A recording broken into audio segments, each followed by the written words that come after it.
Hello everyone, welcome to part 4. First, let's quickly recap the previous part. In this world filled with passion and adventure, our protagonist, Ifan, a remarkably gifted young man, has been writing a legendary tale with his unwavering determination and extraordinary strength. From a minor member of the martial arts division, he has risen step by step to become a significant figure in Nanchuan. His story is one of defiance and glory. At the beginning of the story, Ifan, with his exceptional wisdom and decisive actions, resolved a series of crises in Nange City. His swift and accurate responses not only established his prestige in the city but also, with his formidable strength, repeatedly thwarted those who dared to challenge him. Each battle showcased Yifan's prowess, and each victory amplified his reputation. On his journey through Nanchuan, Yifan never settled for the status quo. His gaze was always set on distant horizons. He knew that only by continually strengthening himself could he stand firm in this unpredictable world. Thus, he constantly challenged formidable foes and relentlessly improved himself. Every battle was a step in his growth. In the Mingxin sect of the Yunbei province, Yifan encountered a significant opportunity in his life.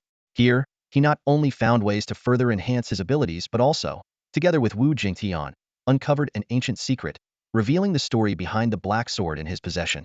This experience elevated his power to new heights and filled him with confidence for the future. However, Yifan's journey was not without its hurdles. In Chaoxin City, he encountered local thugs like Madapeo. Faced with such challenges, Yifan showed no fear and defeated his opponent with a single punch. This punch was not just a punishment for Madapeo but also a warning to anyone who dared to challenge him. As the story progressed, Yifan's reputation grew louder, and his strength became more formidable. His tale turned into a legend passed down by word of mouth. In this world brimming with passion and adventure, Yifan's name has become synonymous with strength. That's the recap of part 3. I hope you enjoy today's part 4. Your likes and comments are my greatest motivation. If you're interested in this story and are watching for the first time, you can start from part 1 in the comments section or playlist below. Now, let's dive into the plot of part 4. Stepping out of the hall, Yifan began his journey homeward, bathed in the soft glow of the setting sun. Though the sunlight no longer blazed as it did at noon, it still left a trace of warmth in the air. As he walked, he reflected on the day's events. The entrance exam for new students had gone unexpectedly well. Not only had he been assigned an exceptional mentor, but he had also received a rare beast egg and a token for the ancient secret realm. More importantly, he seemed to have found his direction for the future. However, the smoothness of it all made him wary. Furrowing his brow, Yifan's sense of caution heightened. Principal Ning Xiachuan's behavior was suspicious. Despite knowing that Yifan's actions in Nanchuan could be seen as rebellion, he had still offered such generous terms. These conditions perfectly aligned with Yifan's plans, almost as if pushing him towards the front lines to rally the Zhantian army and Yutian army. With this in mind, Yifan decided to delay his plans to head to the front lines. Although he had a favorable impression of Wudu Academy, his natural caution prevailed. This was why he chose to focus on enchantments rather than revealing Lao Qi, his rare beast. Lost in thought, Yifan suddenly noticed a figure approaching. The person walked straight towards him, head down, without any sign of yielding. Yifan sensed the presence but did not retreat. They continued to approach each other until they were just a step apart before stopping simultaneously. The person looked up, revealing the face of the young Saint Master. His eyes sparkled with excitement as he spoke. "Are you Yifan?" The moment the words were spoken, Yifan sensed the hostility in his tone. He scrutinized the person before him, feeling an inexplicable aversion. "Who are you?" Yifan asked, his eyes narrowing with suspicion. "Tian," the person replied, extending his hand. "The Chosen One." "The Chosen One?" Yifan hesitated briefly before shaking hands. They quickly released each other's grip, and Tian smiled. "Reaching Eternal Star Level 2 at 17, that's impressive." Yifan's lips curled into a slight smile. "I didn't expect anyone in this year's class to keep pace with me. You're quite impressive too." They locked eyes, a spark of battle intent igniting between them. Tian shook his head, suppressing his fighting spirit. "You're interesting. It's a pity we're at the academy. Otherwise, I'd challenge you right now."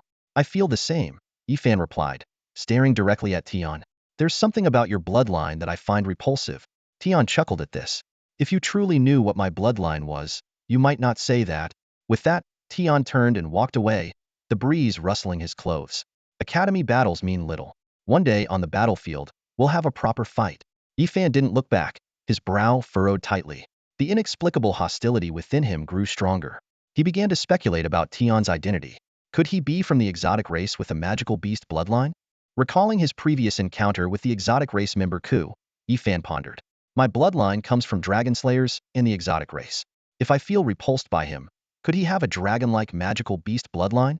Yifan didn't dwell on it further, instead gripping the heavy sword on his back tightly.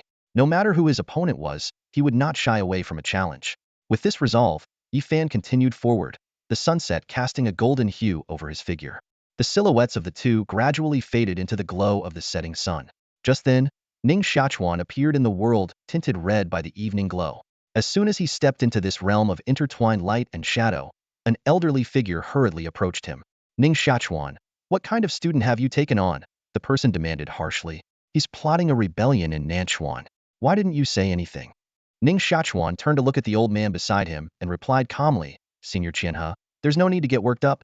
His gaze then shifted to the direction where Yifan had left, and a meaningful smile played at the corners of his mouth. With a hint of depth, he said, would someone like Senior Qianhe really care about a disciple's rebellion? Back then, when Senior Brother Ning Fengji, shut up, Qianhe interrupted sharply, his anger evident. I'm talking about Yifan right now. Are you trying to drag me down with you by handing him over to me? Ning Xiachuan responded unhurriedly. I never said I handed him over to you, Senior Qianhe. Wasn't it you who took him? His smile deepened as he continued. If you find it too troublesome, you can always let Yifan go.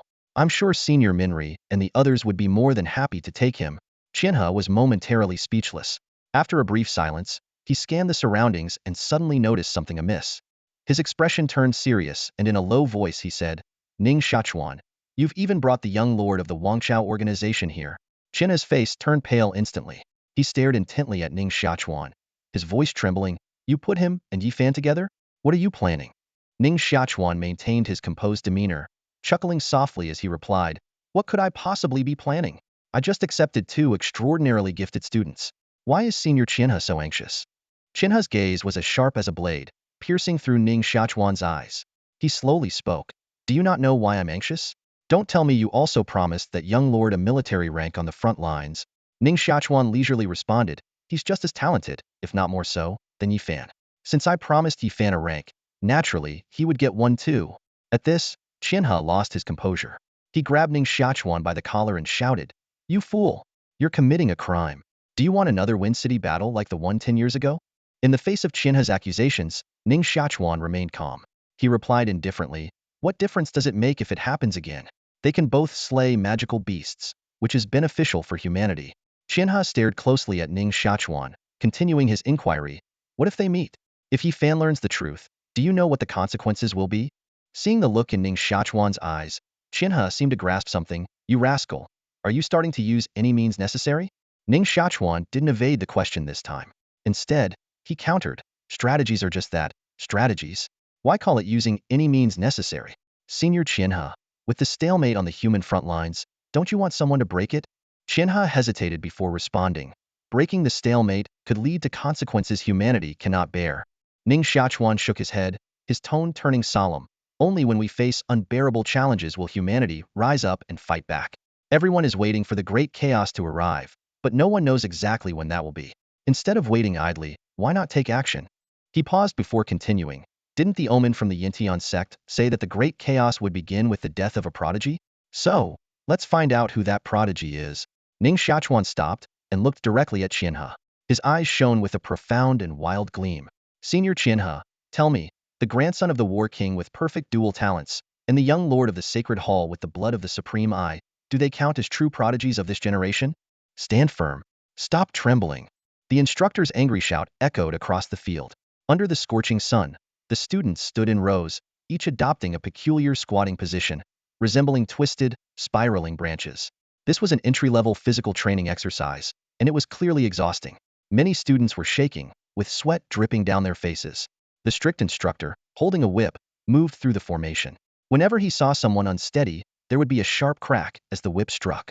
He didn't hold back, and each lash left the students grimacing in pain, with red welts on their skin. This was a mandatory elective course, held twice a week. Yifan and his friends were no exception. Among them, Li Pengzi stood out. His chubby physique and lack of exercise made him a frequent target for the whip. By the end of the morning, he had been struck over 10 times, his body covered in red marks. In contrast, Ma Xiaoxue and Wang Lingxi performed much better. Ma Xiaoxue, with years of military training, had perfect form. Wang Lingxi, with a solid foundation, maintained a stable posture. They were among the few who escaped the whip. Of course, for truly exceptional students, this kind of training was merely a warm-up. Besides Jia Bailong, There were dozens of students in this cohort who could stand firmly for hours without discomfort. Finally, the morning session ended. Li Pengzi, dragging his exhausted body, approached Yi Fan and lamented, "Oh my gosh, this training is killing me." Yi Fan glanced at him and said casually, "The strategist told you to train more, but you didn't listen." Li Pengzi, with a pained expression, argued, "I'm a beast tamer. Why do I need to train like this? Shouldn't we be learning about beast taming?" Yi Fan patiently explained, "Beast taming is something warriors also learn. The strength of a beast tamer lies in controlling beasts, but having a weak body is a fatal flaw. Even if this weakness can't be completely overcome, it needs to be mitigated. Everything we learn is to increase our chances of survival in the future." Li Pengzi scratched his head, reluctantly agreeing, "I get the logic, but is there any quick way to improve?" Yi Fan raised an eyebrow and smiled slightly. "A quick way? Actually, there is." Li Pengzi immediately perked up, grabbing Yi Fan's arm. "What way? Tell me." Yi Fan, unhurried, explained, "There's a legend about a secret realm of the human race that contains a phenomenon called the Demon Stone Waterfall, known as one of the sacred places for warriors. If you withstand the impact of the waterfall, you can quickly strengthen your body. It's said to give an ordinary person extraordinary physical strength within a month, and the effect is even better for the strong." Li Pengzi's eyes sparkled with anticipation, but before he could speak, a familiar voice chimed in. "Demon Stone Waterfall?" The group turned to see Jia Bailong, shirtless, walking towards them. He seemed surprised that Yi Fan knew about the Demon Stone Waterfall and approached him, asking, "How do you know about the Demon Stone Waterfall?" Yi Fan looked puzzled. "Why?" Jia Bailong, with a strange expression, said, "The Demon Stone Waterfall belongs to my family. Outsiders shouldn't know about it." Yi Fan raised his eyebrows, feeling cautious. He knew about the Demon Stone Waterfall from information in his previous life, when it had become a well-known sacred place. Many people had visited it. If Jia Bailong said it was his family's property, then that secret realm was likely where the Renwang lineage resided. Yi Fan carefully asked, "Jia Bailong, are you sure only your family knows about this? No one else?" Jia Bailong frowned and thought, "I'm sure. Except for my third uncle. My family has lived in the secret realm for generations." Yi Fan suddenly realized why the Renwang lineage's title was rarely mentioned in the later stages of his previous life. It was likely that someone had breached the secret realm where the Renwang lineage lived, leading to their decline. Jia Bailong's third uncle probably played a significant role in this. Yi Fan suggested, "When you go back, you might want to ask your elders about your third uncle. The information I have likely originated from him." His thoughts drifted, recalling that the breach of the secret realm occurred not long from now, within the next 4 years, during his university years. This meant that in the near future, someone would attempt to attack the secret realm of the Renwang lineage. Yi Fan felt a growing sense of caution. The Renwang lineage was formidable, akin to a top-tier hidden sect like the Mingxin sect. To be able to breach such a powerful force, how terrifying must their enemy be? In this era, who could possibly have the ability to break into such a secret realm? Yi Fan furrowed his brows, his thoughts churning. He turned to Jia Bailong, only to see him frown briefly before shaking his head and saying, "Even if someone knows, it doesn't matter. My third uncle left the secret realm long ago. There's no way to find him now. Besides, who would dare to steal from my family?" Listening to Jia Bailong's confident words, Yi Fan shook his head helplessly. Just as he was about to speak, Jia Bailong interrupted, "There's a famous arena in the Wudu Academy. Want to check it out?" "Arena?" Yi Fan raised an eyebrow, thought for a moment, then shook his head. "You go ahead." "All right." Without lingering, Jia Bailong left immediately. Yi Fan stood there, watching Jia Bailong's departing figure, lost in thought. Jia Bailong's confidence was not unfounded. The power of the Renwang lineage was well known. If it hadn't been mentioned today, Yi Fan wouldn't have thought anyone could breach the Renwang lineage's secret realm.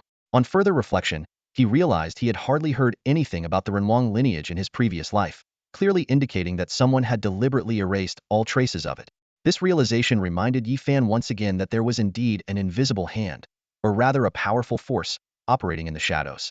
Their power was enough to erase a lineage that had been passed down for millennia. But why target the Renwang lineage? Were they afraid of Jia Bailong's rise? Yet Jia Bailong still became a king later on. So what was their true objective? The more Yi Fan thought about it, the more his head ached, his brows knitted tightly. Seeing this, Li Pengzi quickly grabbed his arm. "Hey Yi Fan, don't lose yourself in your thoughts." Yi Fan snapped back to reality, looking at the anxious Li Pengzi, and smiled helplessly. "I'm fine." He waved his hand, deciding to set aside these chaotic thoughts for now. "Forget it, let's go check out the arena." Although Li Pengzi was full of curiosity, seeing that Yi Fan was unwilling to say more, he kept silent. The four of them made their way to the arena in Wudu Academy. As they entered, they were greeted by a lively scene. Over a dozen arenas were set up, with new and old students bustling around, watching the matches that interested them. In the back, there were tables and chairs, and even a small bar, giving the place a somewhat relaxed atmosphere. Suddenly, a loud crash broke the noisy atmosphere. A student was sent flying from one of the arenas like a cannonball, landing heavily on the ground and knocking over a crowd of onlookers. Immediately, a disdainful voice rang out, "Isn't there anyone who can fight? Are all Wudu students useless?" As the sound echoed through the hall, the audience erupted into a commotion. The students of Wudu Academy were visibly displeased by Jada Bailong's arrogant remarks. Most of them were elite students who had excelled in the highly competitive entrance exams, and such provocation naturally ruffled many, especially the seasoned upperclassmen who had already seen battle. Yifan could only smile helplessly at the words, choosing not to react further. He led his group, including Li Pengzi, forward with a calm demeanor. However, the provocation on stage was far from over. A young man in a gray robe leaped onto the platform like an arrow released from a bow. With a swift motion, his upper garment exploded into shreds. As his aura intensified, the crowd gasped, "Kuang Long is up!" The fierce warrior ranked 30th on the senior military merit list. His muscles bulged like coiled dragons, radiating intimidating power. Kuang Long glared coldly at Jada Bailong and said in a deep voice, "You're just a provincial top scorer. Let's see what makes you so arrogant." Before he finished speaking, he lunged forward, his fist carrying a sharp momentum. Jada Bailong remained unfazed, meeting Kuang Long's attack with a powerful punch of his own. With a thunderous boom, Kuang Long was sent flying off the stage, landing heavily on the ground. The crowd was stunned to see Kuang Long's right arm broken, and he groaned in pain. Who's next? Jada Bailong's gaze locked onto Yifan, his eyes burning with battle intent. In the audience, Yifan felt the intense stare and was about to rise when Li Pengzi suddenly spoke up. "I want to fight him." Yifan looked surprised. "Pengzi, since when did you stop being a coward?" "I think I can do it." Li Pengzi scratched his head. "I've been taming beasts in Nanchuan for 2.5 years now." "All right." Yifan nodded. "Give it a try then." Without another word, Li Pengzi jumped onto the stage. Jada Bailong frowned, clearly unimpressed by this opponent. The battle commenced immediately, but despite his progress, Li Pengzi was no match. After a few rounds, he and his beasts were all knocked off the stage. "He's a monster!" Li Pengzi cried as he climbed back up, addressing Yifan. "Yifan, avenge me." His words drew strange looks from the crowd, and Wang Lingxi and Ma Xiaoxue turned away in embarrassment. Yifan shook his head, both amused and exasperated, then leaped onto the stage with a graceful landing. Seeing this, Jada Bailong's eyes gleamed. "I've been waiting for this day for 3 years." As he spoke, his aura surged, ready for battle. Yifan spoke calmly. "My level is a whole tier above yours. Defeating you now wouldn't be fair. But if you insist, I can suppress my power." "No need." Jada Bailong refused firmly. "We were born in the same year. If your level is higher, that's your advantage." With a stomp, the stage cracked under his feet. In the next moment, he shot towards Yifan like an arrow. Once again, Jada Bailong unleashed his full power with a massive punch. Yifan's eyes flashed, and he met the attack with his heavy sword. With a resounding clash, both were forced back, only to engage again instantly. The heavy sword and fist collided repeatedly, creating a terrifying spectacle. Although both were at the Eternal Realm, their battle had the intensity of a clash between stellar powerhouses. This astonishing fight drew countless eyes, even catching the attention of a cold-eyed man quietly drinking in a corner. He set down his cup and looked at the stage, a flicker of surprise crossing his face as he recognized the combatants. Around the arena, the crowd was bustling, with new and old students packed tightly together. A guard-like attendant was reporting to Commander Baijan. "Those two are Jada Bailong and Yifan. The one with the sword is Yifan, who was specially admitted by Principal Ning. The one using heavy punches is Jada Bailong." Baijan interrupted. "I know Jada Bailong." He watched the fierce battle in the arena with interest, a hint of admiration flashing in his eyes. "This Yifan is impressive, managing to hold his own against a monster like Jada Bailong." The attendant quickly added, "They fought 3 years ago. Back then, a creation fruit appeared in Pingxing, and Jada Bailong lost to Yifan, who then claimed the fruit." Baijan's interest grew deeper. "So, Yifan is also a beast tamer," he mused. After a moment of thought, he made a sudden decision. "Go inform the principal that I will lead the freshman team in the upcoming frontline training." The attendant was surprised. "Commander Baijan, don't you usually dislike leading new students?" Halfway through his sentence, he realized why and nodded repeatedly. "I'll go right away." After the attendant left, Baijan continued to watch the arena, his eyes gleaming with a hunter's intensity. If these two can maintain such courage on the front lines, they will surely become formidable warriors. In the arena, Jada Bailong threw a heavy punch, sending sweat flying and shouting, "That felt great." He followed up with another punch. "Waiting 3 years for you was worth it." Yifan swung his heavy sword to counter, and both stepped back. This time, Yifan raised his sword, signaling a pause. Jiada Bailong looked puzzled. "Not fighting anymore?" Yifan smiled. "That's enough for now. Our strengths are quite close. To determine a winner, we'd have to reveal some of our trump cards. Then let's use them." Jiada Bailong began, but then noticed the dense crowd around them and reconsidered. "These useless spectators are really spoiling the fun," Jiada Bailong said, somewhat dissatisfied, as he lowered his fists. "When shall we fight again?" Yifan chuckled. "In a few days, perhaps. Wait until we're at the same level. Right now, you can't beat me." This time, Jiada Bailong did not argue, clearly feeling the suppression from the difference in their levels. He jumped off the arena and said, "Then I'll retreat for a few days to break through to the eternal realm." Yifan suddenly spoke up. "Retreating to break through has its merits.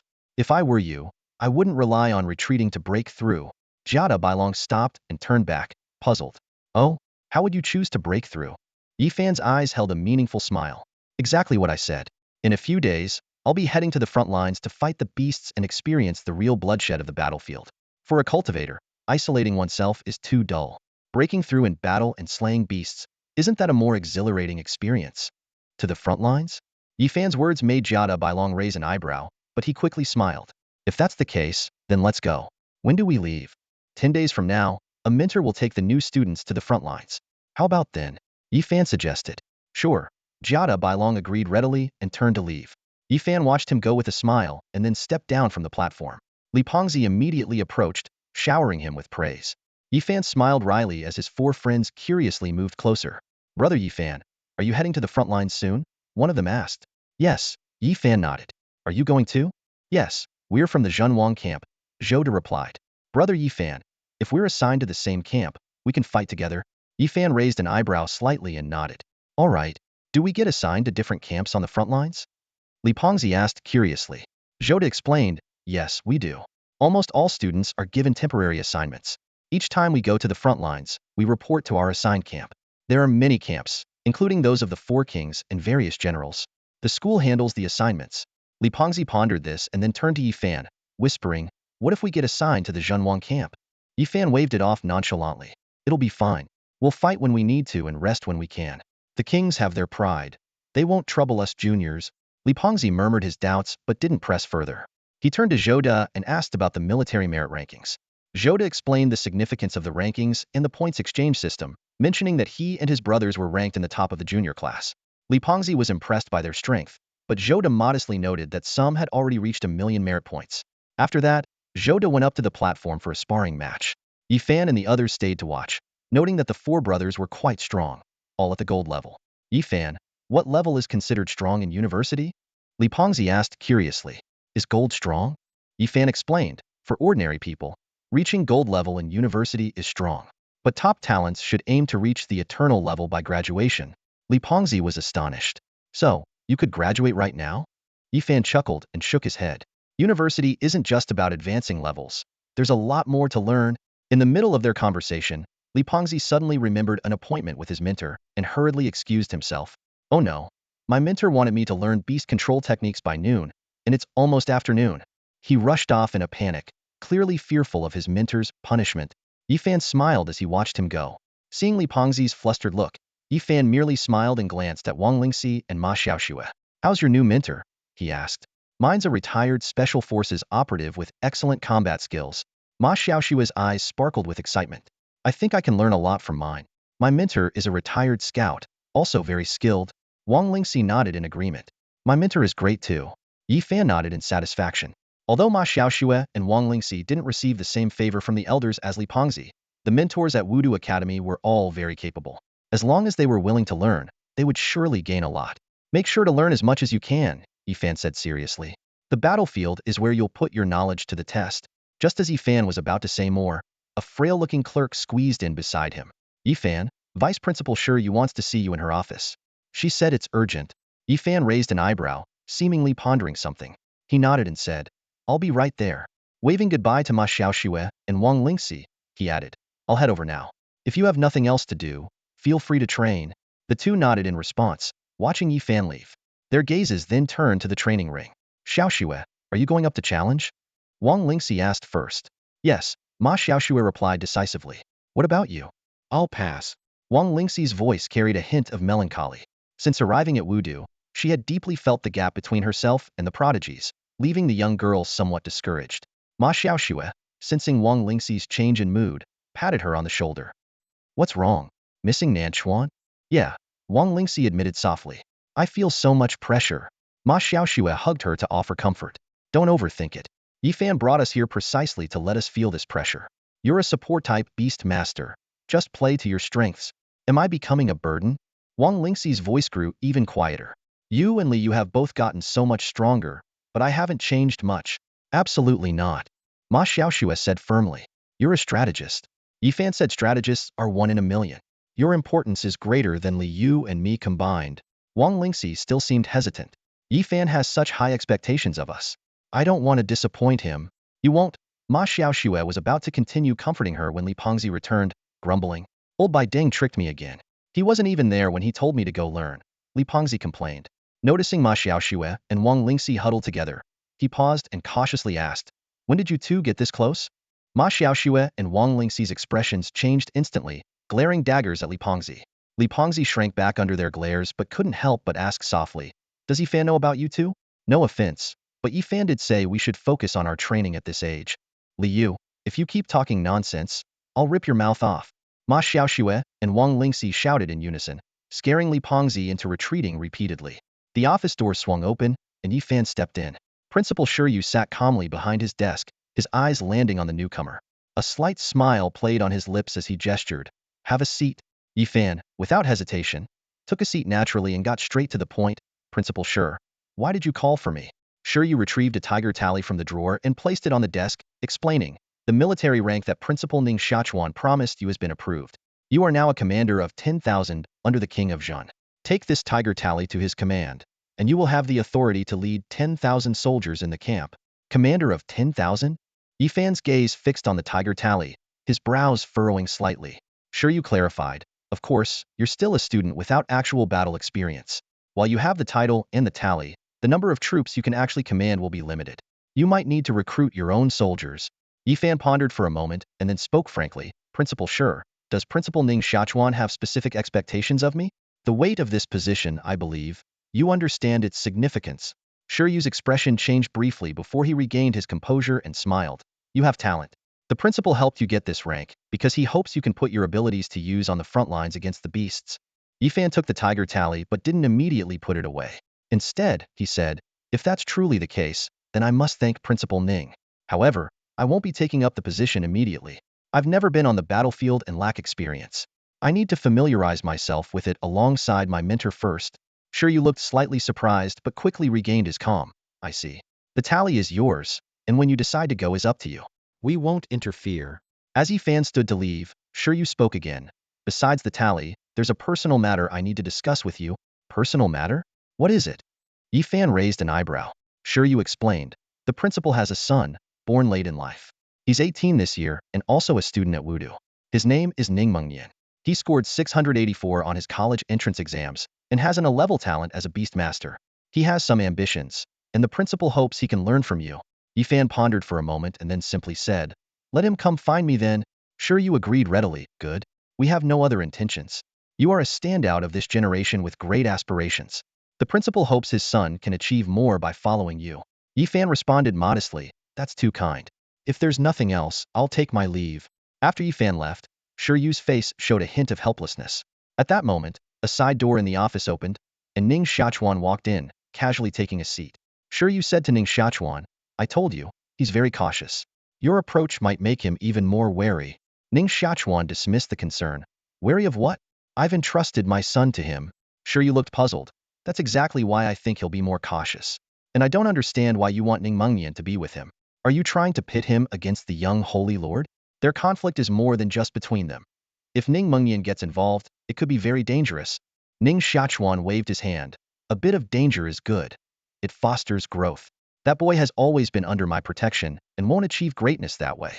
Our generation will eventually pass away. He can't always be sheltered by me. Yifan is a true prodigy of this generation. Following him, Ning Mengnian will learn a lot. Shiryu mused. So, you do have some admiration for Yifan? Ning Xiaochuan chuckled. Anyone would admire a decisive young hero like him. But admiration aside, necessary actions must still be taken. Sure, you suddenly asked? Aren't you worried he won't take up the position of commander? He did mention delaying it. Ning Xiaochuan seemed unconcerned. He's just being cautious of us. Then, a glint appeared in his eyes. But once he's on the front lines, he will eventually accept the goodwill we offer. 10 days flew by. In front of Wudu's main gate, new students stood in neat rows, awaiting their instructor's orders.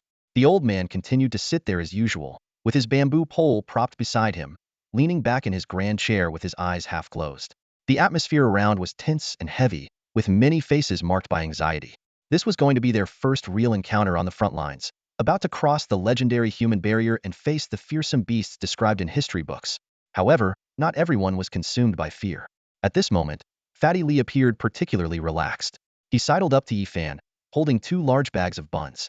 As he chewed, he mumbled, Yifan, hurry up and eat a couple of buns. Who knows when we'll get to eat again once we're on the battlefield. Yifan couldn't help but show a helpless expression at this. Just then, Ma Xiaoxue and Wang Lingxi also came over, each taking 2 buns and giving Fatty Lee a stern look. Fatty Lee shrugged off their glares and muttered, Why glare at someone for eating? His gaze then shifted to a fair-skinned young man standing quietly behind Yifan and Mengnian. This frail, scholarly-looking youth had been silently following Yifan for days, rarely speaking. After a moment's hesitation, Fatty Lee asked, Hey, do you want a bun? Ning Mengnian looked at the less than appetizing buns in Fatty Lee's hands. He was about to decline but then glanced at Yifan and asked, Do you want one? This question left Yifan and Fatty Lee momentarily speechless. Finally, Yifan reluctantly took a bun from Fatty Lee. Seeing this, Ning Mengnian nodded and took one too. Watching Ning Mengnian carefully tear off a small piece of the bun and slowly eat it, Fatty Lee couldn't help but mutter, Who eats a bun like that? With that, he grabbed a bun and stuffed the whole thing into his mouth, mumbling, This is how you enjoy it. Boom. Not much time had passed before the roaring sound of vehicles filled the air. The students were startled and turned their heads to look down the road. 3 massive war chariots were parked there, imposing and majestic.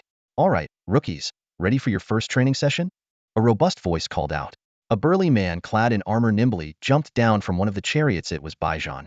2 equally formidable deputies followed closely behind him. The students instinctively straightened their backs. Baijan's sharp gaze scanned each one of them as he moved through the ranks. Soon, he arrived at the front of the group, waving his hand decisively. The middle 20 rows, follow me. The rest, split up and follow a coach. Yifan raised an eyebrow and glanced to his left. He noticed that Jadabai Long was 5 rows away, also among the middle 20. However, upon closer inspection, he couldn't find Tian, whom he had encountered earlier. Yifan pondered for a moment and then looked up, meeting Baijan's slightly amused eyes. Did you do this on purpose? Yifan asked directly. Baijan simply smiled and briskly walked toward the leading chariot. The students followed closely behind the enormous chariots, boarding one by one. The interior was cramped, and the students were packed together, their faces showing a hint of unease, much like chickens being led to a slaughterhouse. It's been a while since I last rode in a vehicle, and now it's so crowded. As the chariot started and jostled along, Fatty Lee turned his body sideways. His slightly bulky frame conveniently created a barrier, protecting Ma Xiaoxue and Wang Lingxi by the edge of the chariot. Yifan stood nearby and noticed Fatty Lee's actions, a faint smile crossing his face. He remarked, It's funny, isn't it? In a rundown place like Pingqing, they have taxis, but here in a bustling city like Kyoto, everyone prefers to ride horse-drawn carriages. Those wide, smooth roads are actually made for the beast mounts to travel on. Yeah, even Pingqing has taxis, Fatty Lee replied, staring at the road ahead with a puzzled expression. Why would a place like Kyoto stick to such outdated transportation methods? Sure, building cars is expensive, but they're convenient. I think I've explained this to Chanpong before, Yifan said with a smile. If you're curious, you can ask him when we get back. Ask Chanpong? That could take forever, Fatty Lee answered. Then, as if struck by a thought, he asked, Do you think Ninchuan will have them in the future? It will, Yifan nodded, then added. But it will take time. Right now, we don't have the resources and energy. In a more stable era, perhaps. For now, we must focus on future battles. But yes, eventually. The future, huh? Fatty Lee fell silent for a moment, then nodded, not saying anything further. The chariots roared on, shaking but moving at high speed. From morning till night, they didn't stop. By the time the moon rose, many on board looked exhausted, some even clutching the railings and retching. Fortunately, the 2 large bags of buns Fatty Lee brought along proved useful, keeping Yifan and his friends from going hungry. Late into the night, as dawn approached, the chariots finally slowed down. Many groggy students lifted their heads, their faces pale. Ahead, a towering city wall, 10,000 meters high, loomed majestically in the night, dispelling much of their fatigue. Even more awe-inspiring was the abyss 1,000 meters in front of the wall, a void of darkness. Spanning this chasm was a colossal bridge, connecting the far-off city gate. As the chariots slowly crossed this solitary bridge, many students looked down at the abyss on either side, their hearts pounding in fear. "Holy crap," Fatty Lee exclaimed, peering into the abyss. "What is this place?" Ning Mengnian, who had been silent until now, explained, "This abyss is called the Abyss of Fallen Gods, and the bridge is the Eternal Bridge." The names are quite literal. The former signifies fallen gods, while the latter represents the eternal survival of humanity. The Abyss of Fallen Gods was created by our ancestors to prevent beasts from breaching the city walls. It's 1,000 meters wide and 10,000 meters deep, capable of stopping most fierce ground beasts. Fatly gazed at the eternal bridge before him, his brow furrowing in confusion. But isn't there still this bridge? Won't the monsters just cross it? Ning Mengnian's expression turned grave at Li's question. He remained silent for a moment before speaking slowly. "If the day comes when the monsters are about to break through the barrier, the warriors on the human front line will destroy the eternal bridge."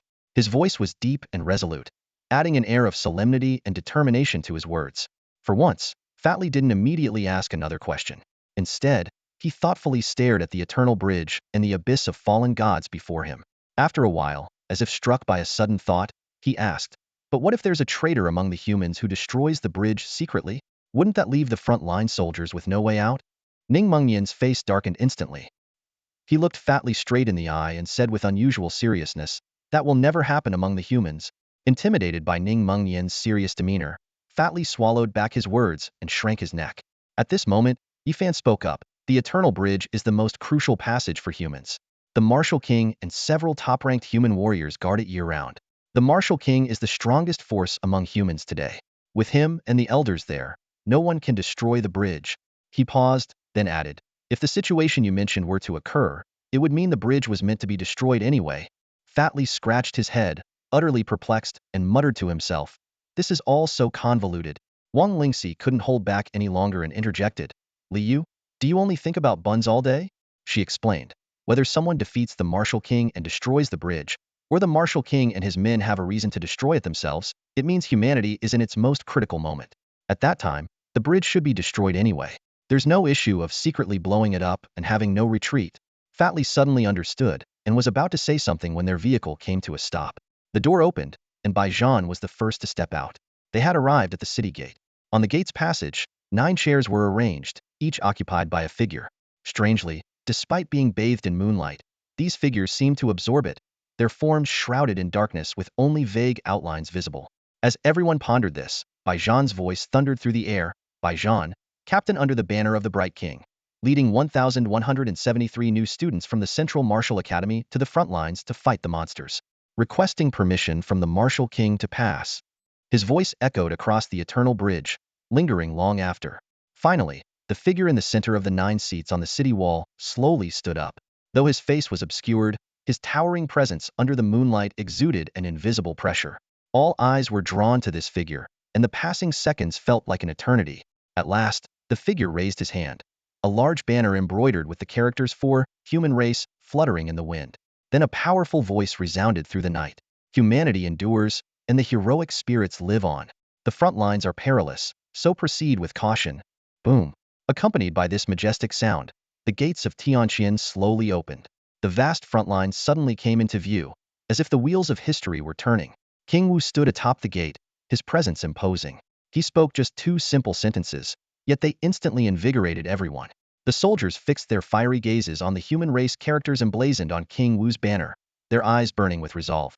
Upon receiving the signal, Baijan wasted no time and immediately boarded a chariot. 3 chariots passed through the gate in succession, heading towards the front. The gate closed slowly behind them, and King Wu sat back down, surrounded by 9 silent figures who seemed like part of the Tianqian wall itself. The convoy moved forward, with many unable to sleep due to curiosity and excitement, keenly observing their surroundings. As night fell and dawn broke, some started to feel drowsy again. Li Pengzi and his companions took turns resting but found nothing unusual. When Li Pengzi woke up, he could already see the outline of a city in the distance. Scratching his head in confusion, he said, "I thought we'd see a war-torn battlefield." Yifan just smiled and shook his head. "This is just the beginning." You'll see soon enough. As the chariot sped forward, Li Pengzi's confusion quickly turned to shock. The ground grew increasingly uneven, and the sounds of artillery, fighting, and the roars of monstrous beasts became clearer. Another city appeared in the distance, shrouded in a glaring red cloud. Upon closer inspection, it was a dense barrage of artillery and a swarm of bat-like beasts. As they drew closer, the horrific battle scene turned the faces of those on the chariot pale. The chariot stopped before the open city gate, and Baijan instructed the students to disembark. Many were trembling from the deafening sounds of the battle. A general in standard armor approached and said to Baijan, "What took you so long? The 2nd Regiment at the northeast gate is shorthanded. Take your people there." As a seasoned veteran, Baijan was accustomed to this atmosphere.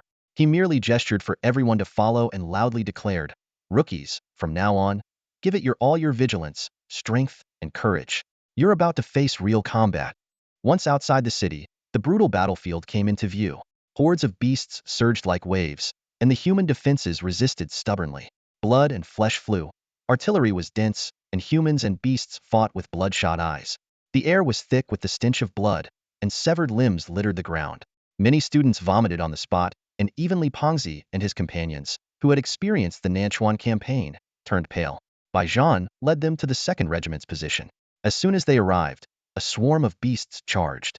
Baijan didn't hesitate, slicing a grotesque-faced beast in half before charging into the fray. The students were momentarily stunned, but soon began to tentatively join the battle. As top students of Wudu University, they were inexperienced but capable, and soon they made their first kills. Some grew bolder and actively rushed into the battle. Li Pengzi swallowed hard, tasting blood, and asked, "Yifan, should we charge too?" Yifan nodded. "Yes, but follow our old hunting tactics."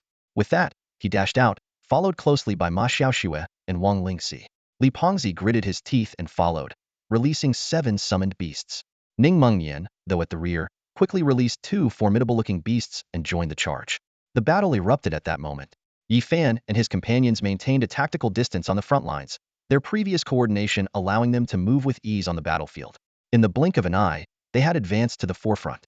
Before them surged a horde of magical beasts, their sheer numbers causing Li Pengzi to gasp. "Do we face this many beasts every day?" he asked, panting heavily. Yifan slew a silver-ranked hunched cavern beast with a single strike, not even turning as he replied, "Of course not every day. The beasts vary by species.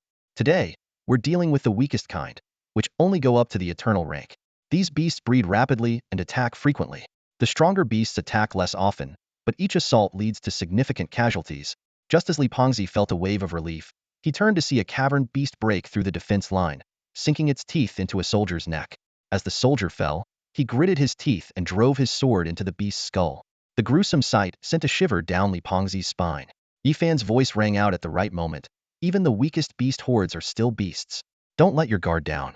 Today's battle isn't too difficult for us, so let's give it our all and enjoy the fight." No sooner had he spoken than Yifan raised his heavy sword, unleashing a sweeping sword aura that cleared the cavern beasts before him. He then summoned several guardian beasts, leading the charge and using a series of skills to instantly clear a large area. On another front, a thunderous crash echoed. Jia Bailong, shirtless, was swinging heavy fists amidst the beast horde, each punch shattering 1 or more beasts into pieces. More and more outstanding students were making their mark on the battlefield. Though their figures seemed slight, they carried an immense presence. This scene seemed to stir something within Li Pengzi. He stood there, watching the fighting figures on the battlefield, suddenly grasping a profound realization. Raising his arms high, he shouted, "Fight for humanity," and then charged further ahead, followed closely by Ma Xiaoxue and Wang Lingxi. At the city gate, Baijan's figure emerged. Watching the students on the battlefield with satisfaction, he nodded and said, "These students are impressive. The top talents from Wudu Academy are truly exceptional."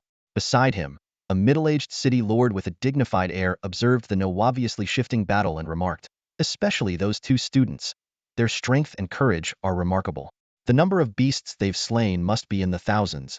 Baijan lit a cigarette, replying leisurely, "If it weren't for those 2 in this cohort, I wouldn't have personally taken on the new students." He took a deep drag and exhaled slowly. "If we had more promising talents like them, maybe soon we wouldn't have to stand guard here every day." "Yes," replied Jia, the city lord, just as Baijan finished speaking. His gaze swept over the bloody battlefield before him, yet his eyes remained exceptionally calm. He had experienced far too many battles like this. "I wonder how things are going over in Jinj City," Jia suddenly mused aloud. Baijan responded, I heard they're facing the strongest beast tide in 15 years, led by a relic beast. But there's no way they'll let it fall. Jia shook his head, his expression grave. This year might be different. With Mingwang injured, we'll definitely lose some cities in the east. It's been years since we've managed to push the front lines forward. It's been a long time since a new king has emerged, Bai Zhan said thoughtfully. But one should appear soon. This is a year of great fortune, and many prodigies have already appeared. As he spoke, his gaze settled once more on Yifan, who was fighting on the battlefield. Hey, City Lord Jia, do you know the identity of that young swordsman? Identity? Jia raised an eyebrow slightly, then instinctively replied, he can't be from a big family. Those noble families wouldn't risk their bloodline like this. Bai Zhan smiled meaningfully. City Lord Jia, you might be a bit biased. Some noble families haven't forgotten their ancestors' honor. Jia's interest was piqued by this cryptic remark. He looked at Bai Zhan questioningly. Which noble family? Bai Zhan didn't answer directly. Take a closer look, City Lord Jia. You might be able to guess. With that, he turned his head away. Jia focused his attention on Yifan. He was astonished by Yifan's level, far beyond his peers, but couldn't figure out which family he belonged to. Just then, a cry for help rang out from the battlefield. A student, looking somewhat bewildered, was knocked down by a beast, followed by a swarm of other beasts. City Lord Jia immediately moved to intervene. As the first lesson of their training, they wouldn't let the students perish. However, before Jia could take a step, a sword's energy swept across, clearing the beasts around the student. Yifan had acted swiftly. The student, still in shock, was pulled up by Li Pengzi, who then followed Yifan's lead. Wang Lingxi, Ma Xiaoxue, and Ning Mengyan were right behind them. The five formed a combat group, standing out at the front lines with their powerful coordination and relentless attacks on the invading beasts. As Jia observed Yifan's fighting, he noticed something peculiar. When Yifan turned his head slightly during the battle, Jia suddenly remembered a figure standing tall with a sword in Yingfeng City. Zhang Tian is here. The booming voice echoed in his mind, making him almost drop his weapon. Commander, Jia exclaimed, grabbing Bai Zhan's armor urgently, not minding the spikes. Is that young man the commander's descendant? Bai Zhan smiled. Seems like you still remember after all these years, City Lord Jia. How could I forget? I followed the commander for so many years, Jia said excitedly, gripping his weapon as if ready to leap down. Bai Zhan held him back. Don't go. If you approach him now, you'll only add pressure. Remember why you were stationed as the city lord here. Jia paused, wanting to jump down but ultimately stayed put. He watched Yifan with excitement. When Zhen and you mentioned the commander had an outstanding descendant, I thought they were joking. But it's true. Bai Zhan sighed. Excited, aren't you? He's here. Perhaps soon, you all will reunite. Absolutely, Jia replied, barely containing his excitement. After all these years, remembering how the commander gave everything for humanity, I couldn't let him down. Once the battle ends, can I speak with him? Bai Zhan pondered for a moment. Better not. I've learned a lot about this young man recently. He's here to regroup you all. But you know how much you're feared. Reuniting must wait for the right time. Until then, it's best to keep things under wraps. Jia thought for a moment, and then nodded decisively. If we must wait, then so be it. City Lord Jia's gaze was fixed intently on Yifan, his eyes gleaming with a peculiar light. This scene caused Bai Zhan to shake his head helplessly and sigh softly. You guys, I don't understand why you followed him back then, and now you're following his descendants. It's been over a decade. Is your blood still boiling? On the battlefield, Yifan and his group continued to fight fiercely. The ground was littered with the corpses of magical beasts, mostly of the silver rank, which were often slain with a single blow. As they advanced, the battle grew tougher. Golden-ranked magical beasts began to appear. Though still relatively weak, they were not easy to deal with. Suddenly, Wang Lingxi collapsed to the ground, drenched in sweat, her eyes red and dry from prolonged use of her spiritual vision. Gasping for breath, she said, my spiritual vision is completely drained. Yifan quickly made arrangements. It's okay, just stay in the center. He gestured for the others to adjust their formation. Without Wang Lingxi's vision support, the battle became even more perilous. While Yifan was relatively unaffected, both Li Fadi and Ma Xiaoxue, lacking top-tier combat awareness, were soon injured. The wave of magical beasts continued to surge, and the situation grew increasingly dire. Panting heavily, Li Fadi shouted to Yifan, Yifan, we can't keep this up. Both we and our beasts are nearly exhausted. Yifan paused briefly, scanning the surging beast tide ahead, and decisively ordered, then let's retreat. No more charging. At that moment, Ning Mengyan, who had been silent all this time, suddenly spoke. No need to retreat. He stepped forward and pressed his hand to the ground, shouting, Beast Totem, activate! With a rumbling sound, A black totem rose from the ground in front of Ning Mengnian, its light connecting instantly to Yi Fan and the others as well as their beasts. Li Fati and the others felt their fatigue vanish and their energy restored. Their previously weary beasts stood up again, full of fighting spirit. Yi Fan keenly sensed the unusual change and thought to himself, a level pseudo-aura talent. He realized that this totem could rapidly replenish the physical and elemental energies of allies within its range. The others were equally amazed by this incredible talent.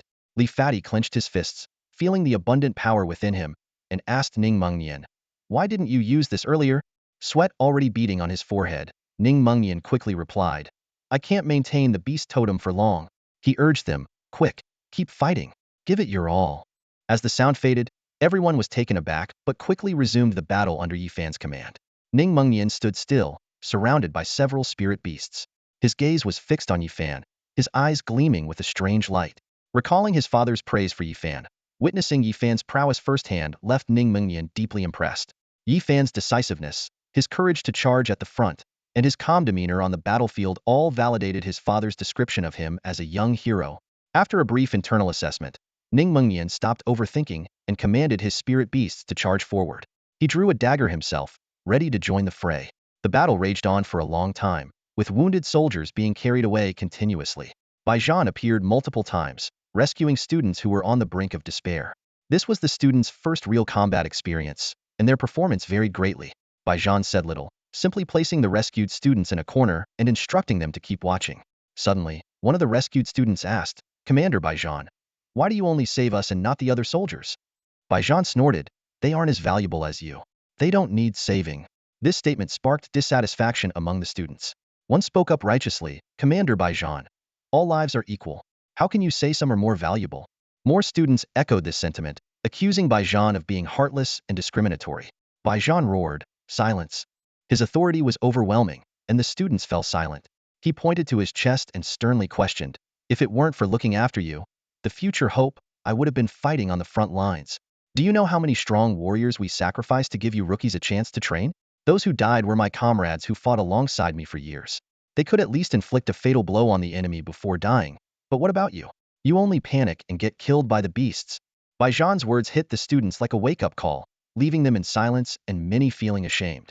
Some wanted to apologize, but Baijan interrupted, "Instead of apologizing, why not give it your all and kill more beasts, rather than sitting here eating, drinking, and spouting noble words? You think a day's journey is tiring? How many soldiers on the battlefield haven't slept for days and nights?" Under Baijan's stern gaze, the students felt their cheeks burn with embarrassment and fidgeted uncomfortably.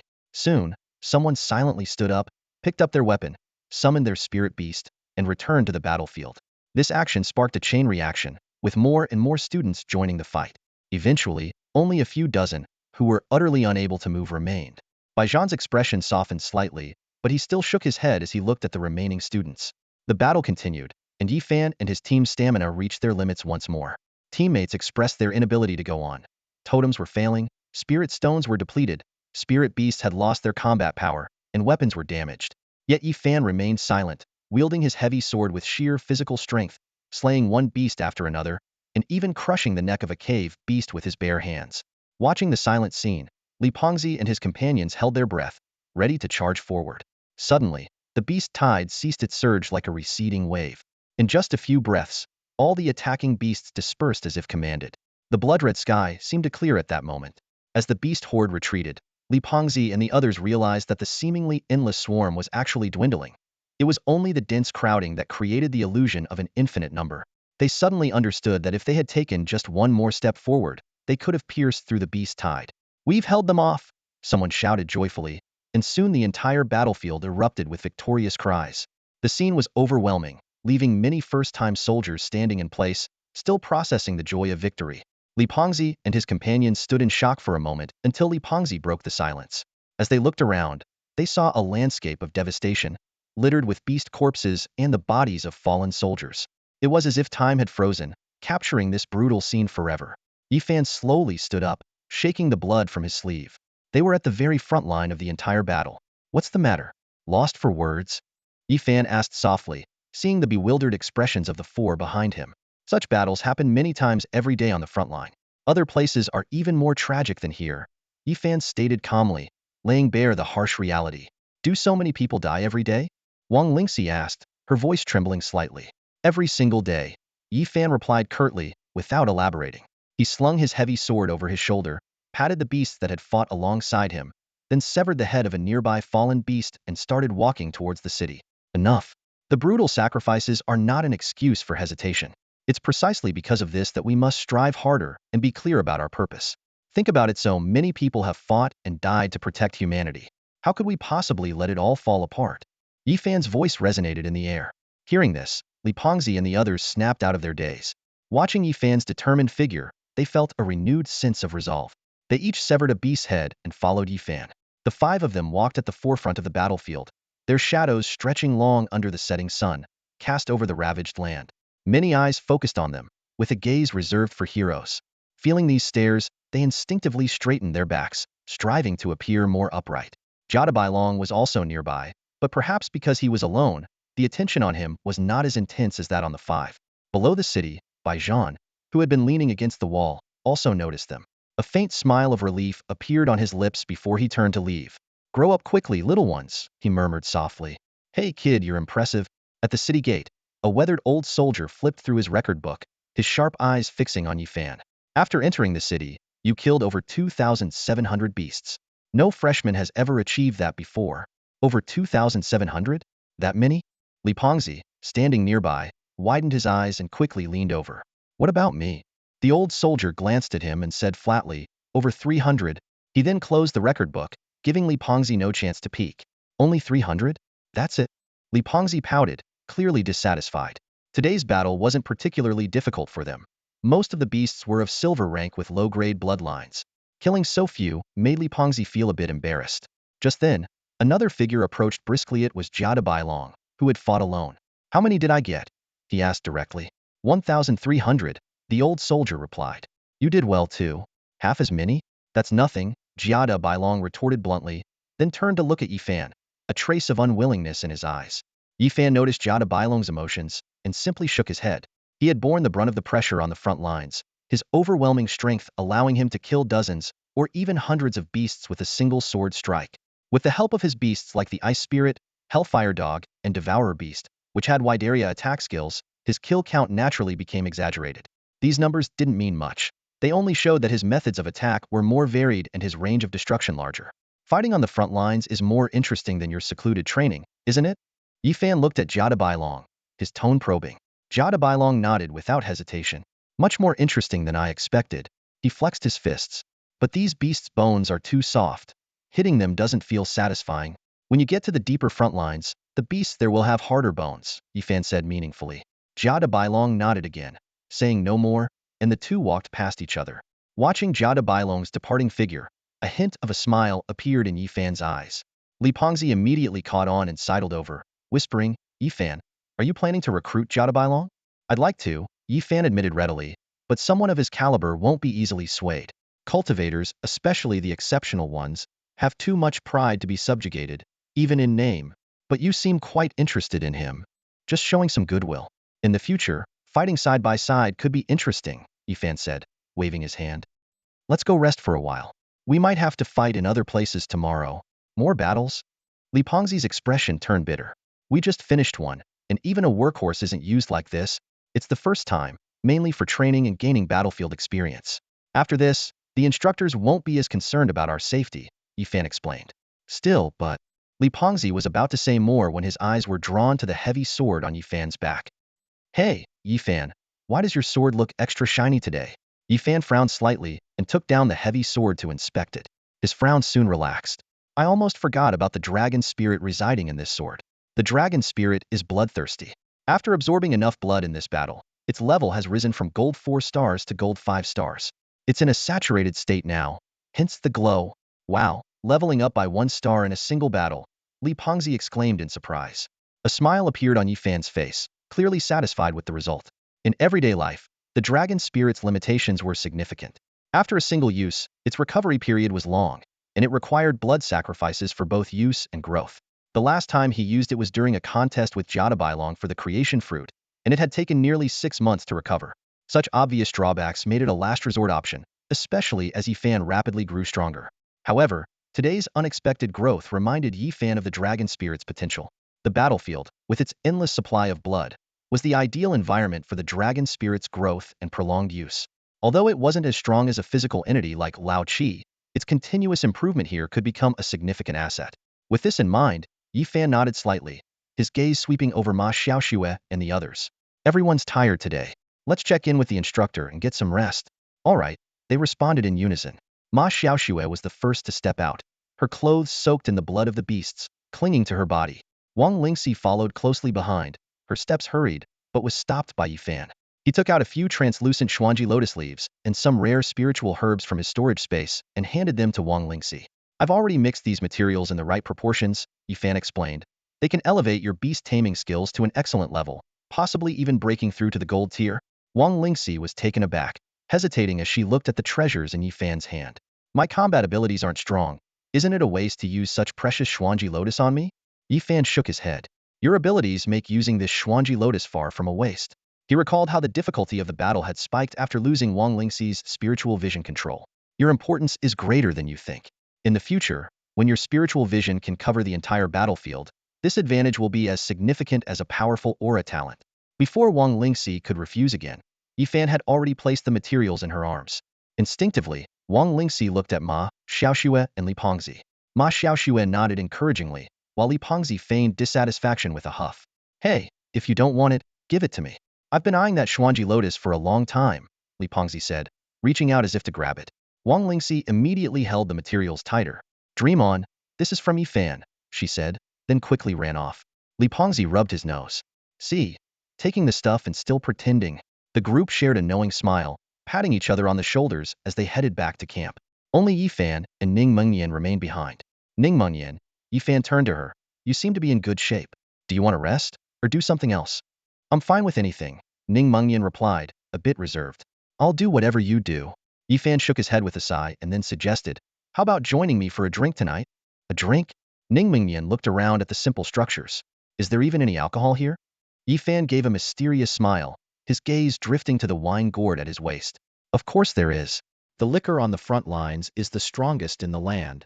In this battle, the lives of over 7,000 brothers fell like autumn leaves. Inside the tent, the ironclad commander furrowed his brows, his eyes fixed on the harrowing casualty report on the incense table. The losses far exceeded his expectations. If we had joined the fight, so many wouldn't have died, Baijan said, sitting nearby. His rough fingers gripped a wine jug, and he took a large swig directly from it. His voice was tinged with helplessness. But we had no choice. We have to look after these new recruits. It's only once a year. Commander Yunxiao sighed and shook his head. Even once is a heavy price to pay. Fortunately, there are a few outstanding new recruits.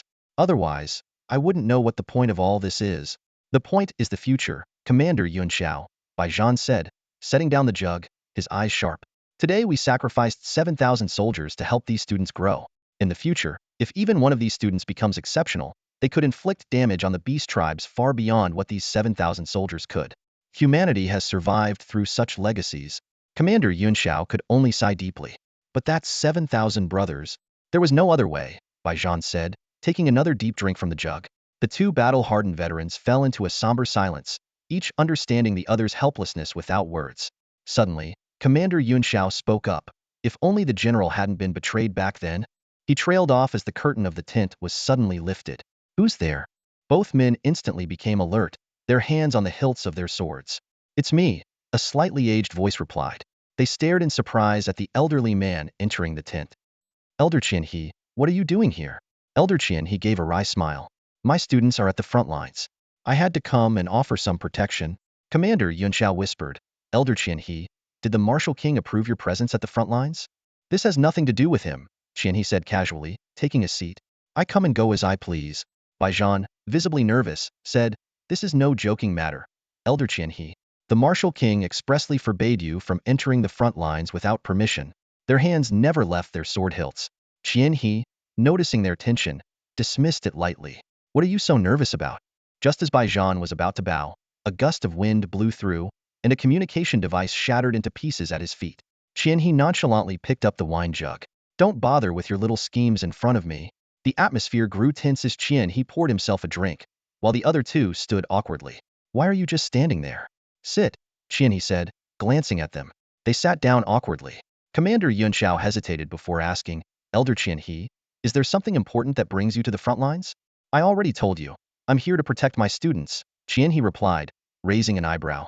Isn't protecting students important enough? What, do you all think I have to have some grand purpose to be here? No, no, Yun Shao hurriedly explained. It's just that, considering what happened back then, Bai Zhan quickly interrupted. Elder Qian He is a venerable elder of humanity and a meritorious mentor. Protecting his students is perfectly natural and reasonable. Yes, yes, Elder Qian He protecting his students is completely reasonable. Yun Shao echoed.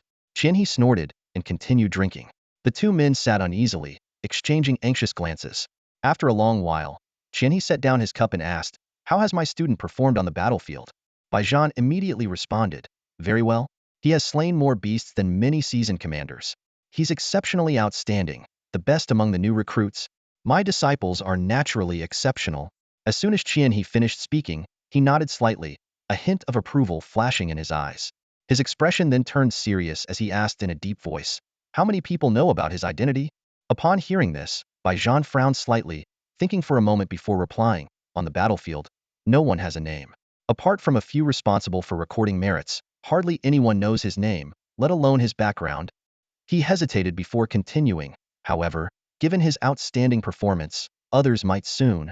Before he could finish, Qian He interrupted, keep his identity suppressed. Besides the high-ranking officials and commanders, no one else, not even other soldiers, should know who he is. Bai Zhan was taken aback, a troubled look appearing on his face. He rubbed his hands together and cautiously said, Elder Qian He, this is beyond our capabilities. Qian He raised an eyebrow, his tone tinged with displeasure. How is it beyond you? Ming Bai Zhan, do you think I am unaware of your background? At these words, Bai Zhan's face suddenly changed. He stood up abruptly, his voice trembling slightly. Elder Qian He, some things should not be said carelessly. Qian He waved his hand dismissively. Whether it's careless or not depends on you. From now on, you will be operating under King Ming. No matter what you do, I want you to keep Yifan's identity a secret. Bai Zhan gritted his teeth, trying to explain. But Yifan can't always be under my command. As far as I know, Principal Ning Xiachuan has promised him a military rank. He might take up his post soon. Post or not. As long as he's here, you're responsible. Qian He interrupted once more. The atmosphere in the hall grew tense. Yun Shao, standing to the side, looked at Bai Zhan uneasily. After a long silence, Bai Zhan finally spoke. Elder Qian He, I accept this task, but I have a condition. What condition? Bai Zhan took a deep breath, summoning his courage. Elder Qian He, you must leave the front line and never return. He paused, explaining further. It's not that I distrust you. But back when Ning Fengji defected to the Iran tribe, regardless of the reasons, you killed 10,000 of our frontline troops to cover his escape. This is an undeniable fact. Yifan also carries half Iran blood, and no one can guarantee he won't follow in Ning Fengji's footsteps. Given this precedent, I can't, in good conscience, allow you to stay on the front line. Upon hearing this, Yun Zhao's face changed dramatically. He quickly stood up to explain. Elder Qian He, Bai Zhan does not mean to judge your past actions. However, Qian He remained silent, and Yun Zhao's voice gradually trailed off. After a prolonged silence, Qian He finally let out a long sigh and slowly stood up. All the previous aura of authority had vanished, and under the dim light, he appeared old and hunched. He staggered towards the tent entrance, each step seeming to carry endless sorrow and loneliness. Just as he was about to step out, Qian He turned back and said softly, if that's the case, then I will leave. Ming Bai Zhan, I hope you will keep your promise. The sound of footsteps echoed, and Qianhe's steps gradually faded into the night. Inside the tent, Bai Zhan and Yun Shao finally breathed a sigh of relief. Qianhe is truly terrifying. To think he managed to cross the Great Divide right under the noses of King Wu and the 8 human guardians, Yun Shao murmured, still with a hint of fear on his face. Bai Zhan rubbed his temples, exasperated. Ning Xiaokawa is a madman. To train Yifan and the others, he dared to bring someone like Qianhe into the fold, and even had him take Yifan as a disciple. Yifan is already deeply entangled in so many things. Whether it's the fallen war king or the living Yi Mao, both have considerable influence. Now with Qianhe involved, the situation has become even more complicated. Yun Shao glanced at Bai Zhan and reminded him, you promised Qianhe to keep Yifan's identity under wraps. That won't be easy. You still have several cities to visit, and with so many people around, someone is bound to notice Yifan. Bai Zhan sighed. I'll have to ask my father for help. He stood up, seemingly unwilling to continue the conversation. Someone must have let it slip. Qianhe somehow knows my identity. Yun Shao tried to comfort him. So what if people know you're the son of King Ming? It's not that big of a deal. Baijan waved his hand as he walked out. If it were really that simple, I wouldn't have had to be so cautious all these years. Nightfall descended, and Yifan and Ning Mengnian walked out of the tent. The scene in the city surprised Ning Mengnian after a fierce battle. Instead of resting in exhaustion, the soldiers were gathered around campfires, singing and drinking, their faces lit with smiles. Why? Ning Mengnian asked Yifan, puzzled. Yifan smiled calmly. There is no why. This is just their life. They arrived at a tavern. Yifan slapped down a ticket. 2 pounds of wine, 4 pounds of meat. The owner quickly brought out 2 jugs of wine and 4 pounds of beast meat. Yifan led Ning Mengnian to an empty campfire, where he started roasting the meat and handed Ning Mengnian a wine jug. Curious, Ning Mengnian opened the jug and took a sip, only to cough violently. What kind of wine is this? It burns the throat. Yifan laughed, taking a big gulp and letting out a burp. I told you. This is the strongest wine in the world. He looked around. See, everyone here drinks it. Ning Mengnian noticed that the people around seemed used to it. Yifan explained, endless battles can numb people. In a place like this, if the wine isn't strong enough, many might forget who they are. Ning Mengnian pondered. Are all these soldiers really willing to fight to the death for the human race? Yifan shrugged. Who knows? Some might be in it for the high compensation, others for the honor. But from what we see, everyone is fighting for the human race. Ning Mengnian nodded and took another small sip of the strong wine, her cheeks turning red. Yifan handed her half of the roasted meat. Eat some meat. Just drinking won't do. He drew a small knife and cut himself a piece of meat, eating it calmly. Ning Mengnian mimicked Yifan's actions, bringing the raw meat to his mouth. He hesitated for a moment but eventually took a bite, only to find the taste unbearable, nearly making him want to spit it out. Recalling Yifan's words, he forced himself to swallow a mouthful of wine. At that moment, something extraordinary happened. The initially unpalatable meat and wine combined in his mouth, creating a surprisingly pleasant taste. Astonished, Ning Mengnian swallowed and looked at Yifan. Yifan gave a slight nod and encouraged him. Take bigger bites and drink in large gulps. Emboldened by Yifan's encouragement, Ning Mengnian began to eat more freely. Soon, he mastered the technique, easily tearing off large chunks of meat and washing them down with big swigs of wine. That's more like it, Yifan said approvingly. Ning Mengnian exchanged a delighted glance with Yifan, a smile of surprise spreading across his face. I never thought raw meat and cheap liquor could be so enjoyable. Yifan responded with a meaningful smile. The enjoyment never lies in the meat or the liquor itself, but in the courage and boldness with which you consume them. Watching Ning Mengnian's still slightly awkward movements, Yifan suddenly asked, Ning Mengnian, the principal sent you to learn from me. Have you learned anything? With the alcohol making him more candid, Ning Mengnian shook his head. Not much. He looked Yifan in the eye, admiration shining within. Your courage, demeanor, and insight are unique. I can't learn those. A hint of a smile crossed Yifan's eyes. Oh, the principal sent you to learn. If you gain nothing, he might not be pleased. Let him be displeased. What does it matter to me? At the mention of Ning Xiachuan, a look of displeasure crossed Ning Mengnian's face. He took another large gulp of wine, his tone tinged with resentment. He never truly treated me like a son anyway. Yifan asked calmly, someone like Principal Ning Xiachuan wouldn't treat his own son poorly, would he? Ning Mengnian let out a bitter laugh. Not poorly, but without affection. He just wants me to help him achieve certain goals. He looked at Yifan, his eyes growing more intoxicated. You're smart. You must have figured out that my father wants me to follow you, so you'll let your guard down and take the job. To him, I'm just a useful tool with the title son. Yifan pondered for a moment before saying, I understand your father's intentions, but it's rare to find a father who doesn't love his son. He asked seemingly casually, I'm still a bit confused. Why does the principal want me to take the job so badly? He can't possibly want to harm me, can he? I don't know, Ning Mengnian replied, his gaze becoming unfocused. He glanced at Yifan and continued, but someone like him always considers his own interests. If he wants you to take the job, it must benefit him somehow. With his inhibitions lowered, Ning Mengnian began to ramble. You see, even my birth was part of his maneuvering with the higher-ups. They feared he would act recklessly alone, so he had a child with someone to show loyalty and weakness, securing the position of principal at Wudu Academy. As the alcohol took over, Ning Mengnian's words became increasingly unfiltered. He never truly shows weakness. It's all a tactic. You might not know, but my mother didn't die in childbirth. It was him. By the campfire, Yifan remained silent, listening intently to Ning Mengnian's outpouring. His eyes occasionally reflected a thoughtful glimmer. After a long while, Yifan stood up. Seeing Ning Mengnian about to lift the wine jug again, he gently pressed down his hand and shook his head. Ning Mengnian, you're drunk. The night was deep and the campfire was dying down as the crowd dispersed. The biting cold wind stung Yifan's cheeks. He sat alone by the fire, his gaze fixed intently on the dying embers. Nearby, Ning Mengnian was sleeping soundly, slightly curled up from the cold, drunk from the night's revelries. Yifan spoke softly, his eyes filled with meaning. The wind at night is always a bit colder. He glanced at Ning Mengnian, pondering the information he had gathered that evening.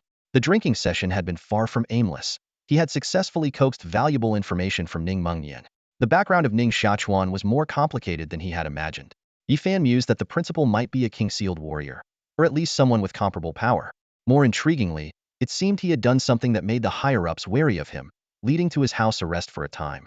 It wasn't until Ning Mengnian was born that the restrictions were slightly loosened, allowing him to take up the position of principal at Wudu Academy. Yifan recalled his few meetings with Ning Xiachuan. The man had always been gentle and courteous, with a kind smile. Without tonight's revelations, who would have thought that such a kindly old man had such a complex past? Indeed, one cannot judge a book by its cover, Yifan murmured, shaking his head lightly. He took out the tiger tally again, forming new hypotheses in his mind. The current situation was shrouded in mist. There seemed to be severe decay within the human factions. Just looking at the state of Wudu Academy, one could sense numerous irregularities. If other universities, especially those involving noble families or even royal forces, were in similar conditions, the situation would be even more complicated. As Yifan's thoughts wandered, Ning Mengnian turned over and continued to sleep deeply. Yifan shook his head in resignation, thinking that compared to the cunning Ning Xiachuan, this young man was just a naive child. Forget it, I'll think about it another day. Yifan sighed softly. He stood up, helped Ning Mengnian to his feet, and headed towards the tent. The next morning, before dawn, Bai Zhan went around the tents waking the students. Li Pengzi groggily checked the time and immediately became furious. What the hell? It's 4 a.m.? Not even a proper breakfast. Wang Lingxi reminded him. We're in the middle of a war. Li Pengzi protested. Even in a war, we should get to eat. Yifan chuckled and handed Ning Mengnian a green fruit. An antidote fruit, it should help. Ning Mengnian accepted it silently, regretting his loose tongue from the night before. Suddenly, Li Pengzi remembered something and pulled out several large bags of dry food from his beast space. Good thing I stocked up on food a few days ago. Come on. Eat up. We have another battle ahead. Everyone reluctantly took some food and ate by the side of the cart. The journey was short, and soon they arrived at another city. Bai Zhan led them into the city, but there were no sounds of intense fighting. The city was sparsely populated, and after a brief exchange with some locals, Bai Zhan led the group out from the other side of the city. As soon as they stepped outside, a chilling air hit them. The battlefield was shrouded in mist and eerily silent. The edges of the city were lined with various defensive structures, trenches crisscrossed the terrain, and soldiers stood ready, as if awaiting something. Bai Zhan stopped in his tracks, hands on his hips, addressing a group of students. You lucky brats, today's your lucky day. The beast horde won't be here for a few more hours, so you've got plenty of time to prepare. Pointing at the empty fortifications, he continued, find yourself some cover, or just stand there if you prefer. However you think you can hold off the beast horde, do it. Most of you did pretty poorly yesterday. Today, I want to see something different. With those words, Bai Zhan turned and headed back toward the city, not pretending to charge into the beast horde like he did yesterday, leaving the bewildered students standing there. Man, he didn't teach us a single thing, Li Pengzi said in shock. Quickly regaining his composure, he turned to Yifan. Yifan, what should we do? Just find a trench, Yifan replied without hesitation, then jumped into an empty trench. Li Pengzi and a few others followed closely, leaning against the dirt walls to rest, imitating Yifan. Time slowly passed, and the battlefield remained quiet. At this moment, Wang Lingxi summoned her Biasta jet black raven, sending it into the sky to scout. A church raven, Yifan nodded approvingly, high vigilance and great stealth. It's impressive that a poppy bird evolved into that. That's thanks to the materials you provided. Wang Lingxi responded, a bit embarrassed. Ning Mengnian, who had been silent, suddenly spoke. There are other freshmen from different schools on this battlefield. Yifan frowned at her words and followed her gaze, indeed spotting another group of young students. Which university? Yifan asked. Seems like Modu University, Ning Mengnian replied, her eyes locking onto a particular girl in the crowd. And that legendary dual talent beast tamer is with them. Yifan focused on the girl being protected by several others, noticing the uniformly gold-starred beasts around her. Impressive strength, he commented simply. Li Pengzi started to get impatient. When is this beast horde coming? We've been waiting forever. Before he could finish, a dense sound of footsteps erupted, like drums beating in quick succession. The ground began to shake, dust falling from the trench walls as if an earthquake had hit. They're here, Wang Lingxi warned. She quickly withdrew her spiritual sight and looked at Yifan. eyes wide with shock, taking several deep breaths. So many beasts. Didn't we see a lot of beasts yesterday? Li Pengzi said, confused, peeking out from the trench. The next moment, a massive horde of beasts surged out of the mist. The overwhelming sight was 10 times more daunting than their first encounter with the battlefield. Holy crap! Li Pengzi exclaimed. It's like a mudslide. How are we supposed to stop this? In the field of vision, a highly impactful scene unfolded. Unlike the battlefield slaughter of yesterday, this was a torrent of magical beasts, surging forward like the mudslide Li Pengzi described.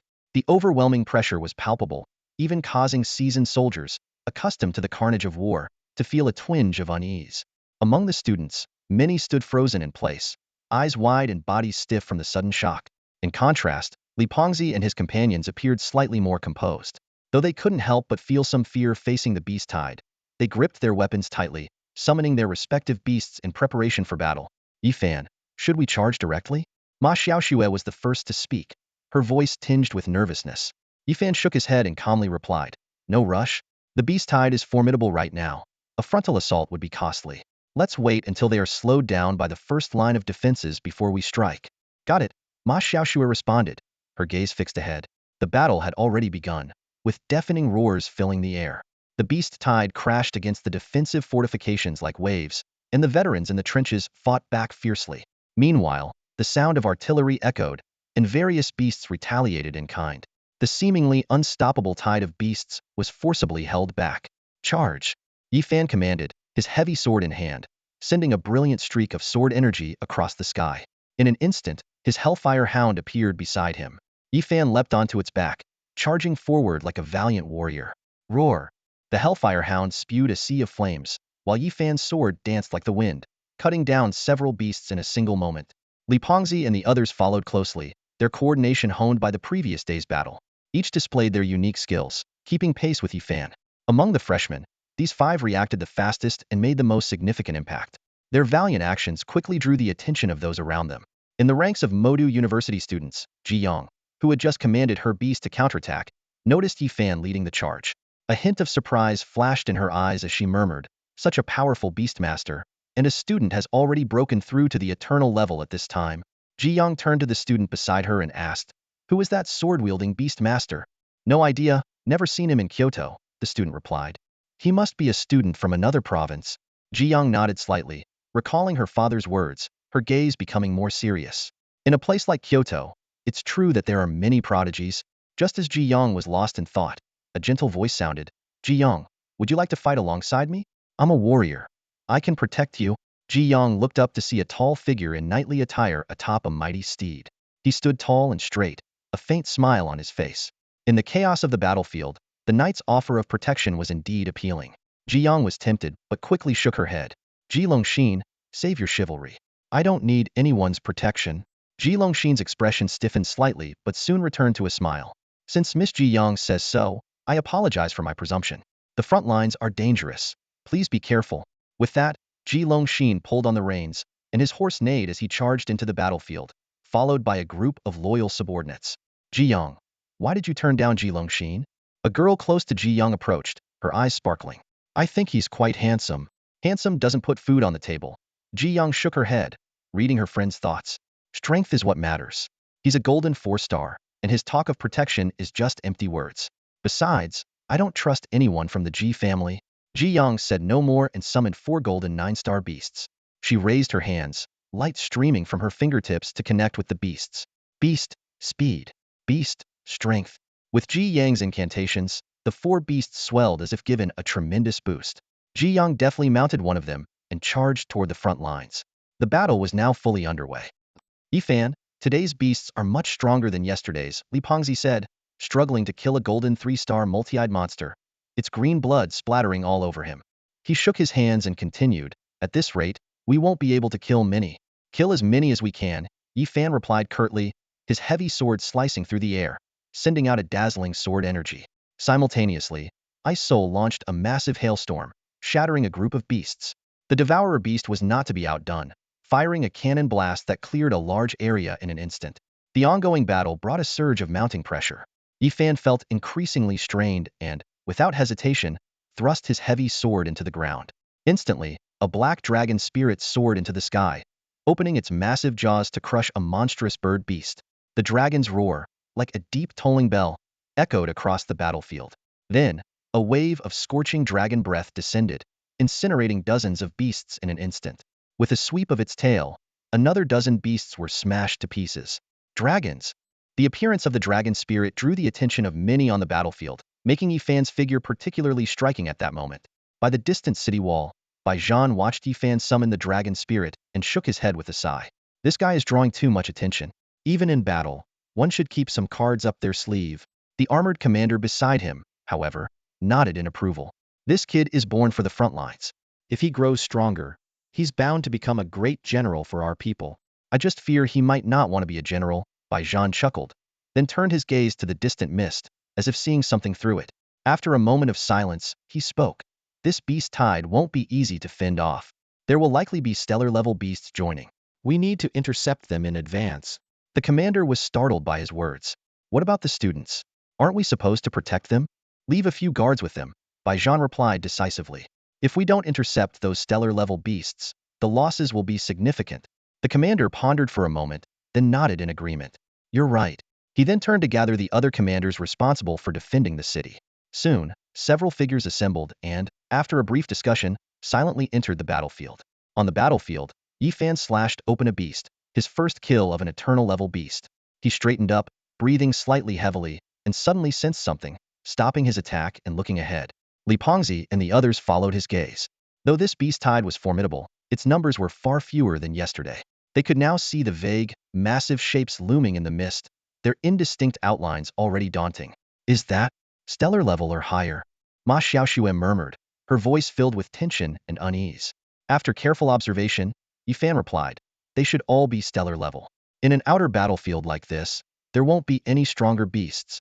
Just as he finished speaking, fierce sounds of battle erupted from the mist, with various figures flashing and beastly roars resounding. It must be the commanders taking action. Yifan was about to withdraw his gaze when he suddenly sensed something, his expression changing dramatically. He swiftly raised his heavy sword and pushed the others back. Retreat! Boom! A piercing shriek filled the air, and a massive figure descended from the sky, shattering the spot where Yifan had just stood. Stellar-level beast! The group exclaimed in alarm, their hearts racing with fear. A thunderous roar shattered the battlefield, its sound waves spreading like a tangible force. Moments later, a massive white demon ape appeared before Yifan and his companions. Its snow-white fur glistened in the sunlight, and its bulging muscles exuded an unparalleled sense of power. The white demon ape beat its chest and roared, immediately drawing a barrage of fire from the battlefield. However, various elemental attacks and weapon strikes hit it as if they were raindrops on a stone, having no effect whatsoever. A few meters away, Yifan steadied himself and locked his gaze on this familiar foe. He gripped his heavy sword tightly, memories of his battle with Luo Ying flashing through his mind. The white demon ape was Luo Ying's ultimate beast, capable of resisting most elemental attacks, making it an incredibly tough adversary. A Starshin-level white demon ape could only be countered by equally powerful opponents. Yifan didn't hesitate long. He raised his heavy sword and started to retreat. But the white demon ape was relentless. It seemed to have singled out Yifan in the crowd. It beat its chest again and charged like an out-of-control bulldozer, ignoring all attacks along its path. It demolished several trenches effortlessly, killing many soldiers in the process. The appearance of the white demon ape instantly changed the battlefield dynamics, tearing a gaping hole in the previously solid front line. Worse still, the distance between it and Yifan was closing rapidly despite the destruction. Yifan frowned, scanning the city walls for the guardians. Indeed, there were two figures standing on the wall, but they seemed indifferent to the ape's rampage. If this beast was allowed to run rampant, the entire battle could be lost.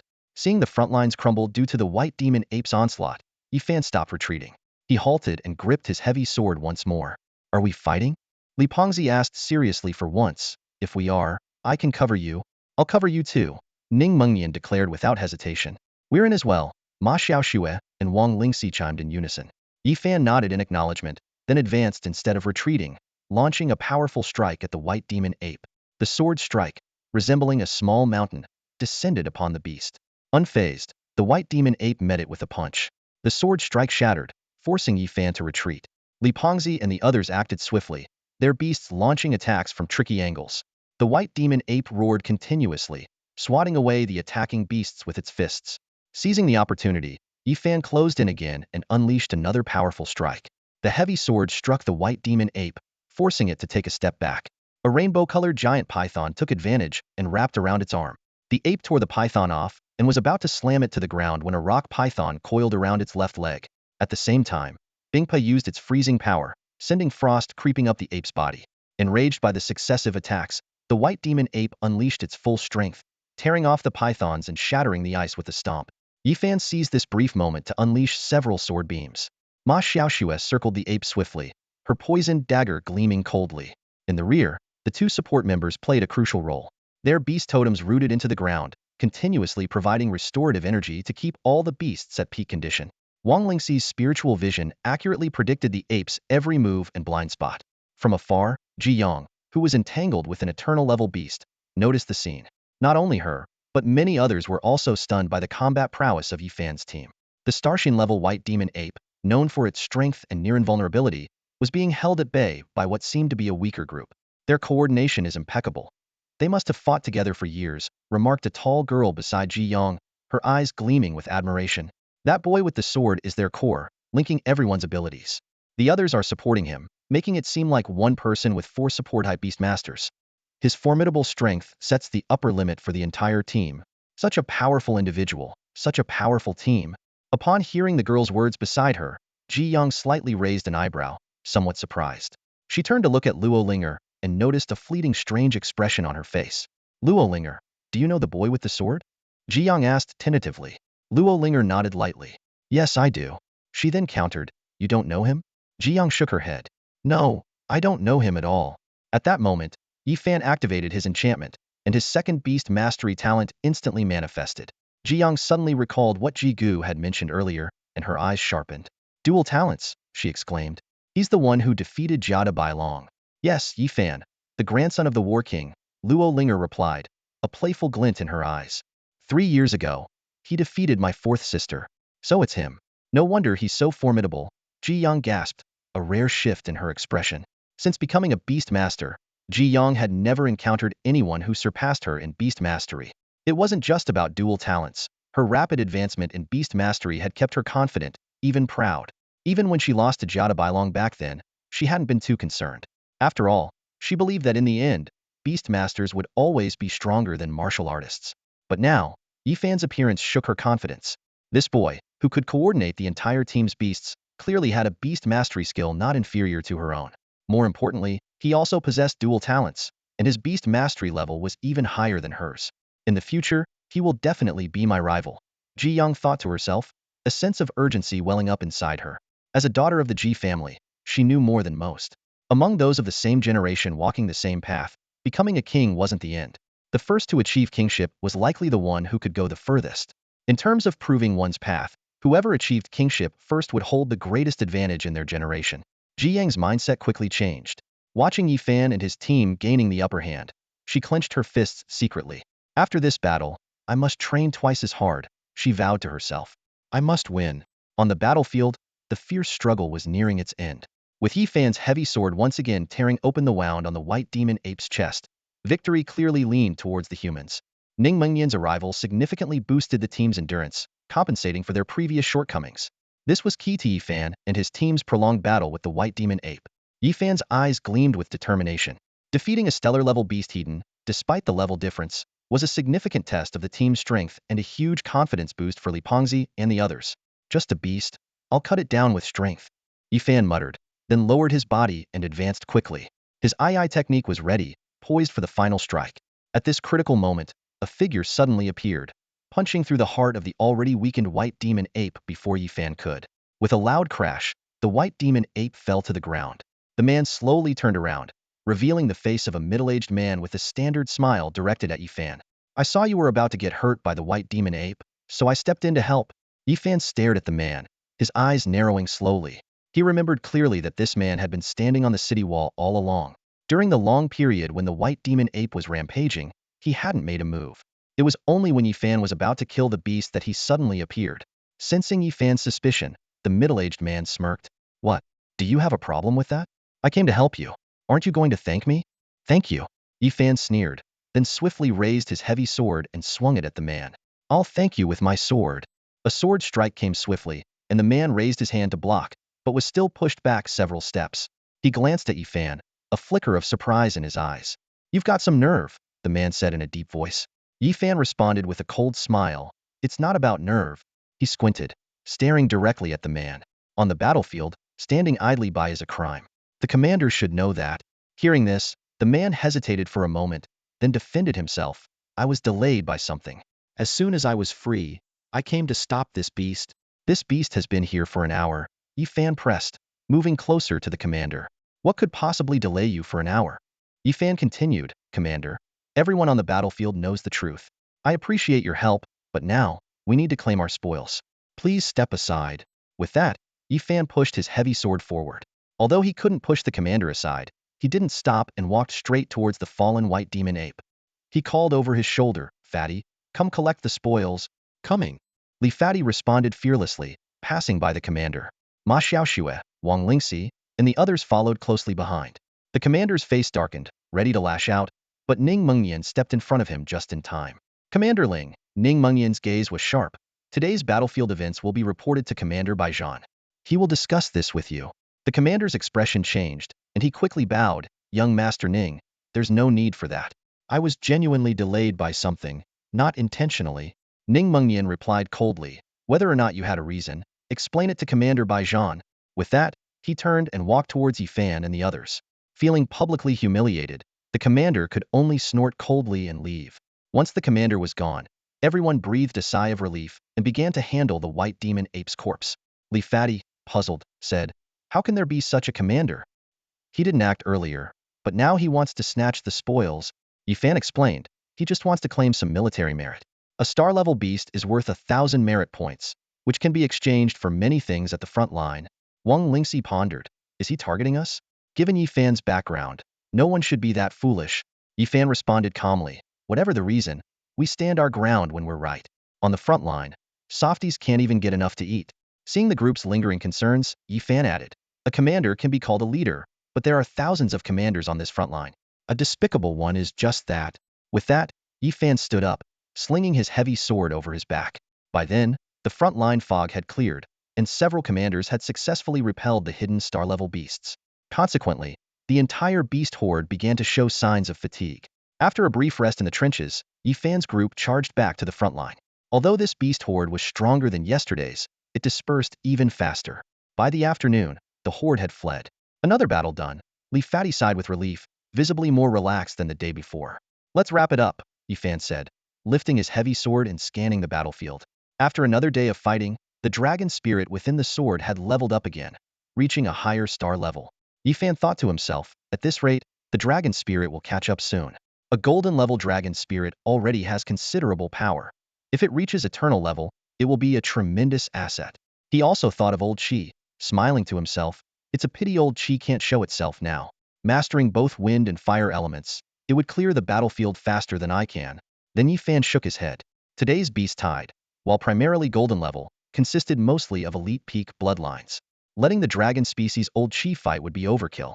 Yifan glanced at his companions and softly asked, "With the time we have left today, should we just go rest?" On the way back, Li Pengzi suddenly thought of something and curiously asked, "Are there any restaurants in the frontline city?"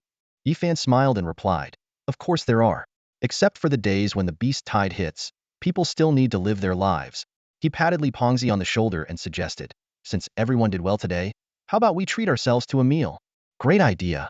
Li Pengzi responded excitedly, and Wang Lingxi, Ma Xiaoxue, and the others also smiled. After several days of exhausting travel, they were eager for a good rest. At dusk, Yifan and his group walked into an open-air restaurant in the city. The owner eagerly approached them. "What would you like to eat? Are you bringing your own ingredients, or?" "Bringing our own," Yifan answered decisively, taking out a large piece of magical beast meat from his pouch and handing it to the owner. He also placed 2 bills on the side. "Add some side dishes and make it 3 courses." The owner's eyes widened for a moment at Yifan's practiced movements, but he quickly smiled and accepted the meat and money, calling over a waiter to help. After they sat down, Li Pengzi asked in confusion, "This is the first time I've seen a place where you can bring your own ingredients." Yifan explained, "On the front lines, meat is the least of our worries. If you can bring your own, you should. Of course, if you don't, the restaurant will provide magical beast meat. But the price is outrageous." "How outrageous?" "You'll see soon enough." Yifan replied without going into details. Instead, he took out several large bowls and a special wine gourd from his waist. It's hot out, let's have some wine to cool off. Everyone's eyes lit up, clearly remembering the exquisite taste of the wine from this gourd, which Wu Jingtian had coveted. Only Ning Mengnian hesitated. I think I'll pass. I got drunk just yesterday. Yifan laughed and poured him a bowl as well.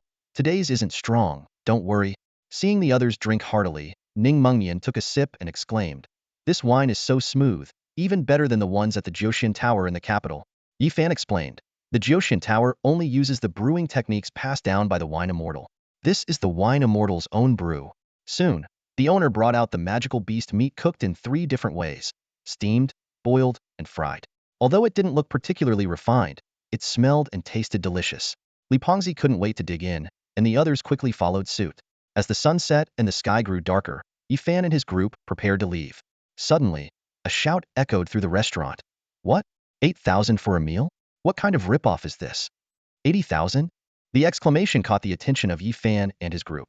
Although Yifan was mentally prepared, Li Fati and the others couldn't help but gasp. They looked up to see a few students standing in front of the shop owner, staring at the exorbitant bill in disbelief. The shop owner, a seasoned veteran with years of experience on the front lines, handled the students' doubts with ease. Folks, supplies are scarce on the front lines, so the prices are naturally much higher than in the rear. His few words left the students speechless. The surrounding soldiers noticed the scene, their faces showing a hint of amusement. One couldn't resist jeering, it's just a meal. What's the big deal? Prices on the front lines are always like this. What, can't the top students from the academy even afford to eat? Embarrassed and unable to argue, the students reluctantly pooled their money, placing several thick stacks of bills on the counter before storming off in anger. The shop owner cheerfully pocketed the money, not forgetting to add, come again next time. Li Fati muttered under his breath. A few pounds of bronze and silver deer beast meat would at most sell for $1,000. 80,000? This guy's a total scam artist, preying on students. Yifan calmly responded, the front lines are about defending humanity, but that doesn't mean everyone is without ulterior motives. It's good for them to learn the hard way now, so they won't be fooled again. Standing up, he added, let's go find a tent to rest. After tomorrow's final battle, we can return to the academy. Tomorrow's fight will be the toughest, Yifan reminded them. We'll be on the frontmost battlefield, so be prepared. Ma Xiaoxue asked curiously, what level are the beasts at the frontmost line? Yifan explained, they vary in strength, but most are high star gold tier, with quite a few at eternal and stellar tiers. Stellar tier beasts will serve as the vanguard in sieges, so we could encounter them at any time. Li Fati looked worried. Most students are only at the gold tier right now. Is it really okay to send them to such a battlefield? They need to see the real world at some point, Yifan replied calmly, stepping outside. Suddenly, a large group of students surrounded them. Li Fati and the others immediately became vigilant, and people inside the shop looked up curiously. Yifan, however, remained composed, merely stopping to observe the crowd. A lazy voice broke the silence, and a graceful figure emerged from the group. Yifan squinted, then spoke without hesitation. The Luo family really likes to block people on the road, don't they?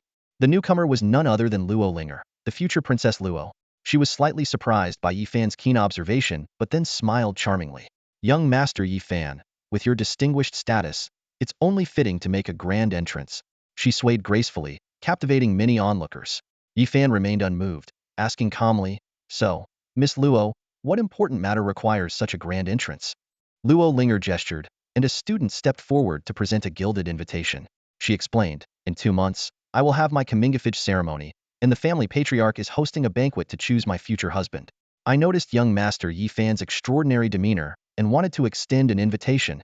Yifan looked at the invitation, a hint of helplessness flashing in his eyes. In his previous life, he had received this same invitation, attended out of youthful naivety, and ended up making countless enemies, suffering greatly. Seeing Yifan hesitate to accept the invitation, Luo Linger softly asked, Young Master Yifan, are you unwilling to come? I'll come. Yifan took the invitation from Luo Linger, without a hint of hesitation on his face. Luo Linger smiled sweetly and said gently, in that case, we look forward to welcoming you in 2 months, Mr. Yi. I will reserve the best seat for you. With that, she turned and left, followed by the others, leaving Yifan standing alone, clutching the delicate invitation. Li Pengzi sidled up to Yifan, winking and nudging, Yifan, it looks like this girl has a thing for you. Isn't this invitation just for you? Yifan replied calmly, yes, it is specifically for me, but she will likely invite many young masters from other families as well. Glancing at Li Pengzi's excited expression, he added, A girl like her is not someone an average person can handle. Li Pengzi persisted. Yi Fan, you're no average person. If you wanted to, could she really refuse you? Suddenly, an idea struck him, and his eyes lit up. Didn't you say before that the 7 daughters of the Luo family jointly manage the family? If you marry one of them, wouldn't that mean you control 1/7 of the Luo family? Yi Fan shook his head, a hint of helplessness in his tone. Your mind works well at times like this. But just now, she subtly revealed my identity, likely stirring up her suitor's hostility towards me. It's better to keep my distance from such a woman to avoid being deceived. Li Pengzi asked, puzzled. Then why did you accept the invitation just now? Yi Fan's lips curved into a knowing smile. There's a reason for accepting it. She can't be the only one playing tricks. Others can return the favor too. As night fell, the atmosphere inside a large tent in the military camp was tense. Commander Baijan was furious, having just received a report from Ning Mengyan. He shouted at Ling Xiao, who was kneeling on the ground. Ling Xiao, how dare you? Ling Xiao, half kneeling, argued, Commander Baijan, I truly had urgent matters to attend to at that time. It wasn't intentional. Commander Baijan sneered. Not intentional? Ling Xiao, do you think this is the first time I've heard of you doing such things? Already in a foul mood due to Qian He's recent provocations, Baijan's anger flared. As a commander, you should lead by example, not take advantage of training new recruits. Do you know how many soldiers died because of your selfishness? And you still dare to argue? Have you forgotten the military laws on the front line? Seeing Baijan's anger, Ling Xiao dared not argue further and quickly kowtowed. Commander Baijan, it is my fault. I am willing to bear the consequences. Consequences? Can you bear such consequences? Baijan snorted, a glint of insight in his eyes, stealing credit on the battlefield, and doing so openly? Are you really that foolish? Suddenly, a thought crossed his mind, and his tone shifted. Ling Xiao, could it be that someone is instructing you to target Yi Fan? I've heard that recently, you've had some dealings with the people of the Warden King? Commander Baijan, words without proof are meaningless. You can't just say things like that. Ling Xiao suddenly looked up, his face filled with anxiety. He hastily defended himself. I have never acted against the Ming King. Baijan narrowed his eyes, his sharp gaze piercing through Ling Xiao. Why are you so anxious if you haven't done anything wrong? Ling Xiao on the front lines. You should know what to do and what not to do. His tone was calm, but it carried an underlying threat. If I heard you were in contact with the Zheng King, I wouldn't question it. But if it's the prison king, that's a different story. Ling Xiao felt the menace in Baijan's words and couldn't help but tremble. He gritted his teeth and forced himself to respond. Commander Baijan, I have no intention of betrayal. The hall fell into a heavy silence, the oppressive atmosphere almost tangible. Ling Xiao's body shook slightly, as if he might collapse at any moment. Then, Baijan spoke again. Enough, Ling Xiao. You've been on the front lines for 15 years. I believe you're not that kind of person. Ling Xiao breathed a sigh of relief and hurriedly expressed his gratitude.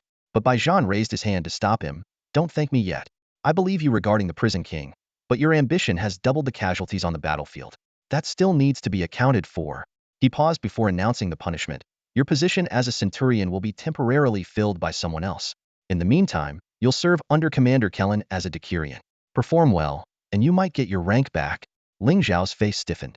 Being demoted from centurion to decurion meant going from an independent commander to a subordinate.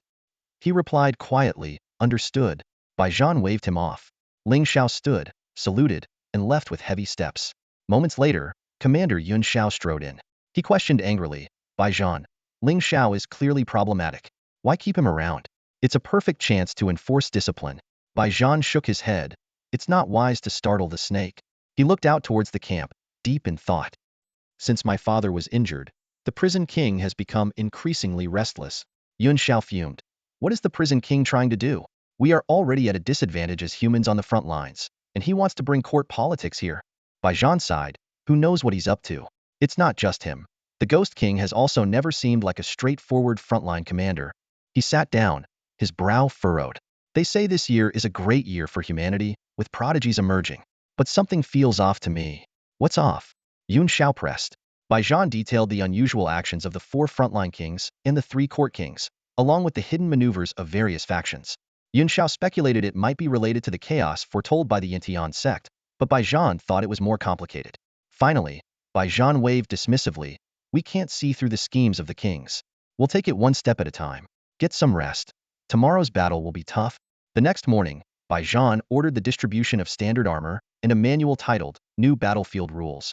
The unusual name puzzled everyone, leaving them uncertain about the challenges ahead. In the vehicle, Li Pengzi flipped through the manual, his brows furrowed. He glanced at it briefly before closing it, a look of surprise on his face. Retreat quickly when encountering an unbeatable beast? Isn't that considered desertion? On the battlefield, isn't desertion punishable by death? Sitting nearby, Yifan seemed to understand his concerns and gently shook his head. We're freshmen, not soldiers. From the perspective of the higher-ups, the influx of new blood is extremely valuable, especially college students from various universities. Once trained, they can be of great use in the future. Our lives are precious, so they will try to protect the students as much as possible. He pointed out the window. Look at the previous battles. Those standing on the city gate towers are commanders who did not join the fight to protect the students from dying. Li Pengzi's eyes widened in surprise.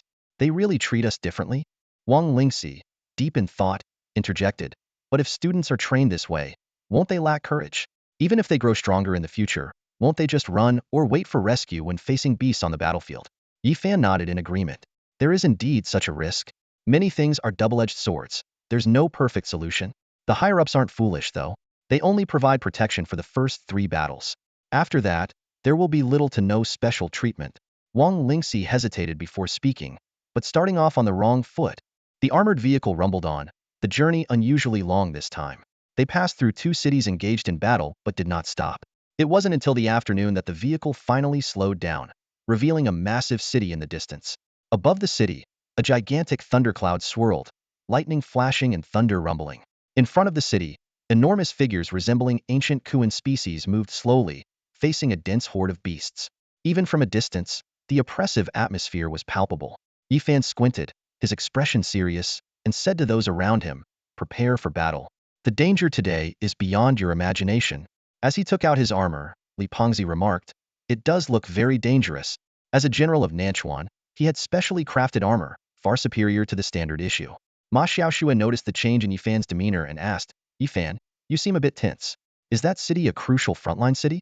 Yifan's eyes were sharp as he stared at the distant city. "It's more than crucial.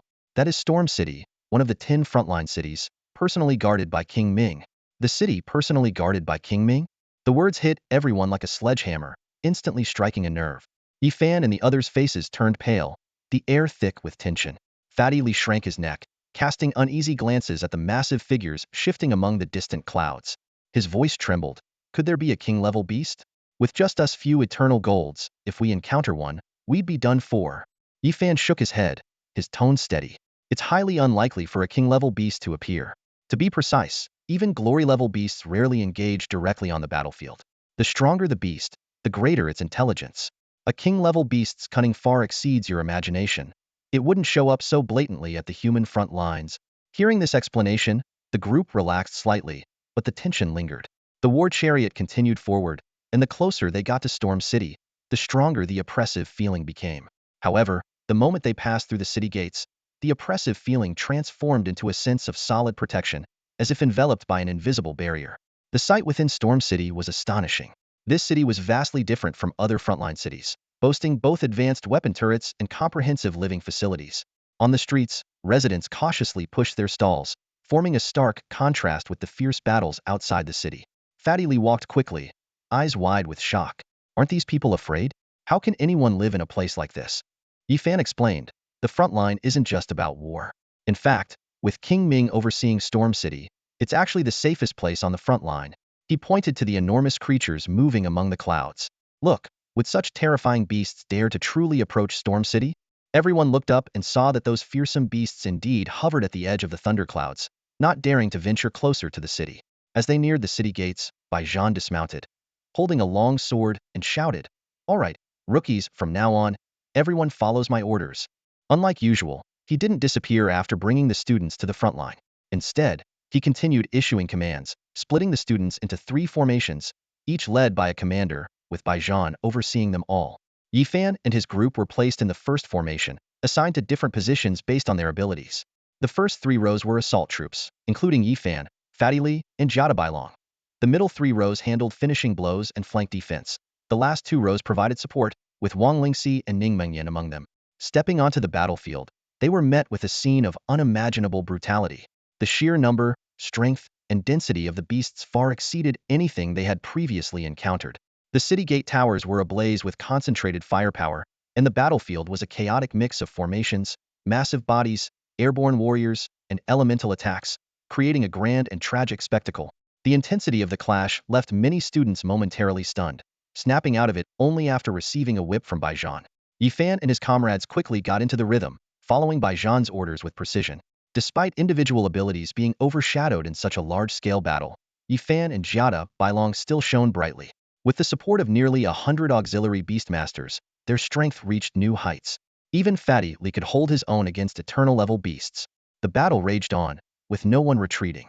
As one of the 10 frontline cities, Storm City boasted formidable forces, countless eternal-level warriors, over 1,000 star-level, and more than a dozen glory-level fighters. As time passed, the initially chaotic students gradually found their footing, with many gaining valuable experience from the fierce combat. Among the warriors, particularly the fierce ones like Jia Bailong, his entire body was enveloped in an aura of formidable power. With a single punch, he obliterated the head of an eternal star beast, causing blood and brain matter to splatter everywhere. This strike seemed to exhilarate him immensely, and he turned to look at Yifan in the distance, his eyes gleaming with excitement. Yifan, I was born for the front lines. Jia Bailong shouted, his voice brimming with pride. Hearing this, Yifan merely smiled faintly without saying much. He swept his heavy sword horizontally, the sharp blade cutting through the air with a chilling gleam. Meanwhile, the beasts beside him launched their own attacks with claws and fangs. In a blink, Yifan decapitated a low-star stellar beast. As both a warrior and a beastmaster, Yifan's strength, augmented by various enhancements, far surpassed that of Jia Bailong. The battle seemed to be going smoothly until a deafening roar echoed from the sky. A gigantic Yunyu Kuan burst through the clouds, instantly altering the battlefield's dynamics. Following it, dozens of honor-level Yunyu Kuan, who had been observing from the clouds, joined the fray. The carnage was immediate. Although these Yunyu Kuan were not ancient relics, they possessed top-tier extraordinary bloodlines and terrifying power, capable of decimating swathes of soldiers with a single strike. Despite being positioned towards the rear, Yifan and his group were still affected by the battle shockwaves, resulting in numerous injuries. Hold them off, someone shouted. The honor-level warriors on the battlefield reacted swiftly, rushing forward to intercept after the initial casualties. The clash of honor-level combatants erupted instantly, with both sides evenly matched, although the beasts held the upper hand. The Yunyu Kuan gathered, seemingly forming a mysterious formation that churned the battlefield sky into a massive tornado. The tornado's power was so immense that even eternal-level warriors could be swept into it. These damn beasts, Baijan muttered darkly, gritting his teeth. Such a grand display. They're testing if my father can still make a move. Without hesitation, he issued a command. Everyone, fall back. Despite the order, the students engaged in battle hesitated and did not retreat immediately. This brief moment of indecision allowed the terrifying tornado at the battlefield's center to accelerate and change direction, heading straight for Yifan and the other freshmen. The battlefield was vast, but the tornado was even larger. Within moments, it had closed in, its immense pull instantly dragging in several slow-reacting freshmen. Their cries for help were abruptly cut off. Only then did the remaining students panic and scramble to retreat. Yifan was the quickest to react among them. Even before Baijan's command, he had already started to fall back. Now, he grabbed the weaker Wang Lingxi and Ning Mengyan, shouting to Li Pengzi and Ma Xiaoxue, move, don't hesitate. Hearing Yifan's call, the two quickly retreated. However, the tornado was faster, reaching them within moments. Many freshmen were unable to withstand the terrifying pull and were sucked in. Seeing the tornado about to engulf the entire group of freshmen, Baijan, furious, stopped in his tracks and turned to charge at the tornado. At this critical moment, a massive presence suddenly emerged. This overwhelming aura made everyone feel as though an invisible giant hand was squeezing their hearts. Boom! A sound like a massive bell's toll echoed. Simultaneously, an enormous hand appeared out of nowhere, shattering the terrifying tornado with a single strike. A majestic voice resonated through the heavens and earth. Mere beasts, how dare you? Boom! A terrifying giant hand descended, causing the entire sky to tremble violently at that moment. Above Storm City, thunderclouds roared, and fierce lightning flashed like exploding thunder, illuminating the sky. A majestic aura rose from the city, as if injecting a dose of morale into all the warriors on the human front lines. Yifan and his companions halted amidst the thunder and lightning, sensing something as they looked up towards the city walls. They saw a giant figure standing tall, with a long blade planted in the ground beside him, and a beast as large as a direwolf crouching next to him. Although his figure was pitch black and his face indistinct, his piercing eyes were strikingly clear. His towering stature, almost reaching the heavens, and his overwhelming presence that seemed capable of swallowing mountains and rivers, unmistakably declared his identity. Ming Wang. Li Pengzi shouted excitedly, Yi Fan. It's the living Ming Wang. I see him. Yi Fan replied calmly, his gaze deeply fixed on the imposing figure. At that moment, everyone on the battlefield simultaneously paused, their eyes all turning towards the figure on the high tower. With Ming Wang's appearance, the tide of the battle shifted instantly. Ming Wang stood atop the tower, his eyes glowing as he surveyed the swirling clouds above, and shouted, Storm City, when did it become your playground to wreak havoc? Before the words finished, Ming Wang raised his long blade. In a flash, a blade light spanning thousands of meters slashed towards the sky. The space seemed to be torn apart by the blade's energy, sweeping through and cutting several Cloud Wanderer Kuns in half. Crash. The massive bodies of the honor-level Cloud Wanderer Kuns fell, their innards raining down. Their enormous corpses crashed heavily onto the battlefield, kicking up clouds of dust. The remaining Cloud Wanderer Kuns emitted mournful cries, akin to wail songs, filled with sorrow and fear. None dared to engage with the honor-level warriors on the battlefield anymore, and one by one, they let out long calls and left. Simultaneously, all the beast hordes on the battlefield retreated like a receding tide. This scene left Li Pengzi and the others stunned. One slash to defeat honor-level beasts, and another to rout the beast horde. Such was the terrifying power of the four kings on the front lines. Ma Xiaoxue gazed at Ming Wang on the city gate tower with eyes full of admiration and whispered, one slash to defeat honor-level beasts, another to rout the beast hordes. Is this the power of the four kings on the front lines? The others showed similar expressions, except for Ning Mengnian, who remained relatively calm. Ming Wang paid no heed to the reactions of the crowd. He snorted coldly, heavily planted his long blade into the ground, and his voice echoed across the battlefield. All frontline generals, heed my command. An eye for an eye, a tooth for a tooth. Pursue them. A resounding cheer erupted from the soldiers, and the commanders quickly responded, directing their troops to charge. Bai Zhan also shouted, everyone, follow me, pursue them. The retreating beasts had lost their will to fight and were no match for the pursuing soldiers. They were a far cry from their fearless selves during the siege. Yi Fan, riding his beast, Xiaohua, reaped significant rewards during the pursuit, outpacing most of the soldiers on foot. The chase continued until they were 100 miles away from Storm City, where the frontline commanders ordered a halt. The soldiers began to clean up the battlefield and started their journey back. What a satisfying victory, Li Pengzi said to Yi Fan on the way back, still immersed in the shock of Ming Wang's actions. I finally understand how powerful a king-level warrior is. Yi Fan's eyes grew deep as he replied. The strength Ming Wang displayed just now is far from the full power of a king-level warrior. King-level warriors possess the power of laws, making it a true dimensional suppression against those below them. If he had gone all out, none of those honor-level Cloud Wanderer Kuns would have escaped today. That's strong? Li Pengzi was stunned but then asked with doubt, then why didn't Ming Wang go all out? That's what puzzles me, Yi Fan replied thoughtfully. Logically, if Ming Wang wanted to act, he could have easily stopped the destructive tornado before it caused massive casualties, rather than waiting until after. Also, this many honor-level beasts shouldn't appear so brazenly in a place known to be guarded by king-level warriors, especially a city where the 5 kings of the front lines are stationed. The 5 kings of the front lines? Ning Mengnian, who had been listening, showed a puzzled expression. Aren't there only 4 kings on the front lines? Zhen Wang, Li Wang, Yu Wang, and Ming Wang. On the surface, there are 4 kings, but in reality, there's also a ghost king who resides around Indu City. He rarely shows himself, so when frontline kings are mentioned, he is seldom brought up. Hearing this, Yi Fan waved his hand lightly, but a glint of contemplation flashed in his eyes. He keenly sensed something unusual about Ming Wang. Such a figure, proud and unyielding, had only made a single strike during today's beast siege, which was quite odd. Is Ming Wang injured? This thought flashed through Yi Fan's mind. His time on the front line in his previous life was brief, so his understanding of the 5 kings was mostly superficial. Zhen Wang was close to Li Wang, and Ming Wang was neutrally inclined towards both, while Yu Wang was friendly with the Ghost King. The entire frontline situation formed a tripartite balance.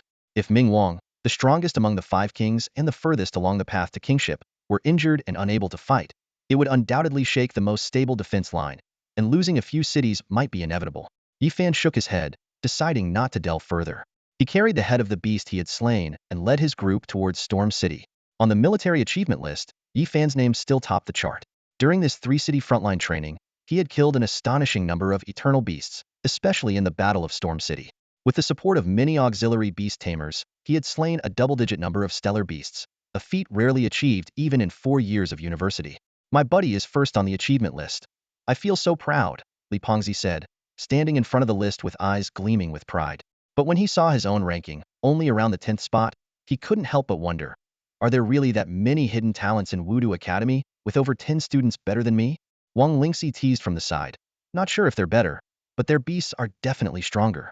A few days ago, I saw your mentor beating you up at the beast training grounds, saying your beast is ugly and disobedient. That's nonsense. Li Pengzi immediately retorted. How can you slander me like that? Beast tamer's work can't be called ugly. I was just out of practice. Out of practice?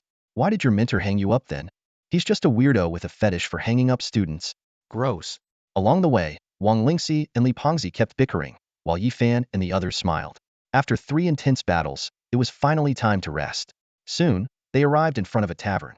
Just as they were about to step in, they suddenly heard the sound of synchronized footsteps approaching from the road. Clack, clack.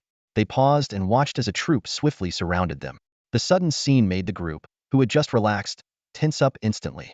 Yi Fan stood at the front, his hand on his sword hilt, vigilantly observing the surroundings.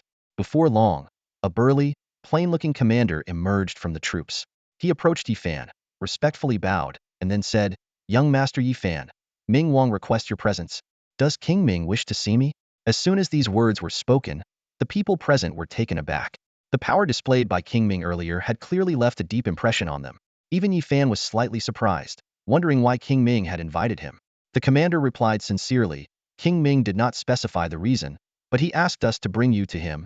After a brief moment of thought, Yi Fan slowly took his hand off the hilt of his sword and said in a deep voice, "If King Ming invites me, I shall certainly agree." "Very well, young Master Yi, please follow me," the commander said, leading the way. The group moved immediately, forming a tight formation around Yi Fan, with tall soldiers creating a dense line that completely obscured him from sight. Li Pengzi and the others stood where they were, watching the departing troops. Li Pengzi muttered anxiously, "Is this how you invite someone? I hope King Ming isn't a bad person." Ning Mengnian, who rarely spoke, said calmly, "Whether he's good or bad, no one can say for sure. But someone like King Ming wouldn't harm a junior. Isn't Yi Fan the grandson of War King? I heard War King made a lot of enemies back in the day." Li Pengzi was still worried. Ning Mengnian explained, "Anyone who holds a king's title has a certain pride. Even if there were issues with Yi Fan, they would go directly to Marshal Yi Mao, not Yi Fan." "Well, that makes me feel better," Li Pengzi said, letting out a sigh of relief. He patted his belly and looked at the tavern in front of him. "Since Yi Fan is fine, let's treat ourselves to a big meal." Wang Lingxi and Ma Xiaoxue, however, said they wanted to find a place to stay. Ning Mengnian also declined, saying he needed to review what Yi Fan had recently taught him. As the three left one by one, Li Pengzi looked helplessly at the tavern. After hesitating for a moment, he decided to wait for Yi Fan to return before eating. But after taking a few steps, his stomach growled loudly. He stopped, looked back at the tavern, and said to himself, "Maybe just half a meal?" Meanwhile, Yi Fan had been brought to the top floor of the tallest building in Storm City. The spacious hall had only 2 cushions, and no one else present. The commander asked Yi Fan to wait, and quickly went into the inner chamber to report. Shortly after, King Ming emerged. He was not wearing his armor but a clean white robe, yet he still looked tall and imposing. Seeing Yi Fan, King Ming smiled. "Young Master Yi, what a handsome young man. Please take a seat." After they both sat down, Yi Fan asked, "King Ming, despite your busy schedule, you invited me here. May I know the reason?" "There's no pressing matter, just some casual conversation," King Ming replied with a smile, then clapped his hands. The commander immediately brought out a tiger tally and respectfully handed it to King Ming. King Ming took the tiger tally and said to Yi Fan, "I was an old friend of your grandfather. Consider this tiger tally, which signifies the rank of a centurion, as a gift. If you're interested, you can join my camp anytime." Yi Fan did not reach out to take it, but instead clasped his hands in a gesture of respect and said, "I cannot accept a reward without earning it. I should rely on my own abilities to gain rewards. While I am grateful for your kindness, I must decline the tiger tally." King Ming was slightly taken aback, then put the tiger tally away and praised, "Young Master Yi, you indeed have the demeanor of your grandfather." "Thank you for the compliment, King Ming," Yi Fan replied, then added, "You are a hero on the front lines and a pillar of our people. If there is anything you wish to discuss with me, please let me know. I will do my utmost to assist." Hearing this, King Ming's expression changed slightly, becoming more solemn. He gestured for the commander to leave.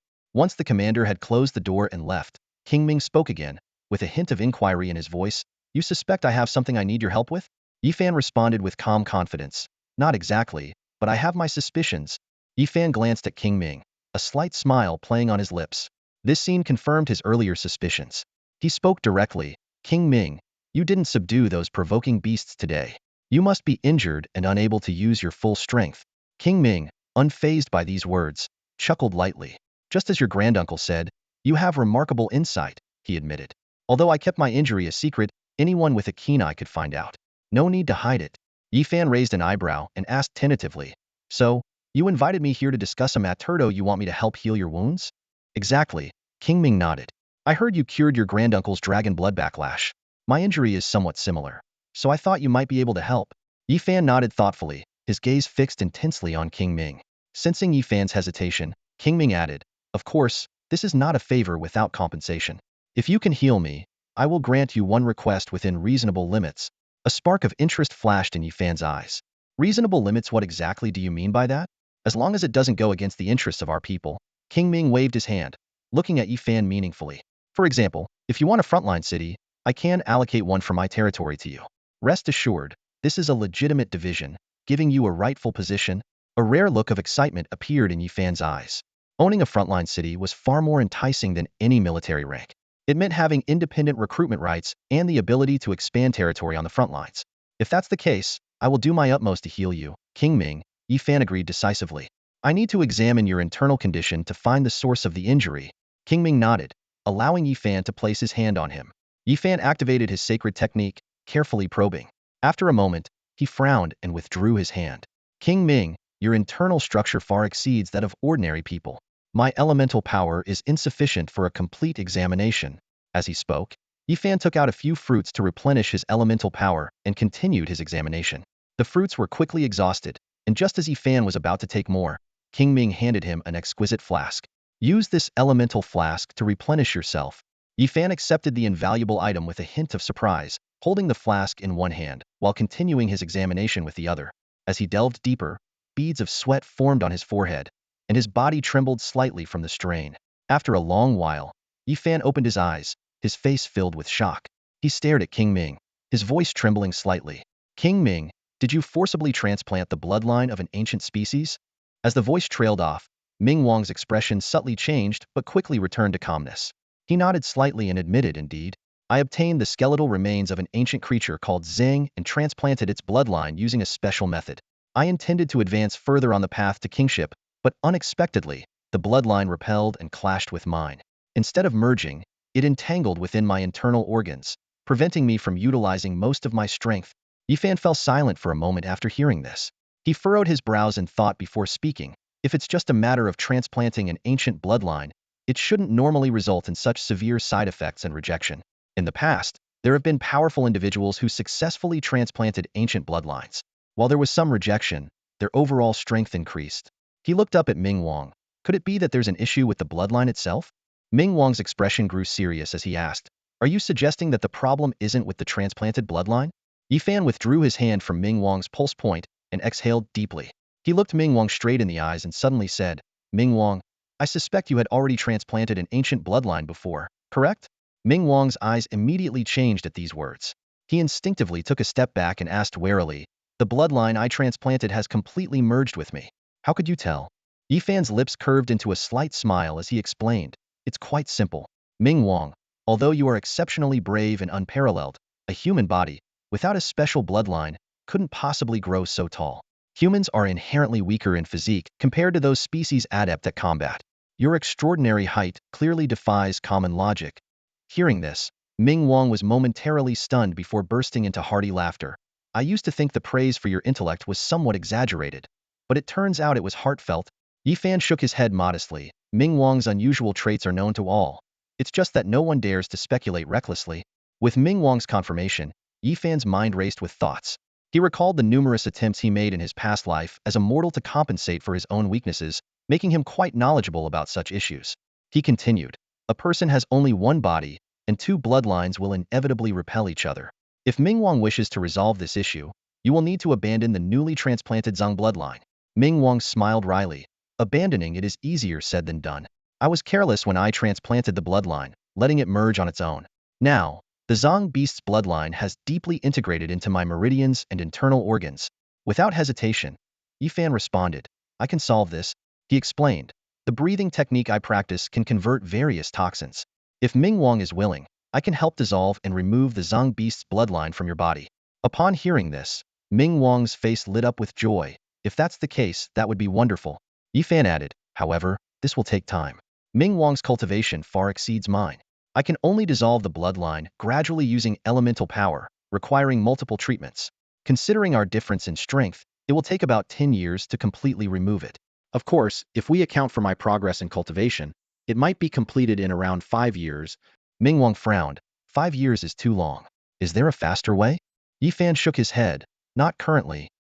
His gaze fell on the elemental jar next to Ming Wang's hand, and he said thoughtfully, however, if we have such a treasure to assist, the process could be much faster. Ming Wang was stunned for a few seconds before bursting into laughter. You cheeky lad, daring to fleece me? Without hesitation, he tossed the elemental jar to Yifan. If it can help you, it's yours. Yifan caught the elemental jar steadily, a hint of a smile flashing in his eyes. Although simple in function, the jar had an astonishing storage capacity and could automatically absorb elemental power from the environment without any materials. While it wasn't enough to restore the full glory of kingship, it was sufficient to replenish the elemental power of the eternal star multiple times. This meant that as long as his body could withstand it, he could continuously perform sword techniques, maintain enchantment status, or keep replenishing the elemental power for his beasts. This treasure was remarkably similar to the abyssal beast he was seeking. Though limited, it was an exceedingly rare artifact, each one worth a fortune. Yifan stood up and bowed to Ming Wang. Thank you, Ming Wang, for this gift. I will prepare for a few days and visit the Frontlines next time. Please provide a token for easier access. Ming Wang responded cheerfully. A token is unnecessary. King Ming looked up at Yifan and casually handed him a waste token. With a slightly questioning tone, he asked, there must be a lot of restrictions for students going to the front lines. Do you need me to inform your school? Yifan accepted the token and shook his head. No need for that. Before I enrolled, Principal Ning Xiachuan had already granted me the freedom to go to the front lines as I wish. King Ming raised an eyebrow. Oh, Ning Xiachuan. So, you're studying at his school. He pondered for a moment before simply waving his hand. In that case, until next time. The front lines are dangerous. Even though you're exceptional, you should still be cautious. Understood. Thank you for the advice, King Ming. Yifan stood up and walked out. King Ming watched Yifan leave, his gaze growing more contemplative. He unconsciously pressed his palm, as if deep in thought. This kid, did he really just notice my appearance, or did he use some other means to find out more? He muttered to himself before falling silent, closing his eyes to meditate. Before long, there was another knock on the door. After the sound of knock, knock, knock, a voice called out, King Ming, Commander Baijan requests an audience. King Ming opened his eyes, a rare flicker of emotion crossing his face. Enter. The door opened and closed, and Baijan walked in. Seeing King Ming seated, he bowed without expression. Father, how have you been lately? Not well, but I found some solutions, King Ming replied, looking at Baijan with a hint of curiosity. You usually avoid seeking me out. What trouble brings you here today? I've encountered a problem I can't solve alone, Baijan admitted. King Ming showed a trace of interest. Oh? Besides the beast tides, what could possibly trouble you on the front lines? What's it about? Baijan seemed somewhat helpless. A new student, Yifan? Yifan? King Ming's expression shifted slightly, but quickly returned to normal. What has he done to you? It's not him.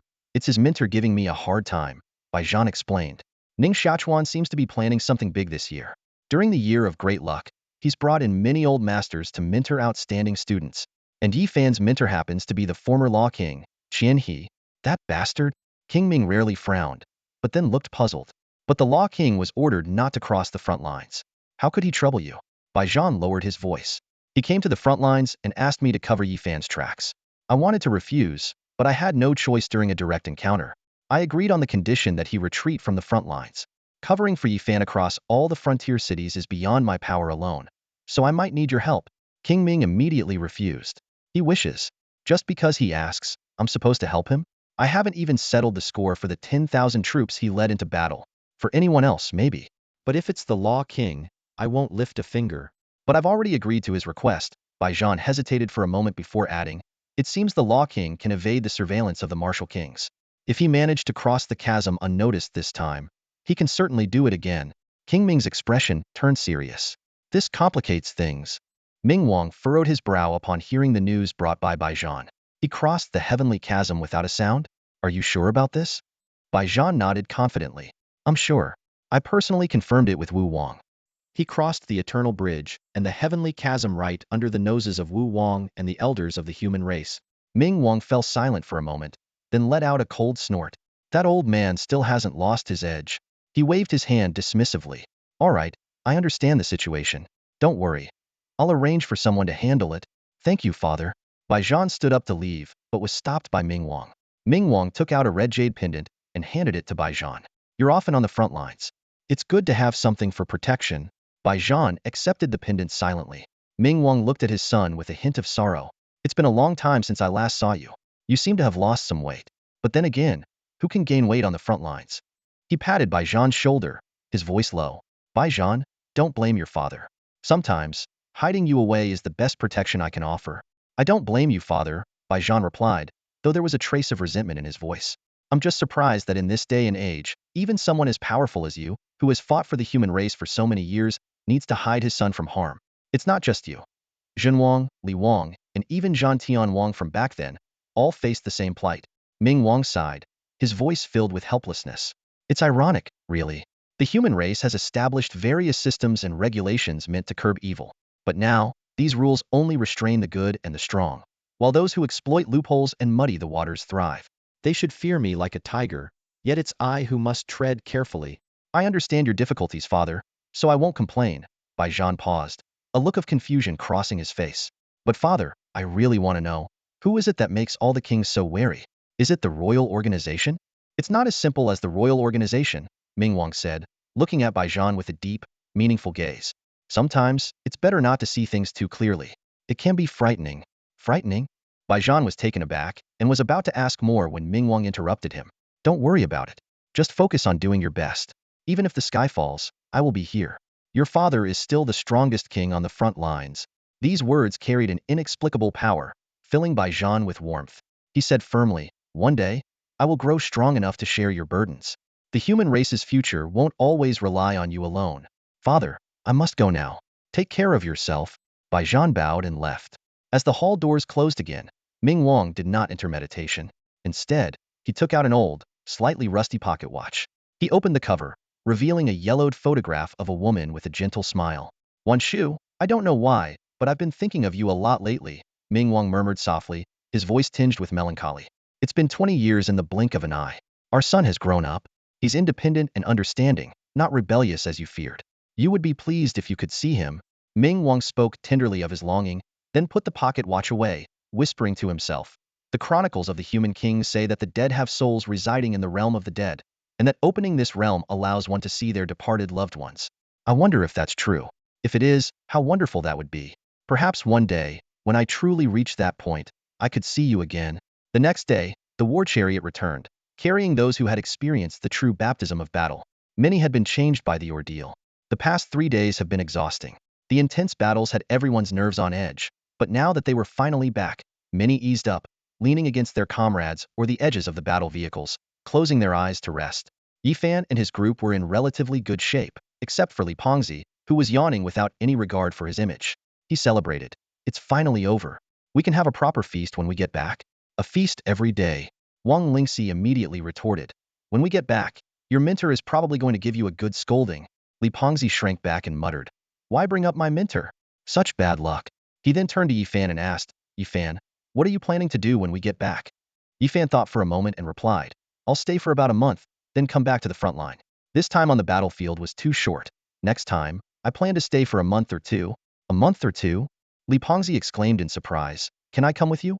Yifan shook his head. You guys don't have the privileges, so you probably can't come. But it's okay if you don't come. I have some matters to attend to on the front line next time. It's better for you to stay with your mentor and learn more.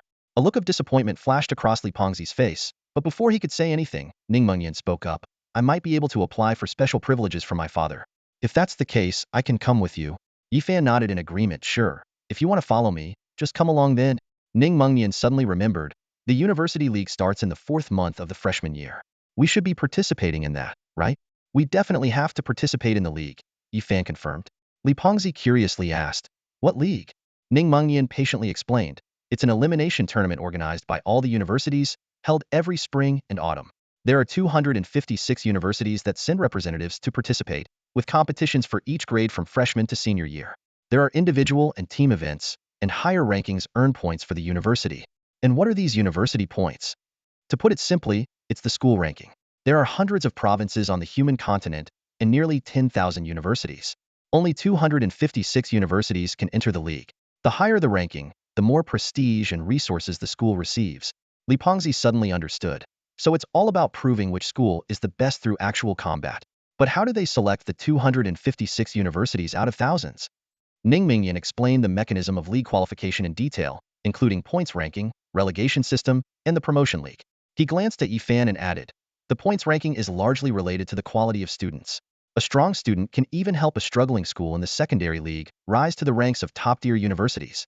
In this process, the school's benefits far outweigh the students' gains in the competition. That's why every year, so many universities offer extravagant conditions to students who perform well in the college entrance exams. A single student leading a school to promotion is truly impressive. Upon hearing this, Li Pengzi's eyes widened in astonishment, and he blurted out, wouldn't the school treat him like royalty? Ning Mengnian chuckled and shook his head. More than just royalty.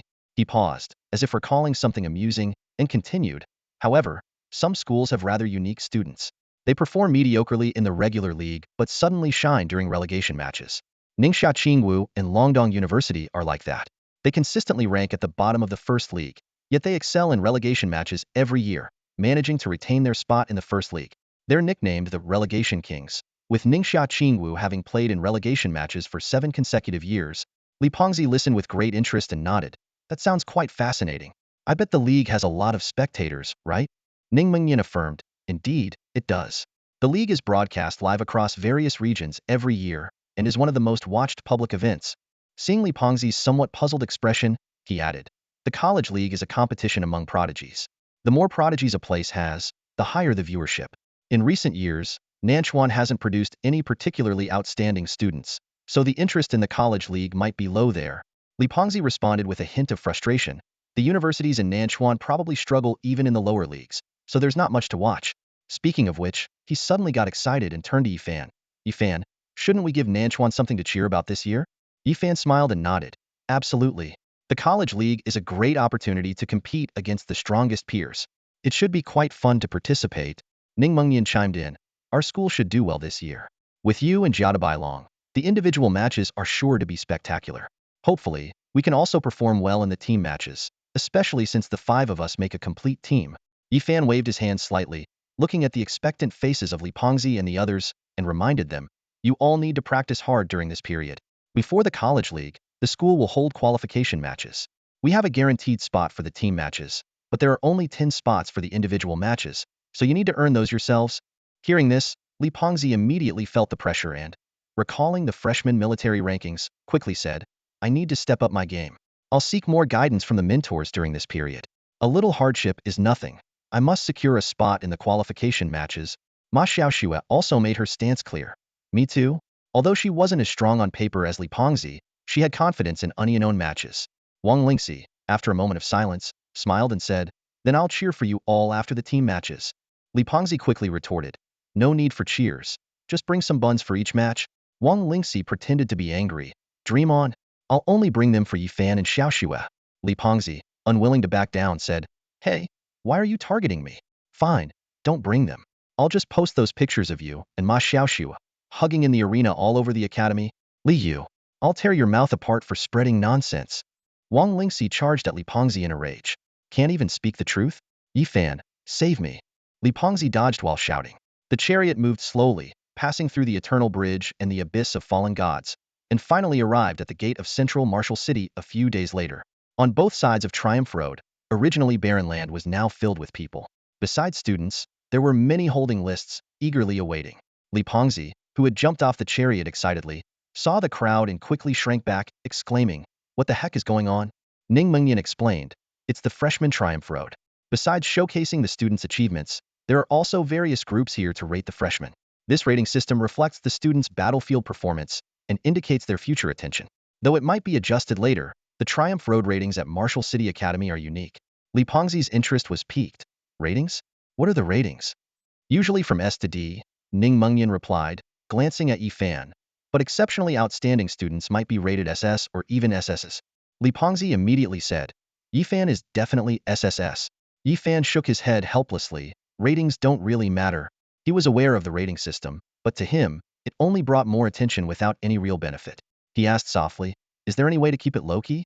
Behind him, Wang Lingxi keenly sensed Yi Fan's thoughts and turned to Ning Mengnian, whispering, drawing too much attention might not be wise.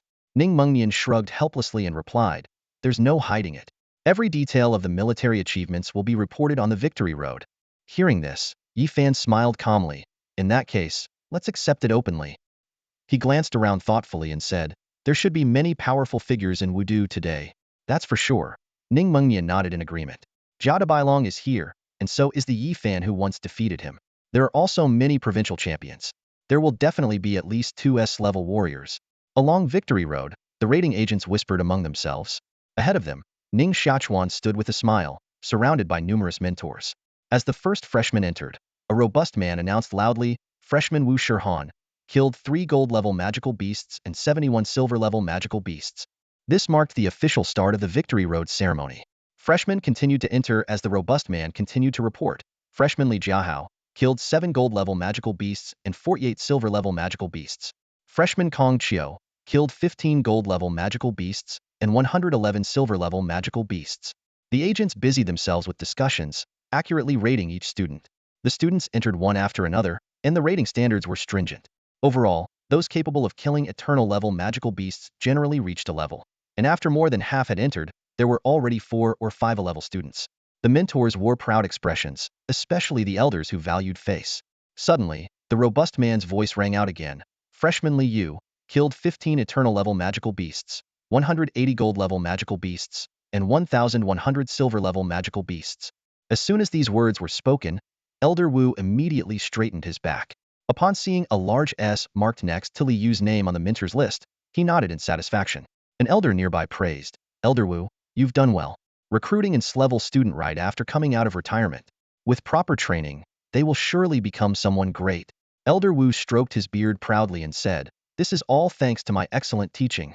Before he could finish, another elder couldn't help but retort, can you really say that with a straight face?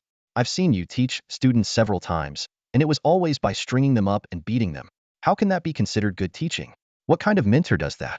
You don't know anything. Elder Wu's face stiffened, but he quickly retorted without missing a beat. That's my unique, string up and beat, training method. You see how this chubby kid used to be terrible at beast control? It's precisely because of my method that he's improved so quickly. The disciplinary method? Seriously, does old Wu even sound human? The elders joked, laughing among themselves. This group of once rebellious spirits had mellowed considerably over the years. Yet, at the back of the group, Qian He and Min Ri stood silently, their eyes fixed on the students marching down Triumph Road. Leading the procession was Li Pongzi, with a line of S-class students following closely. This year, the number of S-class students had nearly reached 20, far surpassing the usual 4 or 5. Additionally, nearly 100 A-class elites were present. The ordinary instructors watching were stunned and whispered among themselves. Yi Fan and Jia Bailong haven't even shown up yet, someone murmured, glancing at the 2 figures at the end of the line with a hint of anticipation. They're definitely going to be S-class, right? Absolutely. The question is if they can reach SS class. It's been decades since we've seen an SS class. The last one was from the era of King Ming. Can they measure up to that generation? Who knows? I never saw them in their prime. All eyes turned to Jia Bailong and Yi Fan. As the procession neared its end, Jia Bailong flashed a confident smile and was the first to step onto Triumph Road. The announcer cleared his throat and declared loudly, newcomer Jia Bailong has slain 9 star-ranked beasts, 101 eternal-ranked beasts, 781 gold-ranked beasts, and 3,148 silver-ranked beasts. The crowd erupted into cheers and gasps of astonishment. Isn't he just gold-ranked? How can he kill star-ranked beasts? His kill count is several times higher than others' classes. Is he really a newcomer? The rating officers exchanged bewildered looks, but after triple-checking the data, they unhesitatingly awarded him an SS class rating. However, Jia Bailong didn't seem overly excited. He glanced back at Yi Fan. Yi Fan then stepped onto Triumph Road, drawing everyone's attention, especially his mentor Qian He, whose eyes were filled with expectation. Yi Fan nodded slightly at Qian He before moving forward. The announcer picked up the list, rubbed his eyes, and after confirming the data, announced with a trembling voice, newcomer Yi Fan has slain 17 star-ranked beasts, 217 eternal-ranked beasts, 2,001 gold-ranked beasts, and 7,000 silver-ranked beasts. A stunned silence fell over the crowd as everyone stared wide-eyed at Yi Fan, who walked down Triumph Road carrying the heads of the beasts he had slain. It wasn't until Yi Fan was halfway through that someone finally exclaimed, a newcomer, on his first battlefield, killed nearly 10,000 beasts. Is he even human? This outcry triggered a chain reaction of shock among the elders. Although they had expected Yifan, a dual cultivator and beastmaster, to perform exceptionally, his overwhelming achievements far exceeded their expectations. The raiding officers were once again at a loss. They repeatedly confirmed the data, learning that due to the chaos of the battlefield, Yifan had led the charge, and his actual kill count might be even higher. They looked at each other, unsure of how to rate him. How about we also give him an SS class? Someone tentatively suggested. Jada Bailong is SSS, so giving Yifan the same rating should be fine, right? There were no questions, but judging by the battlefield performance, Yifan's achievements were nearly double those of Jada Bailong. The agents sat around discussing the rating issue enthusiastically. One agent frowned and said, "Isn't giving him an SSS rating too low?" Another shook his head in disagreement. "Rating them together doesn't make sense." "But SSS is the highest rating," someone said, puzzled. "How else can we rate them?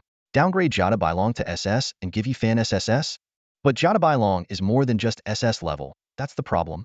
The discussion continued, with everyone troubled over how to rate Yifan's performance.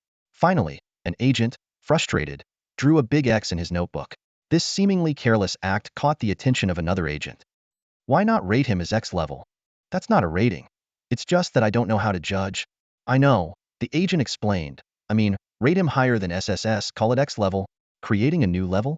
That doesn't seem right," someone questioned. "Why not?" another agent retorted. "SSS was created back then for King Wu's extraordinary achievements, wasn't it?" The agents started arguing again. At this point, the chief agent, dressed impeccably, made a decisive call. "Since this has come up, let's name it. Ratings are created anyway." "All right."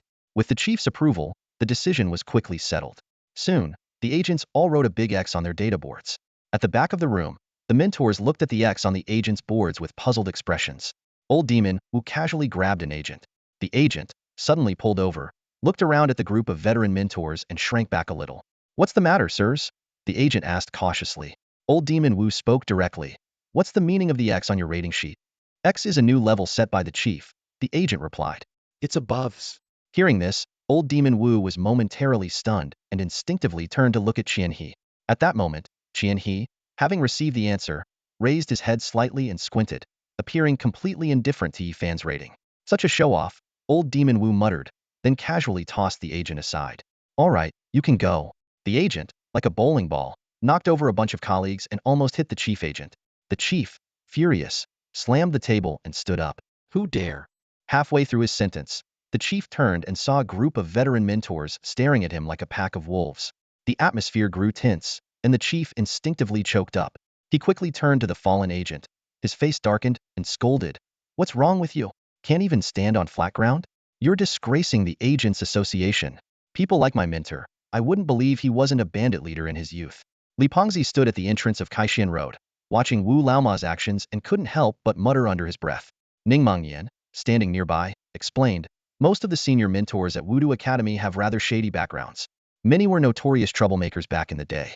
For instance, your mentor, Wu Laoma, before coming to the academy, actually stole an artificially bred mythical beast from the Central Beast Academy's head." "Stole it?" Li Pengzi's eyes widened in astonishment. "What did he steal it for?" "No idea." Ning Mengyan shrugged helplessly. "When they found it, the beast was already in a big pot at your mentor's house. This incident angered King Wen, and your mentor was sentenced to 15 years in prison. Later, my father and some other mentors pleaded for him, so they decided to let him be a mentor at Wudu Academy, but he's forever confined to the academy grounds." Li Pengzi remained silent for a long time before finally sighing. "No wonder it's him. The reputation of Wudu Academy is largely due to this group of mentors," Ning Mengyan added. "There are many things you can't even imagine." His gaze swept over the senior mentors, finally resting on Qianhe and Minri. He seemed to want to say something but quickly dismissed the thought and just shook his head. In any case, the senior mentors at Wudu have quite the backgrounds. At this moment, Yifan had already crossed Kaishan Road and approached the group. Wang Lingxi retracted her spiritual vision beast and said to Yifan, "Yifan, I saw your rating." "What rating? Is it SSS?" The others immediately perked up, crowding around. "It's not SSS," Wang Lingxi replied, puzzled. "I saw them write X in their notebook. They seemed really excited, like it was a special rating just for you." "Of course it is," Li Pengzi exclaimed excitedly. "Yifan's achievements far surpass those of Gade Bailong, and that guy is an SSS. Yifan definitely deserves a higher rating." "Level, wow, that's a record breaker. Why are you so excited?" "It's not like you broke the record," Wang Lingxi teased. Li Pengzi threw an arm around Yifan's shoulder and said nonchalantly, My good brother broke the school record. Of course, I'm excited. At this rate, Yifan will definitely be the first king of our generation. When I mention casually, my good brother is the first king of the new generation, who wouldn't look up to me? Yifan listened to Li Pengzi's half-joking words with a smile on his face, but didn't say much. He just waved his hand and said, all right, it's just a meaningless title. Don't take it too seriously. What matters most is our own strength. With that, Yifan led the way into the school. Just as he passed the gate guarded by the old man, he suddenly remembered something. He stopped, turned back, and looked at the now empty end of Kaixin Road, a hint of confusion in his eyes. Where's that guy whose bloodline clashed with mine? Did he skip the first round of the new student trials? As the new students gradually left, the crowd around Kaixin Road also began to disperse. When the crowd thinned out, a man who had been keeping his head down finally looked up, glanced at the rating sheet in the agent's hand not far away, and smirked slightly. His level? He sneered. The stronger you are, the more I want to take you down. As soon as he finished speaking, the man stood up. For tall and burly students stood up with him, like bodyguards following behind. This man was none other than the lesser saint who had previously clashed with Yifan. Throughout the ceremony, he had kept his head down, the brim of his hat covering his face, so others hadn't recognized him. Now, as he stood up, he immediately drew the attention of those around him. You didn't let him participate in the first round of new student trials? Sure, you looked at Ning Xiachuan with a peculiar expression. Are you deliberately covering for him? Ning Xiachuan shook his head. It's not that I want to cover for him. You know his background. I have no authority over him. Besides, Yifan could also choose not to participate. I never said the new student trials were mandatory. You scoundrel. Sure, you cursed, then turned away. Ning Xiachuan merely smiled and patted Shiryu on the shoulder. Come on, Shiryu. Today our academy produced over 10 S-level students, 3 or 4 S-level, 1 SS level, and even an unprecedented level. This is a day to be happy, not to sulk. Go and keep those agents and teachers from other schools here. Let's have a good celebration. In front of the dormitory building, Yifan and his companions had just arrived, still immersed in the joy of Yifan's extraordinary's level rating. However, their happiness was abruptly shattered by the sound of heart-wrenching sobs. Following the cries, they saw 2 elderly people with gray hair kneeling in front of a dorm room, crying uncontrollably. Li Pengzi froze. He recognized that it was the dormitory of Zhou De and Zhou Er. The dorm of the Zhou brothers, he mumbled. This realization hit everyone like a bolt of lightning, instantly awakening them. They all turned to Yifan, seeking an explanation. Yifan's gaze momentarily flickered but quickly returned to calm.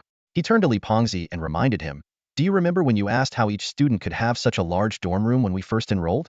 He paused briefly before continuing. This is why. Not every commander on the front lines will take care of you, like they did on your first battle.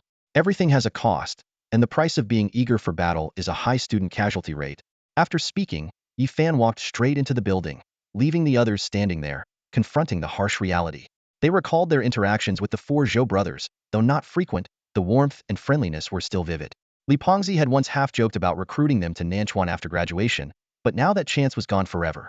They had heard of the dangers on the front lines, but witnessing the grief of the deceased's family made the sense of life and death incredibly real and profound.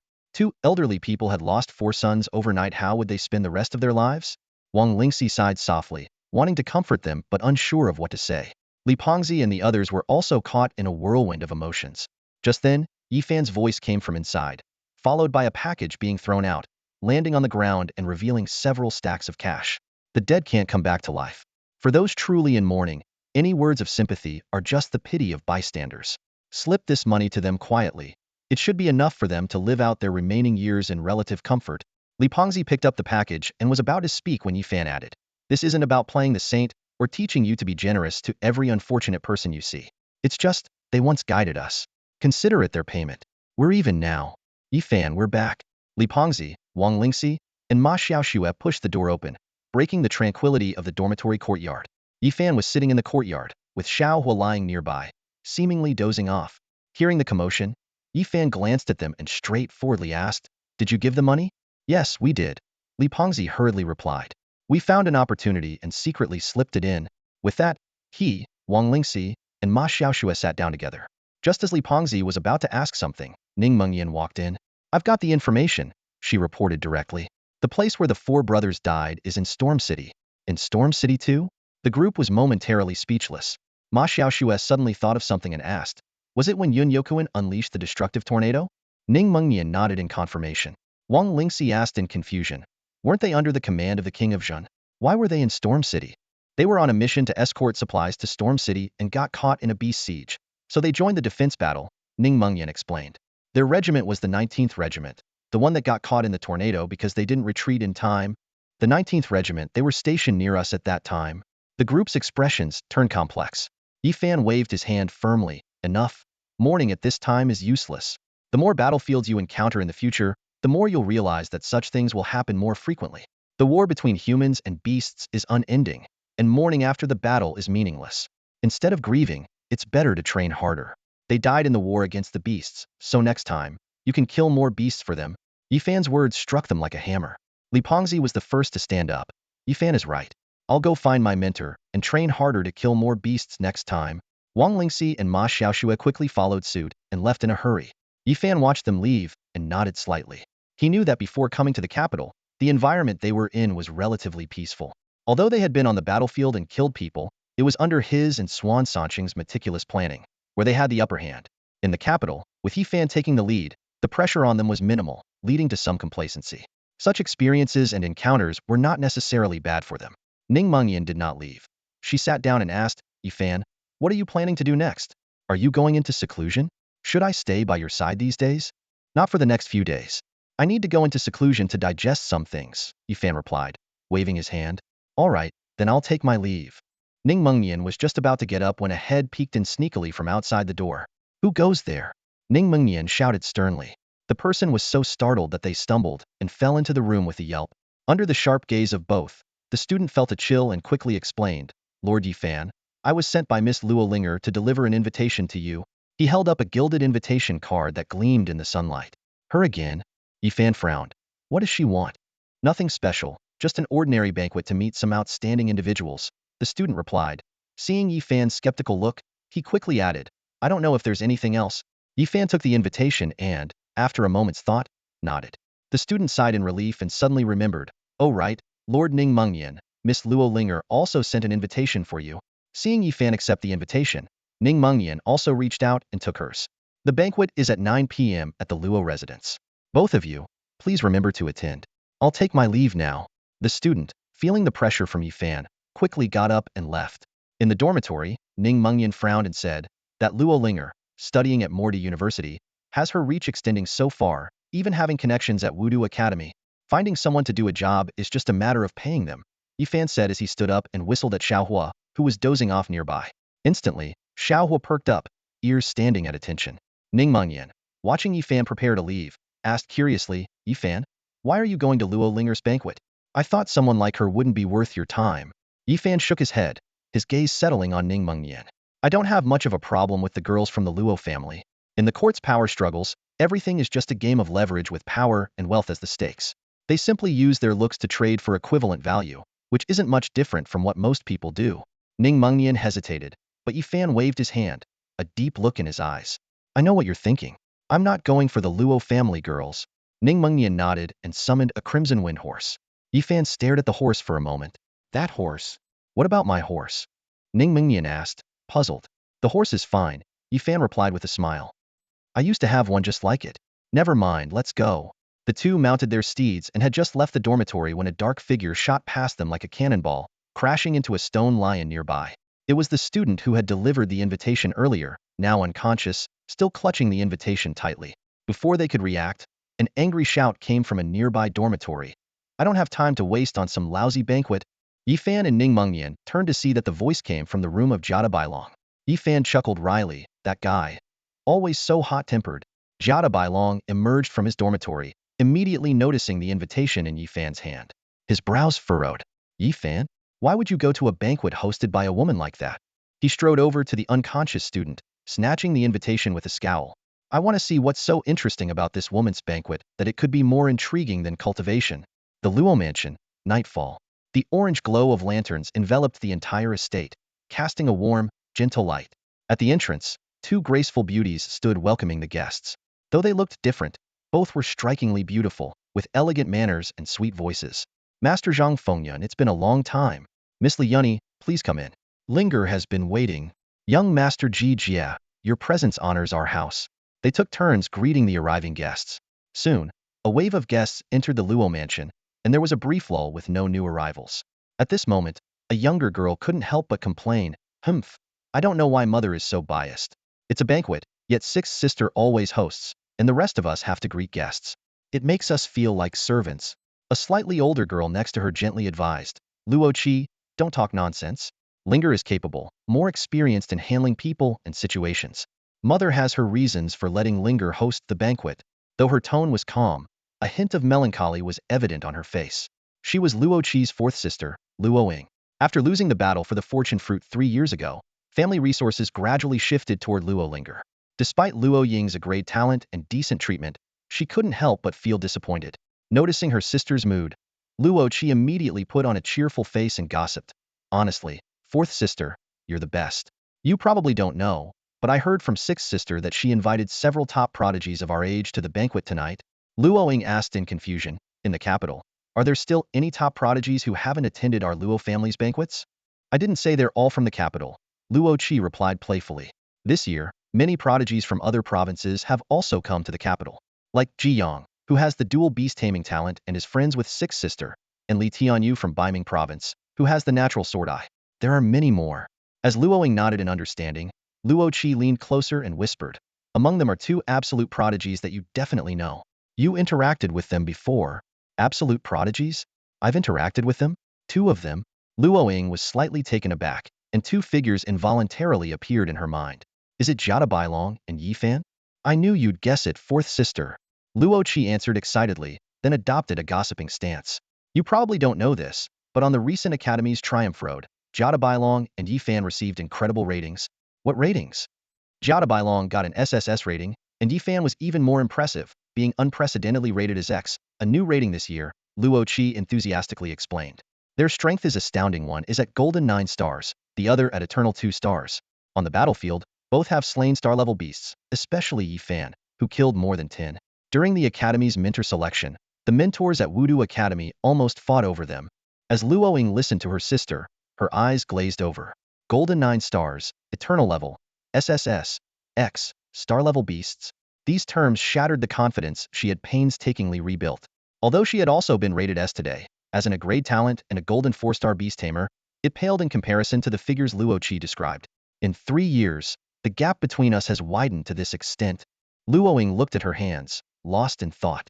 Unaware of her sister's distress, Luo Qi continued curiously, "Fourth sister, you've met them.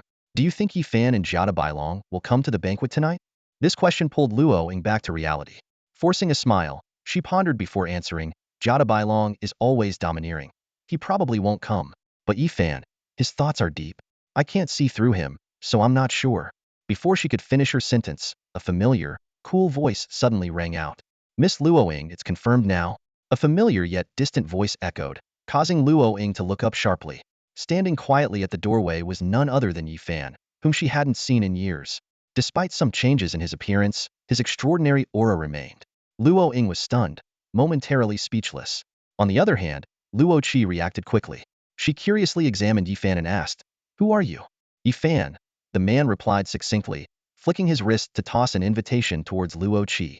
She caught it and, upon seeing the name, exclaimed, "You're Yi Fan." Yi Fan smiled slightly, his gaze briefly passing over Luo Ying without lingering. He stepped into the hall, followed by Ning Mengnian. As they crossed the threshold, Ning Mengnian handed another invitation to the still-dazed Luo Ying. Luo Qi watched Yi Fan enter the inner courtyard with curiosity before turning to the complex expression on Luo Ying's face. She asked, puzzled, "Fourth sister, why didn't you say anything? Don't you know Yi Fan?"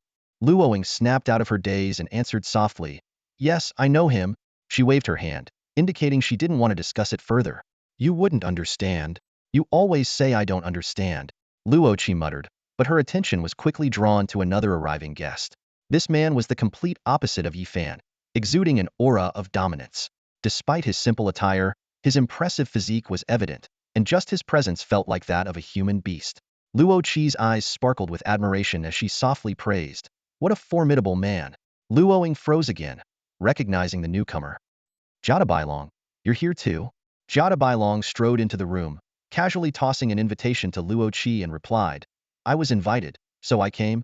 After Jiada Bailong entered, Luo Qi excitedly turned to Luo Ying. "Oh my, fourth sister, I think Jiada Bailong is exactly my type. I love this kind of domineering man." Luoying looked at her love-struck sister with a helpless smile. Suddenly, a thought crossed her mind, and she glanced towards the inner room with a playful tone. Luo Qi, Jada Bailong's heart might not have room for you. What? Luo Qi's heart sank. Does the domineering man already have someone he likes? Luoying shook her head. Men like him don't really have someone they like. She recalled the humiliating battle from 3 years ago inside. Jada Bailong is like Yifan. To be precise, their eyes are only on those who can match them in strength. Did you notice that Jada Bailong didn't even look at you when he arrived? As soon as Yifan stepped into the hall, all eyes turned to him, filled with curiosity and unfamiliarity. Ning Mengnian, being the son of Principal Ning, held a certain status among these high-ranking officials' offspring, but it wasn't particularly high. A few scattered greetings of Brother Ning could be heard, but most of the attention was drawn to Yifan, who stood slightly ahead and to the side of Ning Mengnian, indicating a more prestigious status. However, not everyone was unfamiliar with Yifan. At the front of the banquet, a man with a hooked nose clenched his fists, a flicker of hostility flashing in his eyes as he looked at Yifan. At this moment, Luo Linger had yet to make an appearance, leaving everyone guessing. The attendants were flustered, unsure how to accommodate this unexpected guest. Just then, Jada Bailong strode in confidently, causing a stir. The expressions of the young scions present varied. Some were surprised, others annoyed, but most displayed a hint of fear. After all, this madman, who had swept through the capital's elites in just 3 years, had beaten them all and humiliated them with his sharp tongue. So, you came too? Yifan looked at Jada Bailong, a hint of amusement in his eyes. Haven't had dinner. Saw you here, thought I'd drop by, Jada Bailong replied nonchalantly, his gaze sweeping across the banquet hall. He picked a seemingly good spot and rudely told the person sitting there, I want this seat. Move. The man's face changed, and he was about to protest but swallowed his words. In terms of strength and background, he was no match for this descendant of the human king. Reluctantly, he stood up. Jada Bailong sat down with a commanding presence, coldly scanning those around him. I don't sit with trash. His words ignited fury in the 2 people beside him, who angrily got up and left. Satisfied, Jada Bailong turned to Yifan and Ning Mengnian. Yifan, there's a seat here. This statement caused a stir among the onlookers, their gazes heating up. The grandson of the War King, a member of the Yi family, and a representative of the contemporary military faction, Marshal Yi Mao's pride. This title was enough to make them eager to curry favor. Brother Yifan, come sit by me. Yifan, my grandfather was comrades with yours. We're practically brothers. I'm Li Ming's nephew, Li Wenhe. Please, Brother Yi, sit here. Flattering voices rose one after another, and people gathered around Yifan, their faces full of smiles, each finding an excuse to engage with him. Though Yifan wasn't particularly fond of such socializing, he went along with it. As a seasoned individual, he navigated the conversation skillfully, chatting and laughing with various groups as if thoroughly enjoying himself. During the exchanges, Yifan quickly discerned the complex dynamics within the banquet. Most of those who greeted him were not of the highest status. Moreover, these individuals were clearly divided into 2 factions, the military faction on the right and the noble families on the left. Those seated further back could converse freely with the opposite side, while those at the front were colder and more detached. Just as Yifan was about to gather more information, a voice called out from afar, Fan, come over here. Yifan looked up to see a handsome young man waving at him, with a familiar expression on his face. Brother Chuan? Yifan instantly recognized him. It was Yi Chuan, the younger brother of Yi Shenji, and the second son of the Yi family. Long time no see, Fan, Yi Chuan said with a warm smile, a genuine affection in his eyes. Yi Chuan walked over, his gaze landing on Yifan. The distance in his eyes was replaced by a hint of warmth. He pulled Yifan aside and whispered, too many ears around here, Fan. Let's talk up front. With that, Yi Chuan led the way forward. On the far right, a group of people stood up. While they didn't actively greet them, their expressions showed a genuine enthusiasm for Yifan. He smiled slightly at the scene. Suddenly, he remembered something and turned to Jada Bailong, who had recently shooed away students inviting him. Jada Bailong, come sit over here. All right. Jada Bailong responded briefly and stood up. Despite his domineering and unsociable nature, he wasn't without sense.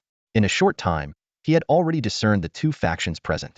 When Jada Bailong reached the front right, the expressions of the martial heirs there turned a bit odd, but they quickly stood up and made room for him. Fan, it's been 3 years. I've missed you like crazy. Yi Chuan finally relaxed among his own people and said to Yifan. He then introduced him to those around. This is my famous cousin. His strength speaks for itself, and he's destined to be a legendary powerhouse of our generation. Yi Chuan is right. An eternal level in his 20s, there's nothing more to say about his strength, others chimed in. As direct descendants of martial generals, their personalities were largely influenced, often appearing straightforward and sincere. Ning Mengnian quickly blended in, and even the usually aloof Jiada Bailong raised his cup a few times. Time flew by as they caught up and reconnected. Yichuan quietly asked Fan, you usually dislike these banquets. Did you come because you heard something? Not really. It's the first time I received an invitation, Fan replied, a hint of confusion in his eyes. Why do you ask, Chuan? Is there something else going on? Just some rumors, nothing confirmed yet. Yichuan lowered his voice. It's said that the sacred ancestor's tomb of the Luo family has opened. Luo Linger wants to retrieve some inheritances from it, and this banquet is to gather some muscle to help. Ancestor's tomb? Yifan was slightly taken aback. What's that? Yichuan explained. It's the tomb where the ancestors of the Luo family are buried. Each generation, the Luo family produces 7 daughters and 7 sons-in-law. Before they die, they enter the ancestor's tomb to choose their burial site, leaving behind inheritances and their remains to help future generations advance significantly. He continued, over many generations, the tomb has accumulated numerous inheritances. However, there are also remnants of many powerful spirits and some beasts born from the accumulated yin energy. To retrieve inheritances, there's a strict age limit of under 19. Luo Linger is already 18 years and 10 months old. If she doesn't act now, it'll be too late. It's like the pyramids built by ancient kings to pass on their legacies, Yifan realized, a gleam of excitement in his eyes. He thought to himself, the inheritances in that tomb aren't just for Luo Linger. Seeing Yifan's expression, Yichuan seemed to have anticipated it.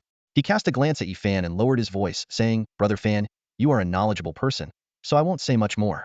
When Luo Linger comes out, everything will be verified. Yifan nodded in response, feeling a surge of joy inside. He had intended to gather some information, and to his surprise, he stumbled upon this crucial detail. Turning to Jiada Bailong, he briefly recounted the conversation. Jiada Bailong was momentarily stunned, but then appeared thoughtful. As a member of a family with royal blood, his family also had similar tombs. He shook his head, thinking that no matter how impressive the Luo family's heritage was, it couldn't surpass his own. Nonetheless, he said, there's no harm in checking it out. Yifan reluctantly agreed with a nod.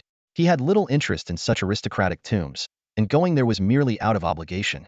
Just as he was about to inquire about the relationship between Jiada Bailong's family and the royal lineage, the hall suddenly plunged into darkness. A spotlight illuminated a distant curtain, and Luo Linger emerged gracefully in a red dress. Her alluring figure was perfectly accentuated by the tight-fitting gown, and her exquisite makeup made her radiate beauty. This stunning entrance captivated everyone present, even drawing an extra glance from Yifan. Jiada Bailong was equally entranced, but quickly noticed that Yifan had already looked away. He silently cursed himself for being distracted by such a pretty but useless vase. His mutterings, though not loud, caused some embarrassment among the martial faction, while the aristocratic faction looked on with disdain. What's the big deal?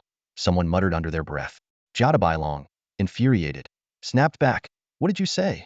The person quickly withdrew and remained silent.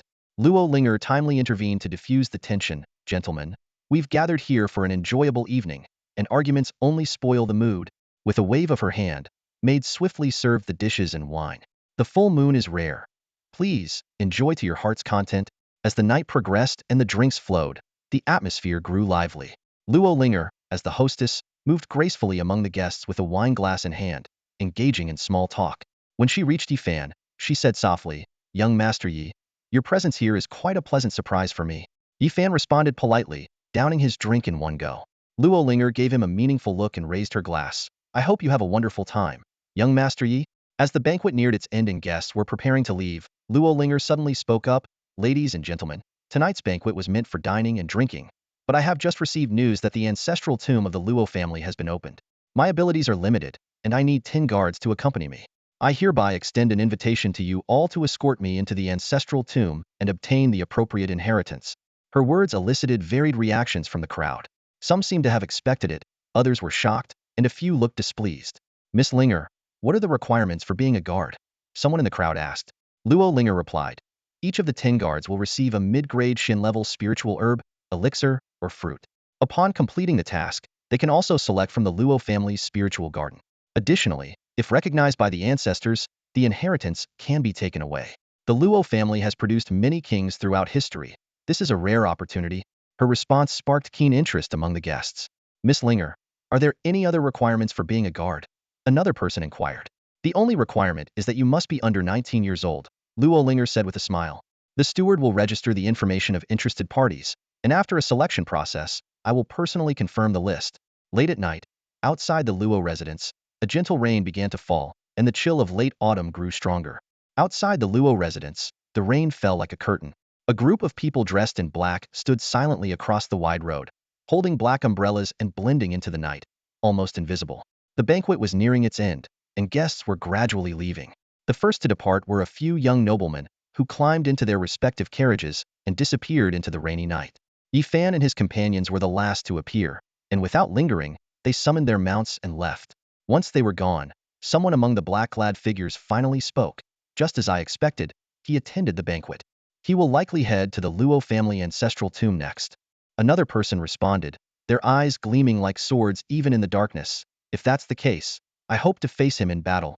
The first speaker shook his head. You are no match for him. Your sword vision may bridge the gap in swordsmanship, but in other areas, the difference between you two is vast. The Candid man stubbornly insisted, I must challenge him. At that moment, another figure stepped forward, his muscular body resembling a coiled dragon under the downpour. If that's the case, I will challenge Jada by long.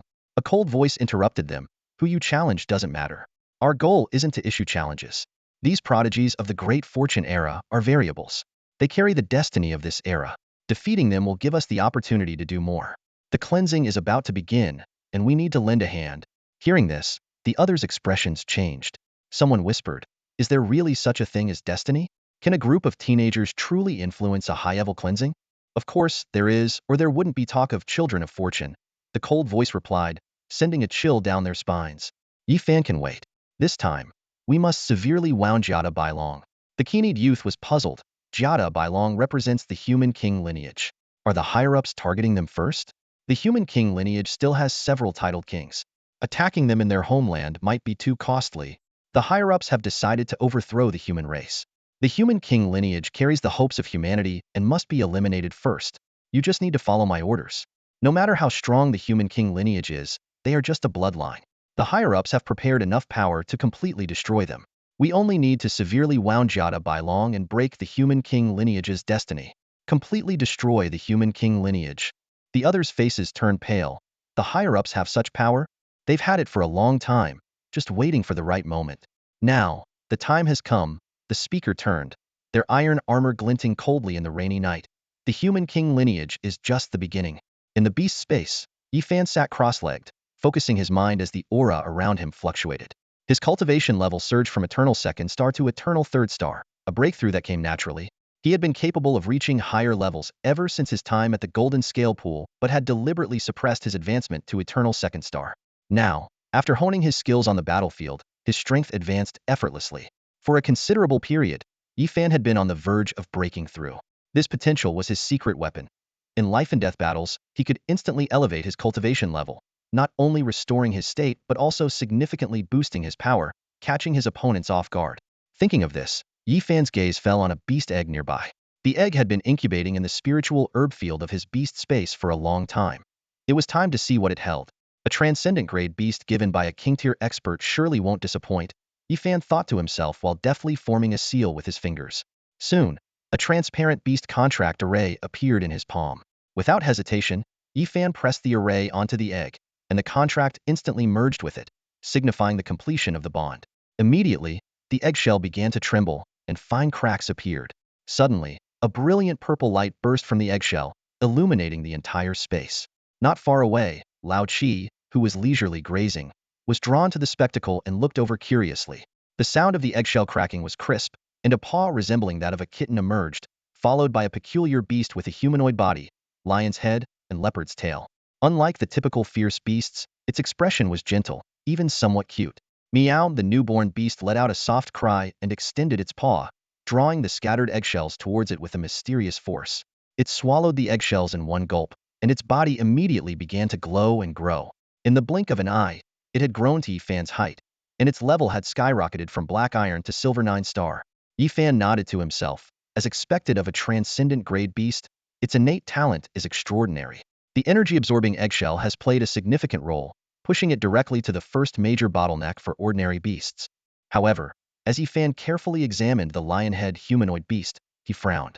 His mind held countless beast illustrations, yet none matched this creature. Could it be an extremely rare type of beast? Yifan mused, but quickly dismissed the idea. As a former king tier expert who had supplemented his knowledge with extensive research, he had encountered nearly every beast known to humankind, including rare species from the front lines. Puzzled, Yifan extended his hand. The beast seemed to be very affectionate towards him, nuzzling his hand and letting out another meow. At this moment, the other beasts also gathered around, curiously sniffing their new companion. Lao Chi even boldly tried to touch the lion's head. Meow. The new beast clearly wasn't having it and opened its mouth as if to bite Lao Chi's outstretched paw. Roar. Lao Chi was startled and quickly stepped back, complaining to Yifan. Yifan comforted him. With your tough hide, it can't really hurt you, can it? Turning his attention back to the new beast, Yifan carefully sensed its attributes. No elemental affinity, a feline-type beast. This result puzzled Yifan even more. Transcendent grade beasts usually had elemental affinities, and pure physical attribute beasts were extremely rare. Moreover, what kind of feline beast looked like this? Try using your innate skill, Yifan commanded. Meow. The beast seemed confused at first, then shook its head. No innate skill? Yifan was surprised and, after a moment of contemplation, asked, then what skills do you have? Show me whatever you've got. This time, the beast didn't hesitate. It stood up straight, placed its hands on its hips, and with a determined look, said, meow. As soon as it finished speaking, a dazzling light burst from its body. Within the light, it began to grow rapidly. Its previously frail body suddenly became muscular, its size expanding to over 2 meters tall. Its plump paws sprouted sharp claws, and blue stripes appeared on its yellow skin. In just a few seconds, a majestic giant beast stood before Yifan. The appearance of the beast suddenly changed, as if it had undergone some kind of mysterious enhancement. Its aura surged instantly. Although its rank remained at Silver 9 stars, its combat power visibly increased, exuding an extraordinary presence. Before Yifan could react, Lao Chi beside him exclaimed, whoa, it can transform? Through the beast contract, Yifan immediately identified the skill the beast was using. First release, Origin Unleashed. He thought to himself, since there is a first release, there must be a second and third release. This is a complete skill set. Yifan frowned and pondered. There shouldn't be any beast skills out there that I'm unfamiliar with. Just as he finished speaking, something dawned on him, and he suddenly stood up, a look of surprise flashing in his eyes. Artificial mythical beast. Yifan whispered in shock, his gaze returning to the lion-like beast. His doubts were instantly resolved. The artificial mythical beast is a legendary creation by the high-ranking humans to combat the chaos caused by magical beasts. It combines human bloodlines with those of several types of magical beasts, cultivated through special technology. This beast is said to possess high intelligence and potential, with skills and systems completely different from ordinary beasts. Yifan recalled seeing detailed records of the artificial mythical beast in the Imperial Hall during the Great Chaos in Kyoto in his previous life. He had wanted to study it, but he had perished before he could begin. There was only one incomplete example of the artificial mythical beast, and it was stolen. Yet now, here I am, facing a successful specimen. Yifan muttered to himself, a complex expression crossing his face. His mind raced, quickly concluding that the Central Wudu Academy had not only stolen the technology for the artificial mythical beast from the human high ranks, but had also successfully implemented it after years of research. This Wudu Academy is bolder than I imagined, Yifan thought to himself. The value of the artificial mythical beast is immeasurable. Its impact on the existing beast system is enormous. This bizarre artificial mythical beast is even more valuable than Lao Chi. Yifan fell into deep contemplation. Qian He, why would you give me such a beast? Deep within the central martial city, an unusual bustle filled the air today. Around a round table reminiscent of those used by ancient nobility, a group of influential figures had gathered. Out of 15 ornate seats, only the one in the center remained empty, while the rest were occupied by renowned warriors of the city. The atmosphere was thick with a tense anticipation, and everyone sat in silence, seemingly waiting for something significant to occur. Before long, an elderly man dressed in white robes emerged slowly from an inner chamber, holding a list in his hands. With an expressionless face, he began to recite a series of complex data. 75 types of legacy bloodlines, 117 types of extraordinary bloodlines. The white-robed elder's voice was steady and grave. We are nearing our goal of creating the ultimate artificial mythical beast. According to previous estimates, once it awakens, its bloodline will surpass all existing legacy levels, reaching an unprecedented height. It might even approach or exceed the primal legacy beasts, achieving the level of ancient divine beasts. We shall temporarily name this bloodline tier as Divine Grade. These words struck like a thunderclap, instantly rousing the previously drowsy Academy warriors. Divine Grade. The term stirred immense waves in everyone's hearts, signifying limitless possibilities by breaking the highest existing bloodline tier. Among the seated, an elderly man with a dark face, Min Ri, was the first to speak, his tone filled with concern for immediate combat readiness. What about its initial level at birth? Have you tested it? The white-robed elder glanced at Min Ri and replied calmly, as of now, the initial level of the ultimate mythical beast will be at the glory grade. Just glory? Min Ri frowned, clearly dissatisfied with the answer. Isn't that too low? We don't have the luxury of time and resources to wait for it to break through to the king grade. The elder's voice remained indifferent. Don't worry. In the latest round of bloodline fusion, we have added the bloodline of the void whale and prepared a sufficient amount of spirit herbs and elixirs for it. Once it awakens, it will break through to the king grade in a very short time, not exceeding a month. Min Ri nodded in approval. Nearby, Qian He rarely spoke, his voice tinged with concern. Lu Ming, what about the intelligence of the ultimate mythical beast? Will it lose control like previous generations? With so many demonic beast bloodlines implanted, if it harbors an innate hostility towards humans, it would be a huge risk. Lu Ming responded, the likelihood of that happening is very low. Before awakening the ultimate mythical beast, we will conduct comprehensive tests on its intelligence and only fully awaken it once we confirm its safety. He paused before asking, by the way, the Lion King mythical beast I gave you last time, which serves as the base model for the ultimate mythical beast, how did the test go? Qian He responded somewhat sheepishly, I haven't tested it yet. I've been away on other matters. He instinctively reached for the mythical beast egg from his beast space, but his expression changed slightly after a moment. What's the matter? Lu Ming noticed the anomaly. Qian He quickly covered up, nothing, I left it at home, didn't bring it with me. He swiftly changed the subject. Who will handle the ultimate mythical beast once it successfully awakens? Naturally, it should be me. Wu Laoma interjected, drawing everyone's attention. Among these powerful individuals, Wu Laoma's strength wasn't the highest, and he shrank back slightly under their gazes but persisted in a low voice. If it weren't for me stealing that semi-finished product back then, we wouldn't have this ultimate mythical beast now. Besides, I've dedicated my life to beast taming research. Even though I'm not yet at the king grade, I'm quite the expert in this field. Lu Ming interrupted him. The ultimate mythical beast will be at the glory grade upon awakening, and will soon surpass the king grade. A glory grade practitioner might not be able to handle it. This statement dashed Wu Laoma's hopes, but he didn't argue further, merely muttering, fine, fine, as if I couldn't handle it anyway. Among the 15, many turned their gaze toward the 4 seated in the center, clearly indicating that these 4 were far superior in strength. A silent clash of eyes ensued among them. At this moment, Min Ri suggested, why don't we have a match? The strongest one will get to handle it. This proposal immediately escalated the silent clash into palpable tension. It's been over a decade since I last fought, said a lean man on the right, standing up. His long, oddly jointed fingers creaked like bamboo segments. I am the Bone King, Qing Shan. It's been so long.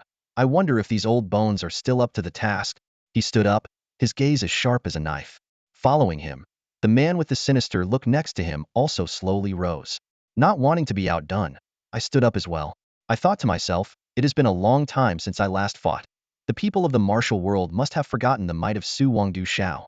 2 steady voices echoed almost simultaneously.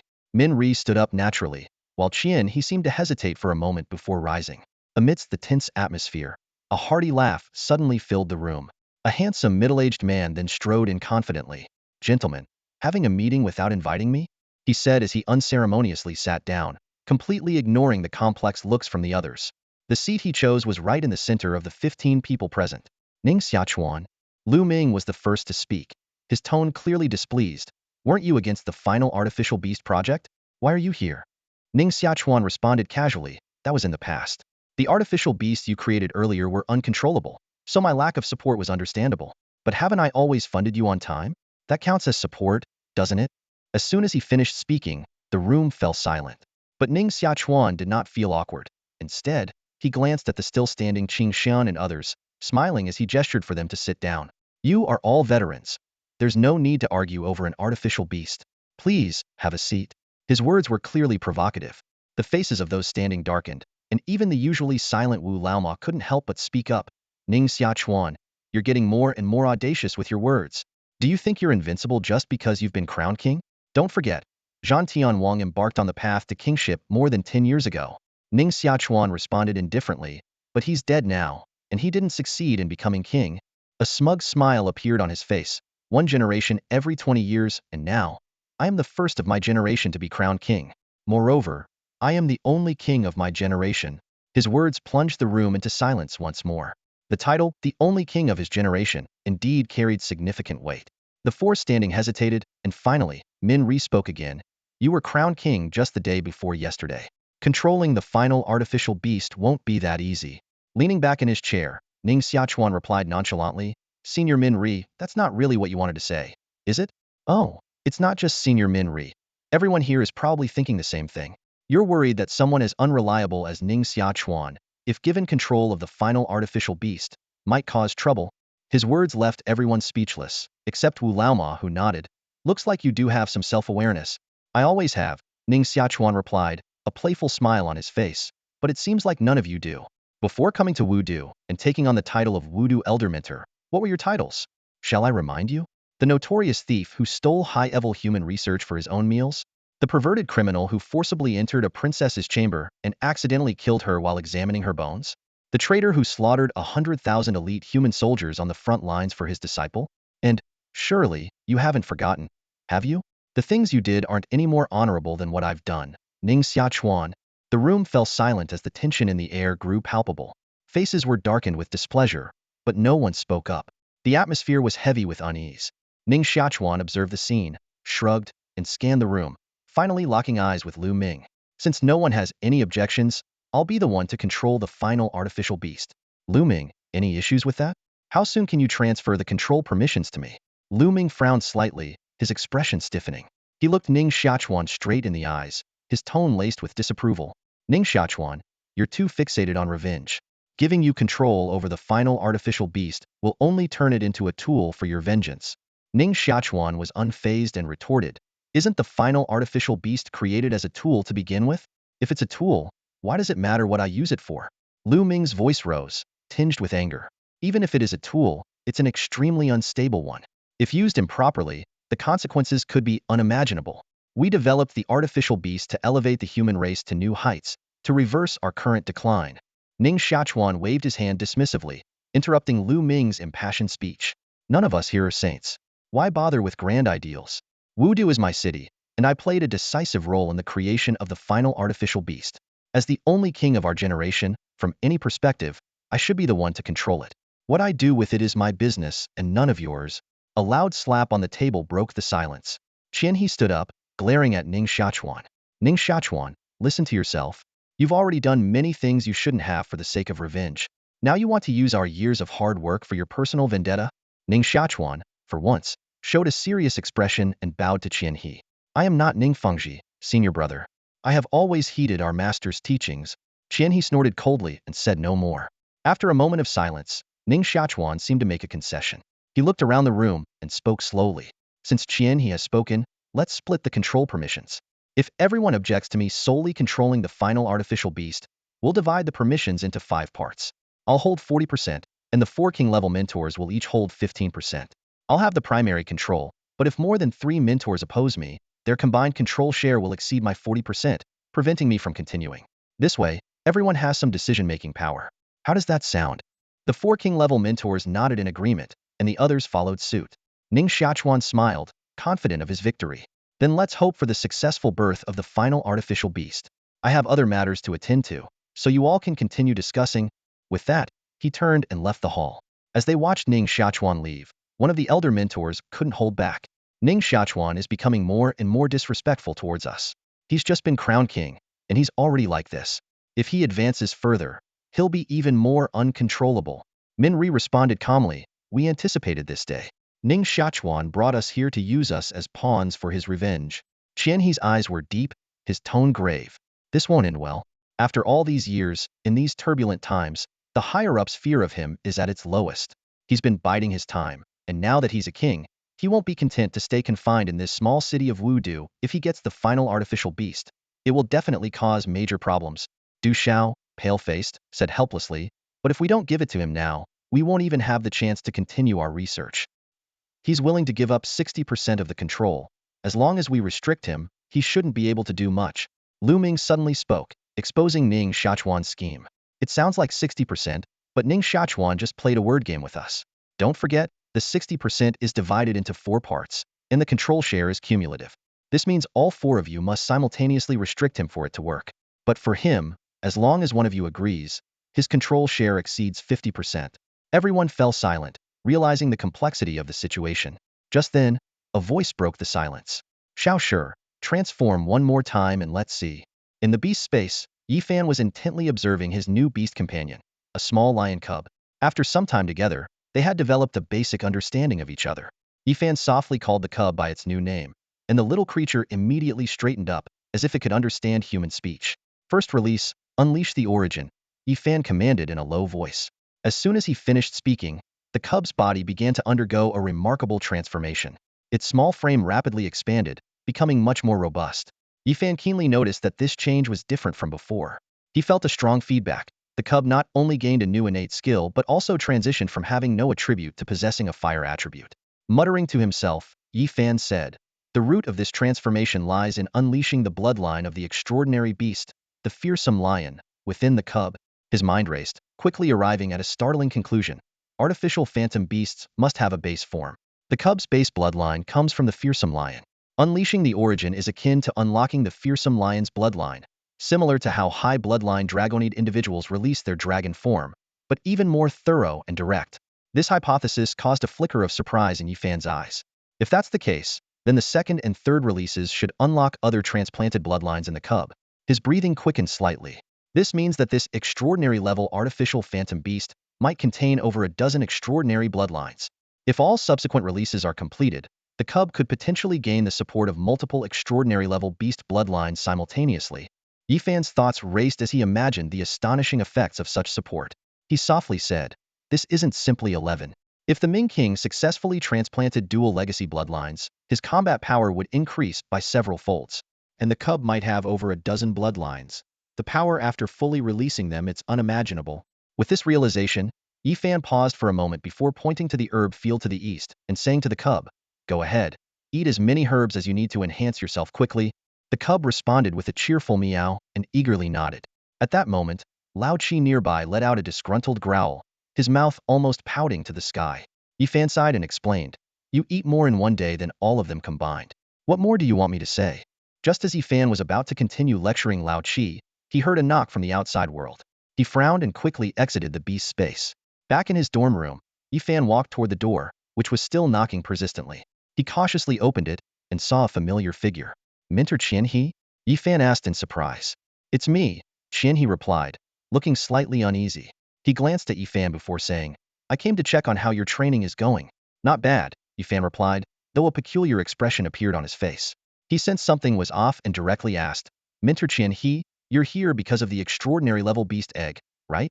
"Yes, yes," Qianhe nodded repeatedly, but then he seemed to realize something, suddenly freezing in place.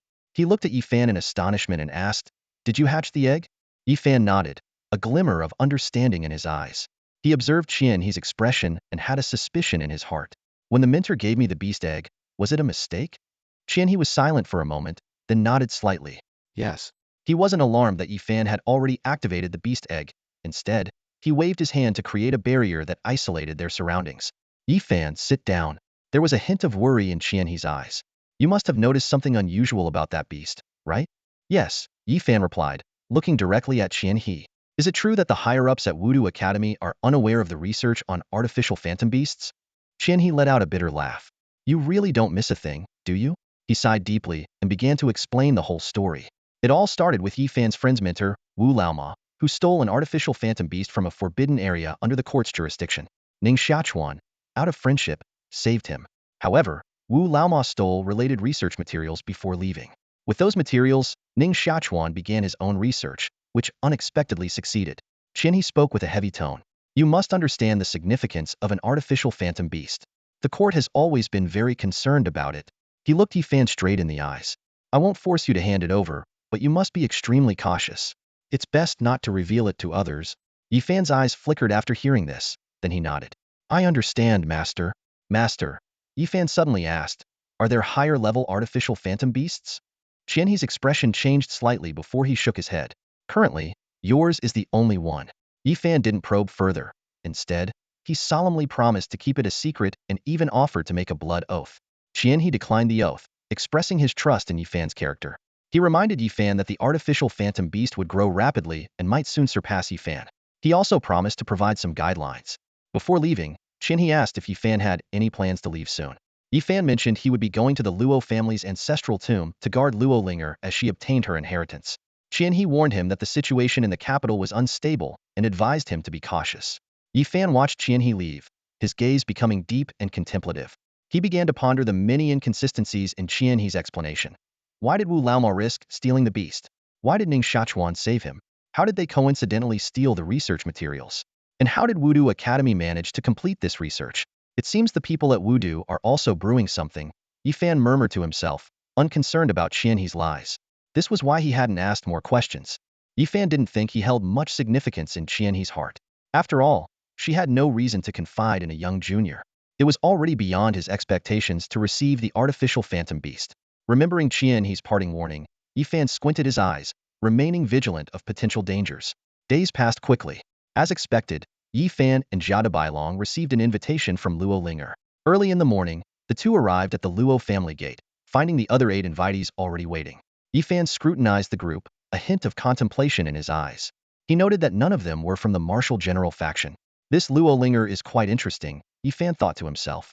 Suddenly, his gaze locked onto a man dressed in luxurious attire within the crowd. With a slight smile, Yifan spoke. Brother Jijia, long time no see. Jijia, who was named, felt a slight change in his expression. Ever since his defeat to Yifan in Pingxing, he had been avoiding conversations with him. He didn't expect to be recognized immediately today. Although he felt displeased, years of experience in the capital allowed him to quickly adjust his expression. Brother Yifan, long time no see. Jijia cupped his hands in salute. Compared to our time in Pingxing, your prowess has grown even more. Yifan merely gave a faint smile without saying much. The gap in their abilities had widened significantly, and he had lost interest in Jijia. Yifan was calculating in his mind. His true target for revenge was the mastermind behind the scenes. Jijia, a minor pawn, could be dealt with at leisure in the future. At that moment, Luo Linger emerged from the residence, followed by 10 young individuals dressed in Luo family attire. These people were around Yifan's age, all with strengths above the gold level. Didn't they say only 10 people could enter? Someone asked in confusion. Luo Linger, with a charming smile, explained, only 10 can enter the outer grounds of the Luo family. After all, as a weak woman, I need some protection. She didn't elaborate further, just waved her sleeve and turned to walk inside. Please follow me, everyone. Though the group showed some perplexity, they had nothing to say and followed her lead. Yifan and Jiada Bailong trailed closely behind. As they moved, the 3 groups were distinctly separated. The 8 noble faction members at the front, Yifan and Jiada Bailong in the middle, and Jijia's group at the back. This subtle arrangement seemed to hint at Luo Linger's preference for the noble faction. She's the most outstanding of the 7 daughters of the Luo family, Jiada Bailong suddenly whispered. Her stance makes the Luo family's position clear. After all, the Luo family is essentially a mix of noble factions. Yifan glanced at him and teased.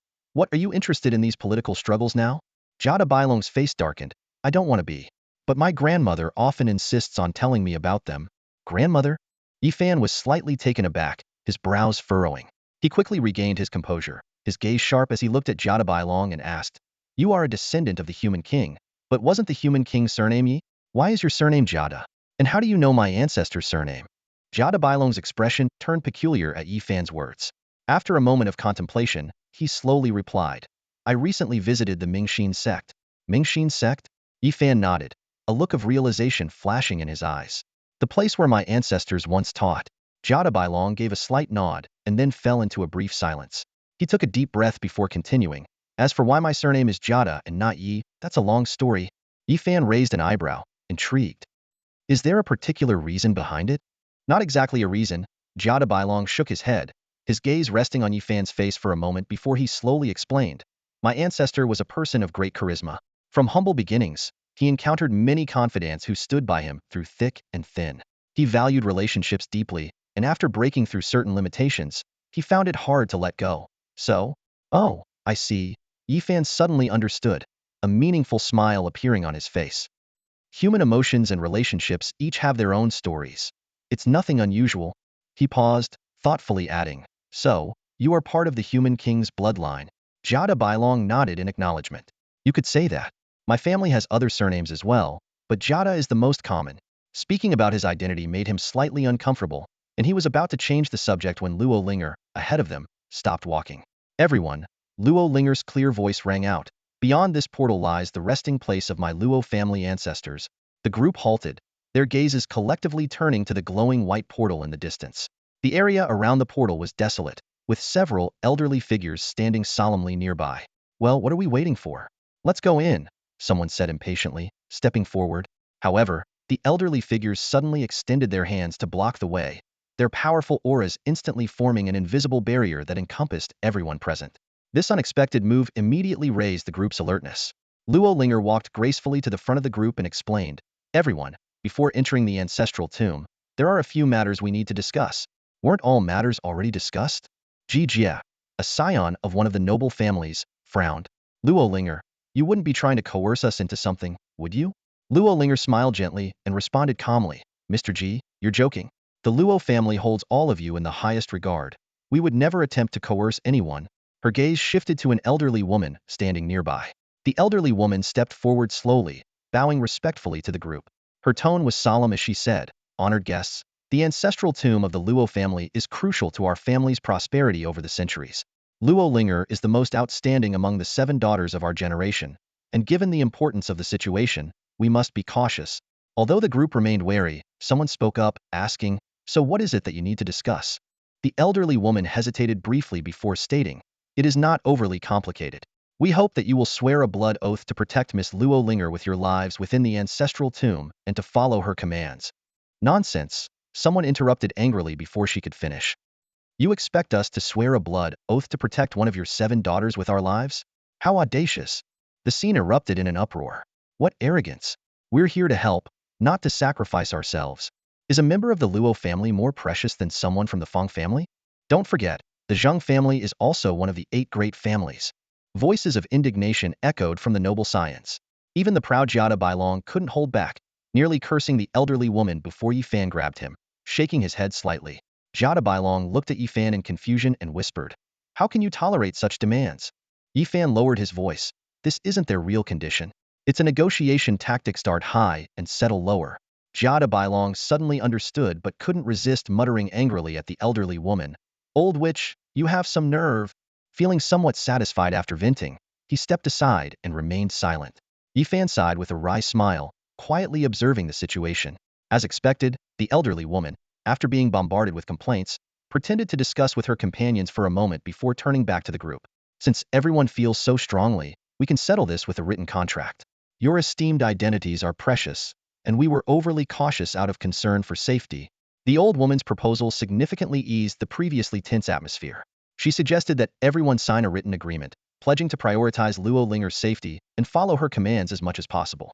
This compromise made the previously agitated crowd more agreeable.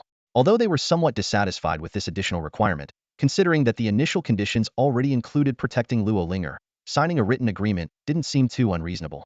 Seeing no objections, the old woman smiled and gestured with her hand. Soon, a pre-prepared agreement was brought forward. Some of the noble family members had already begun signing, just as Yifan had anticipated. Jiada Bailong suddenly understood and turned to Yifan with a look of surprise. "So, all this effort was just to get us to sign a piece of paper? What's the point?" Yifan narrowed his eyes and spoke in a low tone. "It has a significant point," he explained. "If Luo Linger remains safe, it's fine. But if something happens, this agreement becomes their bargaining chip. Noble families value rules, and the ancestral tomb is extremely dangerous. With this guarantee, even if something does happen to Luo Linger, they can use it to demand some compensation. The Luo family treats everything as a business. Signing a contract is merely to ensure that this deal doesn't result in too much loss." Jiada Bailong nodded thoughtfully. By then, the line for signing had reached them. He looked at Yifan with a questioning glance. "Should we sign?" "Sign." Yifan replied succinctly, a sly glint in his eye. "Noble families may play by the rules, but I don't." Jiada Bailong chuckled. "You're quite the character." The two of them signed their names on the agreement one after the other. With their signatures, this unexpected interlude came to an end. Luo Linger led the way into the teleportation array, her guards following closely behind. Yifan, Jiada Bailong, and the other noble family members were the last to enter. Once everyone had entered the secret realm, the fluctuations of the teleportation array gradually subsided, and the scene returned to calm. Several elders began conversing in low voices. The old woman praised, "Yifan is indeed as intelligent as the rumors say. Although our plan wasn't particularly clever, his composure is truly extraordinary." Another elder agreed, "With such intelligence and talent, he will surely achieve great things in the future.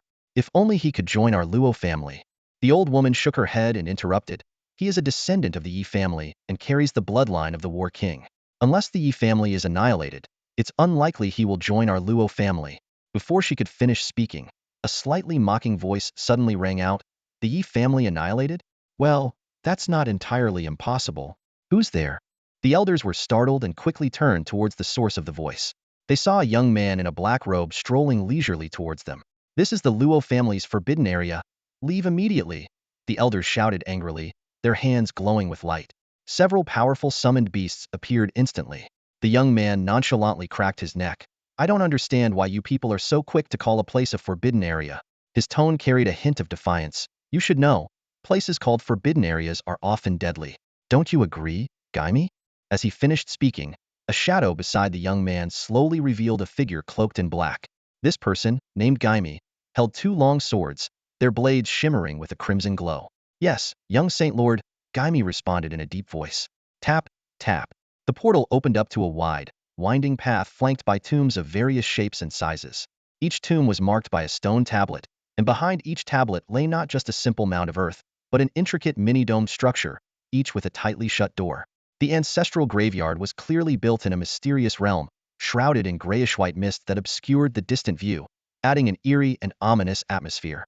Luo Linger was well prepared. She paused in front of each tombstone, where her attendant would immediately set up incense, candles, and offerings, adhering to traditional rituals. 9 sticks of incense, 2 candles, 3 bows and 3 kneels, pouring wine on the ground, and distributing food to the attendants. After completing this standard tomb sweeping ceremony, Luo Linger would wait in silence for a moment. If nothing unusual occurred, she would move on to the next tomb. Some of the young aristocrats began to grow impatient. One couldn't help but voice his frustration. Miss Luo, aren't you here to seek the inheritance? Why waste time on these rituals?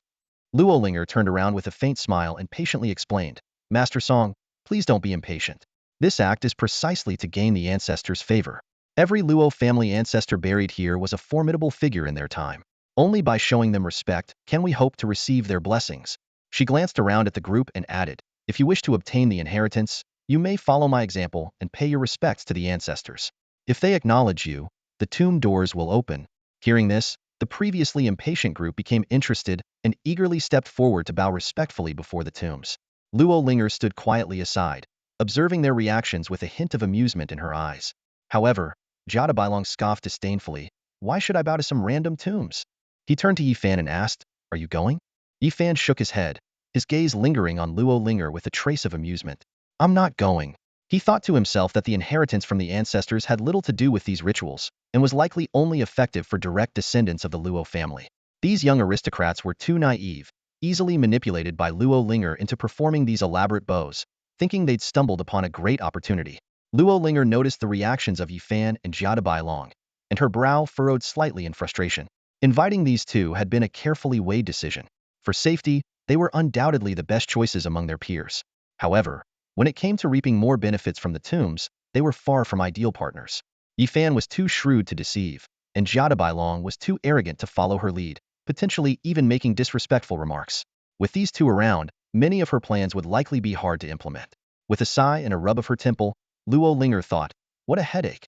But she said nothing more and continued to lead the group forward. After several tombs, still no one had been acknowledged, and the group began to lose interest. Just then, they approached a rather dilapidated tomb. As Luo Linger prepared to take out incense and candles, a sharp screech suddenly emanated from within the tomb. Did someone receive the inheritance? Someone exclaimed, moving forward to check. But Luo Linger suddenly remembered something, her face changing dramatically as she shouted, fall back. No sooner had the words left her mouth than a deafening explosion rocked the air. The tomb door shattered, and a tide of gray mist poured out, within which hundreds of blood-red eyes flickered. Amidst the cacophony of sharp screeches, a horde of hunched, sharp-toothed monkey-like creatures surged out, launching a ferocious attack on the group. The person at the forefront was caught off guard and had their arms slashed by one of the creatures. The wound quickly turned purple, with blue veins spreading like a spiderweb. It's poisonous, the person cried out, retreating hastily. Seeing this, Luo Linger immediately tried to calm everyone down. Don't panic. These corpse-eating monkeys aren't very strong. We can easily fend them off. Even as she spoke, her attendant sprang into action, and a sharp-toothed wolf seized the opportunity to bite off a corpse-eating monkey's neck. Although many of those present were disciples from noble families, They quickly stabilized the situation when faced with the sudden onslaught of corpse-eating lesser monkeys.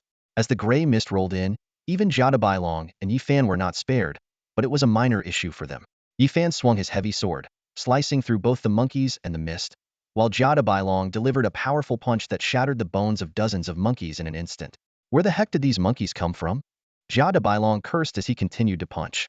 Yifan, fighting alongside him, replied, "They are beasts born from the elements of heaven and earth, feeding on corpses.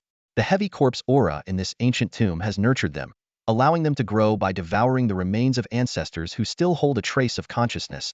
Jada Bailong nodded in understanding and unleashed another devastating punch, dispersing the mist ahead. Yifan couldn't help but praise. "Your punches are truly formidable."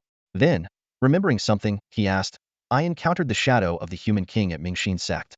His beast seemed to use this punch technique." Jada Bailong raised an eyebrow and paused his actions, asking, "Did you challenge my ancestor's shadow? Did you win?" Yifan shook his head with a smile. "No way. The human king's strength far exceeded my expectations. Just his beast, Lao Ko, was already too powerful for me to handle." Hearing this, Jada Bailong relaxed and resumed dealing with the dark mist.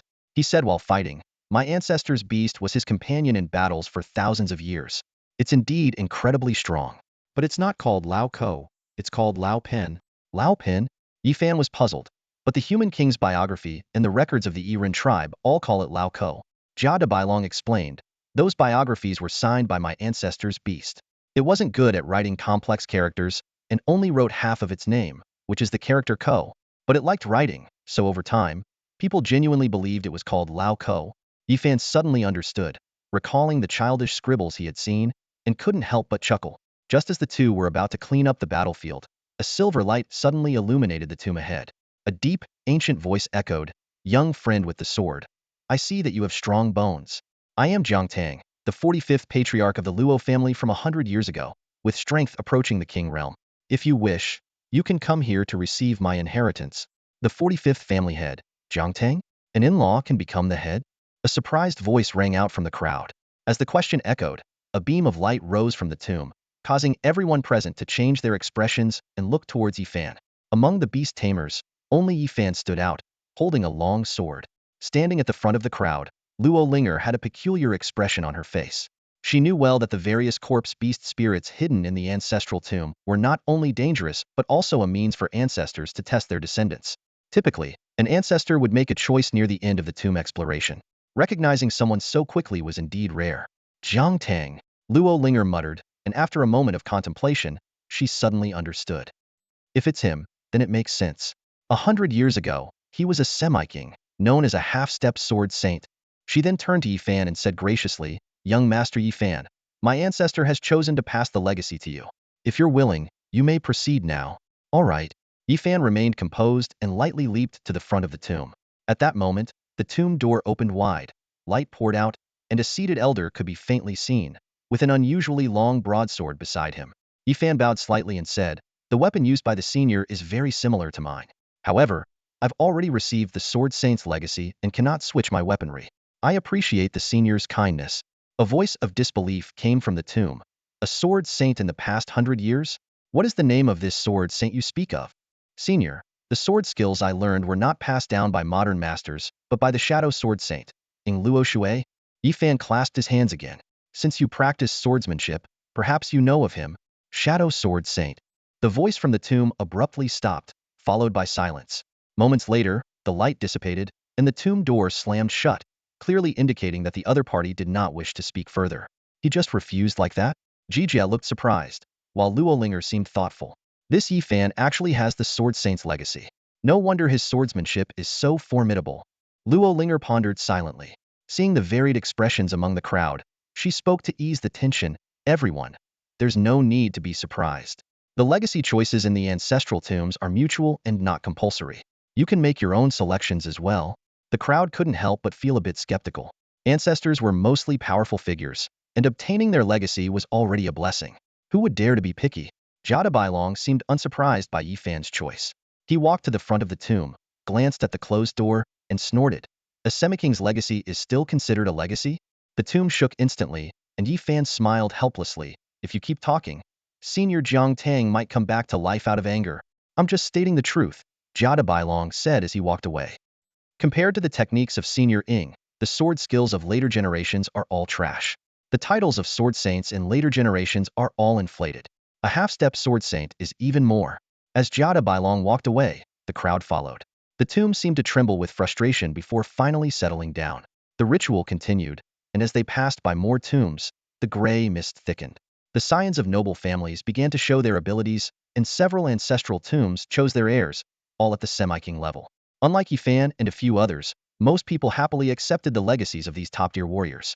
The process of receiving a legacy was not complicated, often involving the remaining memories of the ancestors. The lucky ones might even obtain some physical items. Soon, another wave of corpse monkeys attacked, stronger than before, with many reaching the eternal level. Most of the group were still at the low-star golden level. Though they could manage, they were struggling.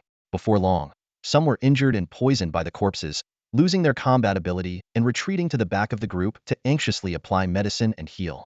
Luo Linger led her group deep into the graveyard, where danger lurked at every turn. Some began to question the necessity of pressing forward, worried they might encounter even stronger undead beasts. Miss Luo, do we really need to keep going? One of the team members asked anxiously. These tough battles are already wearing some of us down. Luo Linger stopped and turned to face the group. A glint of determination flashed in her eyes as she spoke reassuringly. There's no need to worry. This is my Luo family's ancestral tomb, protected by the spirits of our ancestors. If we face danger, their spirits will intervene and ensure our safety. Just as she finished speaking, Zhang Long, who was standing next to Jijia, let out a cold laugh and stared sharply at Luo Linger. They'll intervene when you're in danger, right? We've already had a few people injured, and I haven't seen any sign of your ancestors' spirits stepping in. Zhang Long's skepticism stirred discontent among the others. He continued, Luo Linger, we agreed to escort you, not to risk our lives for you. Luo Linger's expression changed slightly, but quickly returned to calm. She spoke slowly. Young Master Zhang, you're joking. Your statuses are all incredibly valuable. How could I dare to lie about your safety? She paused, taking a deep breath. What I said is true, so you can rest assured. If you do feel it's too dangerous, you can stay here. I won't force anyone to take risks. Seeing the hesitation on their faces, Luo Linger added, however, I must remind you, the tombs ahead belong to king-level warriors. I certainly aim to obtain their legacies. I believe those of you who haven't yet received a legacy would also be interested, right? Her words carried a tempting allure. My Luo family has had many renowned king-level warriors over the years, some of whom were legendary in their time. Surely, you must have some interest? Her remarks made the group ponder. The legacy of a king-level warrior was indeed highly enticing. After a moment, except for those who had already received a legacy, the others, including the initially doubtful Zhang Long, nodded silently. Seeing this, Luo Linger nodded and said, since everyone has made their choice, those who wish to proceed can do so, and those who wish to stay can remain. Just as she was about to move forward again, a sudden flash of silver light and a deep rumbling sound came from behind them. A familiar voice echoed. The young man with the sword. I see you have good potential. I am Jiang Tang, the 45th head of the Luo family from a century ago. If you seek a legacy, come to me. Everyone looked at Yifan in surprise. The voice was identical to the celestial shadow that had previously invited him. Luo Linger frowned and muttered. Has Master Zhang's spirit started to become muddled? He was already refused, yet he invites again. It's only been a century. Before she could finish, she suddenly realized something, and her face changed drastically. She spun around and shouted, this is bad. Someone else has entered the celestial tomb. As the voice fell, everyone present instantly became alert. Yifan had already sensed something was wrong and had his hand on the greatsword behind him. As the light faded, 40 to 50 black-clad figures appeared, each wearing menacing demon masks. Luo Linger shouted sternly, who are you? This is the ancestral tomb of the Luo family. A tall man wearing a black bat mask stepped forward, his eyes full of disdain. Nonsense. What do you think we're here for? Before he finished speaking, all but 5 of the black-clad figures surged forward like a tide, drawing their weapons and summoning their beasts. Luo Linger's group was stunned for a moment, but quickly reacted. The brilliance of their beast talents shone, and a fierce battle erupted. The exhausted group faced their well-prepared opponents, and in the first clash, some were already injured. However, some displayed remarkable prowess. Jia Bailong punched an opponent's beast to the ground and immediately pinned the person down. Yifan similarly repelled an incoming enemy with a powerful strike. Yifan scanned the battlefield, frowning. The opponents were all of gold rank, with beast talents of level or higher, rivaling the elite heirs present. Some had even reached high stars in the gold rank, suppressing several prodigies. The restrictions of the ancestral tomb can't be broken. These people are all under 19, Yifan thought to himself. Someone has secretly gathered so many top young talents. His gaze fell on the bat-masked man standing still at the back of the crowd, and a familiar sense of loathing surged within him. So it's you. A fierce light flashed in his eyes. Instead of advancing, Yifan retreated, sweeping his greatsword to push back the nearby beasts, then summoned for eternal-level beasts. The Inferno Hellhound, the Reaper Hawk, the Devourer Beast, and the Ice Spirit. Their arrival instantly stabilized the situation. Everyone fought valiantly. Jijia, Zhanglong, and other A-level beast masters showcased their exceptional skills. Yifan and Jiada Bailong stood out, almost unmatched by anyone. The battle began to show signs of turning in their favor. Luo Linger, surrounded by guards, felt slightly relieved but remained cautious. She noticed that the bat-masked man still stood motionless, his 5 companions not joining the fight, seemingly unperturbed. How did they break into the ancestral tomb guarded by the Luo family elders? Luo Linger wondered anxiously. Suddenly, the bat-masked man raised his hand, signaling 2 of his subordinates to charge at Yifan and Jiada Bailong. Luo Linger hesitated as she was about to intervene. She glanced deeper into the tomb, realizing this was the best opportunity. Gritting her teeth, Luo Linger quietly withdrew with her guards, heading deeper into the tomb. Luo Linger, that traitor, someone cursed. It's bad enough she isn't helping, but now she's running away. She wants us all dead. Luo Linger's retreat worsened the situation. Although the battle had improved somewhat, the opponent's numerical superiority was evident. The departure of Luo Linger's group of over 10 people was undoubtedly a fatal blow. Does Luo Linger not even understand the difference between minor and major benefits? On the battlefield, Yifan noticed this scene and frowned slightly, but quickly refocused on the battle at hand, preparing to defeat his next opponent. Clang! His heavy sword struck out, but was suddenly deflected by a swift, fierce light. Yifan reacted quickly, gripping the hilt with both hands and stepping sideways to steady himself. He turned to see a slender man wearing an eagle mask standing before him. Yifan, I've been waiting a long time to face you, the eagle-masked man said, lowering his stance, his eyes glinting sharply. He held a balanced black-sheathed long sword, and an invisible, sharp aura emanated from him, forming a cutting wind centered around his being. Yifan immediately recognized the opponent's prowess. A divine eye wielder, golden 5-star. He narrowed his eyes slightly and lowered his body, a faint glow flickering from his hands. The cutting wind grew stronger, and the aura around the eagle-masked man intensified rapidly. In an instant, both seemed to reach a critical point and simultaneously stepped forward, their swords unsheathing. Draw sword technique, Iato, they shouted in unison. In the next moment, their figures crossed, and everything came to a sudden halt. This earth-shattering strike left many in the audience stunned. Their eyes were fixed on Yifan and the eagle-masked man, who stood back to back. So, there is someone else in this world who has mastered the Sword Saint's technique at such a young age, and also learned Iato, Yifan said slowly, turning to face the crowd. Dark scales appeared on his body, and a deep bloodline marked his neck, only cutting through the dragon's scales. The glow from his hands was the precursor to an enchantment, granting him unparalleled resilience. The eagle-masked man also turned, but unlike Yifan's calm demeanor, his eyes were filled with shock and unwillingness as he looked at the bloodline on Yifan's neck. You, he managed to utter before his long sword shattered and fell to the ground. A massive bloodline extended from his shoulder to his groin. With a splitting sound, the eagle-masked man's body was cleaved in two, falling to the ground with a resounding crash, a gruesome death. The crowd gasped in disbelief, staring at Yifan, a divine eye wielder, slain by Yifan with just one strike. Yifan looked at the fallen eagle-masked man, his eyes showing no sign of relaxation, but a hint of surprise instead. What a fast sword, he murmured, touching the bloodline on his neck.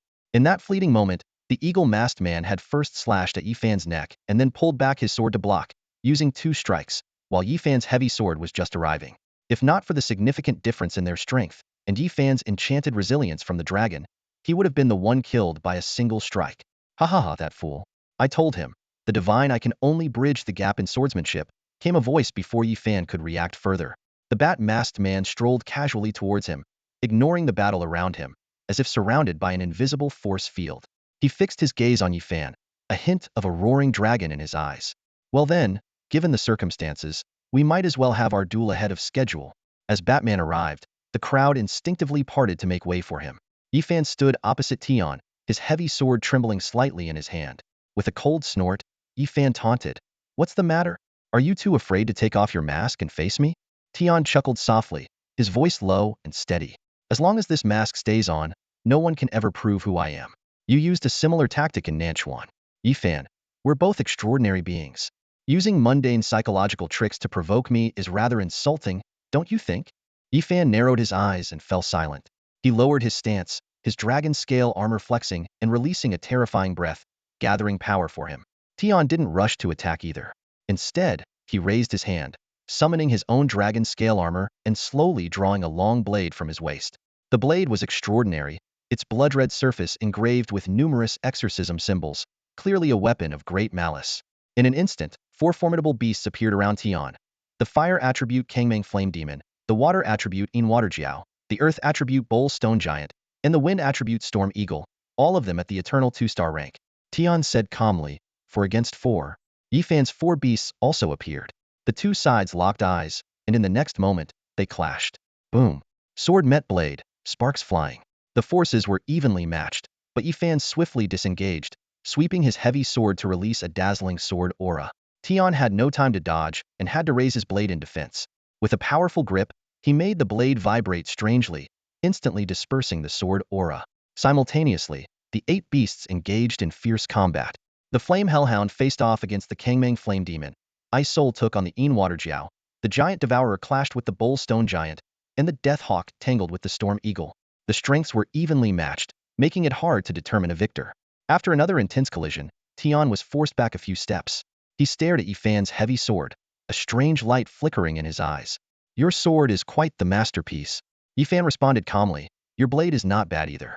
The demon blade Shinjue, a fearsome weapon nourished by the blood of 1,000,000 people. If I'm not mistaken, it should have been buried with its master in the Valley of the Gods." Tian's lips curled into a smile, a crazed look in his eyes. "Interesting. I thought your family would decline after your father lost the Dragon Slayer bloodline. Yet here you are, quite the exceptional one. Were you biding your time for 15 years? Or did someone help you from the shadows?" Yifan narrowed his eyes, sensing something unusual in Tian's words. "How do you know my father lost the Dragon Slayer bloodline?" Instead of answering, Tian countered with another question. "Do I even need to explain?" With that, he swung the demon blade, launching a fierce attack. Yifan caught the seemingly casual strike, but felt the terrifying vibration in the blade, almost losing his grip. He retreated a few steps to dissipate the force, his gaze growing sharper. Clearly, Tian's strength was beyond his expectations. The battle grew increasingly intense, especially for those who were already injured from previous fights with the corpse beasts, making it even more challenging.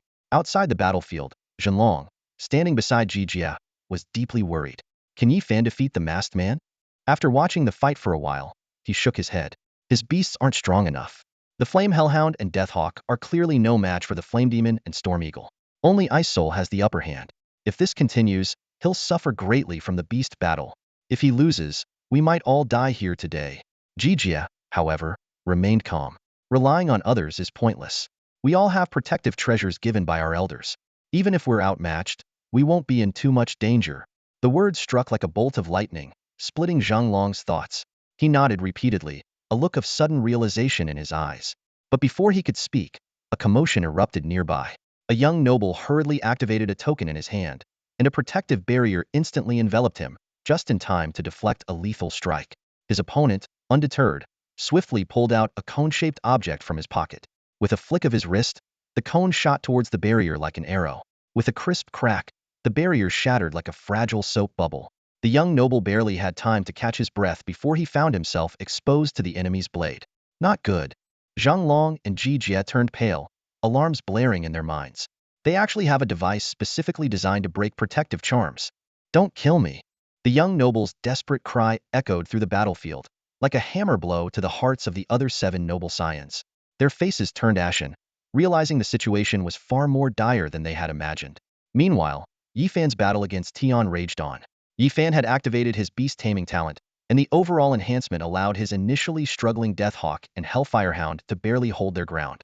The Ice Spirit, leveraging its innate ice abilities, continuously inflicted wounds on the Blackwater Dragon. As for the gigantic Devourer and the Stone Giant, the 2 behemoths exchanged fierce blows, with each punch landing solidly.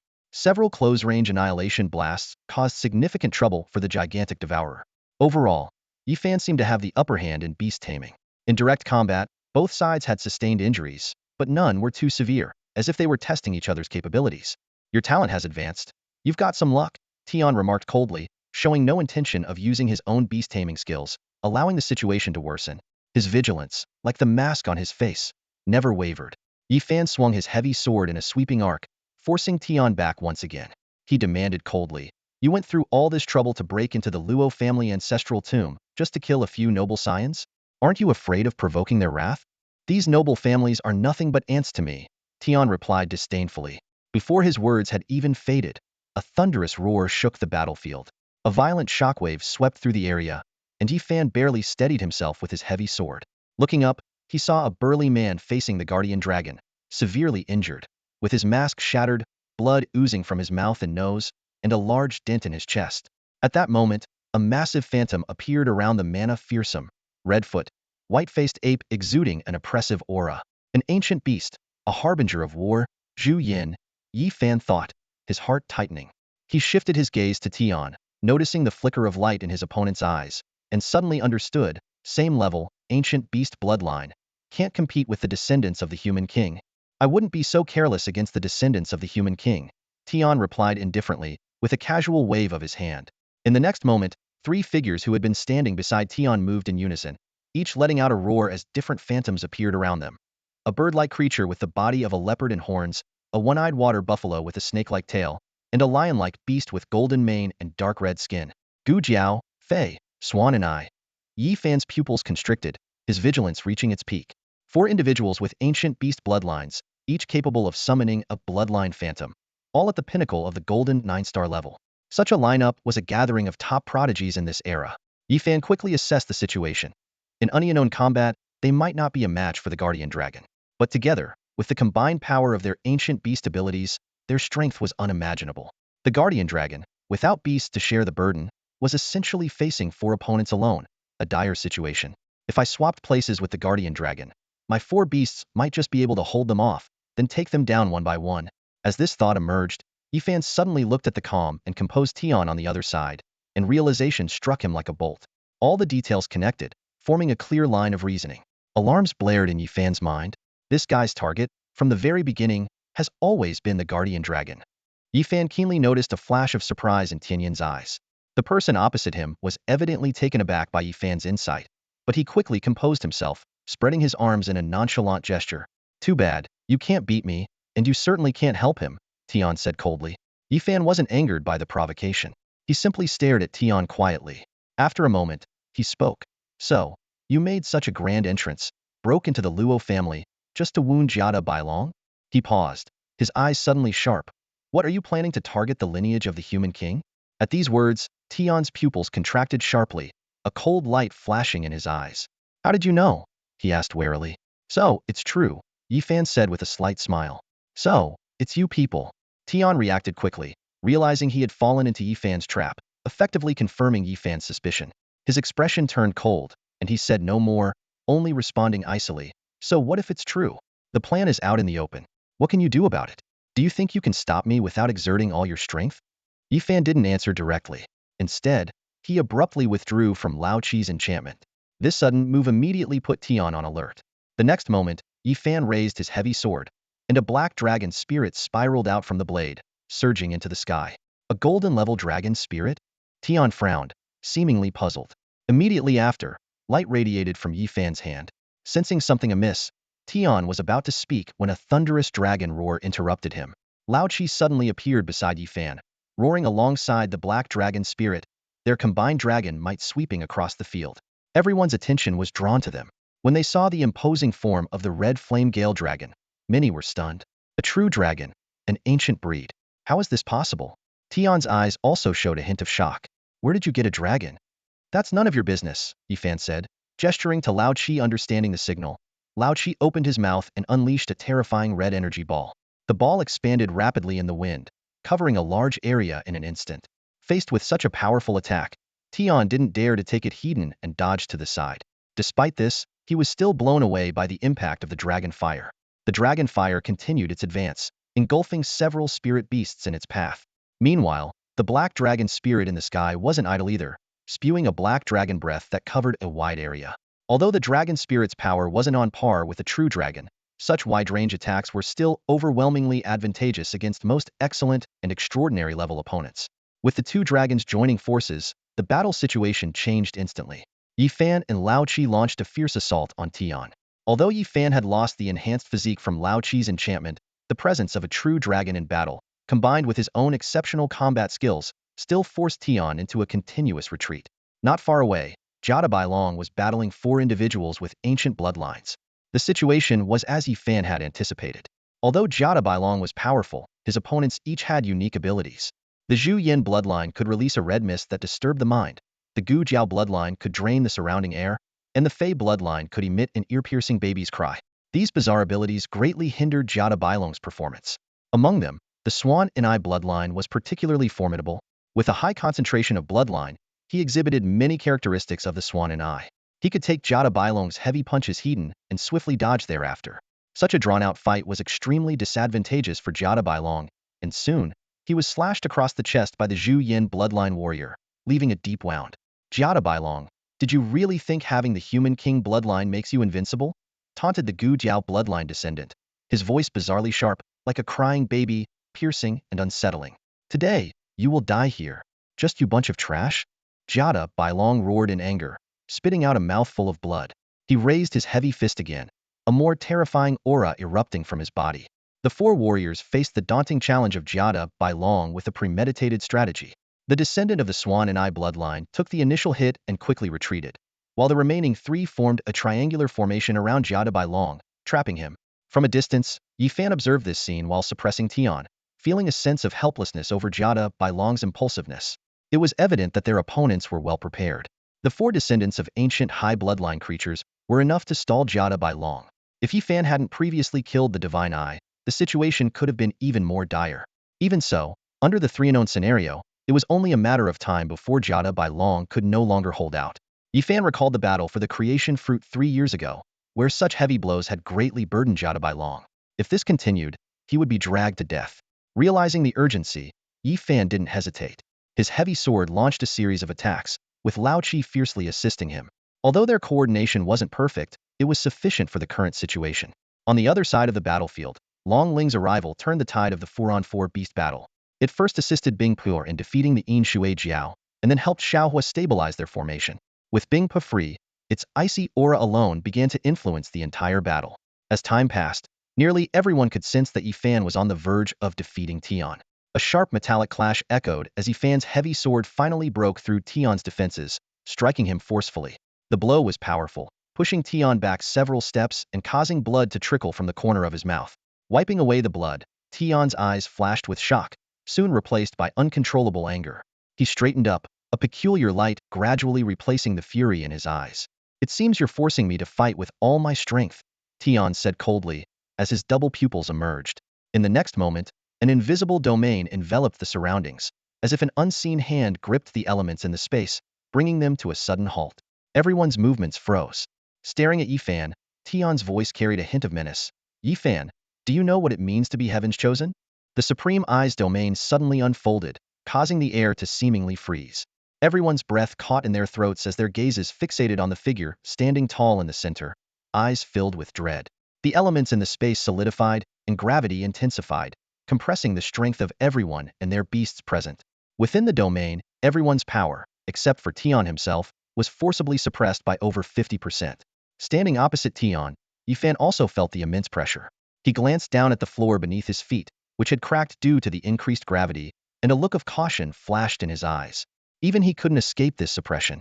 Within the Supreme Eye's domain, no one was exempt, not even king-level warriors, though the degree of suppression varied. The Supreme Eye, it seems there has only ever been one person possessing it throughout history, Yi Fan said gravely, his gaze returning to Tian. This time, his eyes flickered with a peculiar glint. "If that's the case, then you must be the young Saint Master? No wonder I find your bloodline so repulsive. We were born to be enemies, remnants of the royal organization." Tian's expression turned icy. "You know more than I expected." Before he finished speaking, the demon blade in his hand slashed out. With just one strike, he forced the old Qi blocking his way to retreat. Tian then leaped forward and swung his blade at Yi Fan again. Yi Fan tried to block the attack, but was unsurprisingly pushed back several meters.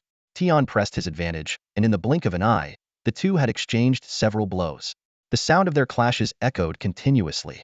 When the battle concluded, Yi Fan had retreated from the crowd, his earlier advantage completely gone.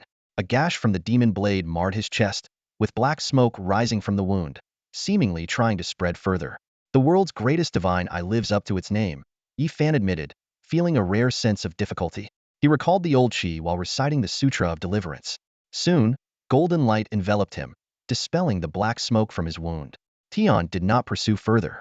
Instead, he stood his ground, his dual pupils focused intently on Yifan. It seems you came prepared.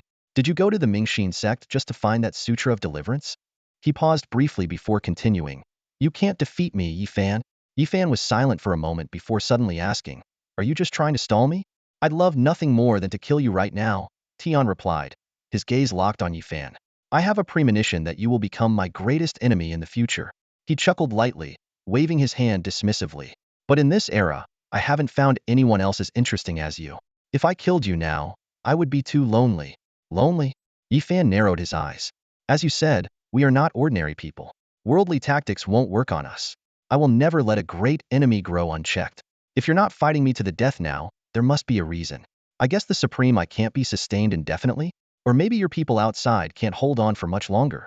Feel free to try, Tian replied coldly. The Supreme I can't be maintained forever, but besides my divine eye, I have my beast-controlling abilities and my bloodline. Your trump cards have been revealed. If I truly wanted to kill you, I could do so any time. The more you say, the more I know you have concerns, Yifan smirked. Without hesitation, he swung his heavy sword and charged again, aiming a fierce thrust straight at Tian's face. Simultaneously, he called out, Old Qi, go help Jada Bailong. Tian's eyes grew colder.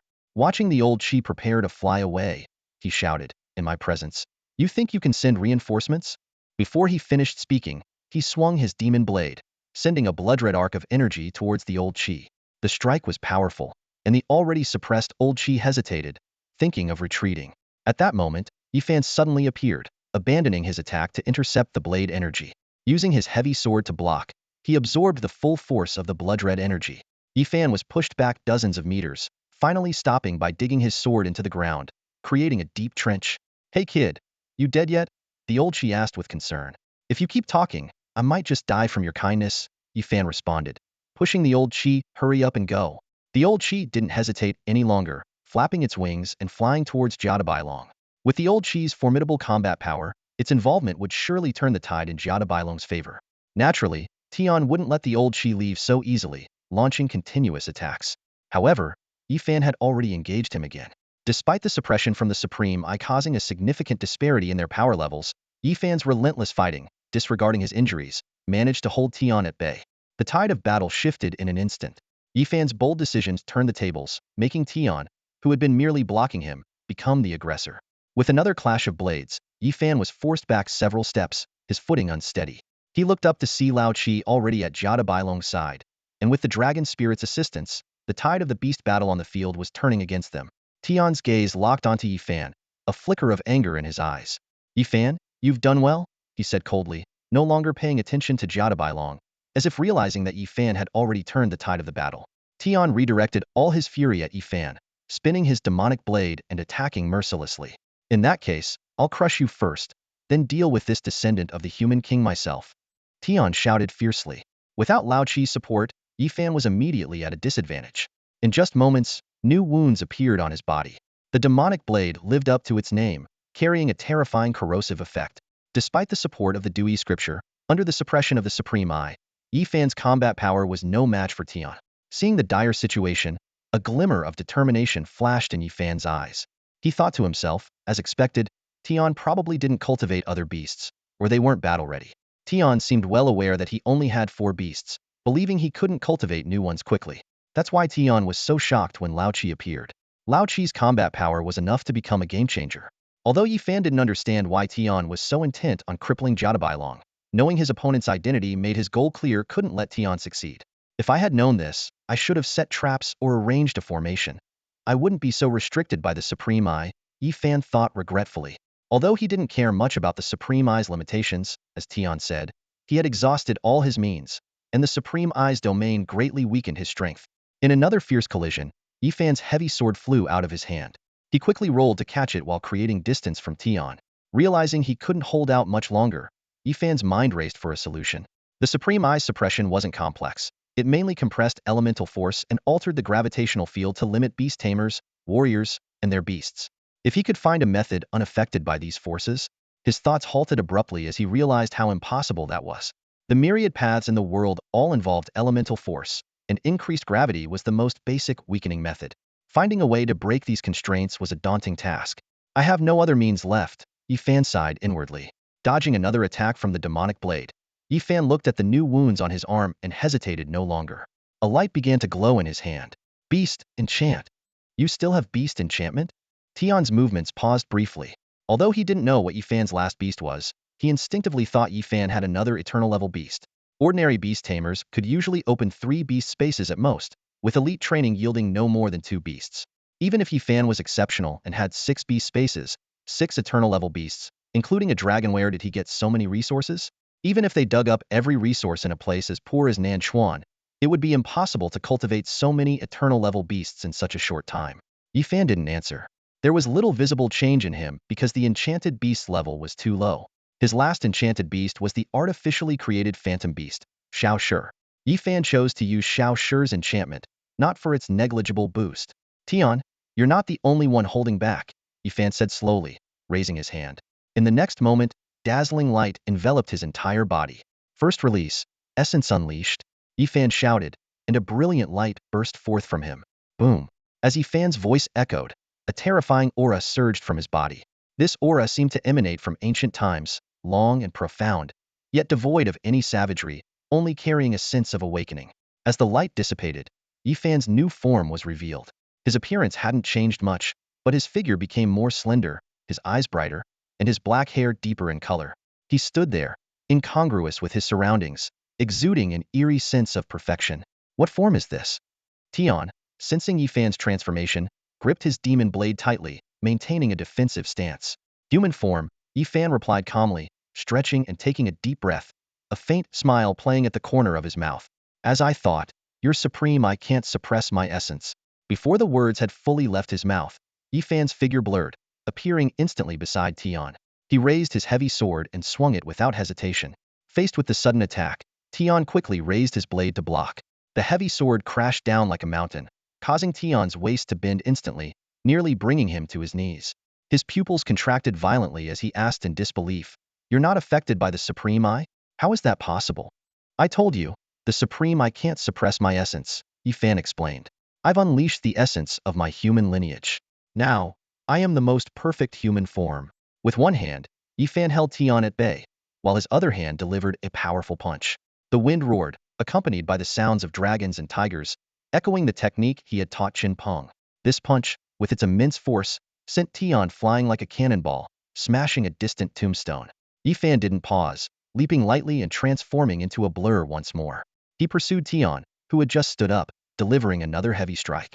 Tian, caught off guard, had his demon blade knocked askew by the immense force, and he was sent rolling across the ground again. Yifan moved like a celestial being, his actions light yet powerful. Each of his attacks was effortless, yet more terrifying than ever before. In no time, Tian was enraged, his body sprouting dragon scales, activating his inherited bloodline. However, this extra strength did not change the battle's outcome. He remained suppressed by Yifan. The scene was bizarre. The seemingly slender Yifan clashing with the hulking, ferocious Tian, like a child wielding a stick to beat a tiger. The onlookers were dumbfounded. Zhenglong exclaimed, "What is this? Why isn't Yifan affected by the Supreme Eye? What kind of beast enchantment did he use to gain such a massive boost, even stronger than his dragon?" Nearby, a scion of a noble family, equally puzzled, observed closely and hesitantly said, "I feel like there's no enchantment. Did we see it wrong? How could we see it wrong?" Another irritable scion retorted, "He was clearly enveloped by a light sphere. Are you blind?" The man shrank back, muttering softly, "If there was a change, it seems he just looks a bit more handsome. Do you guys get that feeling? Feel your mom." Meanwhile, the battle on Jiada Bailong's side also reversed. With Lao Qi's joining, they successfully countered the descendant of the Gujiao bloodline. Lao Qi's wind and fire attributes not only repelled the Gujiao descendant, but also eased the pressure from the descendant of the Swan and Eye. The original 3-in-1 tactic was broken, and the descendants of Fei and Zhu Yin retreated step by step against Jiada Bailong. Soon, Jiada Bailong seized an opportunity, punching Zhu Yan's descendant away, while another heavy punch landed precisely on the single eye of Fei's descendant. "My eye! The descendant of the one-eyed Fae let out a piercing wail, his solitary eye bursting instantly from the blow. Overwhelmed by pain, he collapsed to his knees, blood gushing from his eye socket. At that moment, just as the descendant of the Gujiao was about to emit another eerie screech, Lao Chi's flames surged forward like a tidal wave. In an instant, the Gujiao descendant was engulfed in the blaze, his screams intermingled with the stench of burning flesh. Two of the four combatants were already gravely injured from this fierce assault. The situation was clearly turning against them, and the remaining two dared not continue the fight. The descendant of the Swan and I dragged the severely injured one-eyed Fae, while the descendant of the Zhu Yin pulled the burned Gujiao. The four retreated swiftly. The Zhu Yin descendant looked up at the distant sky and shouted, "Young Saint Master, we can't fight anymore." No sooner had the words left his mouth than a figure descended like a cannonball. The four hastily moved aside as the figure crashed heavily into the ground, kicking up a cloud of dust. When the dust settled, they recognized the figure as their so-called young Saint Master, Tian. Young Saint Master. Their faces turned pale, eyes filled with fear and unease. Tian stood up from the crater and, with a gentle push, moved them aside. His eyes shone with determination as he spoke in a deep voice, "Today, if he doesn't die, my Dao heart will be forever damaged." As he spoke, a glow of beast control lit up in his hands. Clearly, being suppressed by Yi Fan had shaken this self-proclaimed chosen one. The descendant of the Swan and I was about to speak, but Tian had no intention of holding back. The glow in his hands transformed into four blood-red beams, connecting to his four extraordinary beasts. Beast control, heaven sacrifice. Tian's voice thundered. As the beams connected, the four extraordinary beasts withered at an astonishing speed, transforming into some form of energy that flowed continuously into Tian's body. Simultaneously, Tian's body began to expand rapidly, his size, level, and aura escalating swiftly. "Yi Fan, take this strike." Tian soared into the air again, slashing down from a distance.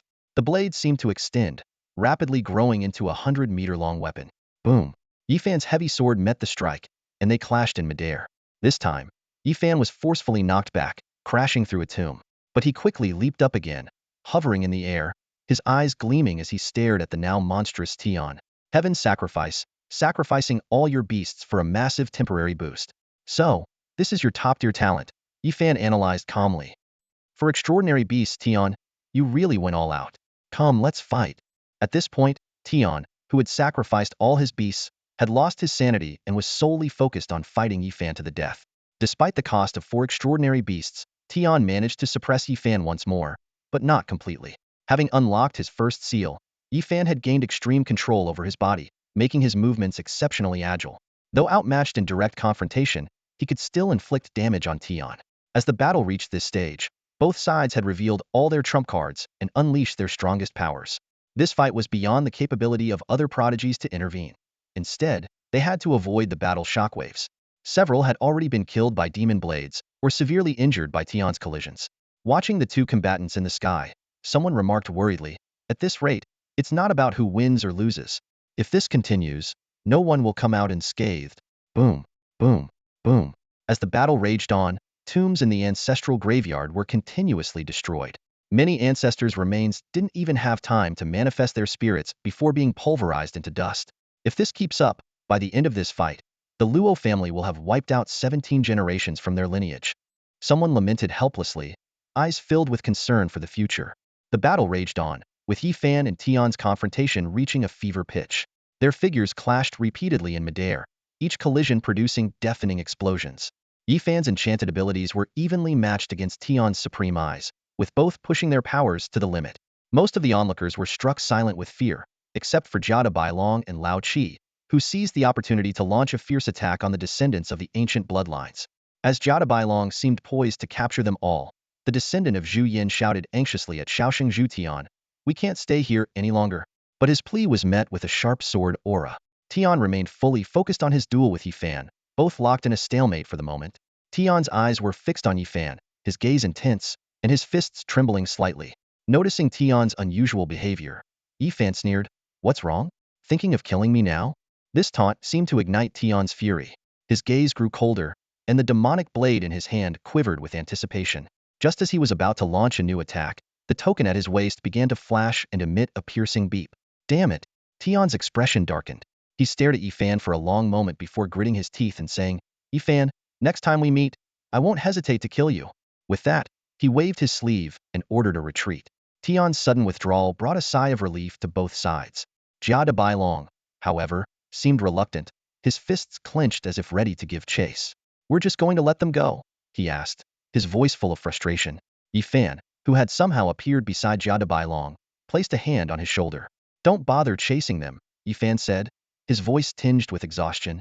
"Continuing this fight won't benefit us." Jia de Bailong paused, then turned to look at Yi Fan. After scrutinizing him for a few seconds, he nodded. "All right, if that's the case, we won't pursue them." He realized he was at his limit and, though unwilling, understood the danger in continuing the chase. Curious, Jia de Bailong asked, "You must have deactivated that state by now. What was it?" "It looked incredibly powerful." Yi Fan smiled and explained, "That was the origin release state. It's the first stage skill of an artificial phantasmal beast, essentially unlocking the shackles of the bloodline to tap into the beast's origin, its fundamental template." He went on to detail how this state affected him, including his heightened physical control and resistance to the supreme eyes. "If it weren't for the complications of the heaven sacrifice, I would have definitely taken him down today." With that, Yi Fan turned and began to deal with the battlefield. He first collected the body of the heroic eagle man who had fought to the death with him, then started to gather items from the other fallen prodigies. The others watched Yi Fan's actions in silence, none daring to speak. During the battle, Yi Fan had showcased his formidable strength, earning everyone's awe and respect. If Yi Fan's strength wasn't immediately obvious, then the overwhelming pressure from Tian Dejia was a clear display of intimidation. Yi Fan not only forced Tian, who had the supreme eye, to use the heaven sacrifice, but he also held his own even after the heaven sacrifice. This alone was enough to make one imagine the extent of his power. After the battle ended, Yi Fan ignored the reactions of others and began collecting the spoils on the ground. After all, these elite figures always carried valuable items. Just as he was busy gathering, a sudden sound of footsteps caught his attention. Everyone, still on edge, immediately stood up in alert. Following the sound, they saw Luo Linger returning with her guards. This scene instantly sparked outrage among the group. "Luo Linger, how dare you?" Zhang Long shouted furiously, "We were here to protect you, and when danger came, you ran off? Do you have any conscience at all?" Others chimed in, "Yeah, it was so dangerous just now, and instead of helping, you ran away first. You're nothing but trouble." Facing the accusations, Luo Linger looked slightly embarrassed and explained, "I went deeper into the ancestral tomb to seek the help of the ancestors' spirits, not to flee. There's no need for such harsh words." But before she could finish, Jia interrupted with a cold snort, "That's a nice excuse. If you went alone to seek the spirits, fine, but you took everyone with you. Were you afraid we wouldn't die?" He then threatened, "I will definitely report this to the family head and demand justice from your Luo family." Others echoed his sentiments, demanding an explanation from the Luo family, or else they'd take the matter to the court. Seeing the situation spiraling out of control, Luo Linger made a quick decision. "Today's events were due to my poor planning, putting everyone at risk. I will take responsibility for today's casualties, and the promised rewards will be doubled after we leave." Despite this, the crowd was still seething, with few showing any response. At this moment, Luo Linger sensed something odd in the atmosphere. She realized that these people, who had been struggling earlier, now seemed victorious. It likely had to do with those two individuals. Her gaze quickly fell on Yi Fan and Jia de Bailong. Though she didn't know the specifics of the battle, it was clear these two played a crucial role. After a moment of silence, Luo Linger spoke again to calm the group. "Regardless, thank you all for your protection. My Luo family bears the main responsibility for today's events. Once we return, I will inform the family head and ensure you receive a satisfactory explanation." With that, she prepared to lead the group away. Just then, Yi Fan, who had been silent, suddenly spoke. "Wait a moment." All eyes instantly turned to him. Luo Linger was somewhat surprised. "Does young master Yi have something to add?" Yi Fan stood up, a meaningful smile on his face. "Miss Linger mentioned that we could each choose a legacy. None of us have done that yet, so it wouldn't be appropriate to leave just now, would it?" "Inheritance?" Yi Fan's voice broke the silence. Luo Linger was startled and looked into Yi Fan's bright eyes, a peculiar expression crossing her face. She hesitated for a moment before asking, "Does young master Yi still have the strength to continue? There might be even stronger corpse beasts ahead." "Of course I have the strength," Yi Fan replied decisively, casually sheathing his heavy sword. Beside him, Jia de Bailong also stood up, his voice firm, "So do I." Their declarations drew the attention of the others. Noticing Yi Fan's unusual behavior, everyone rose to their feet, echoing in unison, "We still have strength left." Luo Linger frowned slightly, a hint of helplessness in her voice as she said, "Since you all have the strength, let's move on then." With that, she turned to lead the way, the group following closely behind, though unease lingered in their hearts. Having just experienced a fierce battle, they were all exhausted. If they encountered another wave of corpse beasts, they might truly be at death's door. Yifan, do you really have strength left? Jia Bailong asked in a low voice. The bloodstains on his chest were still gruesome, his energy long depleted, relying solely on his robust recovery ability. Just enough, Yifan replied, a deep glint in his eyes. But I suspect there won't be any more corpse beasts ahead. How do you know that? Jia Bailong looked at him, puzzled. Just a hunch, Yifan said, not elaborating further. The group continued onward, fatigue gradually creeping in. As Yifan predicted, they encountered no powerful corpse beasts along the way. The occasional ordinary corpse beast was easily dealt with by the guards. Along the way, more and more powerful individuals chose to accept inheritances, seemingly observed by some spiritual consciousness during the previous battle. However, no king-level inheritances had been granted.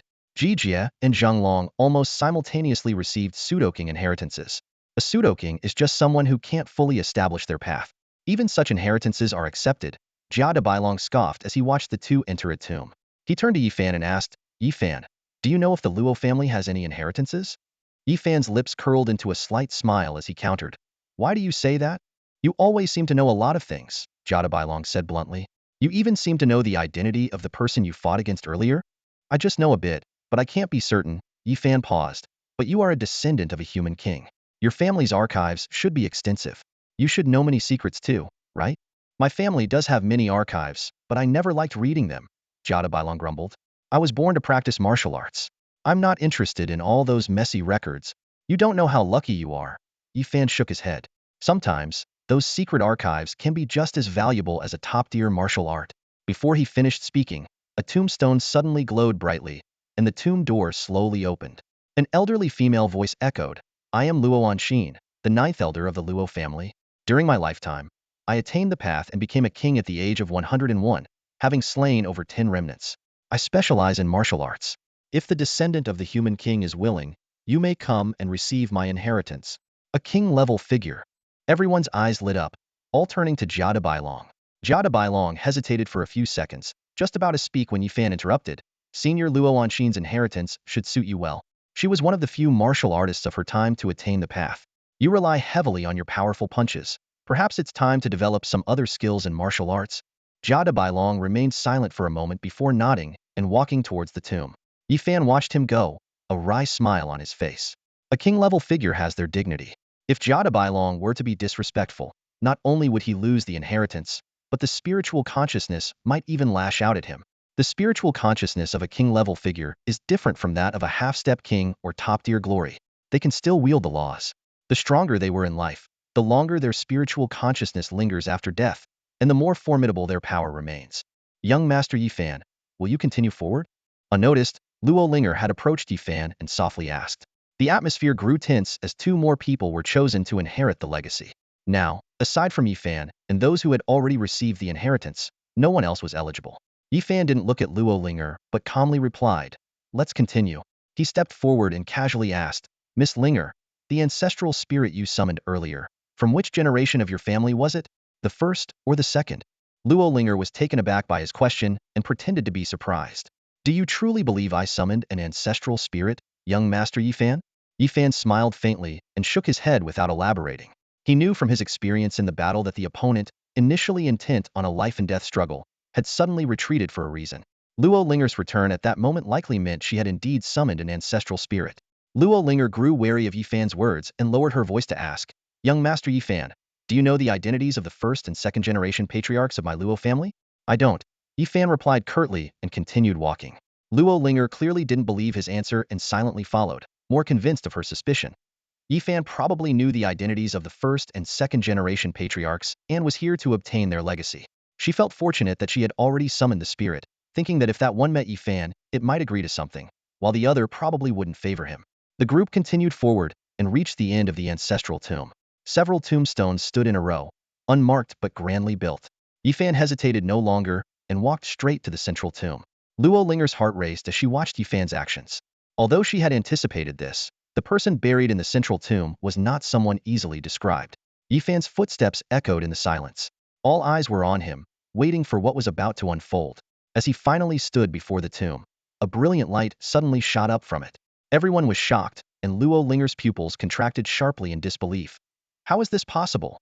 At that moment, an ancient and distant voice seemed to come from the heavens, accompanied by a resonant bell. My name is Kong Shu, the first patriarch of the Luo family, descendant of the Dragon Slayer. I have glimpsed your fate. Since you have come here, it proves we are destined. If you wish to converse, enter and speak with me. The first patriarch. Everyone gasped. Yifan was momentarily stunned, but quickly cupped his hands in respect. I came knowing some secrets but was unsure. May I ask your title, senior? The voice from the tomb was silent for a moment, then responded with a hint of resignation. I'm not sure how later generations refer to me. But in my time, I was known as the Wise. King of Wisdom? The voice echoed, leaving everyone in front of the tomb stunned, their eyes filled with shock. Unlike other titles, the designations of the three kings of literature, martial arts, and wisdom remain fixed across generations. Only upon the death of a current title holder will a new successor be appointed. Despite numerous changes, these three titles have always represented the pinnacle of human authority, wielding immense power and unparalleled strength among their peers.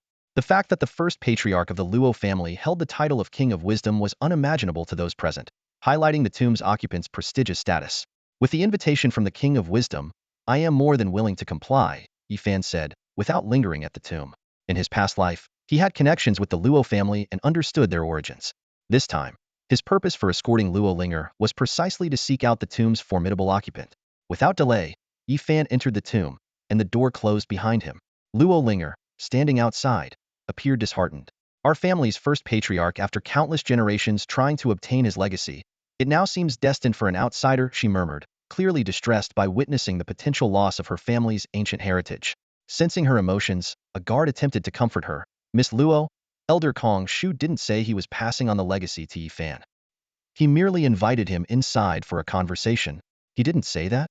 Luo Linger felt slightly relieved. Yet her gaze at the sealed tomb door remained tinged with sorrow. But this is our family's origin, the wisdom of hundreds of years. Even a mere conversation with the King of Wisdom is an invaluable treasure. As she spoke, Luo Linger took out a crystal-like orb from her bosom. Inside, a small, emitted a faint glow. This is from our second patriarch, titled Breaker of Armies, one of the strongest of his era. If only he would pass his legacy to me. However, as if sensing her thoughts, the once bright within the orb dimmed significantly, clearly rejecting her. This scene wounded Luo Linger even more. Ancestor, you are too heartless.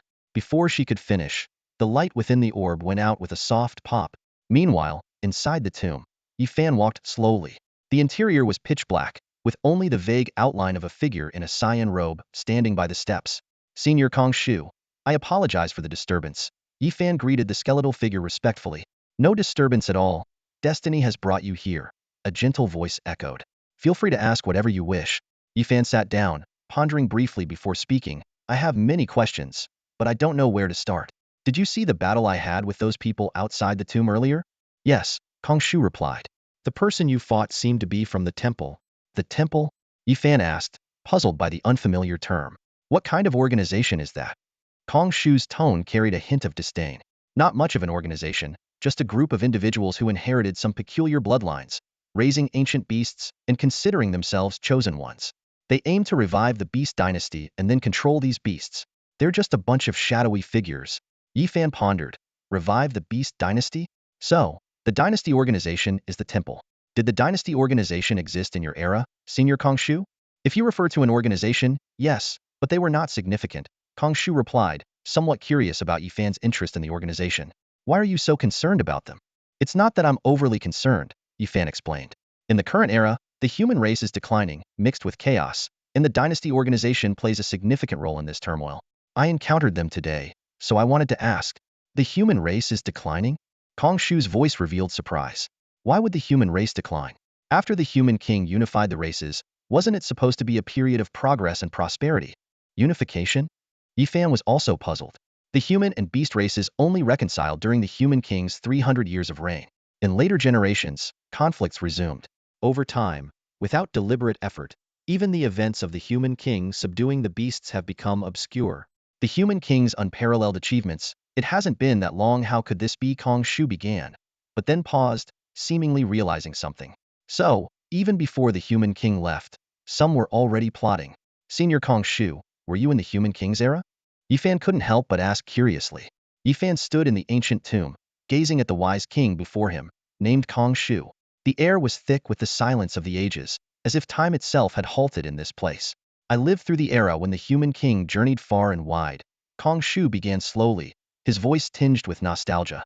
It was indeed the golden age of humanity, with supreme beings keeping everything in balance, and humans and beasts coexisting peacefully. Yifan nodded thoughtfully, recalling his recent explorations. He suddenly asked, do the human or beast clans have guardians? Guardians? Kong Shu looked slightly surprised. What do you know about these guardians? They are the ones who protect this starry world, Yifan explained. I read in the chronicles of the human king about him traversing the void and encountering many guardians of various star realms. I assume these guardians are powerful beings above the three kings, responsible for safeguarding their respective star realms, similar to high-level protectors assigned to towns and cities. Kong Shu was silent for a moment before responding. Your understanding is mostly correct. Strictly speaking, guardians can be seen as another form of high-level protectors assigned to this starry world. Yifan's eyes flickered with curiosity as he asked, Senior Kong Shu, what do you mean by another form of high level? Your current level is insufficient to fully comprehend, Kong Shu replied calmly. In fact, it's not just you. Even I can only understand so much. Reaching the rank of a king is not the end, and even transcending merely grants the qualification to glimpse the truth. The world as seen by ordinary people is limited. Only through transcendence can one perceive the true nature of reality. Yifan nodded in agreement and then asked, by transcendence, do you mean reaching the emperor level after becoming a king? This question seemed to pique Kong Shu's interest. You know about the emperor level? I had some fortuitous encounters, Yifan replied vaguely, discreetly covering the time-space dragon mark on his arm. Kong Shu fell into deep thought, remaining silent for a long time. Suddenly, footsteps echoed through the tomb, and the space began to brighten. Yifan was astonished to see Kong Shu's body start to move. This ancient king, who had lived countless ages ago, was still alive? Yifan held his breath, staring in disbelief at the scene before him. There's no need to be afraid, Kong Shu said calmly. I was once the wise king, with unparalleled mastery in spiritual consciousness. My spirit remains intact, not claimed by the realm of the dead, though this body has long since perished. As Kong Shu approached, Yifan could see his true form more clearly. His clothes were still there, but his flesh had decayed, leaving only bones, with two glowing orbs in his eye sockets. The sight was both eerie and imbued with a profound sense of melancholy. Yifan's heart trembled, while Kong Shu let out a sigh tinged with resignation. An emperor transcends, but even a half-step emperor cannot escape the ravages of time. The sound echoed through the tomb like the pages of an ancient tome being turned, heavy and timeless. Yifan felt a weight settle in his heart as he listened. A half-step sovereign, someone who had reached the end of the path to kingship, could still not escape the cycle of life and death. After a long pause, Yifan gently cupped his hands and said softly, cultivators strive to cross the river, but those who truly attain the Tao are few and far between. Kong Shu's eyes flickered at his words, and he gazed at Yifan intently before speaking in a low voice. Your state of mind is quite clear. As you said, a king steps onto the path of laws, while a sovereign truly masters those laws. Their spiritual consciousness can reside in the gate of ascension, achieving immortality and what you call transcendence. Yifan seemed to grasp something, nodding slightly. I see. He pondered for a moment before asking, is there a realm beyond transcendence? Kong Shu fell silent, then slowly shook his head after a long pause. There might be, or there might not. But for us, it is all too distant.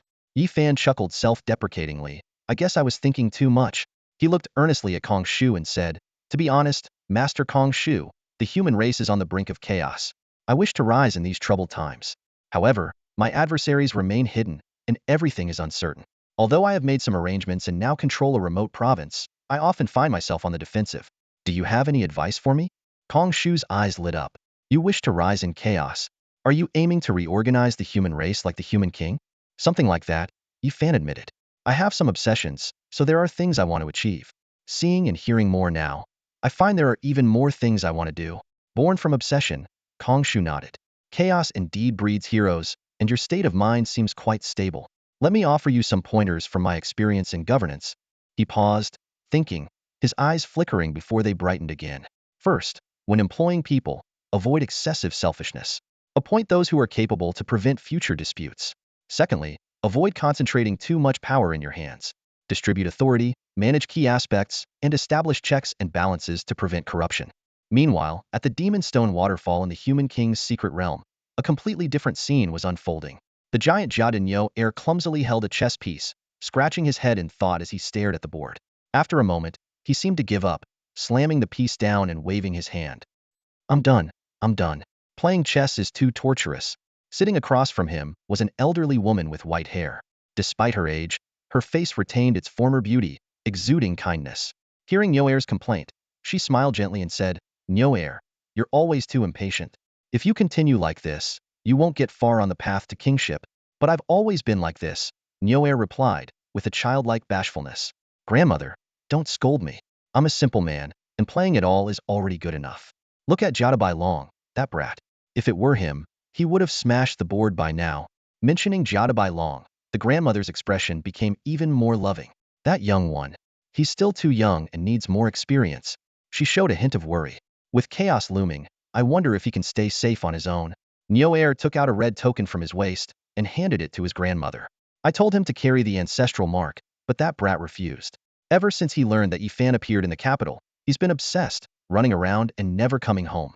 A few days ago, I asked him, and he said he was going to some ancestor's tomb of the Luo family with Yifan. He hasn't even visited our own family's tomb a few times.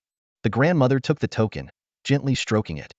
Having a competitive spirit will make him strive harder. Though he excelled before, without ambition, even the strong find it hard to progress. She sighed softly. It's been many years. I wonder when our ancestor will visit us again. Nyoer's expression turned somber. Our ancestor has transcended and roams countless dimensions. He might have forgotten about this bloodline, but the grandmother lifted her head, revealing a mysterious smile. Your ancestor isn't that kind of person. If he hasn't returned for so long, maybe he's in some trouble, or perhaps he's indebted to someone and can't leave just yet. Our ancestor always owes people. Nyoer muttered, but before he could say more, the entire secret realm began to tremble violently, as if an earthquake had struck. In an instant, several figures suddenly emerged within the secret realm. Most of these individuals were tall and imposing, with a few exuding an overwhelming aura as they soared into the sky. Suddenly, an angry shout pierced the heavens. Someone is attacking the secret realm. Among the crowd, a distinctive figure immediately sensed the disturbance and issued a warning. Upon hearing this, Jada Niur was instantly enraged. He growled through gritted teeth. Who the hell is so blind to dare intrude into the Renwang's secret realm? Do they have a death wish? Before the words had fully left his mouth, the tremors within the secret realm abruptly ceased. In the next moment, a dense mass of shadows appeared on the distant horizon. These shadows did not materialize directly, but were shrouded in billowing black mist, resembling a massive dark cloud advancing rapidly. It rolled forward, obscuring the sky and sun, stirring up dust and debris with tremendous momentum. Within the Renwang's secret realm, numerous powerful individuals sensed the approaching threat and immediately went on high alert. The most hot-tempered among them, Jada Niur, could hardly contain himself. Even before the dark cloud approached, he had already shot into the sky, roaring, "Who dares trespass into the Renwang's secret realm?" Boom! Jada Niur unleashed a punch with astonishing power. As the second uncle of Jada Bailong, his strength was naturally formidable. The force of his punch tore through the space, causing the winds and clouds to change. In the blink of an eye, Jada Niur, carrying immense might, collided with the dark cloud. The people within the secret realm held their breath, awaiting the outcome. Boom! The next moment, the result was revealed. Jada Niur plummeted from the dark cloud like a kite with a broken string, crashing heavily to the ground and kicking up a cloud of dust. This scene left everyone in shock. In front of the demon's stone waterfall, grandmother suddenly stood up, glaring at the sky and sternly demanding, "Who dares act so brazenly here? Do you not know where this is?" "How could we not know? We have come specifically to visit." A voice tinged with mocking laughter echoed from within the crowd. Shortly after, a figure emerged from the dark cloud. "Jada grandmother, the Renwang has been gone for many years. It seems you have aged quite a bit." At the sound of this voice, grandmother's face changed dramatically, a flash of shock in her eyes. She stared at the dark cloud, her voice trembling slightly. "Is it really you? Grandmother Jada, it's been a long time." From within the dark clouds, a figure materialized, revealing a smiling man. Though not tall, his presence was commanding. As soon as he stood still, figures began to appear on either side of him, shrouded in eerie black mist with light formations swirling beneath their feet, resembling malevolent deities. These powerful beings descended silently, as if the entire sky was bowing under their oppressive aura. "Tangper, you have some nerve," Grandmother Jada said, staring directly at the central figure with a questioning tone. "As the guardian of this realm, how dare you collude with the sanctuary? The human king decreed long ago that guardians must not interfere in mortal affairs." Tangpa let out a snort. "In this world, unity and division follow a cyclical pattern. The human king has been gone for a long time, and the war between humans and beasts is never-ending. As a guardian, it is my duty to cleanse this realm. Your ambition is boundless. Grandmother Jada stood up. Your duty has nothing to do with colluding with the sanctuary. What is your purpose in invading the human king's secret realm? Naturally, I wanted to see how the human king's descendants are faring. Tang Po's gaze swept over the rising figures present, finally resting on the fallen Jada Nyo heir. Shaking his head, he said, "It seems that after all this time, no one has been able to inherit the human king's glory. If the human king knew his descendants were like this, he would surely feel regret. How dare you?" Immediately, one of the rising figures, enraged, charged at Tang Po with immense power. These individuals were formidable, even more so than Jada Nyo heir, and their advance was overwhelming. The human king's descendants are as impulsive as ever, Tang Po said impassively, merely waving his hand. Instantly, several figures beside him stepped forward. A deafening roar erupted as a massive ancient beast emerged from the black mist. Following it, several figures transformed into various ancient beasts. These were true ancient beasts, each recorded in history, with distinct forms, some spanning 1,000 meters, some towering as high as the sky, all immensely powerful. The battle broke out instantly. The clash between the ancient beasts and the royal descendants was earth-shattering. The human king's descendants displayed terrifying combat prowess, fiercely battling the colossal beasts. The thunderous sounds of the fight shook the entire secret realm, and powerful shockwaves shattered the ground. Initially, the human king's descendants held the upper hand, but as more black mist transformed into ancient beasts, the situation became increasingly dire. "Grandmother, let me take you away," said the stumbling Jada Nyo heir, who had just awakened, approaching Grandmother Jada amidst the battle's aftermath. "They've brought too many ancient beast-level chosen ones. Without our elder brother, we can't hold them off." "I'm not leaving," Grandmother Jada stubbornly replied. "This place was left by the human king. I can't let anyone destroy it." Just as Jada Nyo heir was about to say something more, a heavy voice from above interrupted. "Grandmother Jada, do you still think you're the invincible warrior who stood beside the human king? You no longer belong to this starry sky. Thousands of years have passed, and your power has long faded. Now, aside from being slightly older, you're probably just an ordinary old woman." "Ridiculous." Grandmother Jada's face turned icy as she firmly grabbed the departing Jada Nyo heir. Feeling his grandmother's unyielding strength, Nyo heir's expression changed. Grandmother Jada coldly addressed Tang Po in the sky. "Tang Po, whether I still have power or not, you can come and find out." Meanwhile, outside the ancestral tomb of the Luo family, the crowd had been waiting for 3 to 4 hours. Everyone who received a legacy had already emerged, including Jada Bailong, who had attained the title of king. Luo Linger was a bit jealous. "Why hasn't Yifan come out yet? Could it be that our ancestor really gave the legacy to him?" "That's impossible." The surrounding people began to murmur. At this moment, the attendant beside him recalled his earlier assertion that Kong Shu had not passed down any legacy, and he couldn't help but feel a bit shaken. He cautiously said, "Kong Shu is a figure from ancient times, with an exceptionally discerning eye. A genius like Yifan." He trailed off mid-sentence. Yifan's extraordinary talent was evident to all, and even the attendant, who wanted to comfort Luo Linger, couldn't bring himself to lie. Luo Linger noticed the attendant's discomfort, gave him a glance and sighed softly.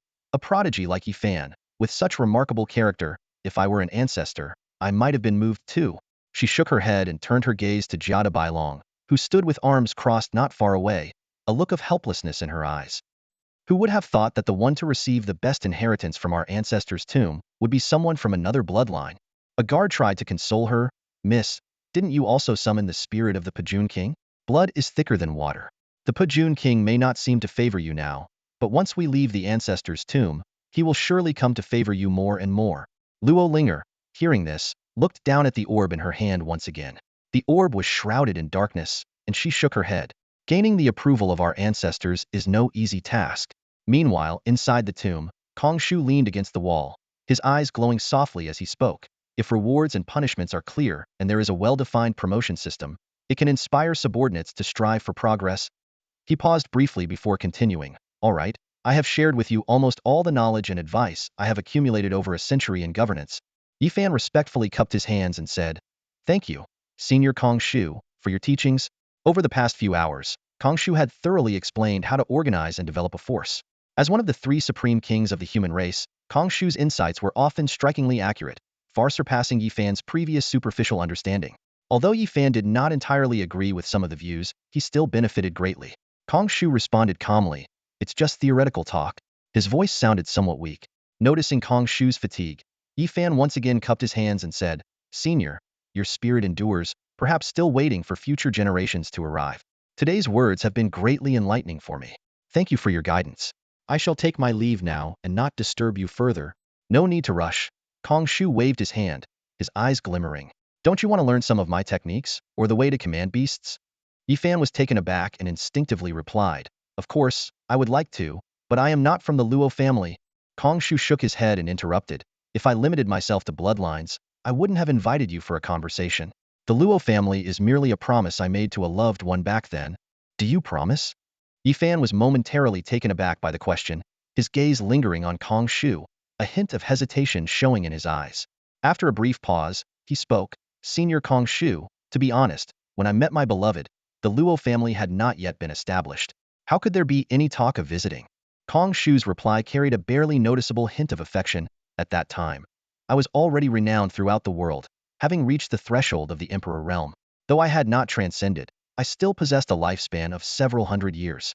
She, however, did not make it that far and left me early." His voice grew somber. "Life and death are separated by a mere word, yet it means never seeing each other again. Later, I founded the Luo family in her name, allowing it to endure to this day. It's as if she continues to exist in another form." After hearing this, Yifan pondered for a moment and then respectfully said, "Senior Kong Shu's deep emotions and loyalty are truly admirable. In life, regrets are inevitable." Kong Shu's gaze turned to Yifan, and he said slowly, "It always seems to be this way. No matter how far we go or what we achieve, gains and losses are unavoidable. Everything has its yin and yang, gains and losses are intertwined. Focusing solely on gains or losses alone brings no peace." Yifan responded, "At least the Luo family has endured for thousands of years and remains one of the 8 great families of the human race. Senior Kong Shu's vision has been realized." Kong Shu nodded slightly and, after a long silence, waved his hand to change the subject. "Enough of the past. It's of no use to dwell on it. Let's discuss serious matters." He paused, his eyes revealing a thoughtful look. "I noticed during your battle that you executed 100 techniques seamlessly. Have you achieved the perfect Dao prototype?" "I have indeed achieved the perfect Dao prototype," Yifan replied, then added after some thought, "I once received the legacy of a dying king-level beastmaster. That senior, limited by his own talent, had delved into various paths beyond beast mastery. After inheriting his legacy, I was fortunate enough to form the perfect Dao prototype. A king-level legacy that allowed you to achieve the perfect prototype. That beastmaster must have been quite knowledgeable," Kong Shu remarked, then shifted the conversation. "I am known as the Wisdom King. In my lifetime, I studied many paths. Although I advanced far in beast mastery, I did not reach the emperor level, so there is little difference from a king-level practitioner. Beast mastery techniques might not be of much use to you, but I have other powerful methods. I have a technique involving runes. If you're interested, I can teach it to you." "Runes?" Yifan was slightly taken aback. "Do you mean the alchemical runes used by alchemists?" Kong Shu's tone carried a hint of pride. "My rune technique is quite different from the alchemical runes used by alchemists. Among the myriad paths, beast mastery is foremost. My rune technique is integrated with beast mastery." As he spoke, Kong Shu raised his hand, summoning a yellowed book from the darkness of the cave.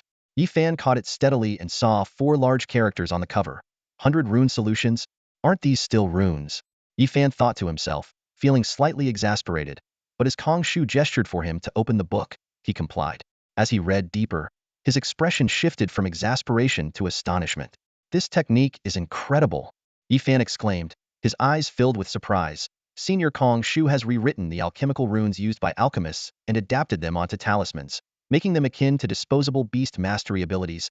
Kong Shu's eyes gleamed with excitement. "I told you my rune technique is different from alchemical runes. My technique records 473 different runes, each corresponding to a beast mastery ability. As long as you obtain the blood essence of a beast master with the corresponding ability, you can rewrite and imprint the rune, and then use my technique to wield that beast mastery ability." Yifan nodded in agreement, his eyes fervently fixed on the book in his hands. This rune technique was essentially an encyclopedia of 473 beast mastery abilities. Whenever he encountered a beast mastery ability listed in the book, he could obtain the beast master's blood essence, imprint it into a rune talisman, and temporarily use that beast mastery ability in battle. The more blood essence used during the imprinting process, the longer the rune's duration, with a maximum of 1 hour. What a terrifying rune technique! Yifan, well-versed in many paths, immediately grasped the formidable nature of this technique. Beast mastery abilities exhibit different levels of power depending on the user. For instance, if he could imprint Wang Lingxi's clairvoyance, his strong combat awareness would greatly enhance the effectiveness of the shared vision, significantly boosting both his and his beast's combat capabilities.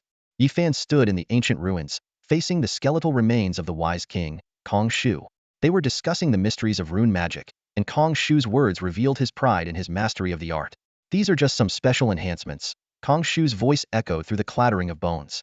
Like Ji Jie's divine power or Luo Ying's advancements, these provide direct, powerful boosts. If you use rune paper to imprint them and then utilize them in battle, seeing Yi Fan deep in thought, Kong Shu continued, I have never passed down my rune magic to anyone. In the past 3,000 years, no one has found such a path. Yi Fan sincerely responded, I have never heard of such profound rune magic. I once thought runes could only be used on weapons and armor, never imagining they could be applied in this way.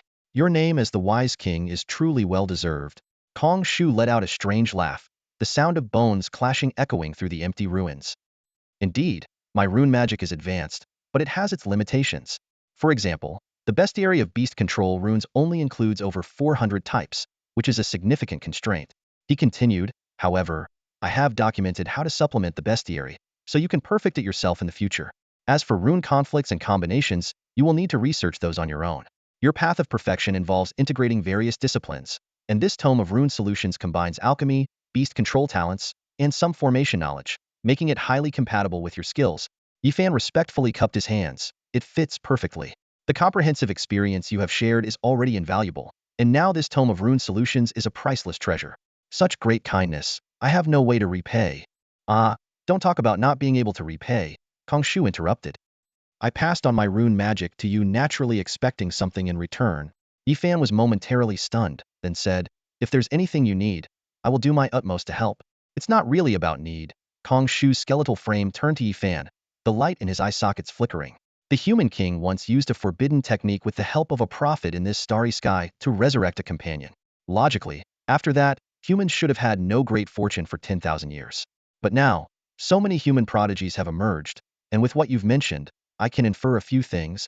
Yi Fan narrowed his eyes and asked, what kind of forbidden technique was it? It can't be explained in a few words. Kong Shu avoided the topic and continued, great turmoil might be approaching. Although the current generation of the Luo family has outstanding members, they have long relied on marriage alliances and may lack the strength and courage to weather the crisis. You are likely the leader of this era of great fortune, and your future achievements will be significant. If possible, I hope you can protect the Luo family. After all, the Luo family was once my vision. Yi Fan solemnly agreed. With the great knowledge you have imparted, it's only natural for me to agree to this request. However, I plan to rise in the South Chuan, which is far from the capital. When the turmoil begins, I fear it will be some time before I can reach the capital. I wonder how much strength the Luo family has and whether they can hold out until I arrive. That is indeed a bit troublesome. Kong Shu pondered for a moment, then suddenly stood up, his joints making a clicking sound, and patted Yi Fan on the shoulder. Herace what will do. They'll summon Luo Linger. She is the most outstanding of the 7 daughters of the current Luo family and likely to lead the family in the future. I will betroth her to you, making you the nominal head of the Luo family. If chaos erupts, they'll have her lead the Luo family to join you.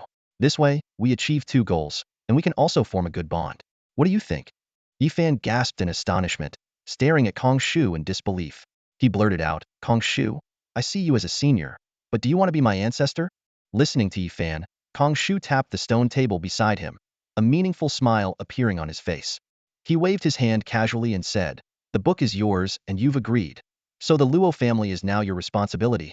Hearing this, Yi Fan felt his throat tighten, a sense of being tricked washing over him.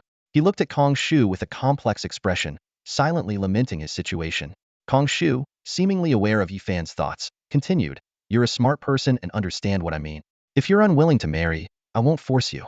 However, in exchange for this book of talismans, protecting the Luo family in the future shouldn't be too much of a loss for you. Yi Fan was silent for a moment before slowly nodding. He calculated in his mind that this deal was indeed worthwhile, even highly advantageous. If he became powerful in the future, protecting the Luo family would be a minor effort. Although it might be troublesome before his strength improved, the cost was insignificant compared to the value of the book. All right then, I accept, Yi Fan said, bowing to Kong Shu. Regardless, I still appreciate your guidance, Senior Kong Shu. Kong Shu waved his hand dismissively. There's no need for thanks. That's the most precious thing I have, and my other teachings wouldn't be very important to you. I plan to leave those to my descendants. Yi Fan nodded. This book of talismans is more than enough. I've troubled you today, so I shall take my leave now. Go on, Kongshu replied. His eyes dimmed slightly, but soon lit up with a cheerful smile.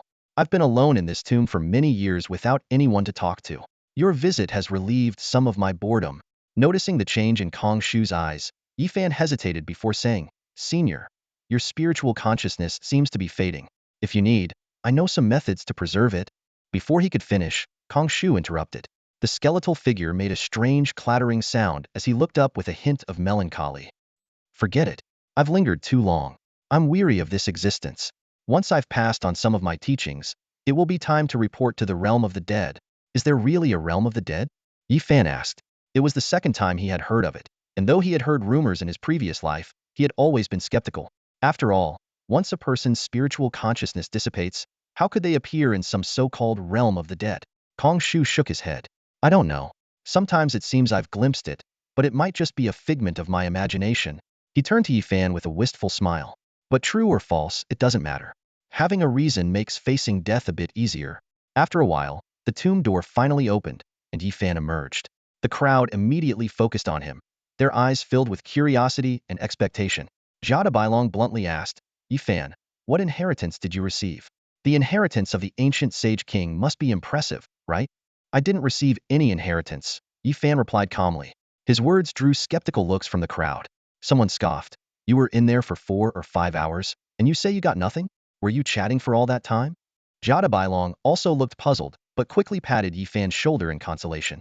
It's fine if you didn't get anything. The Sage King wasn't a martial king, so maybe there wasn't much to inherit. Yi Fan glanced at Jada Bailong, not bothering to explain further. He turned to Luo Linger. Miss Linger, we can leave now. Luo Linger, though curious, didn't press for details. She simply nodded. All right, let's. Before she could finish, the tomb door shook again. A tired voice called out, Descendant of the Luo family, come in. Luo Linger was momentarily stunned. Then she beamed with joy and quickly entered the tomb. This scene caused a change in the crowd's expressions as they looked at Yi Fan. They realized that after granting an inheritance, the tomb owner's spiritual consciousness usually dissipates. Yet, Kongshu's consciousness remained. Could it be that Yi Fan truly didn't receive any inheritance?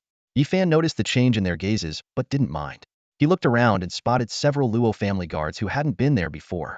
He then turned to Jada Bailong and asked, Did the Luo family send reinforcements? What's the situation outside? Jada Bailong replied, There was an attack on the Luo family, but their elders have repelled it. Jada Bailong sneered, his tone tinged with disdain. Probably just boasting. Those guys left, and then the people outside withdrew. That's most likely what happened. Yi Fan nodded, his brows furrowed as if something had crossed his mind. He turned to Jada Bailong, his expression serious. Jada Bailong, you should contact your family. The force behind those people seems to be targeting the Renwang lineage. This trip to the Luo family ancestor's tomb was specifically aimed at you. Targeting our family? Jada Bailong's face showed a hint of disdain at these words, ready to retort. But as he recalled some details of the earlier battle, his expression grew grave.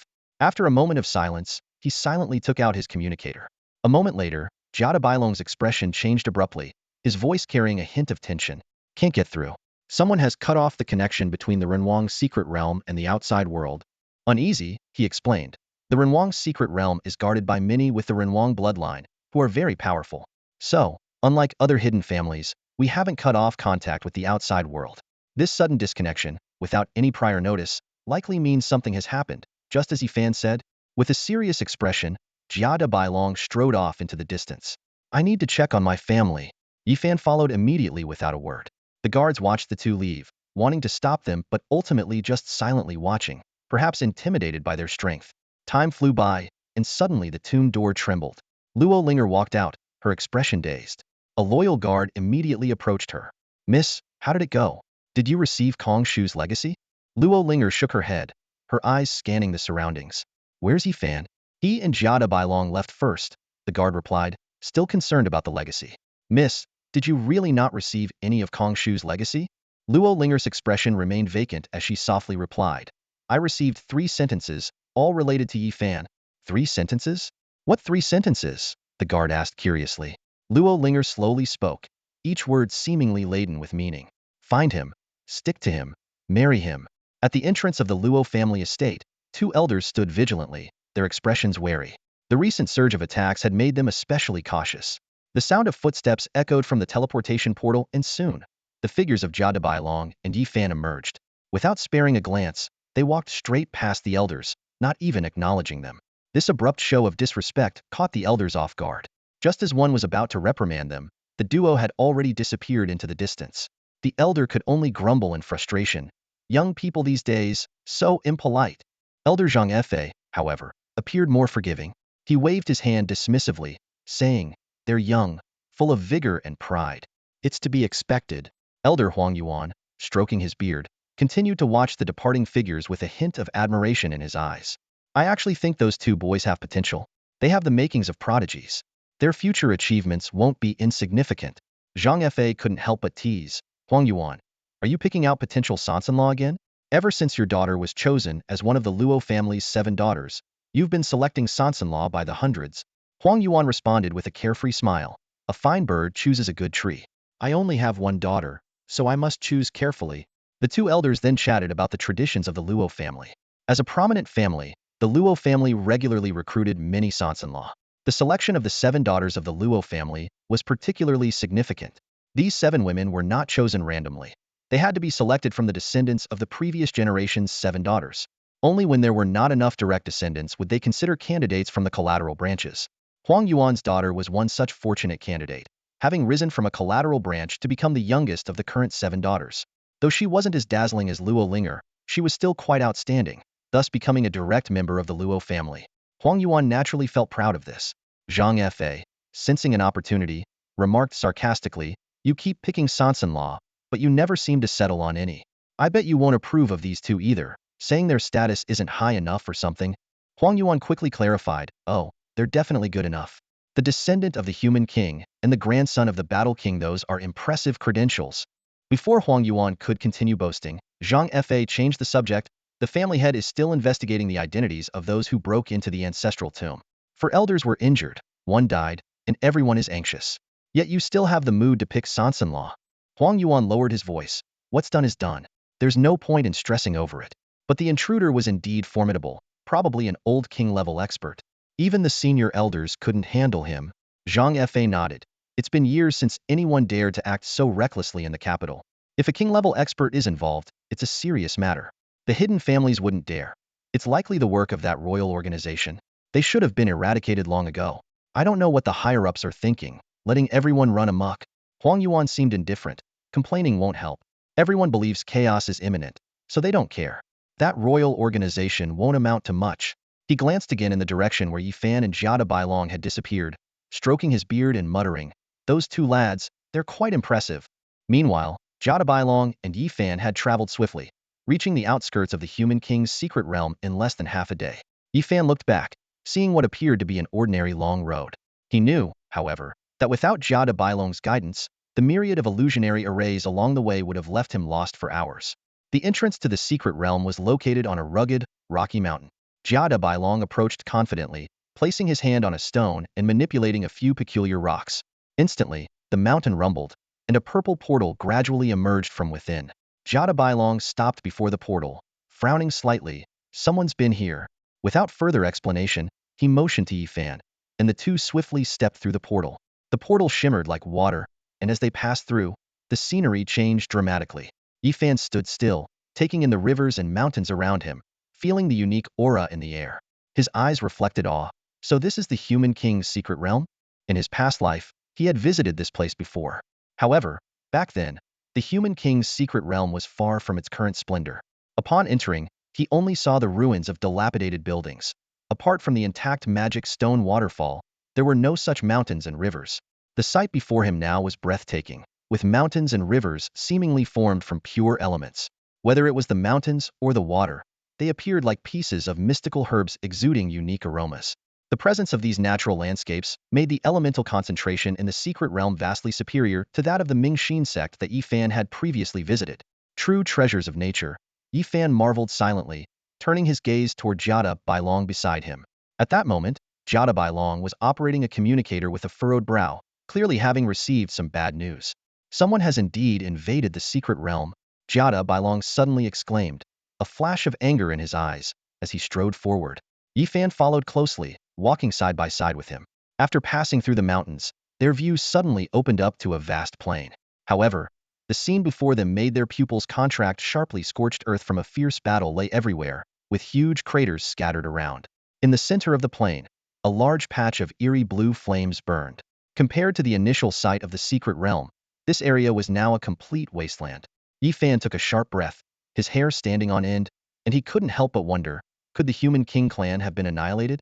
At that moment, a loud voice suddenly rang out, "By Long." A tall figure descended from the sky, arriving before them in a few breaths. Seeing another person present, Yifan breathed a sigh of relief.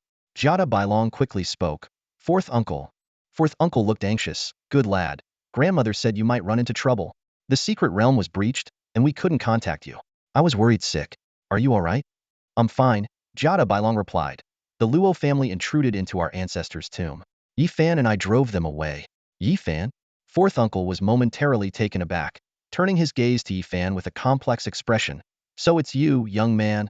Yifan politely responded. "Hello, senior." He noticed that this fourth uncle seemed much more mature and composed than Jada Bailong's second uncle. Fourth uncle nodded in acknowledgement, then turned to Jada Bailong with a grave expression. "The Guardian and the Temple colluded to attack the secret realm. With your eldest brother absent, they injured grandmother."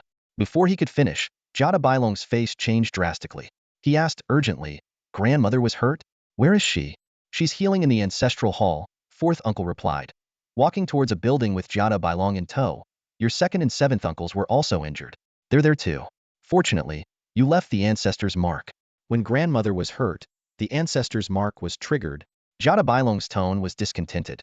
"Why does the ancestor's mark only activate when grandmother gets hurt? The ancestor is really unreliable." "Hush. Don't speak nonsense." Fourth uncle quickly tried to cover Jada Bailong's mouth. "You insolent boy. You dare speak ill of the ancestor? Do you know where the ancestor is now?" Jada Bailong dodged fourth uncle's hand and retorted. "Who knows where he is?" As soon as he finished speaking, he seemed to sense something. A look of surprise flashing in his eyes. "The ancestor has returned? Is the Human King back?" The moment those words were spoken, Yifan's expression instantly changed. Nearby, Uncle Jada Bailong also seemed cautious, softly warning, "Don't say such things." Jada Bailong looked suspicious, casting his gaze toward the distant hall and murmuring incredulously, "Could he really be back? How is that possible?" Seeing that Uncle didn't deny it, he decided to check for himself. "I'll go take a look." With that, Jada Bailong motioned to Yifan, and the two of them walked towards the hall, one after the other. Yifan followed behind, using the opportunity to observe his surroundings. He quickly frowned, noticing the chaotic flow of elemental energy in the space, indicating the presence of ancient beasts, and not just one. Yifan thought to himself, the sanctuary, or rather the dynasty organization, actually has the ability to mobilize ancient beasts? He recalled Kong Shu's words, which, although not explicit, confirmed his previous suspicions. Above the current human system, there indeed exist individuals of higher authority, and the Guardians are among them, aligned with the dynasty organization. The two arrived at the hall and passed through to a stone-built shrine. Jada Bailong, unusually serious, took a deep breath before pushing the door open. The scene inside was astonishing. In the center of the shrine, 7 or 8 injured clan members sat cross-legged, including an elderly woman with white hair but still a gentle face. The plaques around them emitted a soft glow, like fireflies gathering around the wounded, aiding their recovery. However, both Yifan and Jada Bailong's gazes were drawn to a nearby candlestick. A dark-haired man leaned against it, with sharp eyebrows and bright eyes, a blade of grass in his mouth. He seemed casual, yet it was as if he absorbed all the light in the shrine. It was the human king Yifan had seen in the trial statue. "Ancestor." Jada Bailong's voice trembled. "You've really returned? It's just a manifestation through the mark. I can't stay long." The human king looked at Jada Bailong with gentle eyes and nodded slightly. "Not bad. Thank you for the praise, ancestor." Usually arrogant, Jada Bailong now nodded obediently like a little chick. The human king's gaze swept past Jada Bailong and landed on Yifan, a hint of confusion in his eyes. "You seem familiar. Mingxin sect, perhaps?" Before he finished speaking, Yifan suddenly felt everything around him freeze, as if even breathing had stopped at that moment. The human king's gaze was penetrating, directly sweeping over him. The gaze seemed to pierce through everything, but it lasted only for a moment before it was withdrawn. The king's eyes flashed with understanding, and he spoke slowly in a steady voice, "I see." He turned to Yifan, his eyes filled with meaning, and nodded slightly. "You are quite impressive, but you have a strong inclination towards violence." Yifan did not respond to the evaluation, only bowing respectfully. At this moment, Jada Bailong interjected urgently, Yifan is my friend. Before we arrived, we were ambushed in a secret realm. If it wasn't for Yifan's help in fending off the self-proclaimed Heaven's Chosen, I might not have made it back. Heaven's Chosen? The king raised an eyebrow, his tone filled with a touch of skepticism. In this era, are there still Heaven's Chosen? His gaze fell on Yifan again. Was the one you encountered strong? Yifan answered frankly, very strong. He had the strongest divine eyes, a rare bloodline, top-tier beast mastery talents, and the best beast combinations. Among his peers, he was considered the strongest. Some of his external abilities were also the best. The king chuckled lightly, his tone carrying a hint of disdain. I don't quite agree with that. The true path to ultimate strength lies in one's own power. The so-called Heaven's Chosen, while seemingly unbeatable, ultimately has limits. Indeed, Yifan replied, understanding that the king's words were meant to enlighten him. He recalled previous battles and realized that those seemingly divine advantages, like the divine eyes and rare bloodlines, while providing immense benefits, also limited the recipient's development in some ways. Just like Tian, whose supreme eye gave him unparalleled confidence, but also became his shackle. When Yifan broke the suppression of the supreme eye by unleashing his own essence, Tian's confidence was shaken, and although he still had the upper hand, he could no longer overwhelm Yifan as before. More examples flashed through Yifan's mind. The dragon warrior, the Baxi bloodline he encountered in Nange City, and the sword eye he had defeated, all showcased this strong limitation. In contrast, opponents without divine eyes but with rich battle experience, or those who built powerful physiques through sacred methods, might have started lower but possessed greater flexibility and potential. Thinking of this, Yifan thoughtfully said, being Heaven's Chosen comes with a price. The king nodded slightly, but had already turned his gaze to the elderly woman sitting in meditation.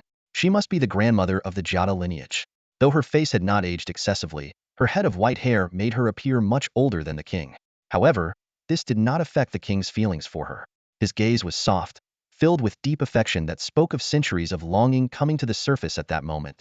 Seeing this, Yifan and Jada Bailong remained silent, sitting quietly. However, the serene atmosphere was abruptly broken by the sound of heavy footsteps. Thud, thud. Hearing the noise, Jada Bailong was about to get up to close the door in annoyance when a red fire dragon appeared at the entrance. The dragon held a large chicken leg in one claw and was leisurely picking its teeth with the other, curiously peering into the room. Huh. The red fire dragon snorted, and a rough voice echoed in Yifan and Jada Bailong's minds. Aren't you guys eating? Just sitting here like mountain statues? As the sound echoed, Yifan and Jade Bailong both froze for a moment, their eyes meeting. Although Yifan had seen the King of Men's beast before, he couldn't help but be slightly surprised. Jade Bailong, on the other hand, looked a bit embarrassed. If the King of Men had a somewhat carefree demeanor, then the beast gnawing on a chicken leg appeared even more rugged.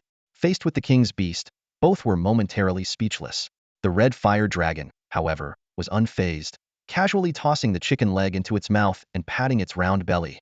It looked curiously at Jade Bailong and said, So, you're the descendant of that kid Yitong? How come you're still so small?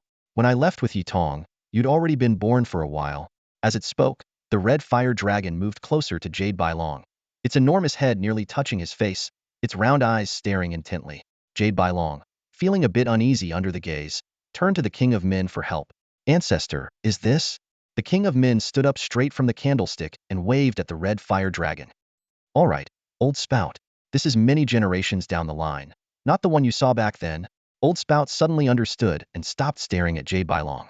But its gaze soon fell on Yifan, as if discovering a new world. Hey, little guy. Why do you smell like one of my descendants? It moved closer to Yifan, sniffing hard. Suddenly, Old Spout looked up at the King of Men in shock. Is this kid my descendant? At these words, Yifan and the King of Men both froze. Old Spout, however, didn't mind. Confirming Yifan's identity, it excitedly coiled around him, full of curiosity. Hey, I didn't expect my descendant to grow up so big. You do look a bit like me. My descendants are indeed handsome. Come on, call me ancestor. Let me enjoy it. The King of Men finally lost his patience, stepping behind Old Spout and smacking its wing. Are you even the same species? How could he be your descendant? With a loud smack, Old Spout froze for a moment, seeming a bit clearer, and grumbled. But he smells like my descendant. I can smell it. You've probably eaten too many chicken legs and lost your mind, the King of Men said irritably. How have I lost my mind? If you don't believe me, smell him yourself, Old Spout insisted. Why would I smell your head? You smell him, not my head, the King of Men retorted, exasperated. Seeing the two about to argue, Jade Bailong's expression stiffened. Yifan, however, seemed to think of something and spoke up. I have a dragon-like beast that does resemble the King of Min's beast a bit, but it evolved from a horse. Saying this, Yifan summoned Lao Qi, although Lao Qi wasn't as imposing as the King of Min's beast, and its wings and body color were different. The resemblance was there, like a smaller, colored version of the King of Min's beast. The two dragons stared at each other. Lao Qi looked at Yifan and growled softly. What kind of dragon is this? Yifan awkwardly replied, I don't know. Maybe it's your ancestor. My ancestor? I'm a horse, born from a horse. Where did a dragon ancestor come from? Lao Qi looked at Old Spout in shock. Old Spout was equally shocked. Huh, how can you be a horse? The King of Min laughed. Old Spout, you have quite the taste. When did you sneak out and find a horse? Does May know? I didn't. Old Spout retorted, incredulous. Circling Lao Qi, how can this really be my descendant? Yifan explained. Lao Qi was originally a mutated dragon, transformed by the blood of a dragon corpse. Later, it evolved into a dragon after being influenced by the golden scale stone. The dragon corpse was likely a direct descendant of the King of Min's beast. My beast got some of that bloodline and was further awakened by the golden scale stone. So it's a direct line. That's probably what you mean. The human king turned to look at Yifan, a subtle, meaningful smile playing at the corners of his mouth. It seems we share a bit of fate, he remarked. As soon as he finished speaking, he turned to Lao Pin, gently patting its back. This is your descendant. Aren't you going to acknowledge your kin? Lao Pin was momentarily stunned by Yifan's words, a flash of confusion in its eyes. But soon, it seemed to cast aside all doubts and pulled Lao Qi into a warm embrace. Hey, who would have thought my descendant would grow up so much? Look at this resemblance. There's indeed a bit of me in you. The human king couldn't help but laugh and curse at the amusing sight of his beast. This old rascal. Noticing the unusual looks from Jadabailong and Yifan, he took the initiative to ask, what's the matter? Do I not match the image of the human king you had in mind? Just as Jadabailong was about to nod in agreement, Yifan spoke up first. Perhaps the human king's personality is precisely why you became the human king, senior. Oh, Jadabailong paused, then nodded in agreement. I think so too. The human king chuckled lightly. You have a way with words. He shook his head. But there's some truth in it.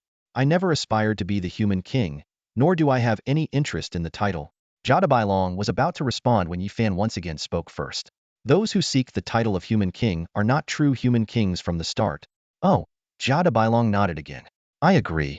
The human king looked at Yifan with slight surprise. Your thoughts are more mature than I anticipated. He paused for a moment.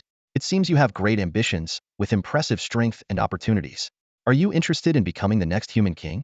Yifan respectfully clasped his hands in response. I am driven by my own obsessions, and everything I do is for them.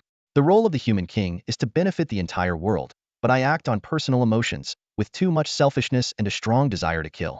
I am not fit for the role, nor can I even imagine it. Well said, Jadabailong praised. I think so too. The human king nodded. It's good to have such clarity. He didn't press further, and turned to look at Jada's grandmother, his eyes softening. Time passed quietly. Suddenly, a tremor emanated from the human king, and the surrounding space began to collapse. He sighed. I knew I couldn't stay for long. He glanced at Lao Pin, who was still whispering with Yifan's beast. Lao Pin, it's time for us to go. Before Lao Pin could respond, Jadabailong anxiously asked, Ancestor, are you leaving? Grandmother hasn't woken up yet. Won't you wait for her? The human king shook his head, a look of helplessness in his eyes. I came from countless star systems away, constrained by rules, destined not to stay long. He looked at Jada's grandmother again and sighed deeply. Wait for me a little longer. I have something very important to do in deep space. Once it's done, I'll come back to bring your grandmother home. In the depths of the starry sky? Hearing the human king's words, Jadabailong was momentarily taken aback. The human king responded briefly, a very distant place. He didn't offer further explanation but extended his palm, gently touching Jadabailong's head. Someone is eyeing our family's treasures, the human king said gravely. Although I've severely injured him, you need to grow up quickly, boy. As he finished speaking, a mystical ripple appeared above Jadabailong's head, quickly condensing into a point of light that entered his forehead. Jadabailong's body trembled in surprise as he looked at the human king. Ancestor, you just passing on some inheritance, the human king said calmly. As a descendant of the human king, you can't always rely on old methods. He handed Jadabailong a jade pendant with a mark on it. Take this mark and give it to your grandmother. With this mark, I can find this place in the starry sky and come to protect you if there's danger. All right. Jada Bailong solemnly accepted the mark. The human king nodded and turned his gaze to Yifan, but suddenly noticed the heavy sword behind him. His sword is with you? A hint of surprise flashed in the human king's eyes. Jada Bailong added, he has also mastered the Shadow Sword Saint's techniques, and he's very skilled. You've learned the Shadow Elder Sword techniques? The human king smiled. Then we are somewhat like fellow disciples. Does the human king also practice the Shadow Sword Saint's techniques? Yifan asked curiously. I did. The human king nodded, then shook his head. But his techniques are too difficult. I only learned 2 moves, the draw and the Fong thrust. Yes, Yifan confirmed. The human king continued. The Shadow Sword Saint was my protector and a longtime friend and mentor. As fellow disciples, I should give you something as well. Without using his hand, he casually tossed out a token. The Shadow Elder left some inheritance in this starry sky. Take this token to the West Sea Dojo, and you might gain something. Thank you, human king. Yifan accepted the token and bowed in gratitude. It's a small matter. The human king waved it off. At that moment, the space suddenly trembled, and a massive, transparent portal appeared out of thin air. Beyond the portal was a vast starry sky, seemingly spanning countless dimensions and spaces, leaving Yifan and Jada Bailong spellbound. Beautiful, isn't it? The human king said meaningfully as he looked at their expressions. That's the true end of the great path. If you ever reach that point, come find me there. With that, the human king walked towards the portal. Before leaving, he cast one last glance at Jada's grandmother, eventually just shaking his head. Boy, make sure to protect your grandmother. If it weren't for you, she would have left with me back then. With those words, the human king stepped into the portal and vanished. Beyond the starry portal, a point of light cut through the vast Milky Way. Is that point of light the human king? Yifan asked in awe as he watched the starry portal gradually close. Jada Bailong was about to answer when a massive figure suddenly swept past them. Yitong, you rascal. I'm still here. Old Pin's angry roar echoed. They saw it charge towards the closing starry portal, raising its paw in a desperate punch. Boom. The force of the punch sent Jada Bailong and Yifan flying. With a loud crack, the starry portal was punched open, and Old Pin dove in without hesitation. The breach did not affect the portal's closing, which continued to seal slowly. Watching Old Pin transform into another point of light beyond the portal, Jada Bailong couldn't help but exclaim, what kind of beast is that? It's so fierce. Shortly after, Jada's grandmother and the others, who were healing in the ancestral hall, began to awaken. Where's the ancestor? Where's the ancestor? Jada Bailong's second uncle, Jada Nyoer, asked urgently as soon as he woke up. Did you see your ancestor? The ancestor said he was bound by rules and left, Jada Bailong replied. Hearing this, Jada Nyoer was stunned, and Jada's grandmother's eyes dimmed slightly, showing a hint of disappointment. Noticing his grandmother's change in mood, Jada Bailong quickly added, but the ancestor left something for you, grandmother. He took out the mark left by the human king and brought it to his grandmother. This is the human king's mark. He said with this mark, he can find this place in the starry sky. Upon hearing this, Jada's grandmother took the insignia, her gaze instantly softening. She carefully tucked it into her bosom, her eyes darting between Jada Bailong and Yifan before she finally smiled warmly and put her arm around Jada Bailong's shoulder. It seems you two have been through quite a lot in the secret realm, Jada's grandmother said softly, her tone filled with concern. Facing his grandmother, Jada Bailong appeared particularly gentle. He replied softly, yes, grandmother. In the secret realm we... He then began to recount in detail the various encounters he and Yifan had experienced, missing not a single detail. Throughout his narration, Jada's grandmother maintained a faint smile and listened quietly. When Jada Bailong finished, she stood up slowly and turned her gaze toward Yifan. You must be Yifan, she said. I've heard this youngster mention you often. Thank you, Yifan, for taking care of my grandson while you were out. As she spoke, Jada's grandmother made to bow to Yifan. Yifan quickly stepped forward to stop her, saying respectfully, during our journey in the secret realm, Jada Bailong and I were companions on the same path. It was only natural for us to help each other. I can't accept such a grand gesture from you, elder. Seeing this, Jada's grandmother did not insist. She straightened up and nodded. Even so, since you have helped my grandson, you are now a friend of our Renwang lineage. As a friend, we should properly host you. She turned and instructed. Nyoer, prepare a banquet to properly entertain our guest. Yifan? Yes, grandmother. Jada Nyoer responded, glancing at Yifan as he got up. He mumbled. This kid looks more handsome than he did 3 years ago. With that, he walked out the door. Yifan initially wanted to decline the offer but didn't know how to do so. In the end, he could only accept it. Jada Bailong laughed and patted him on the shoulder. Don't be so polite at my place. Our banquets are not something you can have just any time. Even a single dish here would cost a fortune. Yifan nodded and smiled, no longer refusing. The two exchanged a knowing smile, their bond deepened by their shared life and death experiences. As everyone got up to leave, Jada Bailong suddenly remembered something and turned to ask, "Grandmother, what exactly is the origin of our ancestors' beast? I've never seen such a unique creature, and it seems to have a special relationship with our ancestor." Jada's grandmother replied calmly, "What it is doesn't matter. What matters is that it was your ancestor's closest companion." Without hesitation, Jada Bailong asked, "Is it more important than you, grandmother?" "That's hard to say," Jada's grandmother replied with a hint of a helpless smile. "You have to understand, before I met your ancestor, Old Pen had already fought alongside him for many years." During dinner, Yifan truly witnessed the grandeur of the Renwang family. The banquet was filled with exquisite dishes, many of which were rare delicacies long lost to time. Prepared by top chefs, each dish was a masterpiece, both in taste and presentation. As the meal progressed, Yifan enjoyed lively conversations with members of the Renwang lineage. Most of them were straightforward and generous, creating a pleasant atmosphere. Yifan's wine gourd became the center of attention, with everyone eager to sample its contents. By the end of the meal, the wine was nearly gone, and even the remnants of the herbs used to brew it were consumed. After the feast, Jada Nyoer escorted Jada Bailong and Yifan to the entrance of the Renwang's secret realm.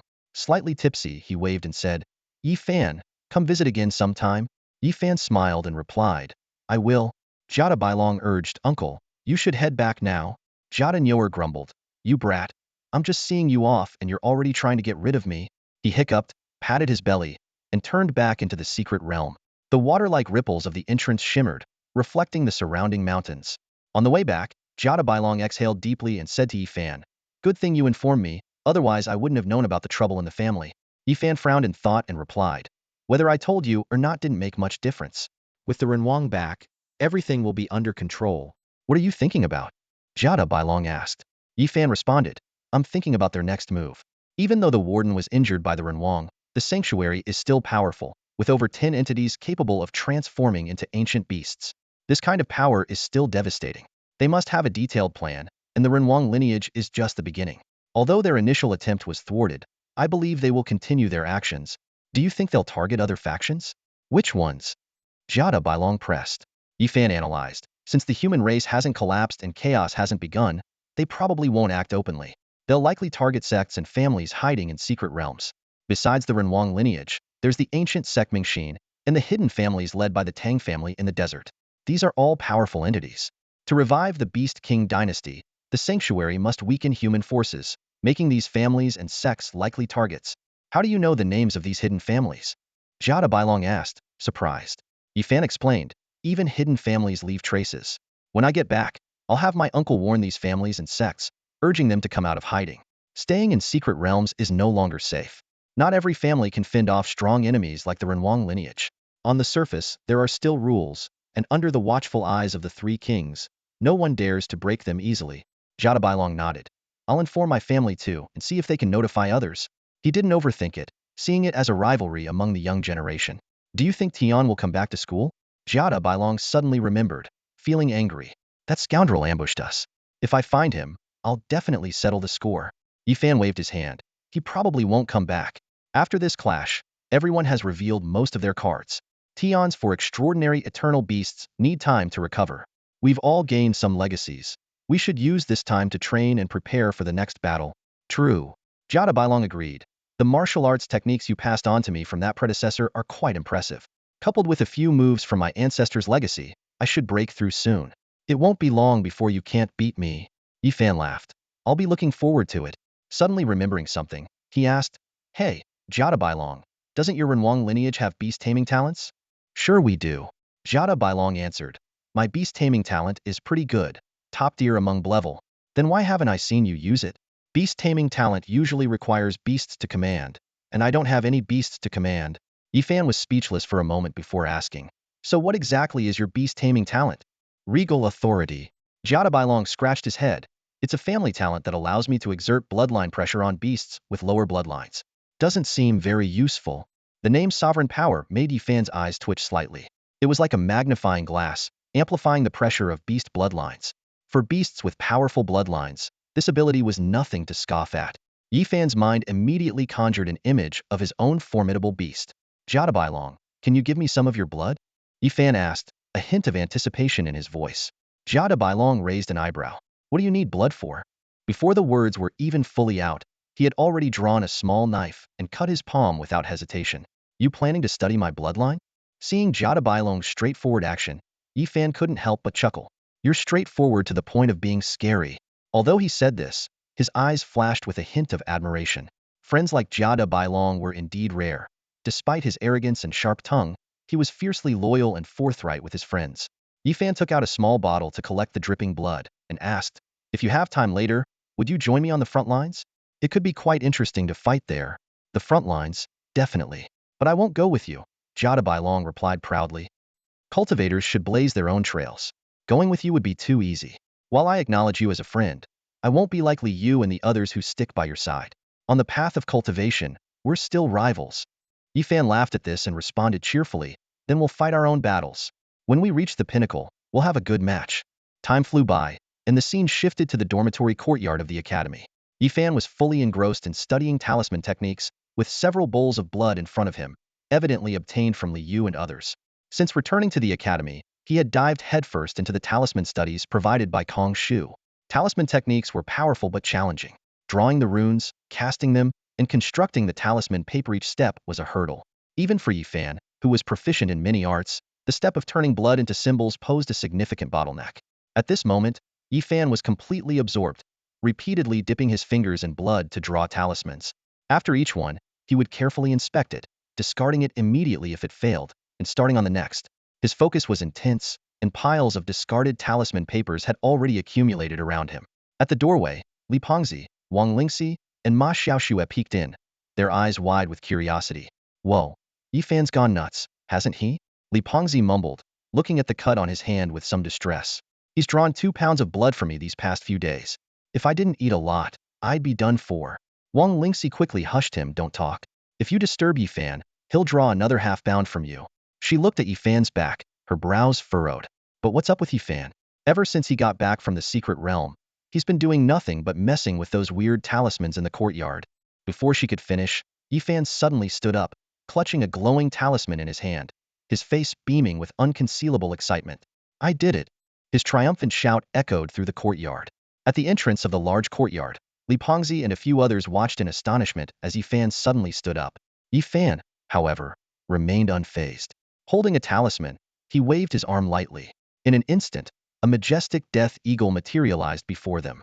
Yifan took a deep breath and tossed the talisman into the air while chanting, Talisman of Heaven and Earth, activate. As soon as he finished speaking, the talisman ignited, emitting a dazzling light, and a blood-red beam enveloped both Yifan and the death eagle. Beast mastery, spirit vision. Yifan's eyes glowed with a strange brilliance, and the death eagle soared into the sky.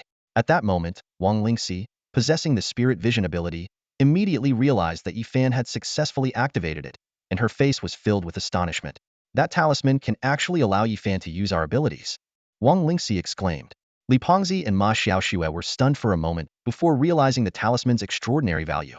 Li Pengzi excitedly rushed into the room, exclaiming, oh my god, you developed this in just half a month? Yifan, you're amazing. Even Chun Chongqing can't compare. Yifan replied calmly, this isn't my creation. It's a legacy from a senior in a hidden realm. His eyes still sparkled with light as he immersed himself in the wondrous experience brought by spirit vision. At this moment, Yifan and the soaring death eagle shared a perfect, unified vision, as if they had unlocked a new dimension of perception. Spirit vision truly lives up to its reputation, Yifan said with a satisfied smile.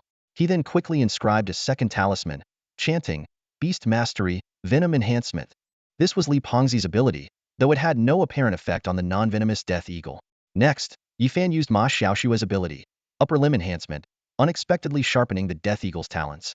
Seeing his own ability seem the least useful, Li Pengzi scratched his head and smiled wryly. Yifan continued to focus on inscribing, soon creating over 10 talismans for each of their abilities, along with a few royal talismans of Jia Bailong. He neatly arranged the stack of talismans on the table and let out a long breath. Curious, Li Pengzi leaned in to take a closer look, but Wang Lingxi warned him that he might accidentally damage the talismans. The two then began to argue about an old matter, prompting Yifan to smile helplessly as he collected the talismans. So, how has your training been going? Yifan asked, changing the subject. Li Pengzi excitedly replied that he now had 2 golden 5-star beasts and had acquired an extraordinary white python.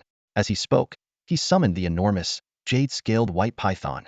Clearly, this was no ordinary creature. It coiled around Li Pengzi, warily eyeing Yi Fan and flicking its tongue. The jade serpent is a legendary creature said to be born from jade, with scales as hard as steel that glimmer with an icy sheen. Despite being called a serpent, it has an eerie pair of venomous fangs, and its poison can turn its victim's limbs into white jade. Yi Fan examined the serpent, a slight smile playing on his lips, and turned to Fatty Li, saying, "This beast suits you well. Looks like your mentor really values you." Fatty Li pouted, his tone filled with resentment. "That old bide only has me as a student, so he has no choice but to value me." He paused and added, "I'm at gold 3-star now." Xiao Shuima, who had been silent, suddenly spoke up, "I've opened a new beast space and plan to go to the school's secret realm this month to try and tame an excellent or extraordinary grade beast. I'm at gold 2-star.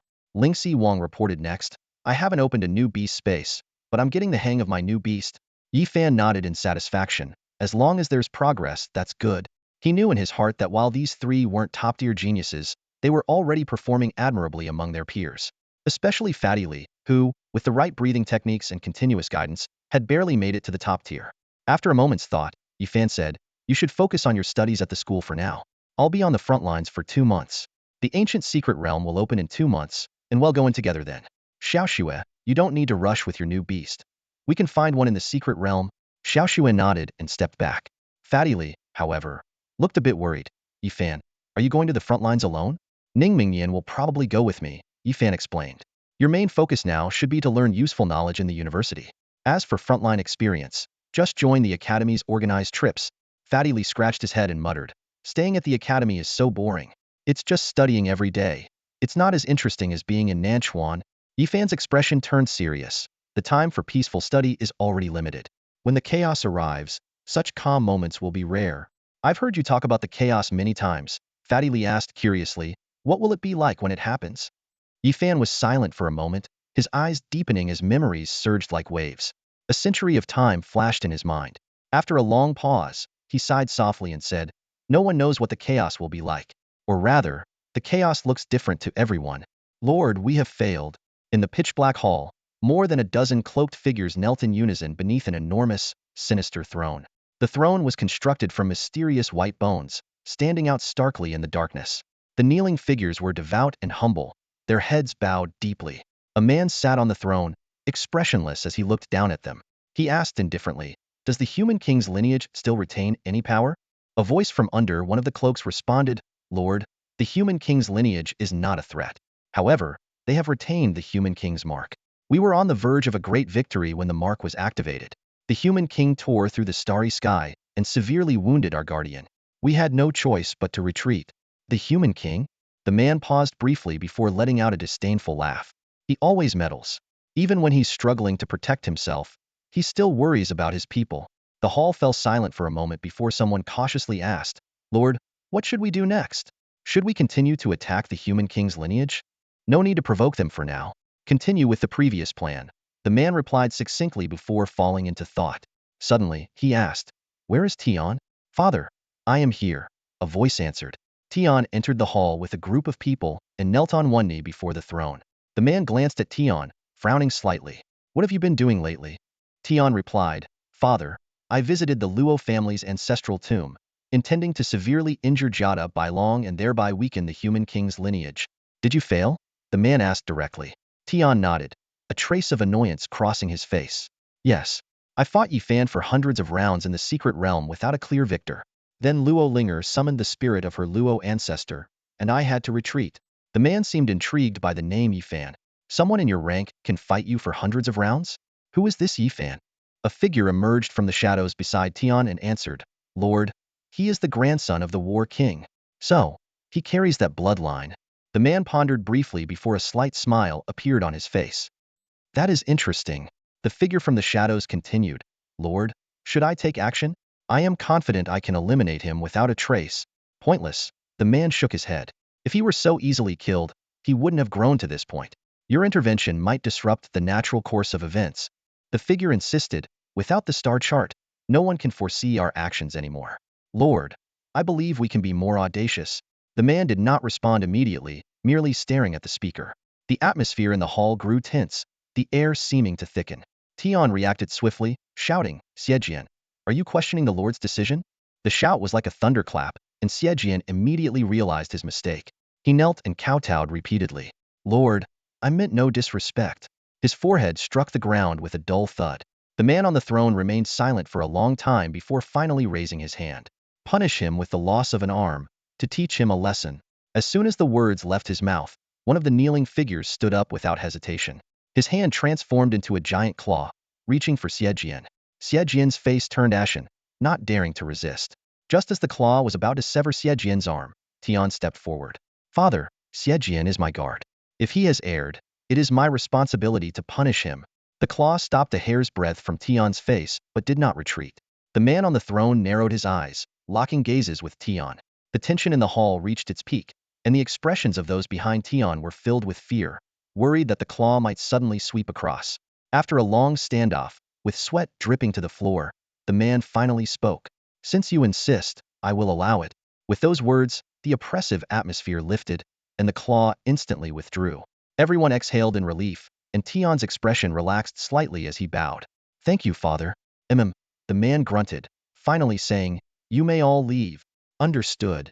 Tian bowed respectfully and led the newcomers out of the grand hall. The moment the doors closed, the tension in the air slightly eased. The sage lord sat on the throne, his brow furrowed, fingers tapping lightly on the armrest. Sage lord, a servant began cautiously, Xie is highly ambitious. Keeping him close to the young sage lord might affect our plans. The sage lord smiled faintly. No matter. Tianer will grow up and learn to discern right from wrong. Another person interjected. The young sage lord seems quite close to Xie and even defied you. This is very unusual. The sage lord waved his hand impatiently. Tianer is still young. It's normal to have some attachments. Xie is just a dispensable pawn. If he becomes troublesome, we can eliminate him in the future. No need to say more. After these words, no one dared to speak. The sage lord fell into deep thought, his fingers rhythmically tapping the throne. After a long pause, he spoke slowly. We have been plotting for the human king's secret realm for years, believing all variables were eliminated. By all accounts, we should not have failed. Is it because of the human king's mark? Someone asked quietly. The sage lord shook his head. No. We simulated this plan countless times. The human king's mark shouldn't be in the secret realm now. There must be a variable that altered our initial calculations. Could it be Jiadabailong? Someone suggested. He carries the destiny of the younger generation of the human king's lineage. The young sage lord's intervention might have made him a variable. The sage lord dismissed the idea again. A mere unrefined boy, injured or not, has little impact on the outcome. His brows knitted tightly, as if grasping the crucial point. The human king's mark was likely meant to be with him originally. A variable caused him to leave the mark with his family. That is the fundamental reason for our failure. Could it be someone from the church? Someone in the corner stood up. They love to meddle with fate, to study mythical beasts. They even dared to take Zhu Zhao's blood. The sage lord nodded in agreement and then asked, Where did Zhu Zhao go after waking up? Reportedly, he went into Tianyu Mountain. When we tracked him, we sensed the presence of Yu Ying and dared not proceed further. A flicker of interest crossed the sage lord's eyes. Has Yu Ying emerged as well? It seems the ancient deities are returning. Currently, we only know of Zhu Zhao and Yu Ying, an aide responded. There are many unopened secret realms that we can't enter. We don't know if the deities are truly slumbering within as legends say. The sage lord pondered for a moment. Continue investigating. Meanwhile, make preparations. His gaze grew profound. Since Zhu Zhao and Yu Ying fell into slumber, the deities have been in seclusion. Now that Zhu Zhao has awakened, the rules have changed, and it's likely the other deities will awaken as well. His voice was deep and powerful. This is our opportunity. The sovereign sat on the cold throne, his gaze sweeping over the assembled crowd. In a deep voice he said, If those ancient deities awaken, this starry sky will face tremendous upheaval. Concern flashed across some faces in the hall, and someone muttered, It would be fine if we could control all the deities, but if others get hold of them. Another quickly interrupted, We only need to focus on the 4 sacred and 4 fierce beasts. With them, we stand a chance against Zhu Zhao and Yu Ying. The sovereign frowned slightly, a hint of disdain in his tone. There's nothing to worry about. When we speak of deities, we refer to their bloodlines, not their strength. In the end, aside from a few top-tier ones, the rest are merely powerful remnants. A brief silence fell over the hall. After a moment, someone changed the topic. Sovereign, should we keep an eye on the grandson of the War King? Hearing this, the sovereign pondered for a moment before shaking his head. Yi Zhantian couldn't escape my grasp back then, so what could his grandson possibly do? It's not worth our effort. Yet someone remained apprehensive. But sovereign, Yi Zhantian's body has never been found. In the Battle of Yingfeng City, that which was still around. She has many tricks up her sleeve. If she saved Yi Zhantian, and now his grandson has appeared, the sovereign's gaze landed thoughtfully on the speaker. You have a point. But the issue isn't with the boy. Send more people to the royal city to check things out. It's been over a decade. If Yi Zhantian were alive, there would be some sign by now. Understood. A cloaked figure knelt and responded. The sovereign stood up, noticing the slight tremble in the person's movement. He frowned and asked, Garo, are you injured? Garo's voice wavered slightly. I was wounded by the human king's beast. The beast has transcended and remains incredibly powerful despite the distance. But I'm fine, still at the top tier of the king level. The sovereign raised a hand to cut him off. As long as you're fine. You've worked hard. Take some time to rest. Garo hurriedly replied. Sovereign, I don't need rest. The sovereign's tone turned cold. I said rest. I don't need you working while injured. His words carried an invisible force, causing Garo to shudder and his face to darken, as if resting was a great torment for him. The sovereign continued, your bodies, your bloodlines. I paid an immense price to forge them. They do not belong to you, and you have no right to let yourselves be injured. The other cloaked figures in the hall also trembled slightly but dared not speak. The entire hall fell into an icy silence. The scene shifts to Storm City. Ming Wang stood up from his seat, stretching his arms with a relaxed expression. I feel much better. I think I can use 60 to 70% of my power now. Beside him, Yifan also stretched and explained. Ming Wang's injuries stemmed from a bloodline conflict. Now that the conflict has lessened, naturally, he's recovering. Ming Wang looked at Yifan and nodded in appreciation. At this rate, it won't take long to heal completely. Your skills are quite impressive. Yifan modestly replied. It's all thanks to the elemental pot. But inwardly, he marveled at Ming Wang's strength. As the strongest king on the front lines, his body was as tough as steel, and his inner energy as vast as the sea. Even with the help of the elemental pot, Yifan had to expend significant effort to treat him. Of course, he also deliberately slowed the treatment to give himself time to adapt to the front lines. Ming Wang chuckled. It's a pity about the bloodline I worked so hard to find. So, the little squabbles at the academy couldn't keep you interested? You couldn't stay away for more than a few days? Yifan bowed and replied, I'm not used to staying at the academy for long. I've grown accustomed to being outside. Is there a camp here that suits me? Ming Wang pondered for a moment. I have over 1,000 camps in my territory. Finding one that suits you will take some thought. King Ming pondered for a moment before speaking. The place you want to go should be somewhere you can truly showcase your skills, preferably with some challenges. Yifan nodded in agreement. That's right. A glint flashed in King Ming's eyes as he said, well, it just so happens that there's a perfect opportunity. He casually took out a token from his pocket and handed it to Yifan. About 40 to 50 miles ahead of Chan City, there's a camp located at the edge of an old city. The area is surrounded by numerous monster nests. The camp's captain was killed last month. You can take over that position. Camp captain? Yifan took the token, somewhat surprised. He thought to himself, camps on the front line are like small towns, some bustling, some in decline. They often serve as buffer zones between cities and battlefields. Although they usually don't face fierce monster attacks, this characteristic gives the camp considerable operational freedom. King Ming offering him a camp captain's position right away was indeed unexpected. Seeing Yifan hesitate, King Ming raised an eyebrow and said, What's the matter? Not good enough for you. You wanted my city, and now you're hesitating over a camp. Yifan couldn't help but smile awkwardly. He no longer hesitated and solemnly accepted the token, bowing to King Ming. Thank you for your generosity, King Ming. As Yifan held the token in his hand, he felt a surge of joy. King Ming's arrangement was perfectly tailored to his desires. Whether it was the promised frontline city or the current camp, both were opportunities he had longed for but found hard to refuse. This offer even surpassed the position of commander that Ning Xiachuan had proposed. King Ming waved his hand dismissively. No need to thank me. His eyes flickered as if he remembered something, and he added, By the way, don't use your real name on the front line. Pick a code name. Yifan frowned slightly. Not use my real name? Is someone on the front line watching me? King Ming's expression was inscrutable. Many people are paying attention to you. Don't ask too much, just use the name Yi Tiangong. The one you used in Nanchuan? Yifan was startled, realizing that King Ming knew even this. However, he said nothing more and simply nodded in agreement. Being able to hide his identity was naturally a good thing for him. Seeing Yifan agree, King Ming waved his hand. All right, go take up your post. If you need anything, come find me.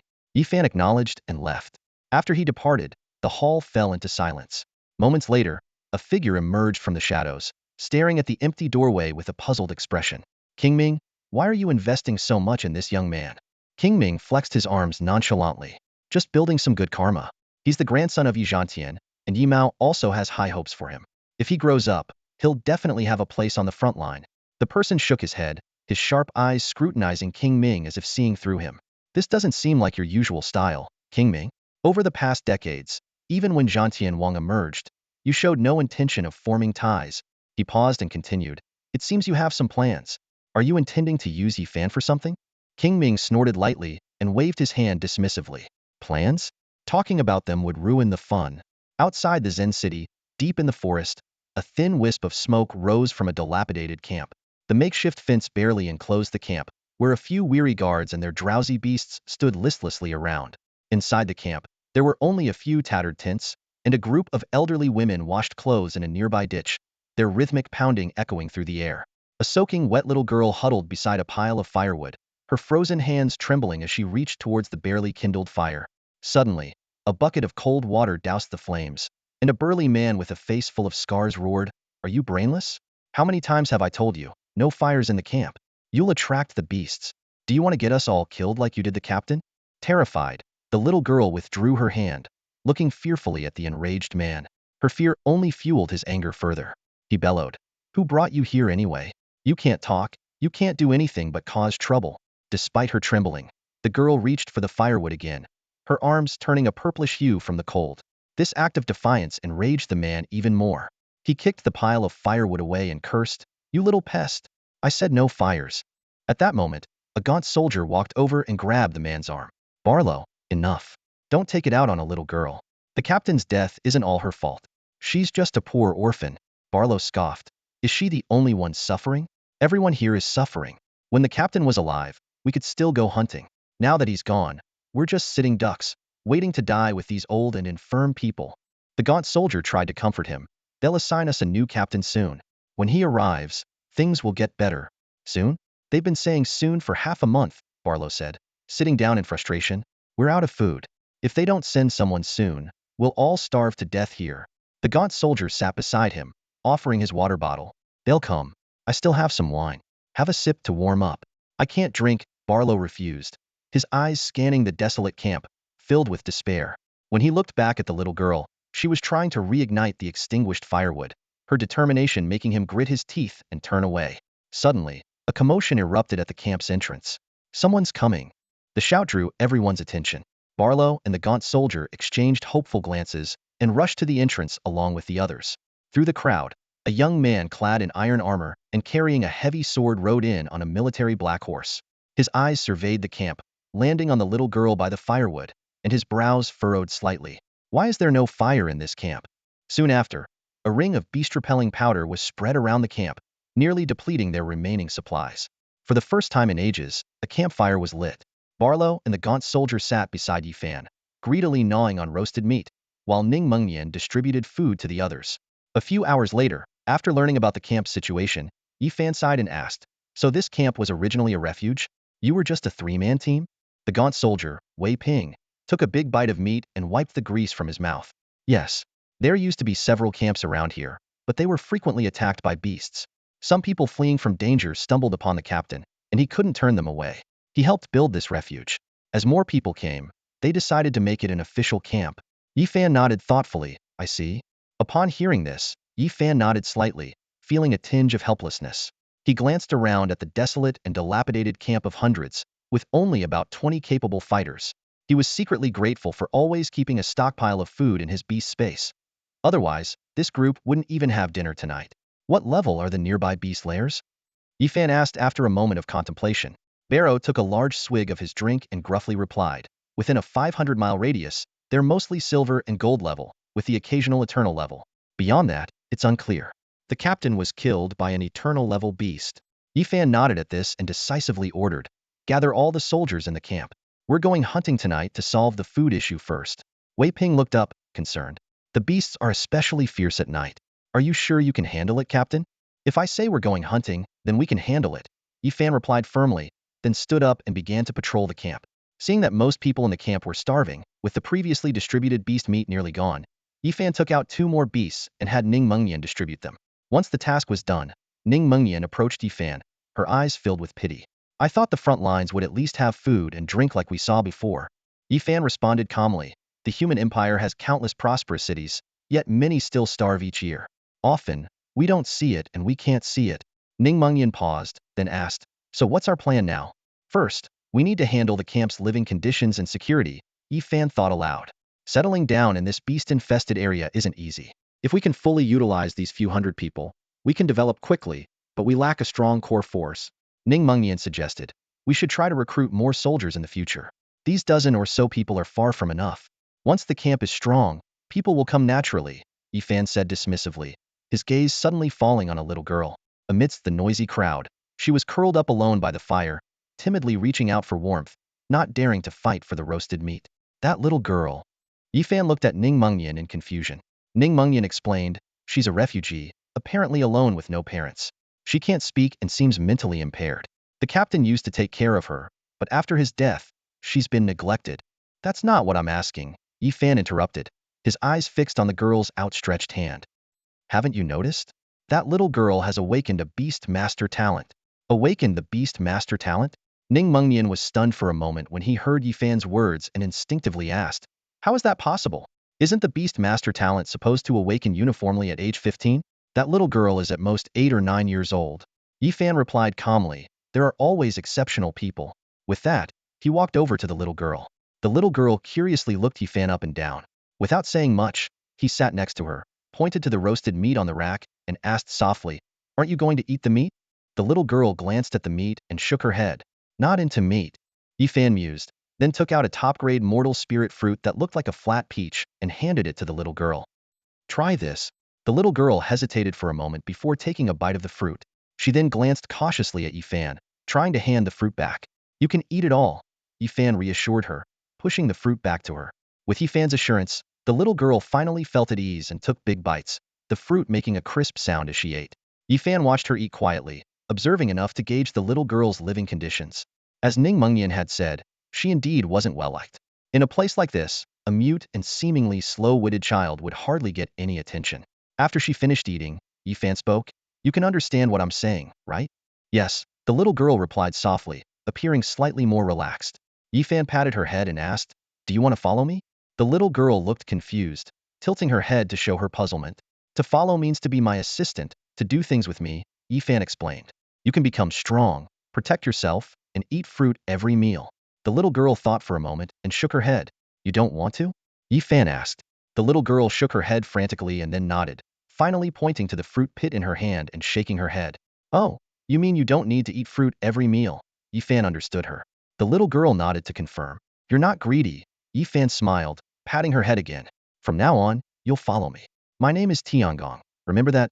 Yifan then turned to Wei Ping, who was not far away, and instructed, Wei Ping, find a place for this little girl to stay and get her a change of clothes. All right, Wei Ping responded, though a hint of confusion flashed in his eyes. Barlow, standing nearby, whispered to Wei Ping, why is the captain going out of his way to take care of this little troublemaker? I don't know. Maybe he feels sorry for her, Wei Ping replied, then went to arrange the girl's accommodation. Yifan didn't say much more, just handed the girl another fruit before heading to the camp entrance. After distributing supplies, Ning Mengyan approached Yifan and quietly asked, did you figure out her beast master talent? I can't tell yet. She probably hasn't realized it herself. It will awaken on its own, Yifan replied. But self-awakened talents are usually high-level. She's definitely at least a level. Do you plan to train her? Ning Mengyan was hesitant. She can't talk and seems a bit slow. It's fine, Yifan chuckled, his eyes sweeping over the camp where others were still eating heartily. She has more potential than anyone else here. Evening came quickly, and after everyone had eaten their fill, Barlow gathered all the combat-capable soldiers. Captain, the Wild Thunder camp has a total of 23 combat-ready personnel, 2 at the gold level, 5 at the silver level, 11 at the bronze level, and 5 at the iron level, Barlow reported loudly in front of Yifan. Yifan was not surprised. In this camp, apart from Barlow and Wei Ping, who were at the gold level, having 5 silver-level fighters was already quite good. Yifan scanned the crowd before him and asked, are those people beast tamers? Wei Ping stepped forward first, followed by a silver-ranked and 3 bronze-ranked beast tamers. The 5 stood in a neat line, awaiting Yifan's instructions. Yifan nodded slightly and continued. What are your beast taming abilities? Wei Ping took a step forward and answered. Mine is Wind Rider, Crank. He raised his hand to summon his beast, and a gust of wind swirled around his feet. It can enhance the speed of my beast and myself. The others then reported their abilities one by one. Expansion, drank, can make the beast grow larger. Resistance, drank, enhances the beast's skin defense. After listening to the reports, Yifan exchanged a helpless glance with Ning Mengnian. For out of the 5 had drank abilities, and none seemed particularly useful. Yifan waved his hand dismissively. All right, just summon your beasts and the warriors, ready your weapons. Today, we'll start by clearing the area around us. Just as he was about to leave, Wei Ping spoke up urgently. Captain, wait a moment. He hesitated before expressing his concern. If all of us go out, there won't be anyone to guard the camp. What if a magical beast attacks? Yifan nodded thoughtfully and summoned his beast, Ice Soul. I'll leave a beast here to guard the camp. The appearance of Ice Soul caused quite a stir in the camp. Many exclaimed in surprise, what is that creature? Barrow and Wei Ping recognized it as an eternal-level extraordinary beast, their eyes filled with amazement and joy. With such a powerful beast tamer leading them, the camp would surely be safe. Noticing the change in the crowd's mood, Yifan spoke up. I'm not here just to help you survive. He briefly outlined his plan, including hunting, fortifying the camp, sharing knowledge, and establishing trade. I need you all to become stronger, to help me achieve more, and to develop the Kuanglei camp. Yifan looked around at everyone. If we can lead better lives, I believe that's something we all want, right? Barrow and Wei Ping immediately voiced their support, and the others quickly followed suit. Yifan easily won their allegiance. Once preparations were complete, Yifan instructed Isoul to guard the camp gate and led the group out. As they left, he noticed the little girl from before had followed them, her large, watery eyes fixed on him. Yifan asked, do you want to come with me? The little girl nodded eagerly, mimicking an eating motion and pointing at Yifan. Yifan nodded in understanding, smiled, and beckoned her. Come along then. Are there new arrivals at Kuanglei camp? Yifan and his group left the camp, catching the attention of 2 observers on a distant hillside. One of them, holding binoculars, carefully watched the scene. They've sent another leader down, haven't they? The one with the binoculars muttered. Beside him, a burly man with a broad back lazily leaned against a weed-covered tree, seemingly indifferent. Sending people won't make much difference, he said. When Ling Zhao was alive, they tried to merge his group with our camp, but he refused. Now that he's dead, all that's left are the old, the weak, and the injured. No one wants to take on that mess. Otherwise, they would have sent someone long ago. Mark my words, this new leader won't last long. Despite his confident prediction, the burly man added, but who knows what'll happen next? The binoculars-wielding man turned to glance at his companion lying on a rock, then looked back at the camp below. But what is our leader thinking? Why is he so interested in those people from Kuanglei camp? Aren't they just a bunch of old and weak folks? What's the use? Who knows? The burly man replied, puzzled. Maybe he thinks we need more labor for camp chores? Maybe. The man with the binoculars agreed. After observing for a bit longer, he seemed bored, put down the binoculars and sat down, pulling a wine pouch from his waist. The seemingly dozing burly man suddenly perked up, quickly moving closer and sniffing the wine. Fei, how do you always have wine? He said, grabbing the pouch and taking a big gulp, visibly deflating the pouch. Dai Tianhe, you bastard.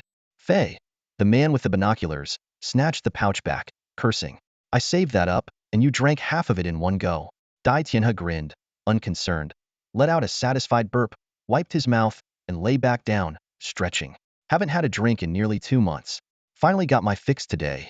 Fei, both annoyed and amused, muttered a few curses but gave up when Dai Tianhe didn't respond. He took a small sip from the pouch. This kind of wine wasn't rare in frontline cities, costing only 20 coins for a big pouch, but for soldiers stationed in remote camps, it was a rare luxury. I'd rather be on the front lines fighting. At least there, we could get a drink now and then, Dai Tianhe suddenly said, a hint of discontent in his voice. We came to the front lines to kill beasts and make money. Now we're stuck here playing village chief in the middle of nowhere. Being a village chief is still something, Fei replied, then thought of something and laughed. We're just stuck in the middle. Not good enough to fight on the front lines, but can't go back either. I'm not afraid of fighting on the front lines, Dai Tianhe grumbled. Why can't we go back? Can't we leave whenever we want? Fei sighed. We've been on the front lines for 12 years, living on the edge every day. Now you're telling us to put down our weapons and go back to a life where we're bossed around, working 9 to 5, getting yelled at by our bosses. Can you handle that? No way, Dai Tianhe responded decisively. I'm not one to take orders.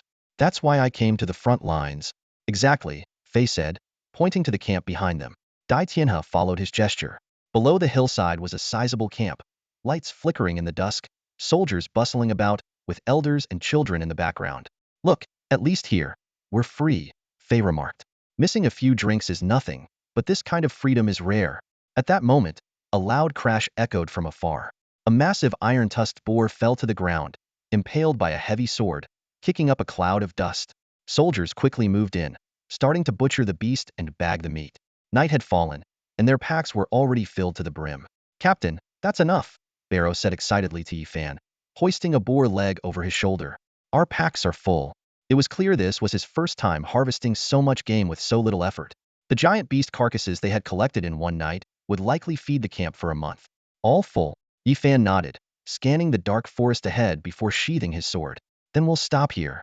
Hearing Yifan's words, the group put away their weapons and looked at him with eyes full of respect and gratitude, a stark contrast to their earlier demeanor. The combat strength of magical beasts is generally superior to that of ordinary ones. They are fierce and bloodthirsty. Normally, when they move through the forest, they tread carefully, fearing to disturb anything, and they are especially cautious when encountering gold-level magical beasts. However, Yifan's arrival completely changed the situation. Yifan wielded a heavy sword, moving as if no one could stand in his way. Ordinary gold-level magical beasts fell before him with just 2 strikes, while silver and bronze-level beasts were even more fragile, collapsing with a single sweep of his sword energy. Yifan did not use his beast-taming powers at all. He effortlessly cut down the magical beasts blocking his path with just his heavy sword. The team moved forward almost without pausing. The others were busy picking up the corpses of the magical beasts behind Yifan. It looked less like a hunt and more like farmers harvesting crops. Wei Ping, speaking on behalf of everyone, voiced their thoughts. "The captain's combat strength is beyond human. Even though I'm at the eternal level, it takes considerable effort for me to kill gold-level magical beasts." Yifan merely waved his hand at these words, signaling everyone to carry the prey. He then gently raised his arm and called out in a low voice, "Old Chi." In an instant, a dragon appeared out of thin air. The sudden appearance of Old Chi caused the surrounding people to turn pale. Even knowing it was Yifan's tamed beast, many instinctively stepped back, ready to flee at any moment. Yifan calmly said, "You all go ahead. I have something to take care of." The group paused briefly before each person picked up their prey and left. As they departed, they stared wide-eyed at Old Chi, making the dragon feel quite proud. With hands on its hips and saying nothing, it stood beside Yifan, both of them gazing into the forest ahead, exuding the aura of a masterful dragon. In the distance, Barlow and Wei Ping watched Yifan and Old Chi in amazement. Wei Ping speculated, could he be from some prominent family? Barlow scratched his head and replied, "Who knows? I think I heard him call himself Tiangong. Is there a major family with the surname Tian among humans?" Wei Ping shook his head and pondered. What is the captain planning by summoning this dragon? The hunt is already over. Before he could finish speaking, the dragon beside Yifan moved slightly. In the next moment, the forest erupted into flames. What the heck? He's going to burn down the entire magical beast forest. Wei Ping and Barlow were shocked. This will trigger a beast tide. Has the captain gone mad? The two dared not say more. Years of experience made them panic. They hurriedly picked up the prey and shouted loudly, "Retreat! Retreat!" Sizzle. Deep within the forest, a raging fire devoured the trees, its flames licking greedily at the foliage. Yifan and Lao Chi stood silently amidst the blaze, their eyes reflecting the dancing flames. A little girl, terrified by the scene, clung tightly to Yifan's clothes, as if he were her only lifeline. Ning Mengyan, puzzled by the sight, asked, "Why set the fire?" Yifan replied briefly, "To keep the camp safe." He offered no further explanation, simply waiting for something. Soon, the ground began to tremble. The fire had awakened the slumbering beasts, and they charged towards the flames, ready to tear apart anything in their path. The thunderous stomping grew louder, and the ground shook more violently. The little girl clung even tighter, a faint glow emanating from her palm. Noticing this, Yifan thought to himself, so, she has awakened her beast-taming ability. He didn't delve further, as the girl had not yet tamed any beasts and couldn't use her power. Seeing the girl trembling, Yifan gently patted her head, reassuring her, "Don't be afraid." By now, the beast stampede was nearly upon them, their silhouettes flickering through the forest. Yifan muttered, "It's about time." He pulled out a talisman from his robe, tossed it forward, and chanted an incantation. The talisman ignited midair, glowing brightly. Beast command, royal authority. With Yifan's shout, Lao Chi radiated a powerful light, and a massive spectral figure emerged from him, letting out an earth-shattering dragon roar. The sound seemed to echo from ancient times, stirring up gusts of wind that swept through the forest. The once deafening stomping abruptly halted, then turned chaotic and scattered in all directions. Ning Mengyan, staring at the enormous spectral figure behind Lao Chi, asked in astonishment, "What is that?" He felt an overwhelming pressure, struggling to breathe. Yifan explained concisely, royal authority, a beast-taming ability that enhances the bloodline pressure among beasts. He said no more, simply watching the flames spread until only ashes remained. With this display of dominance, no beasts will dare approach for a while, Yifan continued. This area can serve as a buffer zone. Later, we can set up some defenses, and if it's wide enough, maybe even plant some crops. Ning Mengnian nodded in realization. I see. This ensures the camp's safety. Yifan nodded. Yes, safety is paramount. With that, he signaled Lao Qi to return. As Yifan was about to leave, he felt a tug on his clothes. Looking down, he saw the little girl staring blankly at the distant fire, her eyes flickering with emotion. What's wrong? Yifan asked. The girl struggled to utter a word. Death. She gestured, trying to say more, but could only produce unclear sounds. Yifan frowned. Are you saying many beasts will die in the fire? The girl nodded repeatedly, looking anxious. Yifan smiled and patted her head. You're very kind, and that's a good quality. He paused, then continued. But you can't be overly kind. I care about those close to me. I need to protect the camp, and the beasts are my enemies. Whether they eat people or not, whether they break out of the forest or not, they are a threat to me. So I won't hesitate. If I show them mercy, will they show mercy if they invade the camp one day? The girl didn't fully understand, looking at Yifan in confusion. After a while, she pointed at herself, then at Yifan, mimicking his actions. Yifan shook his head. You don't need to be like me. I have my reasons. You just need to protect yourself. The girl shook her head, gesturing excitedly, as if she had much to say.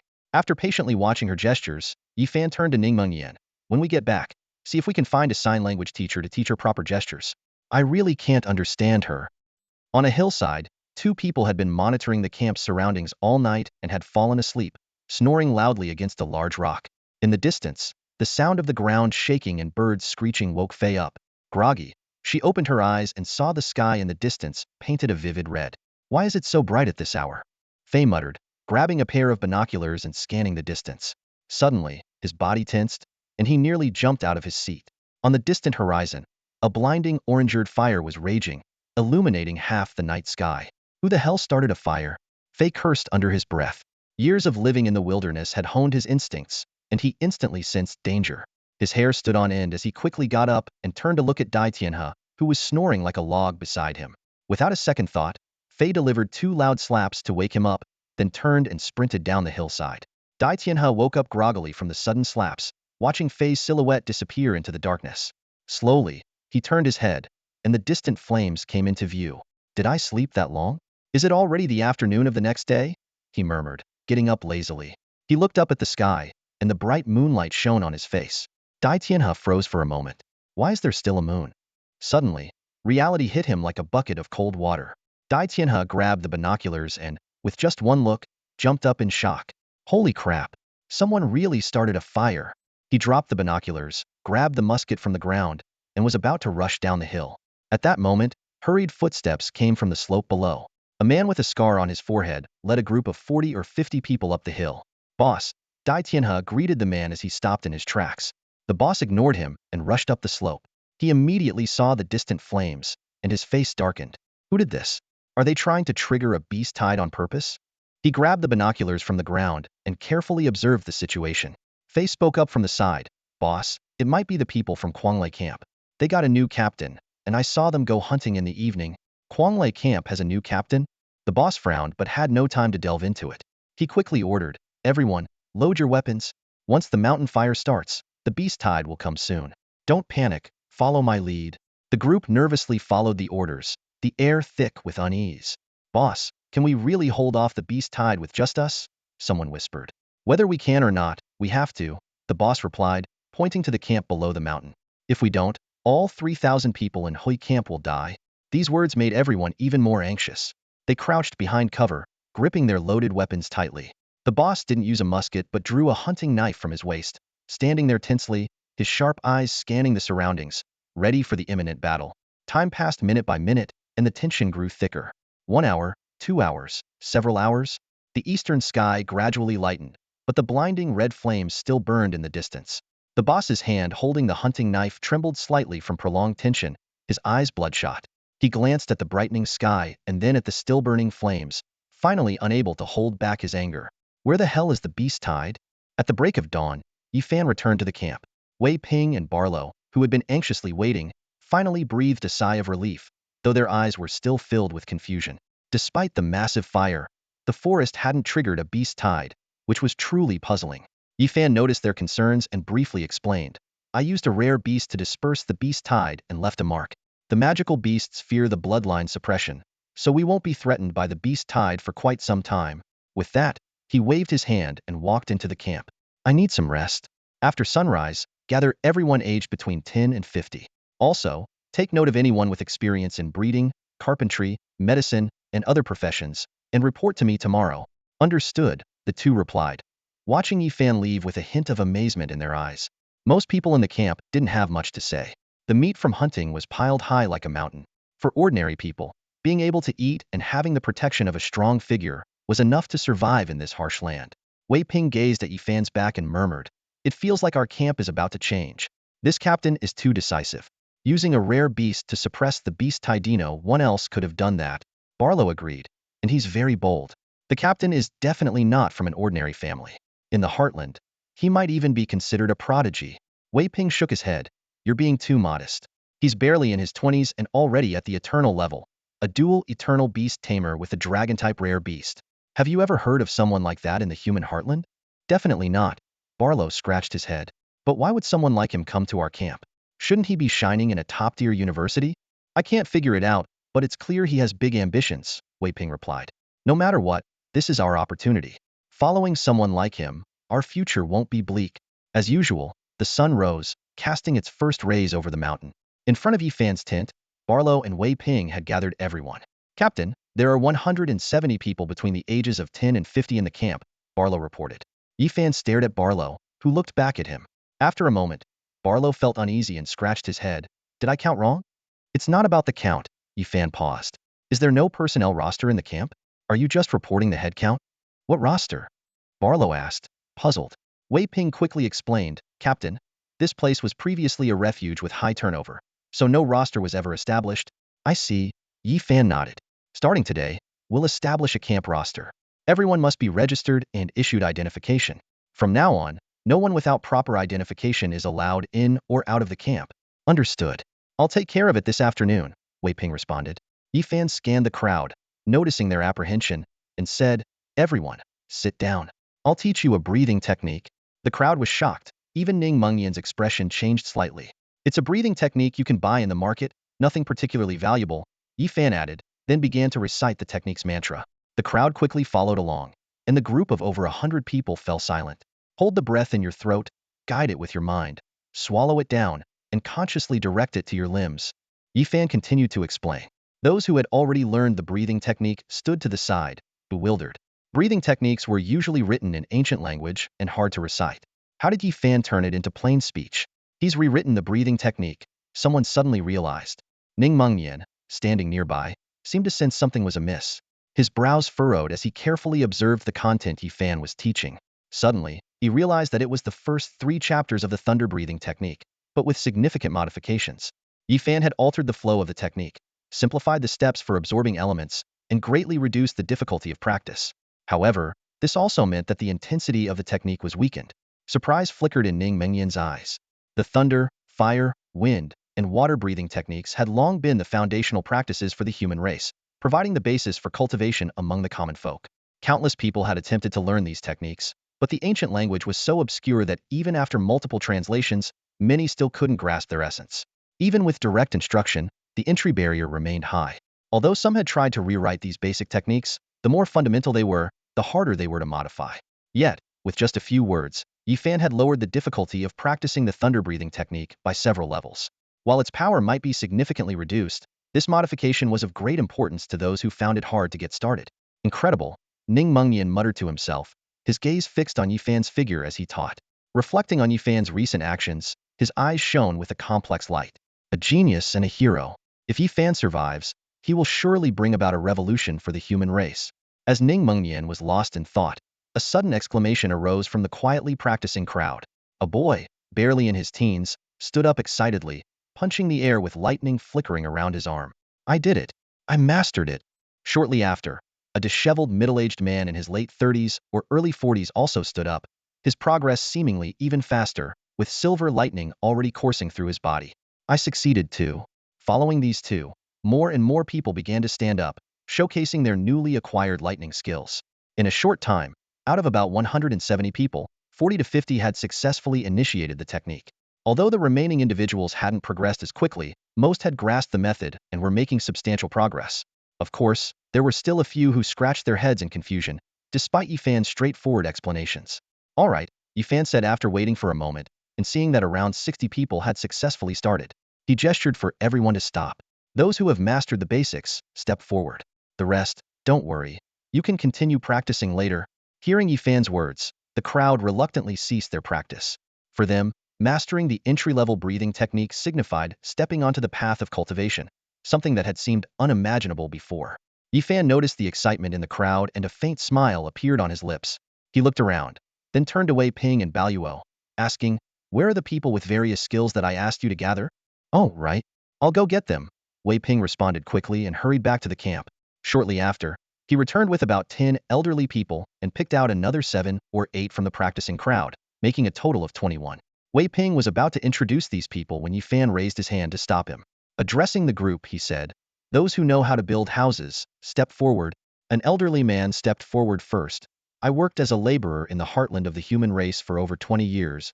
Following him, 2 more people stepped up. "We've built houses ourselves before." Yifan nodded and pointed at the elderly man. "You 3 will be in charge. Expand the camp and build more houses so everyone has a place to stay." The elderly man agreed but soon showed a troubled expression. "But with just the 3 of us, who said only you 3 would be working?" Yifan interrupted, casually pointing to the newly initiated crowd. "Aren't there 60 people right there?" As soon as Yifan's words fell, the crowd was stunned, especially those who had just been overjoyed at mastering the breathing technique. Their expressions turned complex as they finally understood Yifan's intentions. A voice emerged from the crowd, tinged with a mix of resignation and sudden realization. "So you taught us the breathing technique just to give us the strength to do manual labor?" Yifan stood in the center of the camp, his gaze sweeping over the crowd. He noticed the subtle changes in their expressions and knew it was time to clarify his stance. "I'm not here to provide charity," he said, his voice calm and firm. "This camp doesn't belong to me alone. I can offer shelter and assistance, but you must strive for more on your own." With a hint of sternness, Yifan continued. "This place used to be barren, without rules, and everyone just waited for help. But things are different now. I'm here, and the camp will change. You can't afford to be idle anymore." He stretched and began assigning tasks. He designated a few people to set up a medical clinic, arranged for some to plant crops around the camp, and meticulously planned every aspect. After finishing the arrangements, Yifan paused and spoke again. "I'll soon announce relevant policies. Those who can hunt, hunt. Those who can work, work. Handicrafts, medical care, farming, anything is fine. Everyone must have something to do. Your compensation will depend on your work, which will determine your quality of life here." As his words settled, the crowd's expressions shifted once more. The lazy ones appeared uneasy, while those eager to survive were invigorated. Yifan's commanding presence was palpable to everyone. "All right, stop staring at me," Yifan said. "Do as I told you. From today, the camp must start functioning. I want you to truly live here." Immediately, the crowd sprang into action. Baluo and Wei Ping busily directed everyone. Yifan finally had a moment of peace and sat down. He noticed Ningmengnian standing nearby, looking somewhat lost. "Ningmengnian, you'll be in charge of the camp's rules," Yifan said. "Make some charts, write down the rules, and post them around the camp for everyone to see." Ningmengnian hesitated for a few seconds before nodding in agreement. Yifan added, "It doesn't need to be too complicated. Just outline the main points. You'll handle the specifics, and I'll have Baluo assign a few helpers to you. For now, you'll be the head of the camp's enforcement team." Ningmengnian left, looking somewhat anxious. Although the tasks Yifan assigned seemed few, there were many details to handle and practice. Having organized everything, Yifan sighed in relief.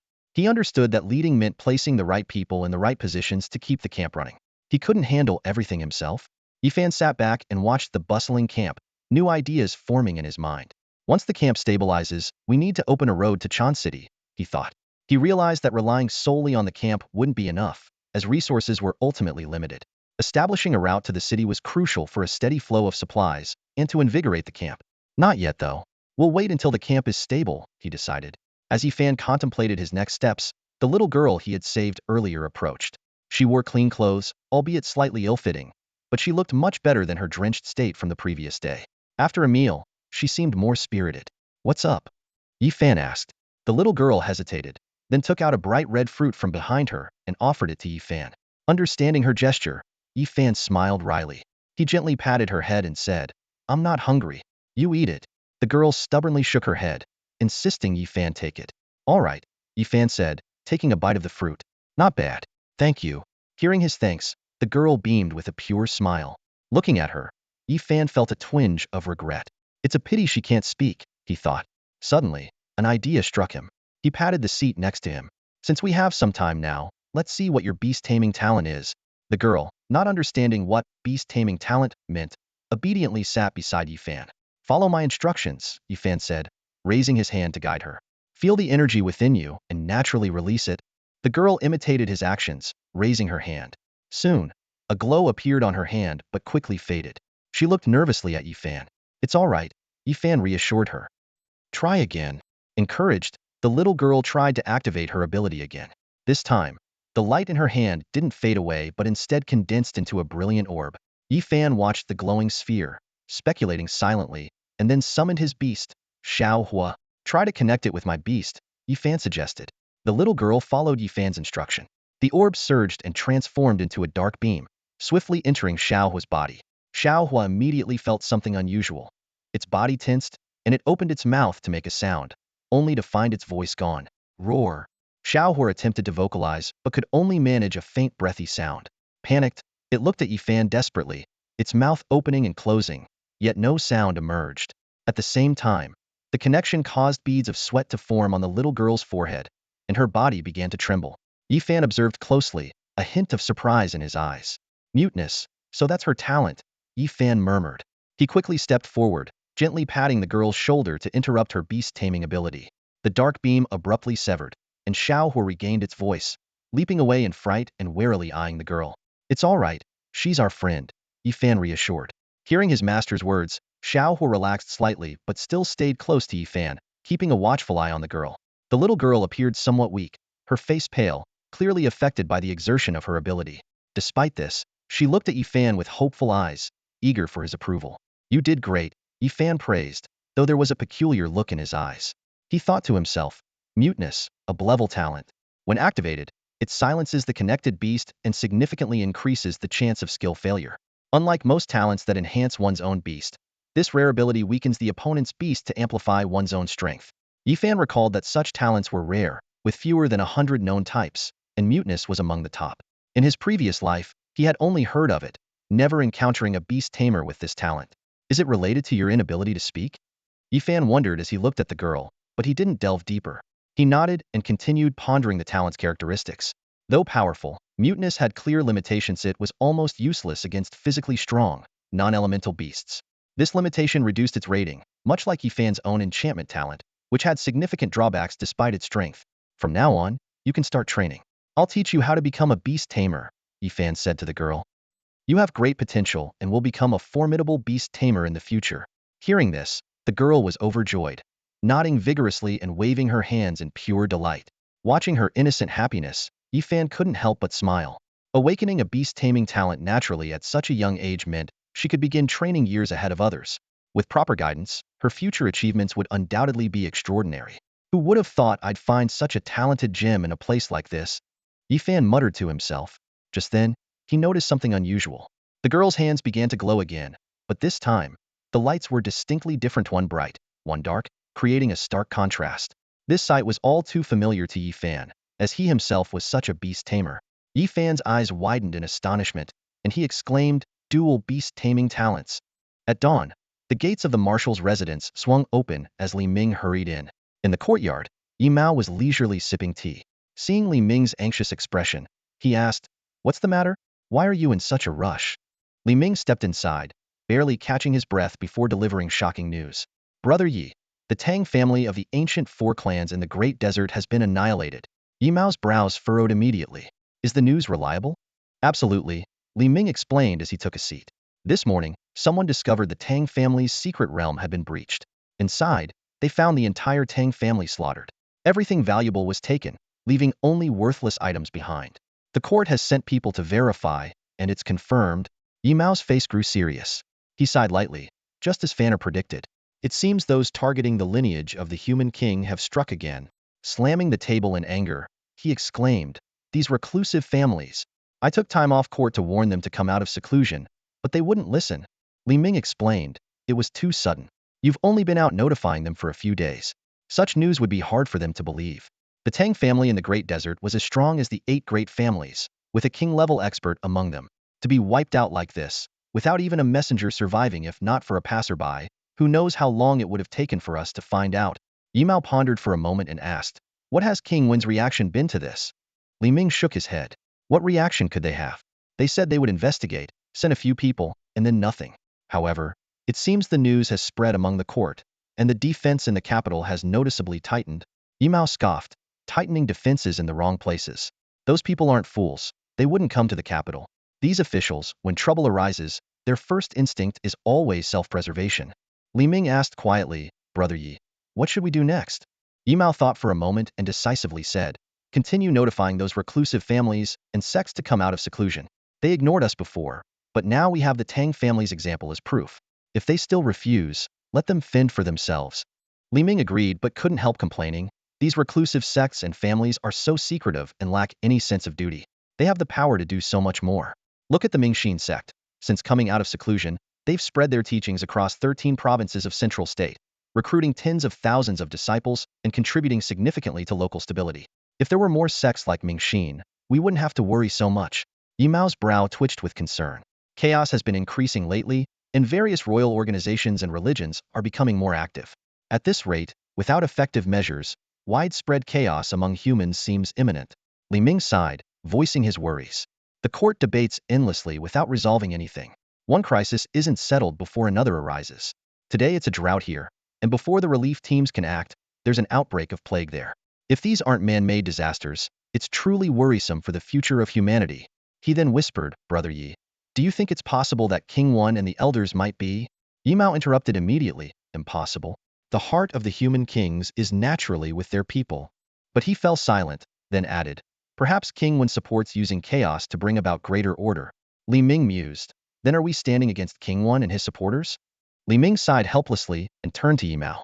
A hint of self-mockery flashed in his eyes as he said, we warriors don't have the same convoluted thoughts as those scholars. I really don't get it. If we still have strength, why let order collapse? He paused and added, you've asked me this question many times. Yimao also showed a look of helplessness, shaking his head. I don't know either. After a moment of silence, as if recalling something, he continued, but I remember Fanner once said, let others do their thing. We'll walk our own path. It's pointless to question too much. We should act according to our beliefs. If they ignore it, that's their business. If I can't stand it, then I must intervene. We should do as much as we can. Otherwise, there's no reason for me to tangle with the likes of Sun Ji on this court. Hearing this, Li Ming's shoulders relaxed slightly, and he nodded. You're right. He leaned closer to Yimao and lowered his voice. By the way, how is that kid Yifan doing at university in Kyoto? He should be participating in the academy competition later this year, right? He definitely will. Yimao replied, a smile unconsciously appearing at the mention of Yifan. He's been there for a while now. Qianhe is his mentor, but doesn't supervise him closely. Recently, it seems he's gone to the front lines for some training again. Qianhe as his mentor? Li Ming frowned slightly at the mention of Qianhe's name, but quickly relaxed. He muttered, being his disciple isn't too bad. At least he won't be taken advantage of. But those guys from Wudu are not to be trusted, especially Ning Xiachuan. Offering Yifan the position of a 1,000-man commander, he definitely has ulterior motives. That scoundrel nearly got me killed on the front lines back then. Yimao waved his hand and said, I find him troublesome too, but Fanner said he can handle it, so I won't say much. Besides, I'm still here. Even if Ning Xiachuan has some schemes, he probably wouldn't dare make them too obvious. That's true. After all, Brother Yi, now that you've advanced. Li Ming's words were suddenly interrupted by a series of urgent knocks on the door. Bang! Bang! The crisp knocking sound was particularly loud in the quiet room, making both Yimao and Li Ming tense up. Yimao's steady and powerful voice rang out. Who is it? A sharp male voice, likely a messenger boy, responded from outside. From the Luo family in Kyoto, Luo Qingxian requests to see Marshal Yimao. Luo Qingxian? Hearing the name, Yimao and Li Ming exchanged glances and simultaneously muttered in low voices. What's that old witch doing here? In the courtyard, Li Ming and Yimao exchanged a wary glance. Although the Luo family, one of the 8 great families, appeared neutral on the surface, their family structure clearly leaned towards Sun Ji's faction. Tensions between the two sides were high in the court, and their past interactions were far from friendly. Especially during the era when Yi Zhantian dominated the court, the Luo family, which valued power, was at odds with Yimao. Recently, the friction between the two factions in the court had become increasingly frequent. They're here. We should at least meet them, Li Ming quietly reminded Yimao, whose face was clouded with displeasure. Yimao was silent for a moment, then nodded slightly but did not rise. He waved his hand, and the distant main gate swung open in response. A team of Luo family servants came into view, led by the current head of the family, the elderly Luo Qingxian. Despite her age, she still maintained the elegance of her youth, her long cyan robe accentuating her dignified demeanor. Yimao did not stand to greet her, but Luo Qingxian seemed unbothered, a gentle smile on her face. Marshal Yimao, it's been a long time. How have you been? All right, Yimao replied curtly, his gaze falling on the servants carrying various items at the entrance, his brows furrowing. Luo Qingxian, what brings you here? Nothing much, just a visit to Marshal Yimao. Luo Qingxian lightly waved her hand, and the servants behind her immediately began placing over a dozen boxes neatly along the wall. The boxes were opened one by one, revealing a dazzling array of jewels glittering in the sunlight. What is the meaning of this? Yimao stared at the priceless jewels, his frown deepening. Luo Qingxian walked slowly into the courtyard and explained, years ago, when Marshal Yimao was injured, I was busy with family affairs and didn't have the chance to visit. Recently, I remembered and felt guilty, so I brought some gifts as a token of my respect. Though both were warriors, Yimao and Li Ming understood basic etiquette. Seeing Luo Qingxian approach, they stood to greet her. Luo Qingxian took a seat opposite Yimao, slightly lower, while Li Ming moved to stand beside Yimao. If you have something to say, just say it, Yimao said bluntly. There's no need for pleasantries between us. Luo Qingxuan's smile remained unchanged, her gaze meaningful as she looked at Yimao. Having someone like Marshal Yimao in the court is a blessing for the human race. Yimao clearly had no patience for such flattery and seemed rather annoyed. Luo Qingxian, I'll say it again. If you have something to discuss, speak directly. Is it not allowed to visit Marshal Yimao without a specific reason? Luo Qingxian retorted. Why such hostility towards me? Do you think a woman like me is unworthy of your attention? It's not about gender. I just don't like dealing with schemers. Yimao shook his head. I've met many capable women and have never held any bias based on gender. Luo Qingxuan's expression briefly shifted, but quickly returned to a smile. It's rare to find someone as fair as you nowadays. In fact, I do have something to discuss with you this time. Seeing that Luo Qingxian was finally getting to the point, Yimao's expression softened slightly. What is it? Speak. Are you aware of the destruction of the Tang family in the desert? Luo Qingxian looked at Yimao meaningfully. Of course, Yimao nodded. That makes it easier, Luo Qingxian continued. I've heard that the higher-ups in the court are considering whether to allow other hidden sects and families to come out into the open. Considering whether to come out into the open? Yimao raised an eyebrow.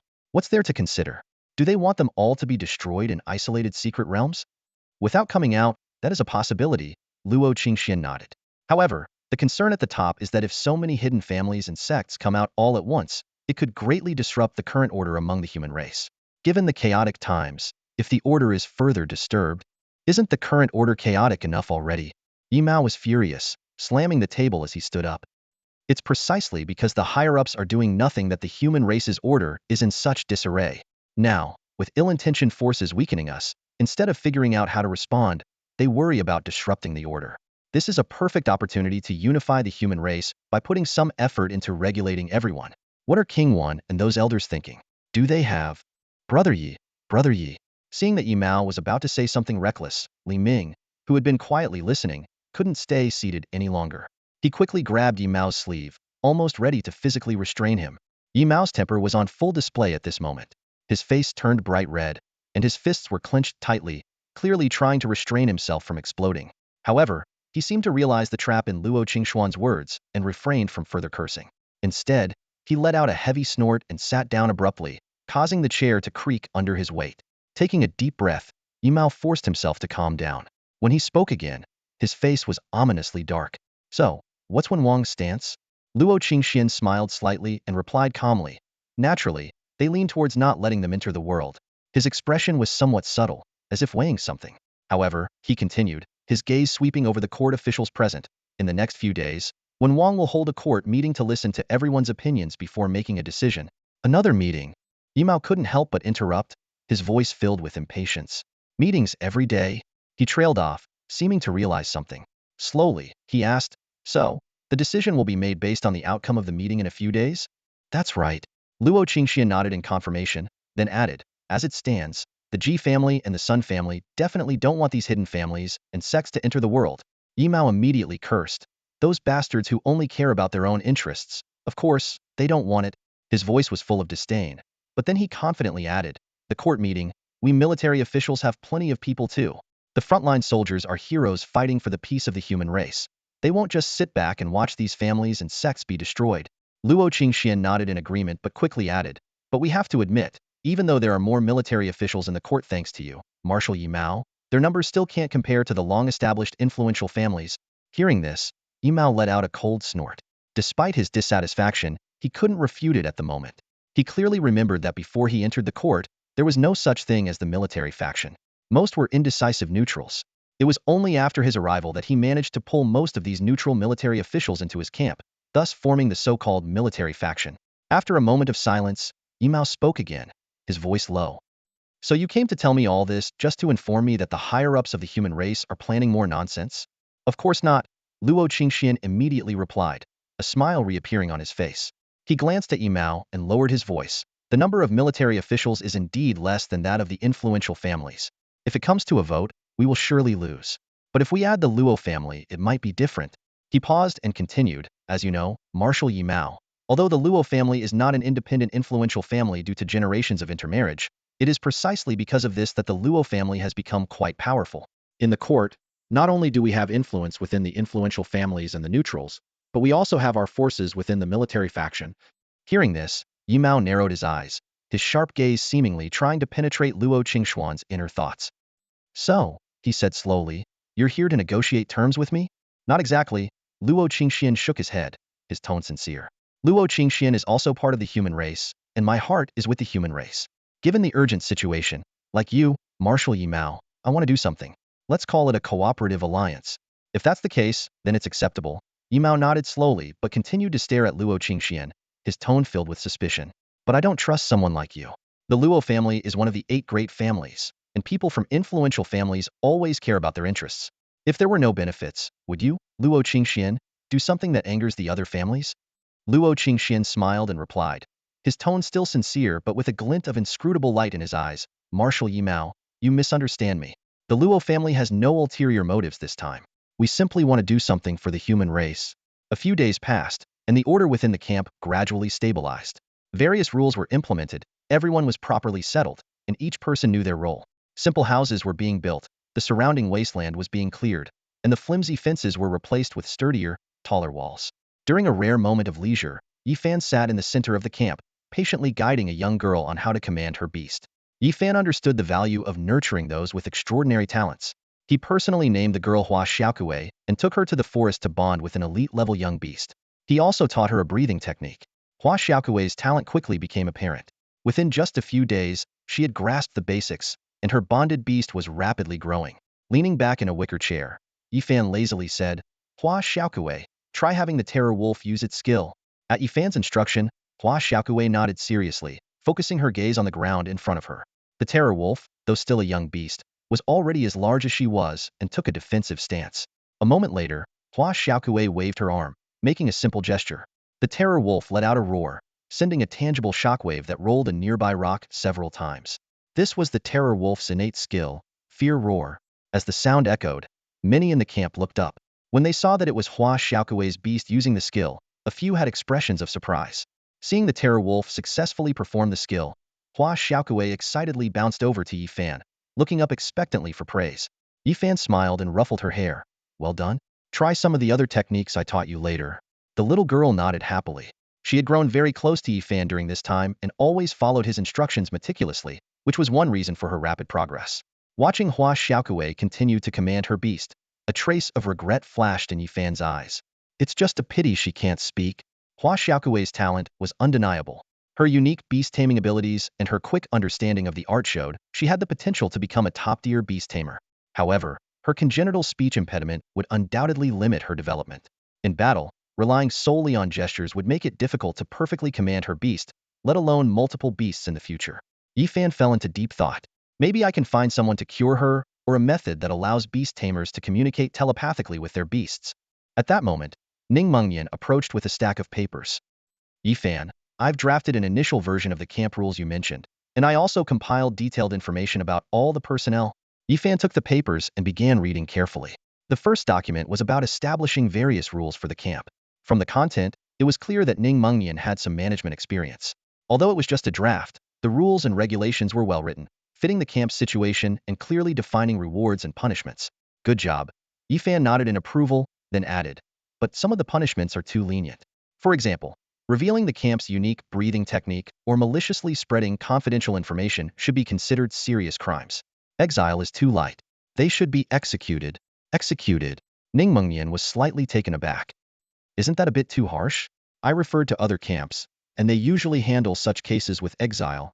Yifan waved his hand dismissively, speaking casually, every camp has its own rules. In my camp, this is how it is. What I provide is not something other camps can offer, so the rules are naturally different. After a brief pause, Yifan glanced at the draft again, quickly marking a few spots. Also, acts like bullying other residents, maliciously stealing others' work, and rape or abduction should all receive the harshest punishment. Ning Mengnian frowned. Then there wouldn't be any minor offenses left. Yifan countered, if it's a crime, why differentiate between minor and major? Some things should be completely eradicated. This hint of ruthlessness surprised Ning Mengnian. He hesitated but voiced his concern. Yifan, a policy of heavy punishment might make the residents uneasy. My strict measures only target those who break the rules, Yifan assured, recognizing Ning Mengnian's concern and smiling slightly. Do you think my punishments are too severe and extreme? Yes, Ning Mengnian admitted, nodding. Laws and rules should generally allow for some flexibility. As Ning Mengnian spoke eloquently, Yifan listened and nodded in agreement. Ning continued, his voice resonating through the simple wooden cabin of the camp. This not only gives those who make mistakes a chance to correct them, but also provides a space for illegal activities to be negotiated and managed, he explained. For example, if smuggling contraband below a certain quantity is punishable by death, most smugglers will operate just below that threshold. But if even the slightest amount of smuggling results in execution, they'll become more desperate and attempt to transport the maximum amount every time. Ning Mengnian's gaze swept across Yifan's face as he continued. The same applies to the victim theory. If a criminal knows they might not be executed, they're less likely to harm the victim. But if they know death is certain, the victim often ends up dead due to the criminal's hysteria. Yifan remained silent for a moment, his brow furrowed. I understand your reasoning. Extremes are inherently flawed, and this is true in many aspects. Ning Mengnian looked puzzled. You understand, yet you still… Yifan shook his head, cutting him off. If we were in a city, I wouldn't enforce such strict measures. Those places have well-established systems and people to uphold them. His gaze grew deeper. But this is just a camp, more like a refuge. The rules here are fragile. Everything is fine while I'm here, but what if I'm not? A cold glint flashed in Yifan's eyes as his tone became resolute. I won't stay here forever, so I need to establish the strictest rules and the harshest punishments to ensure they don't dare make any mistakes, fundamentally changing their mindset. Ning Mengnian was momentarily speechless. For the first time, he saw Yifan's ruthless side and recalled the rumors of his severe actions against the noble families in Yun City. Now, he finally understood the reason behind them.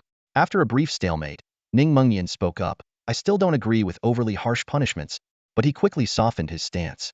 However, since it's your camp, it should follow your rules. Yifan acknowledged this with a nod, offering no further explanation. He turned over the general guidelines and began reviewing detailed personnel reports. Despite their differing opinions, he appreciated Ning Mengnian's independent thinking. As Yifan was browsing the list of refugees, urgent footsteps echoed from the camp entrance.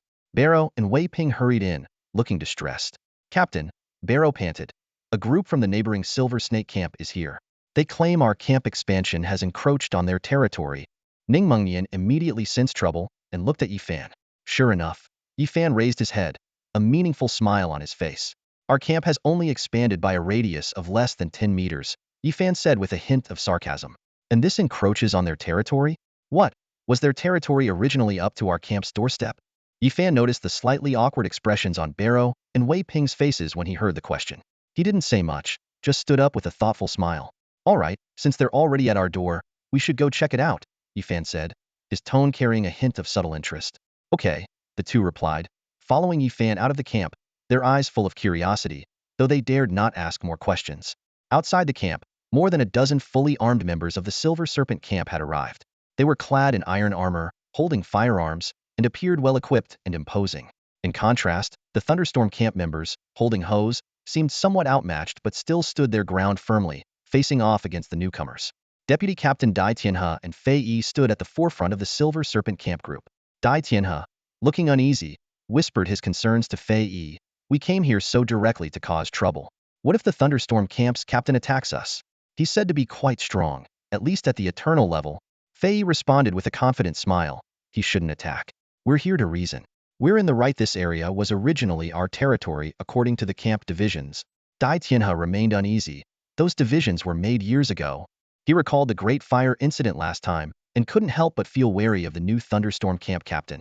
As the two whispered, Yifan approached with Barrow and Wei Ping, accompanied by a massive hellhound. Fei Yi, suppressing his surprise, spoke first. Hello, how should I address you? Yifan glanced at everyone present and replied calmly. Tiangong, I heard you came specifically to stop our camp's construction? Fei Yi was momentarily at a loss for words, then quickly corrected himself. We didn't come specifically to stop you. Our captain noticed that your expansion has exceeded the previously agreed boundaries, so we came to ask about it. Previously agreed boundaries? Yifan raised an eyebrow. What previous agreement? Fei Yi explained. The agreement made by the former captain of Thunderstorm Camp and our captain. The former captain. Yifan seized on the key term, his gaze sharp. Do you think the sword of the previous dynasty can cut off the officials of the current one?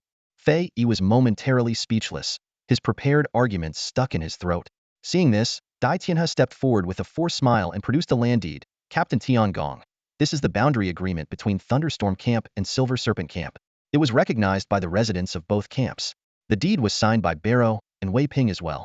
This is a matter of black and white, Captain. You can't deny it. Yifan turned to Barrow and Wei Ping. Did you two sign this?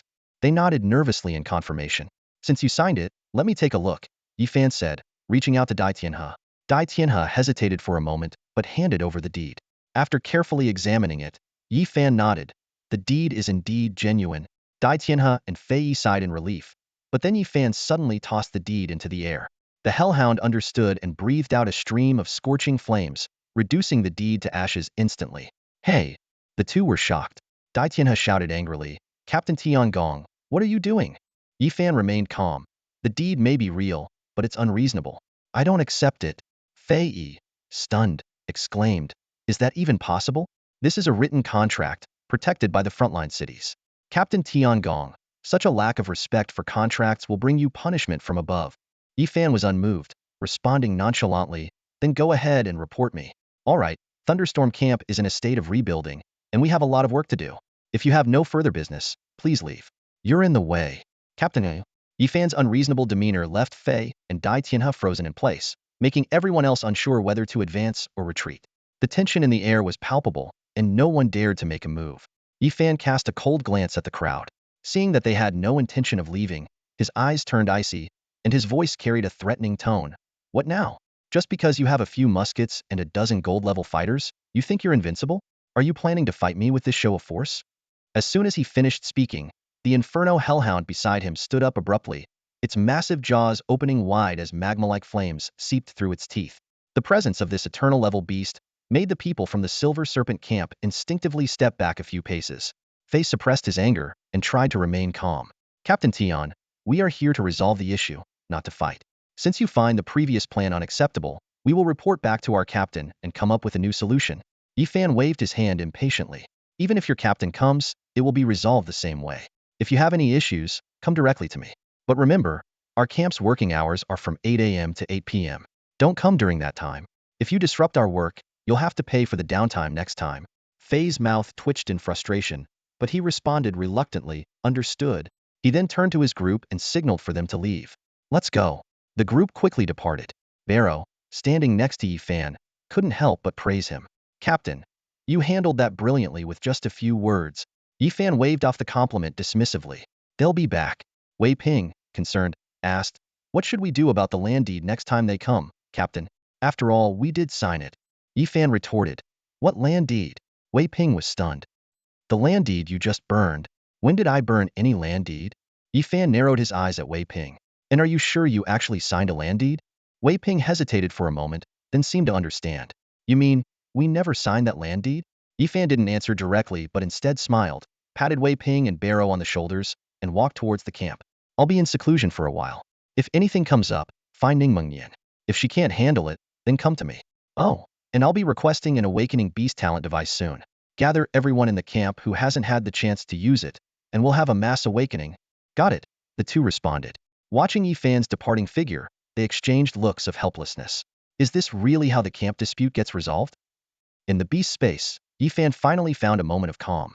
Sitting cross-legged on the ground, his eyes flickered as he contemplated his future plans. The recent flurry of activity had left him with little time for reflection, but now he could finally map out his path ahead. Yifan knew that to reach the pinnacle of this world, he needed a formidable power base and a wealth of talent. Building such a force would undoubtedly consume a lot of time, an unavoidable reality. His gaze swept over his surroundings. The Thunder Camp had a favorable geographic location, with no formidable beast nests nearby. Yifan calculated that if the camp could be developed, it could serve as the foundation for a small city by eventually absorbing the surrounding camps. Upon arriving at the front lines, taking control of the Zhantian army and the Yutian army was an essential step. However, Yifan understood that he had to be fully prepared before rallying the troops. Hastily accepting the position of commander under Duke Ningxia was clearly unwise.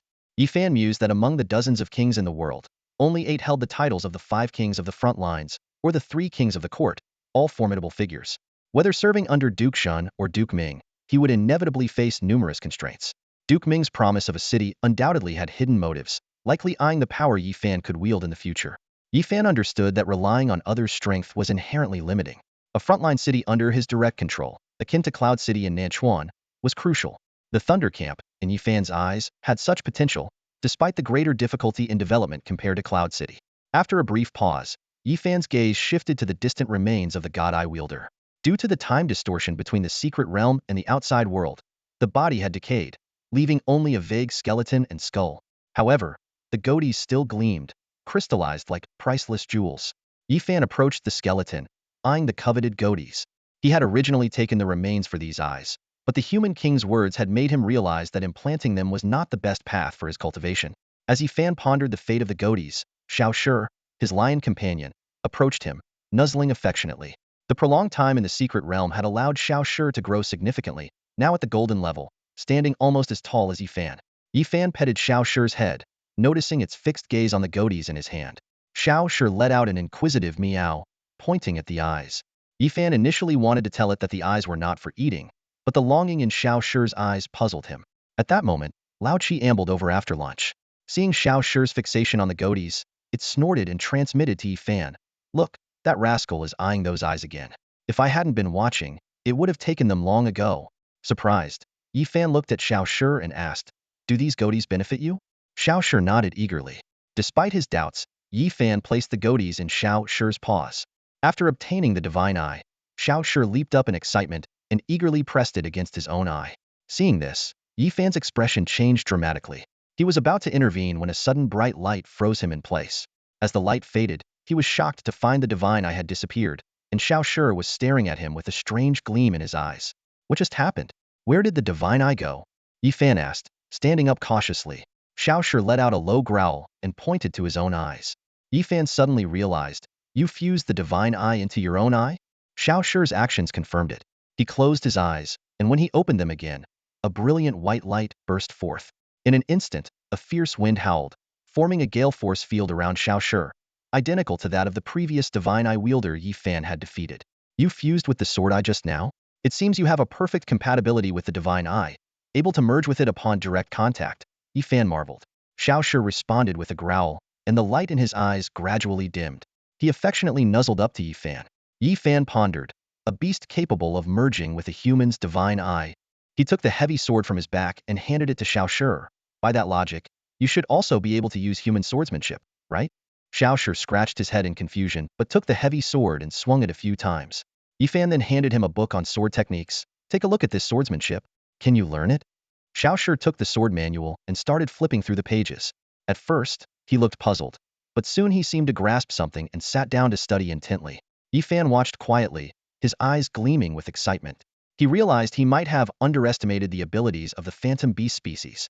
As a blend of multiple bloodlines, phantom beasts not only had humanoid forms but also human-like intelligence, making it entirely possible for them to master human techniques. If a beast could not only transplant the divine eye but also use human techniques, what kind of extraordinary talent did the creator of the phantom beast possess? Yifan eagerly watched Xiao Shi, impatient to see if his hypothesis was correct. Time passed slowly, and Lao Qi, nearby, grew impatient. He yawned, muttering as he lay down, and soon started to snore. The dragon's snores shook the ground, making small stones tremble. Yi Fan frowned. This idiot, disturbing Xiao Shi at such a critical moment. Before he could finish, Xiao Shi suddenly stood up and walked towards Lao Qi. Yi Fan thought he was going to retaliate and felt a bit disappointed. However, in the next moment, Xiao Shi's eyes shone brightly, and he gripped the heavy sword, slowly lowering his stance. Yi Fan's eyes lit up. That's the sword drawing technique. He really learned the swordsmanship. The wind howled as Xiao Shi's aura gathered. Lao Qi, uncomfortable in his sleep, wrapped his wings tightly around himself but was still invaded by the cold. Soon, Lao Qi woke up, grumbling and opening his eyes. At that moment, a massive sword, wrapped in thunderous force, came slashing down towards him. Roar! Lao Qi screamed in terror. The little lion showcased its sword-drawing technique once again. In the beast's space, Yi Fan excitedly commanded the little lion to repeat the move. The lion complied perfectly, lowering its body, its eyes gleaming, as it swiftly drew the heavy sword and slammed it into the ground with a resounding thud. That's perfect!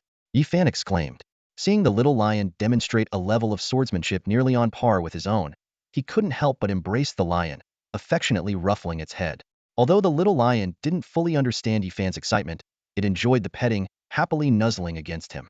Not far away, Lao Qi observed the scene. With a conspicuous red stripe on its forehead, it looked on with a face full of resentment at the close interaction between Yi Fan and the little lion. Sensing Lao Qi's emotions, Yi Fan teased. Who told you to snore while others were practicing? But with your tough hide, that sword strike was just a tickle for you. Lao Qi snorted and turned its head stubbornly. Of course, I'm a dragon after all. Yi Fan chuckled at Lao Qi's proud demeanor. He silently praised the little lion. Although it was only a gold-level lion performing the sword-drawing technique, and its power was limited, the fact that it couldn't break through Lao Qi's defense proved the dragon's formidable physique. The strength of a dragon hybrid was indeed astonishing. Turning his gaze to the little lion, Yi Fan's eyes sparkled with amusement. You never cease to amaze me, little guy. He marveled not only at the lion's ability to perfectly execute the origin release, but also at its capacity for self-improvement. Suddenly, Yi Fan remembered something and asked, by the way, now that you've reached gold level, you should have some new skills, right? The little lion growled in response and walked over to Yi Fan with the heavy sword on its back. Its body began to swell, transforming into the first release form. In the blink of an eye, the lion grew to Yi Fan's height, its body much larger and more muscular than when it was at the silver level. The massive lion-head beast wielding the heavy sword presented an oddly harmonious sight. What's the new skill? Yi Fan encouraged, looking at the lion. The little lion growled again, then placed a paw heavily on its chest. Suddenly, a deep heartbeat echoed, resonating with the entire space. The lion's body underwent another transformation. Black-purple scales emerged, forming a natural armor over its body. Simultaneously, two bone spurs grew from its arms like horizontal blades, and a row of sharp spines appeared on its back. Second release, sword armor unfolding. Yi Fan sensed the name of the new skill. After observing for a while, he nodded. The second release has activated the bloodlines of the steel armor beast and the sword horn lizard within you. The steel armor beast scales enhance your defense, and the sword horn lizard's bone spurs increase your attack. In this form, your power should be more than doubled. The lion responded to Yi Fan, glancing inadvertently at Lao Qi in the distance.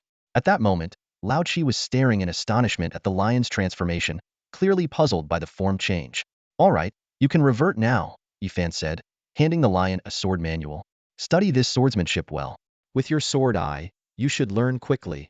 Though a bit confused, the lion happily took the manual, sat down nearby, and began to study it earnestly. This time, Lao Qi wisely refrained from sleeping next to the lion. Instead, it stretched its neck to watch for a while. Then, feeling sleepy, flapped its wings and flew 800 meters away to sleep contentedly. Yi Fan also sat down to cultivate, running a few cycles of the Saint Entry method. Watching the little lion focus on its studies, a bold idea formed in his mind. The artificial phantom beast form was evidently quite perfect. While the lion's first and second releases might not yet match Lao Qi, with higher levels and potentially a third or fourth release, the lion could very well rival or even surpass Lao Qi in terms of physique. Although Xiao Shi only had extraordinary bloodline, Yi Fan's thoughts drifted further. If one were to create artificial mythical beasts solely from the bloodlines of ancient species, wouldn't the resulting creature possess qualities surpassing those of its progenitors? Coupled with the incredible ability to merge divine eyes and the capacity to learn human magic, such a being would wield unimaginable power. Yi Fan's gaze suddenly froze as a bold hypothesis formed in his mind. The group in Central Martial City that managed to research beings like Xiao Shi might be aiming for creatures of an even higher tier. Meanwhile, a storm was brewing in the Elders' Council Hall of Central Martial City. What? You lost the artificial mythical beast? As soon as Qian He awkwardly admitted this, the hall erupted in chaos. Several elders slammed their hands on the table in fury. Qian He, do you realize what you're saying? An artificial mythical beast isn't something you can just lose, one elder roared. It took us immense effort to create a basic artificial mythical beast with a Terror Lion foundation, and you just lost it? I said from the start it should be kept by me, Old Wu, for safekeeping, another elder interjected. But you all worried I'd cook it up for a meal. Now it seems that would have been better. At least we'd have had a good feast. Facing everyone's rebuke, Qian He could only bow his head and admit fault. Indeed, I was careless and lost it. I'll take full responsibility for this. Losing it is one thing, researcher Lu Ming frowned. But we mustn't let outsiders know there's an artificial mythical beast in Central Martial City. If the higher-ups find out, they'll be even more displeased with us, and we might all end up locked away for a century. So what do we do now? The beast is already lost, Du Xiao asked. He was the Void King, shrouded in a layer of mist. He turned to Qian He, his tone skeptical. You're a seasoned king-level warrior, a former frontline guardian. How could you make such a basic mistake? I find it suspicious too, Bone King Qingshan agreed. Qian He, did you perhaps see the strength of the artificial mythical beast and want to keep it for yourself? Qian He, would never stoop to such lowly actions. Qian He defended himself, but feeling guilty, he could only speak softly. Anyway, the beast is lost, and the responsibility is mine. I'll accept any punishment. Punishment? That won't be easy to settle. Qian He? A slightly mocking voice rang out as Ning Xiaochuan entered the council hall. Behind him was a slender figure with disheveled long hair covering his face. The person was shackled with heavy handcuffs and ankle chains, the clinking sound echoing ominously. The sudden appearance of this stranger put everyone on alert. But Ning Xiaochuan seemed unfazed, walking directly to his seat and sitting down. He glanced at Qian He and quickly said, as one of the 4 permanent elders of the council, losing an artificial mythical beast is an unforgivable mistake. I propose we remove Qian He from his permanent elder position and have someone else take his place. That's too harsh. Several people immediately protested. Qian He's strength is undeniable. Who could possibly replace him? Not necessarily, Ning Xiaochuan replied, turning to look at the person behind him. Everyone, meet the new member of our council. With that, the shackled individual lifted their head, revealing their face beneath the long hair. Instantly, the expressions of several people changed dramatically, and they stood up in shock. Ning Xiaochuan, you brought the rebel king of the dynasty to Central Martial City. Are you insane? As the voice fell, the hall was instantly engulfed in a tense atmosphere. Almost all the elders stood up simultaneously, their immense elemental energy surging like a tidal wave. Dangerous power flickered in the air, causing the lights in the hall to waver. Ning Xiaochuan faced the intense reaction from the crowd with an unusually calm expression. He coldly scanned the room, thinking to himself, what's there to be nervous about for a mere prisoner? Min Ri was the first to lash out, anger blazing in his eyes. Ning Xiaochuan, you've lost your mind. How dare you let someone from the Wangchao organization join us? Ning Xiaochuan responded unhurriedly, glancing at the prisoner beside him. He was part of the Wangchao organization. Everyone deserves a chance to start anew. Don't they? Du Xiao slammed the table and stood up abruptly. Do you even believe what you're saying? Ning Xiaochuan, everyone knows what's really in your heart. A flash of coldness passed through Ning Xiaochuan's eyes. Since you all know, why act surprised? I'm the type who stops at nothing. I've endured for 20 years, under the watch and pressure of the higher-ups, marrying and having children, diligently nurturing talent for the human race in Wudu. I've had enough of enduring. Now, it's time for me to spread my wings. Qian He, Ning Xiaochuan's former mentor, couldn't hold back any longer. You've crowned yourself king, and your ambition is now undeniable. You've manipulated Evronius it really just for the human race? Ning Xiaochuan laughed at this. For the human race? The real issue for the human race isn't the battles at the front lines, but internal decay. Bureaucracy, redundancy. Wen Wang and Ji Wang have overseen human affairs for a century and are now senile. The human race needs new leadership. These words caused everyone's expressions to change. Wu Laoma asked gravely, Ning Xiaochuan, are you planning a rebellion? Why not? Ning Xiaochuan retorted, sweeping his gaze over everyone present. Every one of you has been stifled by the human race's rules. You know exactly where the problems lie. The higher-ups inaction is the root of all decay and the source of our tragedies. Call it revenge or change, the most important thing is to reshape the world. Min Ri's face turned ashen. This is absurd. All you're doing is justifying your recruitment of Wangchao remnants. Today you use this excuse to admit one. Tomorrow you'll bring in more. A mad fire danced in Ning Xiaochuan's eyes. Background doesn't matter. What we need now is power, the power to overthrow everything. Just like you all, as long as they can be used by us. Even shapeshifting beasts from the Demon Beast King can be accepted. Min Ri shook his head in disappointment. You're talking about yourself, not us. Ning Xiaochuan, your heart is filled with hatred. Everything you're doing is for revenge, not for the human race. I once said I came to Wudu to do some good for the human race under your protection. You've gone mad and completely forgotten your promises to us. If you want to go crazy, do it yourself. I, Min Ri, will never assist you. With that, Min Ri pushed his chair away and stormed out. Following him, Qian He, Du Xiao, and most of the other elders also stood up and left, including Wu Laoma. In an instant, 9 of the 15 seats were empty. Throughout it all, Ning Xiaochuan did not stop anyone, merely watching coldly. Once most had left, he scanned the remaining few and smiled. It seems there are still those willing to support me. He sat back down, his gaze falling on the dark-faced Lu Ming. Elder Lu Ming, now that 3 elders have left the round table, according to our agreement, shouldn't the control of the final 45 of the phantom beast species they held be handed over to me? Meanwhile, in a camp far from Wudu, the atmosphere was one of celebration. Yifan had emerged from seclusion several days ago, and today the camp was particularly lively. Early in the morning, residents gathered at the expanded gate, eagerly looking down the distant path. As the sun rose, their anticipation grew. When the sun was high in the sky, and some were getting restless, a figure on horseback appeared at the end of the path.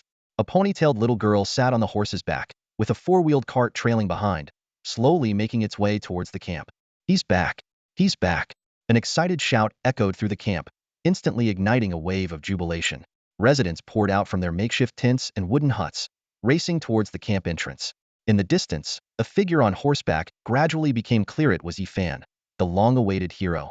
Yifan rode a brown stallion, slowly entering the camp. As he scanned the eager faces around him, a gentle smile crept onto his lips.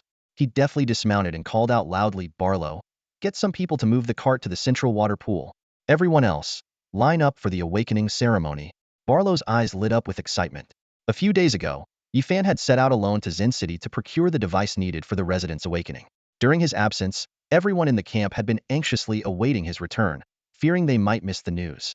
Early this morning, they received word that Yifan was on his way back, and they had been waiting at the camp entrance ever since.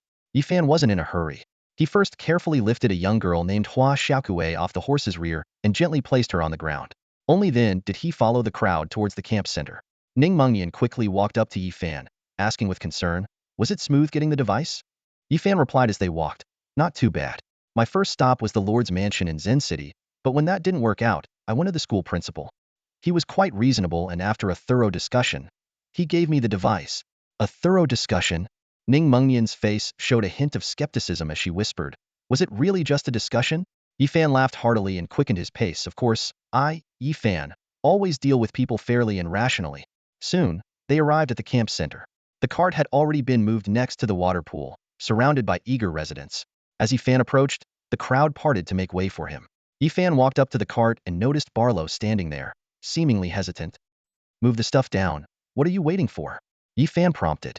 Barlow's face showed a trace of unease as he quickly approached Yifan and whispered, "Captain, we have the device, but we don't have anyone skilled at operating it or recognizing the awakened talents. We might not even know what talents people have, making this whole thing pointless." Yifan teased lightly, "You're quite attentive." Barlow scratched his head awkwardly. "It's not about being attentive. So, what do we do now?" "Don't worry, I've thought of everything," Yifan assured with a smile. "Just move the stuff. I've already brought someone to handle the operations." Barlow looked around skeptically but saw no one else. After a moment's hesitation, he moved towards the cart and pulled back the curtain. What he saw left him stunned. Next to a spherical device, a middle-aged man, appearing to be in his 30s or 40s, was tied up, hands and feet bound. Startled by the sudden light, the man instinctively looked up at Barlow, his eyes filled with fear. Barlow, recovering from his shock, turned to Yifan in disbelief. "So this is how you brought him here? Place your hand on the device, hold your breath and feel." The awakening ceremony has begun. A long line of residents stood waiting, with the awakener at the front, patiently guiding them through their awakening process. He wore a kind smile, though his eyes gleamed with anticipation. Under his guidance, the first resident placed their hand on the device. The dim light inside the device suddenly brightened, forming an indistinct shape. The awakener observed carefully and then softly announced, "Unranked, lightness." This meant the awakened talent was not even at level, making it impossible to open a beast space, effectively blocking the path to becoming a beast master. Hearing the result, the resident's face fell, and they walked away dejectedly. The next resident stepped forward and repeated the same steps. The device flickered again, still dim. The awakener's voice rang out once more, like a verdict, unranked, speed. One after another, the camp residents lined up, each with a hopeful gleam in their eyes. Becoming a beast master was their best chance to change their fate. However, reality was harsh. In the blink of an eye, over a dozen people had gone through the process, but none had awakened a talent rated high enough. It wasn't until around the 50th person that the first level talent appeared. Standing beside Yifan, Ning Mengnian frowned as she watched the lucky individual jump with excitement at awakening a beast master talent. She quietly remarked, "The ratio is too low. It looks like the entire camp might have fewer than 10 people who can become beast masters." Yifan shook his head and replied, "Even 10 is optimistic. It's probably around 5. Ning Mengnian was puzzled. If it's just 5 people, it doesn't seem worth it to go through all the trouble of getting the device and the awakener. It's not just for these people, Yifan explained. There are 17 camps outside Zen City, and only our Kuanglei camp has a dedicated awakening device and awakener. This will be our advantage. You're not planning to return the device?" Ning Mengnian asked, surprised. Yifan shrugged. "The principal didn't say I had to return it." He then turned to face the crowd, hands on his hips, and sighed. "You see, to get everyone to work hard, you have to give them hope." Ning Mengnian nodded in agreement. Over the past few weeks, she had witnessed the transformation of Kuanglei camp. Although it wasn't a complete overhaul, it had become vibrant and full of life. Yifan's strict policies, surprisingly, hadn't sparked rebellion. Instead, combined with various reward measures, they had provided the residents with enough motivation. People no longer worried about their next meal. As long as they worked hard, they could earn enough food and supplies. In this resource-scarce frontline camp, this alone was enough to make residents work diligently. Now, Yifan was opening up even more possibilities for them. The chance to awaken beast master talents, access to breathing techniques, and the future opening of roads to the city. These were things the residents had never dared to dream of. Ning Mengnian couldn't help but smile as she summarized, "You're creating a new world for them." She was beginning to see the allure of Yifan, a peer of her own age who was decisive, ambitious, and meticulous, offering a future full of hope. Yifan responded humbly, "Not a new world, but definitely different from before." He then turned to Barlow and instructed, "Once the ceremony is over, integrate those who have awakened beast master talents into the camp's hunting team. Next time they go out, help them find suitable beasts." Barlow nodded. "Understood." He then lowered his voice and asked, "Should we let it be known that our camp has an awakening device?" Yifan answered without hesitation, "Of course. Otherwise, why would I go through the trouble of bringing an awakener here? Use every means to spread the word that our awakening device is open to everyone. Tell them anyone can come and use it." Barlow hesitated. "Anyone can use it? For free?" Yifan chuckled as he walked towards the camp gate. "There's no such thing as a free lunch. For non-camp residents, it's $1,000 per try." Barlow quickly followed. $1,000 is too expensive. Many camps aren't even connected to Zen City, and currency doesn't circulate. Yifan waved his hand, cutting him off. "That's not our problem. Just get the word out." A few days later, in the Silver Snake camp, Dai Tianhe reported to the Silver Snake captain, "Captain, today another 15 people requested leave to go out." His face clearly showed concern. "I followed them for a while. They seem to be heading towards the Thunderstorm camp." Upon hearing this, Captain Silver Snake's face immediately darkened. He frowned deeply, his voice low as he said, "Thunderstorm camp again. Over the past few days, 70 or 80 people from our camp have left, and less than half have returned. They've all been lured away by those bastards." A woman with a graceful figure standing next to Captain Silver Snake also frowned. She sighed and explained, "Thunderstorm camp somehow got their hands on awakening devices and trainers. They're the only camp outside Zen City with this equipment. They charge 1,000, but it's free for their own people." The woman continued, her voice tinged with worry. "No one has money. To awaken their beast-taming abilities, many people have chosen to join them. In just these few days, the population of Thunderstorm camp has increased by several hundred." Captain Silver Snake clenched his fists and gritted his teeth. Population is the most important asset in a camp. With so many people joining them, helping them build houses and farm, at this rate, Thunderstorm camp will quickly expand. We're so close to them. Conflict is inevitable. Dai Tianhe's face showed signs of anxiety at the mention of conflict. He asked urgently, "What should we do?" The captain of Thunderstorm camp is ruthless. If he only had a group of old and weak people, it wouldn't be so bad. But if he develops Thunderstorm camp, it will be a disaster. The woman pondered for a moment and then suggested, "I think we should unite with other camps to resist Thunderstorm camp's actions. We need to pressure them to lower the cost of awakening." At the very least, make it affordable for everyone, so people won't feel forced to join their camp just to awaken their abilities. Captain Silver Snake seemed hesitant. He shook his head and said, "How do we resist? The captain of Thunderstorm Camp is not a reasonable person. Have you forgotten the last territorial dispute?" The woman remained resolute, her eyes shining with determination. "We can't just sit back and watch our people flow into Thunderstorm Camp. We've put so much effort into Silver Snake Camp, building it to this scale. I refuse to let him drain us dry. I'll talk to the other camp leaders and then confront him myself." Captain Silver Snake looked at the woman, a complex emotion flickering in his eyes. He hesitated for a moment before finally asking, "Ronger, are you sure you can handle this on your own?" The woman confidently replied, "By the time I was 10, I could organize a merchant strike." With that, she didn't linger and quickly walked out. "I'll contact the other camp leaders right away." After she left, the atmosphere in the tent grew heavy. Captain Silver Snake turned to Dai Tianhe and asked worriedly, "Tianhe, do you think the captain of Thunderstorm Camp will back down?" Dai Tianhe answered without hesitation, "Definitely not. I've met Yifan once. He's the kind of person who won't listen to reason. He could deny things even with black and white evidence, let alone verbal condemnation." Captain Silver Snake sighed helplessly. "Sigh, but right now, it seems we have no better options. Are we really going to have to fight them?" Dai Tianhe suddenly thought of something and cautiously suggested, "There might be another way. Isn't your father an official in Zen City? He could probably get us an awakening device too." Captain Silver Snake's expression became complicated instantly. He replied in a low voice, "He could, but I've been estranged from my father for many years." After a moment of silence, he seemed to make up his mind and stood up. "All right, I'll go find him." Today, the camp welcomed another 177 people. Ning Mengnian stood in front of the building, holding a thick stack of personnel lists, his brow slightly furrowed. He walked over to Yifan, who was focused on drawing symbols, and reported, "I've compiled detailed information on these people. Take a look." Without looking up, Yifan continued to move his pen across the talisman paper. "Just leave it there." Hua Xiaokue, standing nearby, curiously leaned in, watching Yifan's actions without blinking. Ning Mengnian placed the list on the table and sat down, a hint of doubt flashing in his eyes. "Are you engraving the talents of the camp residents?" "Yes," Yifan responded, finishing the last stroke and setting down his pen. He picked up the stack of lists and began to flip through them. His eyebrows raised slightly. "Oh, someone in today's group has awakened a level talent." Ning Mengnian immediately added, "That person is just a teenager, around 15 or 16 years old. The talent is great strength, a direct subordinate talent of divine power. Although it doesn't have any special functions, it can increase the strength of beast taming by nearly 40%.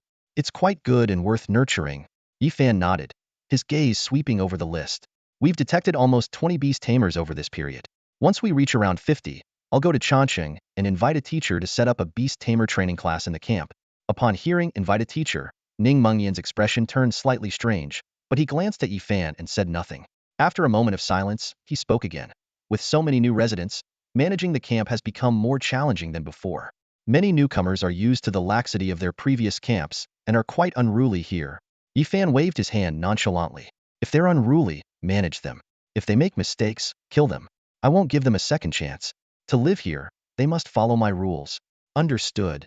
Ning Mengnian was about to say more when a commotion erupted outside the camp.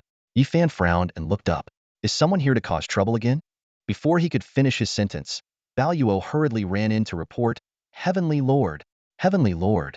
More than a dozen people from other camps are outside, demanding an explanation about the exorbitant fees for the awakening device you set up." "An explanation?" Yifan paused, then smiled wryly. "These people know they'll hit a wall coming to me, yet they still come. They don't dare start a fight, so what's the point of just arguing?" With that, he stood up, and the Inferno Hellhound lying next to him yawned and stood up as well. Ning Mengnian asked, "Are you going to negotiate with them?" "Negotiate we must." Yifan stretched lazily. "After all, I'm the most reasonable person." Yifan walked to the camp entrance with his beast, where a group led by a woman in red from the Silver Snake camp immediately became vigilant. The woman in red stepped forward and cupped her hands. "Heavenly Lord, I am Zhang Rong, the deputy leader of Silver Snake Camp." Yifan's lips curled into a teasing smile. "What is it this time? Another dispute over camp boundaries?" Zhang Rong replied seriously, "The boundary issue can be discussed another day. Today, I am here about the awakening device you set up in the camp." "Oh, you're here about the awakening device." Yifan nodded. "Is there a problem with it?" "The fees are too high," Zhang Rong stated bluntly. "Heavenly Lord, you have the skills to bring the awakening device and awakeners from Changcheng, so charging fees is understandable. But such exorbitant fees are unreasonable." Yifan looked over the crowd in front of him, his voice calm. I know it's unreasonable. I want it to be unaffordable so that people have no choice but to join my camp to awaken their talents. Everyone present was stunned, including Baluo beside Yifan, who had a dazed expression. Seeing their reactions, Yifan laughed. Why are you all staring at me? The awakening device is in my hands, so I set the prices as I wish. It's up to the residents to decide whether to come or not. If you're worried about losing people, find your own solutions. Negotiating prices with me is pointless. I can tell you right now, it's impossible. Zhang Rong frowned. Heavenly Lord, isn't this a bit selfish? Everyone is struggling. Wouldn't mutual support between camps help us all survive better? Mutual support? Yifan's expression darkened, his voice carrying a hint of coldness. When I first came to Quanglei camp, there wasn't even a single meal of meat. Everyone was so hungry they could only lie down to conserve energy, too afraid to light a fire for fear of attracting beasts. When it rained, everyone shivered in the wet. Where were you when we needed help? Why didn't you offer food or drink, or help us fend off the beasts? Yifan's voice was as cold as ice, each word a dagger that struck Zhang Rong's weakest spot. Zhang Rong hadn't expected such a fierce rebuttal from Yifan and was momentarily at a loss for words, her face flushing red with embarrassment. In the tense standoff, a burly camp leader suddenly rushed forward, eyes wide with anger, and yelled at Yifan, Tiangong, do you realize the consequences of pushing us this far? Hearing this, Yifan raised an eyebrow and let a cold smile play on his lips. He walked forward unhurriedly, his hellhound trailing closely behind, its sharp claws scraping the ground with a grating sound.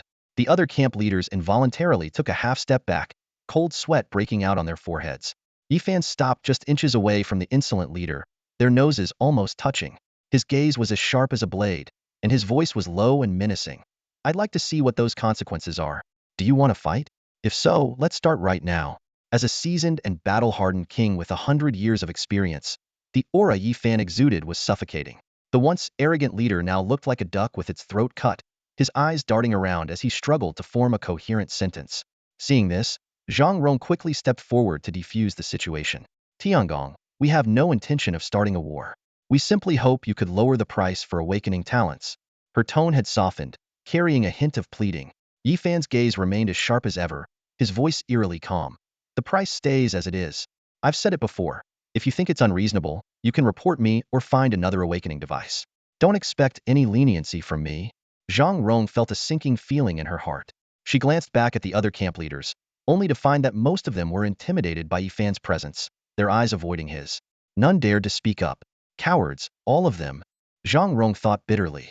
Facing the clearly hostile Yifan, she didn't dare to issue any more threats. After a moment's hesitation, she sighed in resignation. If Tiangong is truly unwilling, then we have no choice. We apologize for disturbing you today. We'll take our leave.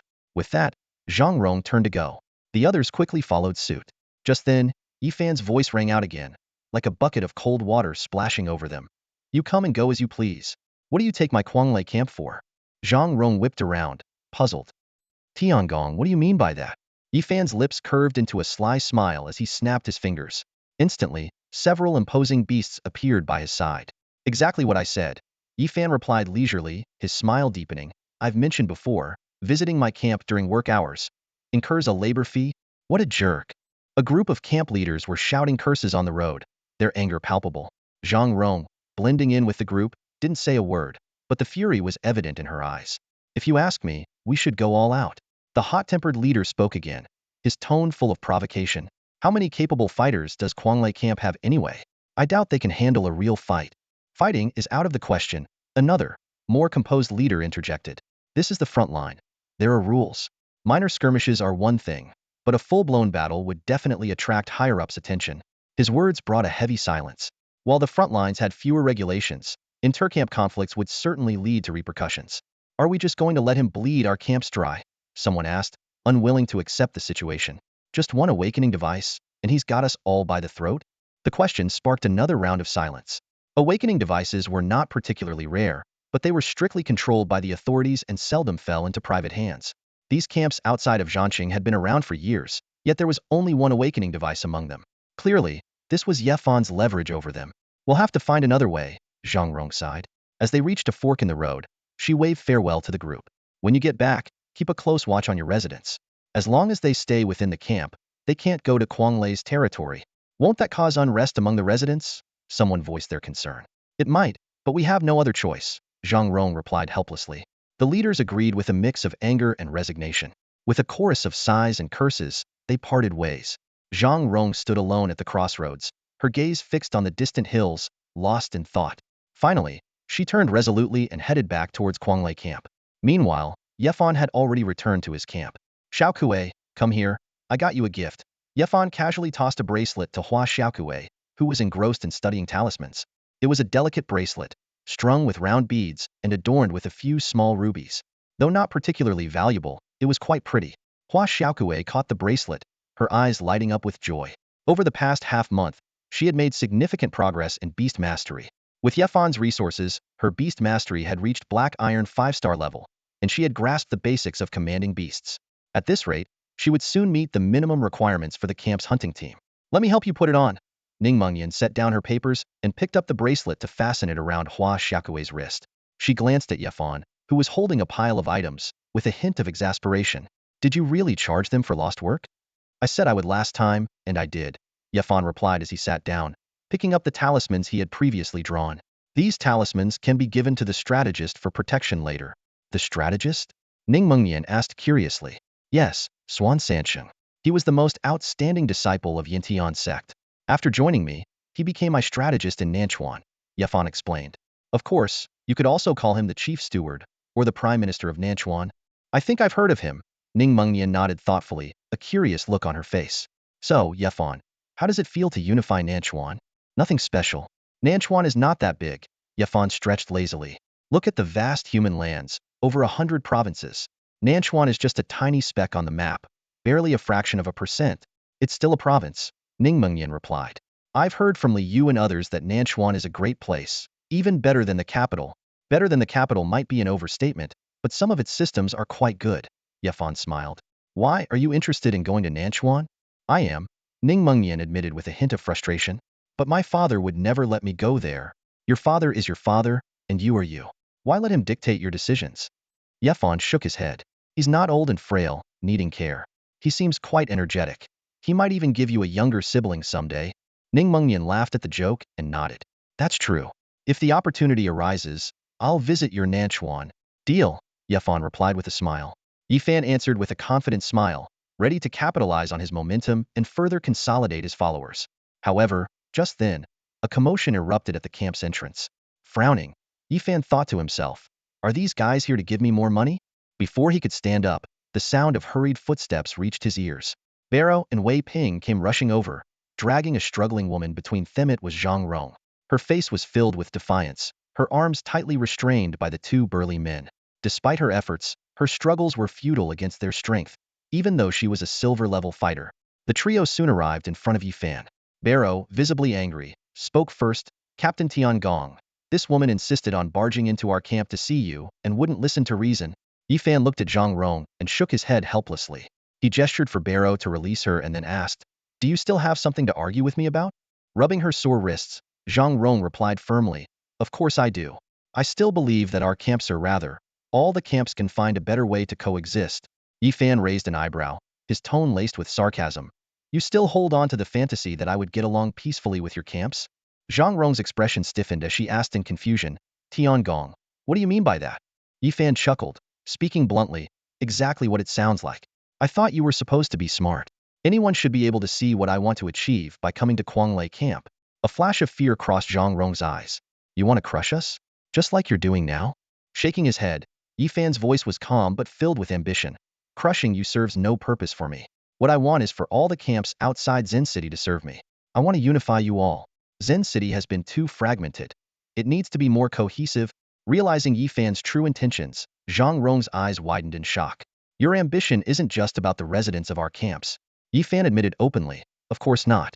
Just a dozen camps, even if unified, would only amount to 6 or 7,000 people. I want to gather you all together to turn 6 or 7,000 into 60 or 70,000, even 6 or 700,000. At this point, Yifan seemed to lose interest in the conversation. He waved his hand dismissively, his tone tinged with contempt. Enough. Explaining this to you is useless. How can a sparrow understand the ambition of a swan? How can a turtle in a pond grasp the vastness seen by a kuenpeng? This statement made Zhang Rong's blood boil. Gritting her teeth, she retorted. A sparrow has its own branch, A turtle has its own pond. What gives you the right to destroy what we've painstakingly built? A cold glint flashed in Yifan's eyes as he replied calmly but with a menacing tone, because I'm stronger than you, and I have the means to transform this camp. I respect that you have your own ideas, but that won't change my decision. Everyone has their own reasons, and conflicts are inevitable. We'll see who prevails in the end. Debating right or wrong is pointless. He continued, you can think of me as a butcher. I've already picked up the knife. If you don't want to surrender, then fight back. Do you think just yelling will dull the blade coming down on you? Zhang Rong, furious, shouted. Do you want a war? Yifan responded indifferently, I've already made my intentions clear. I will consolidate over a dozen camps, whether you try to stop me or not. With that, he waved his hand. Barrow and Wei Ping, understanding the signal, stepped forward to take Zhang Rong away. Yifan suddenly asked, where are you taking her? The two hesitated and replied, aren't we supposed to take her away? Impatiently, Yifan said, after all I've said, do you think I'd let her go? Detain her. Barrow and Wei Ping were momentarily stunned, while Zhang Rong's expression changed.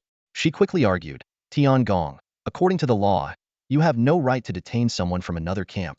Yifan, somewhat exasperated, said, at this point, you're still talking about the law? If I cared about the law, we wouldn't be here. Just take her away.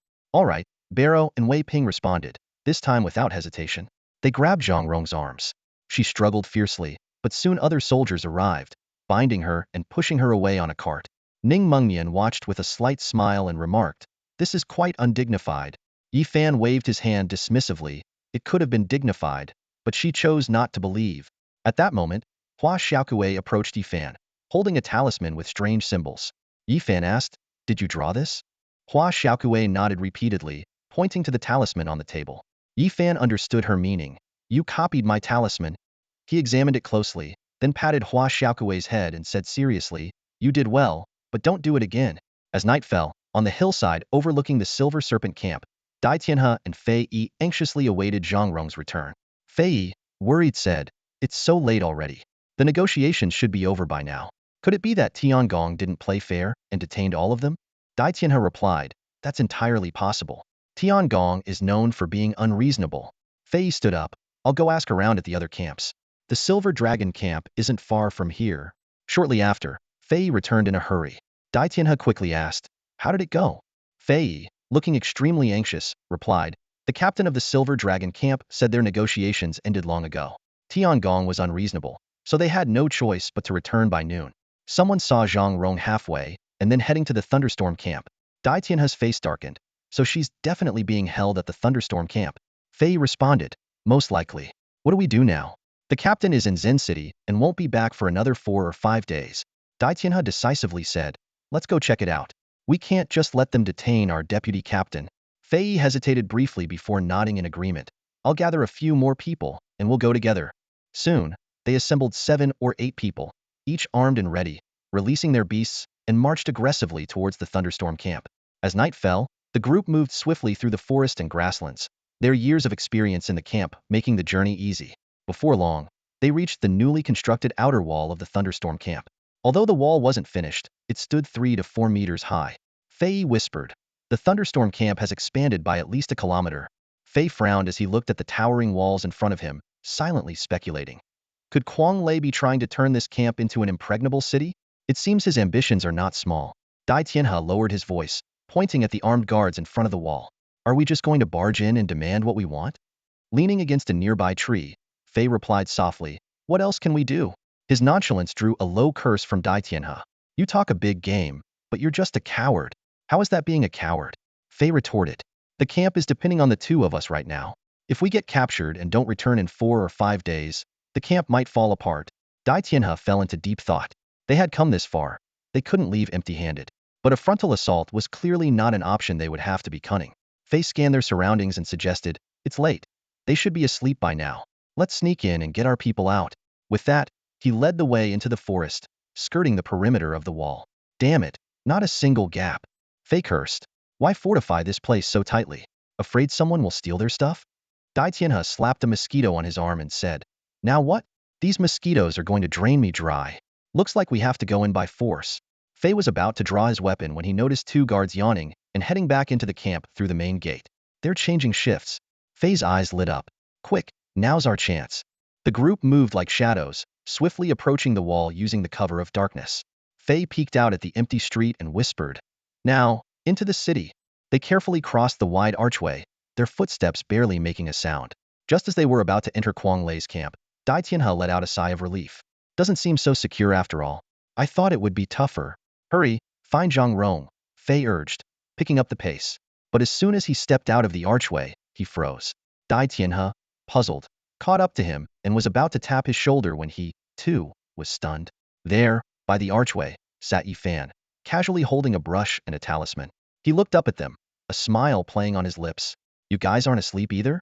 What a coincidence.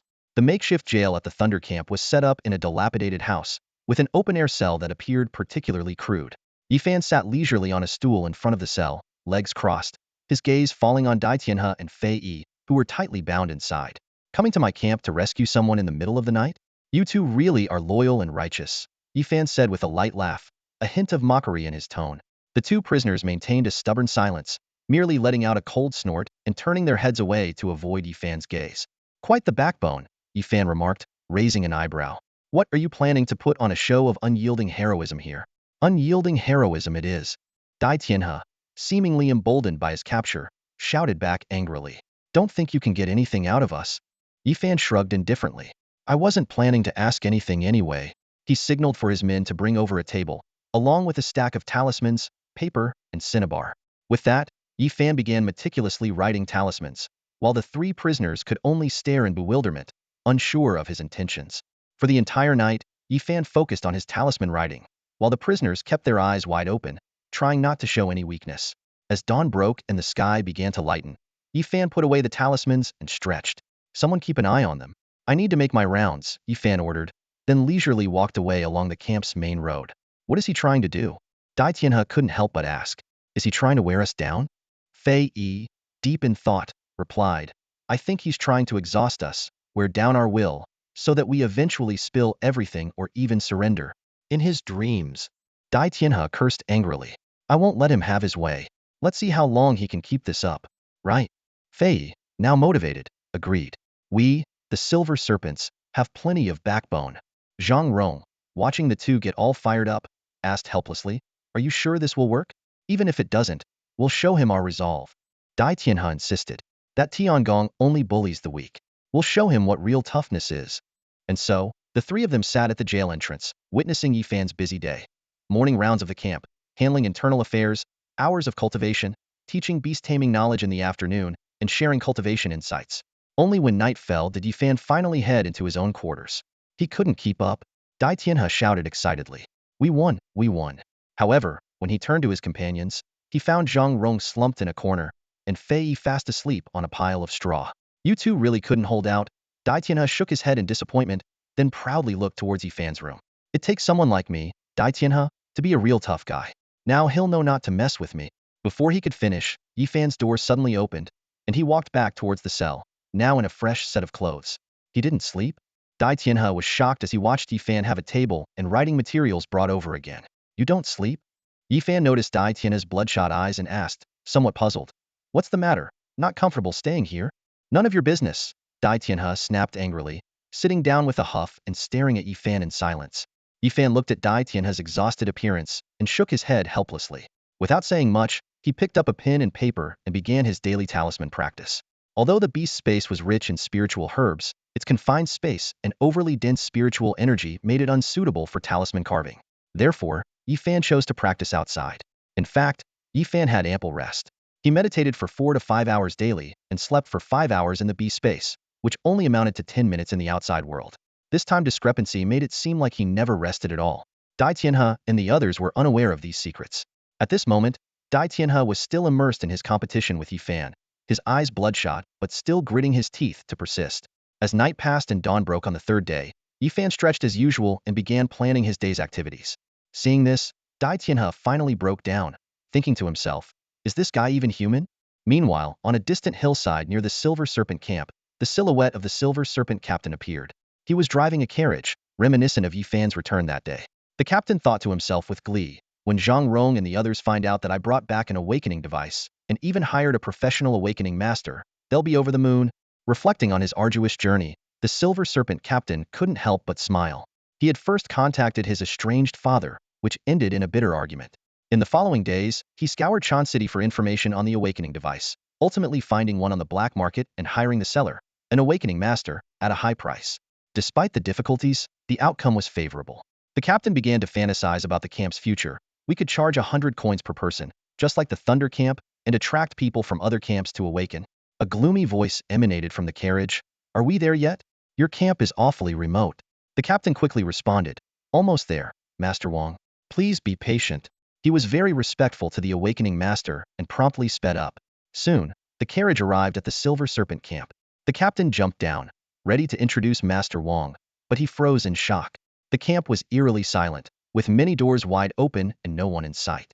Various clothes and small items were scattered on the ground, as if the camp had been ransacked. The captain's mouth twitched in disbelief as he took in the scene. Master Wang also disembarked, puzzled, and asked, "Is this the camp you said had 600 or 700 people? Where is everyone?"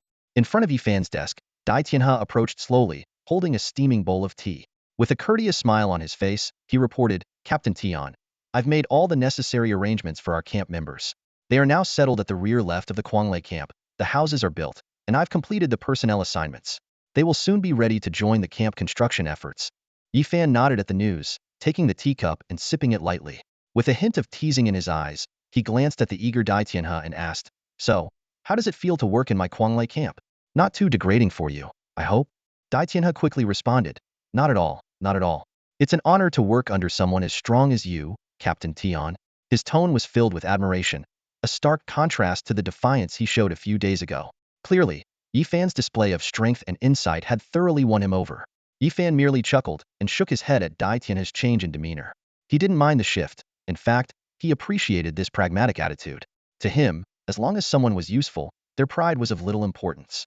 Seeing no sign of reprimand from Yifan, Dai Tianhe gathered his courage and asked, "Captain, is there any continuation to the thunder-breathing technique you gave us? It seems the first 3 levels only go up to the eternal rank." Yifan nodded in acknowledgement. Indeed, it only goes up to the eternal rank. His gaze swept over the busy camp, and he said meaningfully, however, if someone can reach the eternal rank in an environment like this, they won't need any further techniques. Dai Tianhe was momentarily stunned, then suddenly realized, slapping his forehead, "You're right, Captain. I was thinking too narrowly. I thought you were deliberately withholding the complete technique to keep us dependent." Yifan waved his hand to interrupt. "I don't have time for such schemes. This basic breathing technique, even if I gave you the complete version up to the king rank, it wouldn't matter. I just didn't bother to rewrite the whole thing. So I only modified the first 3 levels." With that, Yifan waved him off. "Go bring some food to those 2 still resisting in your camp. We don't want them starving to death here. It's bad luck." Dai Tianhe obliged and soon arrived at the prison with steaming food. Before he got close, Fei's angry voice rang out, "Traitor! Didn't you say you wanted to be the toughest man? Now you're serving Yifan tea every day. Is this your idea of tough?" "Pa." Dai Tianhe, used to such insults, calmly placed the food at the cell door. "Eat up before it gets cold." Fei, still furious, retorted, "I won't eat anything from a traitor like you." Dai Tianhe patiently advised, "You need to eat to have the strength to curse me." Turning to the other side, he called out, "Zhang Rong, come get your meal." Zhang Rong's attitude was noticeably better. He walked to the door and, looking at the sumptuous 3 dishes and a soup, asked in surprise, "Do they eat this well in Quanglei camp every day?" Dai Tianhe, eating his own meal, explained, "This is just the cafeteria food. If you work diligently in the camp, you can eat even better." He added with pride, "Captain Tian is truly capable. Not only is he strong, but he's also willing to teach us. Those jungle hunting techniques and combat experiences are things we seasoned veterans of over 10 years didn't know. Not to mention the breathing techniques and the help with taming beasts. The camp now has nearly 2,000 people, with over 10 independent hunting teams, fully capable of meeting the camp's needs." Hearing this, Zhang Rong couldn't help but recall Yifan's ambitious words and murmured, "At this rate, it's only a matter of time before he unifies all the camps." Fei, on the other hand, snorted, "What good are his methods? Following him means losing our freedom. The rules are so strict, and dozens have been executed for mistakes in just a few days. He's nothing but a tyrant." Dai Tianhe shook his head and countered, "Those executed brought it upon themselves. We used to be full of worries, but now he cuts off future troubles with a single stroke. Isn't this what we always wanted but never dared to do? It's precisely because of these strict rules that the camp is so stable and has developed so rapidly." Dai Tianhe put down his bowl and chopsticks, his gaze sweeping across Fei and another comrade's faces. With a hint of emotion in his voice, he said, "Think about it. In such a short time, the Quanglai camp has recruited so many people. Not only has it not descended into chaos, but it's also skyrocketed like a rocket. When we were with the boss before, I couldn't even imagine this." Fei's face immediately showed a look of shock as he questioned, "What are you talking about? Have you forgotten how we and the boss got through all this?" Dai Tianhe calmly replied, "I haven't forgotten. That's why I'm telling you all this." He stood up, tidying his bowl and chopsticks, and continued, "Tiangong is a generous person. If we submit, we can still be brothers like before. We could have a bright future, and maybe even leave the camp someday." Never. Fei interrupted firmly, "I would rather die than submit to him." Seeing Fei's unyielding attitude, Dai Tianhe fell silent for a moment. Finally, he said lightly, "Just don't break the dishes. You'll have to pay for them." With that, he turned and left. Meanwhile, under the tall walls of Quanglai camp, a tense standoff was unfolding. Captain Silver Snake stood at the gate with Master Wang, shouting angrily, "Tiangong, come out here. You despicable man. Get out here now." Before he could finish his sentence, dozens of guns suddenly extended from the wall, their black barrels aimed directly at Captain Silver Snake. This unexpected threat startled him, and Master Wang cowered behind him in fear. At that moment, the camp gate slowly opened, and Barrow stepped out. He looked at Captain Silver Snake from a distance and smiled. "Well, if it isn't Captain Silver Snake. Long time no see." Captain Silver Snake, seething with rage, shouted, "Where is your camp leader, Tiangong? That bastard. Get him out here. While I was away, he kidnapped residents from my camp. What is this supposed to mean?" Barrow quickly explained, "Hey, this wasn't Tiangong's doing. Don't make false accusations. Your camp's people were brought here by your vice-captain, and they all joined willingly." "You're talking nonsense." Captain Silver Snake immediately retorted. "Zhang Rong and the others have been with me through thick and thin for over 10 years. How could they join you? It must be Tiangong, afraid that I would break your camp's dominance while I was out seeking the awakening ceremony, who took advantage of my absence to raid our camp. There are strict rules at the Frontline prohibiting camp conflicts. Quanglai camp's despicable actions will be reported to the Frontline commanders." Faced with Captain Silver Snake's rapid-fire accusations, Barrow was momentarily speechless and retreated into the camp. Moments later, he returned with Dai Tianhe. When Captain Silver Snake saw Dai Tianhe appear, he was visibly stunned. "Dai Tianhe, you?" Dai Tianhe looked a bit awkward, but had come to terms with many things in the past few days. He looked at Captain Silver Snake, paused for a few seconds, and then said, "Captain, long time no see. You really joined Quanglai camp?" Captain Silver Snake's eyes were full of shock. Dai Tianhe nodded, scratching his head before his expression turned serious. "Captain, I want to see what the world outside the camp is like." "The world outside the camp?" Captain Inch's face showed a hint of surprise as his gaze lingered on Dai Tianhe for a moment, his brow furrowing slightly. Dai Tianhe nodded with a bitter smile. "Yes, I took the people from the camp." He briefly explained the situation. Zhang Rong was captured by Tiangong, and he and Fei went to rescue him, only to fall into Tiangong's trap. To save Fei and Zhang Rong's lives, he had to agree to lure the camp residents over. Captain Inchi listened in silence for a long time, his fingers unconsciously tapping the weapon at his waist. Finally, he spoke. "Take me to see Tiangong. I want to negotiate with him." Dai Tianhe looked troubled, his eyes involuntarily glancing at Barrow. Barrow was about to refuse when a lazy voice suddenly rang out. "What do you want to negotiate about?" Yifan walked out of the camp, followed by several squads of fully armed guards. Dai Tianhe and Barrow quickly stepped aside. Captain Inchi took in the scene before him. Tall, sturdy walls, busy people, an orderly atmosphere. He couldn't help but feel a sense of defeat. In such a short time, Quanglai camp had undergone a dramatic transformation. "I want to exchange for my camp's residents and teammates," Captain Inchi said calmly, a hint of resignation in his voice. Yifan's lips curled into a slight smile. "What's your bargaining chip?" "The awakening device," Captain Inchi replied without hesitation, then added, "If you need, you can have this awakener too." Master Wang was shocked upon hearing this and was about to protest, but the icy look in Captain Inchi's eyes, filled with killing intent, made him swallow his words. Yifan watched the scene with interest. "With the awakening device and the awakener, you could develop anew. Why give up?" "You won't give us that chance," Captain Inchi said, meeting Yifan's eyes. "You're ruthless. If we insist on resisting, you'll take more extreme measures." Yifan nodded approvingly. "Smart. However, your bargaining chip isn't that important to me." "It's better than nothing," Captain Inchi insisted. After a moment of staring each other down, Yifan finally made a decision. "Leave the awakening device and the awakener, and you can take your teammates. As for the residents, they are now part of my camp." Captain Inchi thought for a moment, and then nodded in agreement. Yifan immediately ordered Dai Tianhe to take Captain Inshi to find his teammates, while Barrow was tasked with handling the Awakener and the Awakening device. Master Wang tried to resist but was swiftly carried off by Barrow, who threatened, "Say another word and you'll be tied up." Captain Inshi watched this scene in amazement. Dai Tianhe explained helplessly, "Here, Awakeners aren't that special." In the prison, Zhang Rong and Fei were overjoyed to see Captain Inshi arrive. Captain Inshi briefly explained the delay, and Dai Tianhe unlocked the cell door. "I knew the captain would come to save us," Fei said excitedly, glaring at Dai Tianhe. "Traitor. See? The captain came for us." Dai Tianhe's expression was complicated, but he remained silent. Captain Inshi calmed Fei down and said, "Let's go." Fei was puzzled. "Just like that? No revenge?" Captain Inshi shook his head. "We can't defeat Tiangong." Fei retorted passionately, "How do you know if we don't try? He took all our residents. Are we just going to let it go?" Captain Inshi looked at Fei, his voice firm. "Residents can be replaced.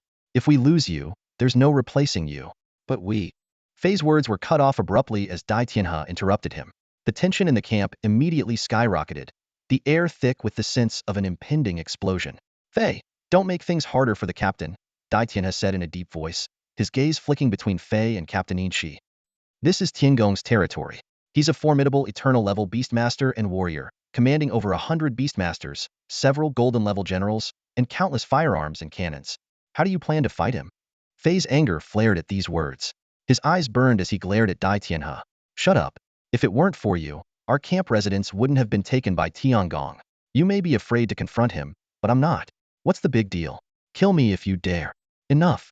Captain Inshi finally lost his temper, shouting to silence Fei. "Fei, how long are you going to keep this up? Tianhe brought the camp residents here to save your lives." Fei stood stunned, as if doused with cold water. After a moment of silence, perhaps realizing something from their years of camaraderie, he turned to Dai Tianhe with a hint of uncertainty in his voice. "So, Tiangong hasn't killed us because you brought the camp residents?" Dai Tianhe nodded with a bitter smile. "What else? Do you think Tiangong would spare you, who insult him daily, while still feeding and housing you? I couldn't just watch you die." With that, Dai Tianhe said no more, simply patting both of them on the shoulder. Someone nearby added, "The captain paid a heavy price to save you. He even gave Tiangong the awakening device and the awakening master he worked so hard to find. Stop making things difficult for him and come home with us." Time flew by, and soon they found themselves at the entrance of the Thunder Camp. Dai Tianhe stopped and waved farewell to the three from Inshi's team. Inshi looked at Dai Tianhe with a complex expression. "Tianhe, are you really not coming with us? I won't build a camp anymore. We'll roam the frontline cities, free and happy." Dai Tianhe shook his head with a smile. "No, Captain. I'm only 30, and I still have some fire in me. You know, if I hadn't killed that corrupt official back then, I would have gone to university and made something of myself." Inshi was silent for a moment before nodding. "Take care of yourself. If you ever want to come back, you can find us anytime. We'll always be teammates." With that, Inshi turned and left, and the three quickly disappeared at the fork in the road before the hill. At the camp entrance, Dai Tianhe stood for a long time, his eyes unfocused, lost in memories. As dusk fell, a young boy approached, noticing the dazed look on the big man's face. Dai Tianhe snapped out of his reverie and spoke softly. "Everyone has their own choices, and with those choices come sacrifices. I don't regret my decision, but thinking about parting ways with the captain and the others, it might be hard to see them again. I've been with the captain for 13 years. The boy nodded in understanding. "The mountains are high, and the front line is vast. It will indeed be hard to meet again." After a pause, he added, "But if fate allows, no mountain is too high, no road too long. You'll meet again." The day when the ancient secret realm opens is drawing near, and Li Pengzi and his friends are getting increasingly anxious. Yifan had promised to return in 2 months, but it has been much longer now. Early in the morning, Li Pengzi, as usual, walked into the dormitory courtyard with 2 steaming baskets of buns. In the yard, Ma Xiaoxue was practicing her horse stance, sweat dripping down her forehead. "I should have gone with them. It's so boring here at the academy," Li Pengzi grumbled as he walked. Hearing this, Ma Xiaoxue smiled. "What's wrong? Did the instructor give you a hard time again?" "Our instructor has been very busy lately. He said he had to go out on business over a month ago and hasn't returned since." Li Pengzi sat down heavily, grabbed a bun, and stuffed it into his mouth. "All I do every day is eat and sleep. If I don't go out and train soon, I'll get even fatter." "How can you have nothing to do?" "There are plenty of things to train for at the academy," Ma Xiaoxue asked, puzzled. Just then, the door of another dormitory opened, and Wang Lingxi, dressed in tight training clothes, came out. She glanced at Li Pengzi, who was devouring his food, and asked, "Li Yu, Did you message Yifan? I did, but no response. He must still be at the front line. Li Pengzi replied while eating, his eyes on Ma Xiaoxue practicing. I wonder what's so good about the front line that he stays there for months. You sound like a housewife waiting for her husband, Wang Lingxi teased mercilessly. She then joined Ma Xiaoxue in practicing the horse stance. If you have nothing to do, why not learn some physical techniques with us? Yifan taught us a body conditioning technique that is supposed to prolong life and keep us looking young. Liu shook his head and patted his belly. I'm not learning any physical techniques. Yifan said my body fat is the best technique. Hey, I never said that. A familiar voice suddenly came from outside the courtyard. The three of them were overjoyed. Li Pengzi tried to get up but failed due to his bulk, so he ended up rolling off the chair. Yifan, you're finally back. Li Pengzi quickly got up and rushed towards Yifan and Ning Mengnian, who were standing at the dormitory entrance. How was it at the front line? It was all right. Yifan replied briefly, looking at Ning Mengnian. Ning Mengnian continued. Yifan gathered over 10 camps outside Chan City at the front line and even built a small town. You built a town? Li Pengzi's eyes widened in surprise. Really? Of course, Yifan said with a hint of pride. Next time you go to the front line, you can go directly to my camp. We still need some team leaders, and you all have the experience. It would be perfect. Great. We get jobs before even graduating. Li Pengzi nodded excitedly. Are we going to the secret realm now? I've been so bored at the academy. My instructor has been away, and no one is supervising me. You. Yifan shook his head helplessly, glanced at everyone, and then turned around. Pack your things quickly. We're leaving now. Yay. Li Pengzi jumped up in excitement. Wang Lingxi and Ma Xiaoxue also looked delighted and hurried back to their rooms to pack. Compared to the monotonous routine of meditation and training at the academy, adventuring with Yifan was much more appealing. Meanwhile, on top of a tall building at the academy, two elderly men stood quietly, watching Yifan and his group leave. This kid really made it back. Min Ri nodded in acknowledgement. His schedule is packed. He just finished dealing with the front line and is heading to the secret realm. After that, he has to go back to the front line. And then there's the university competition. He has the heart of a warrior and is incredibly diligent. He stroked his beard and sighed. In another era, this boy would have been incredibly distinguished. He's already pretty distinguished now. Min Ri shook his head and then asked, why haven't we heard from that lunatic Ning Shichuan lately? He's probably preparing for his grand plan. He replied. Lu Ming said he has taken all the control hubs of the final phantom beasts and recently found 7 or 8 king-level warriors to completely replace the original Wu Du Roundtable. Is he really planning a rebellion? Min Ri asked in disbelief. He sighed. You know his personality.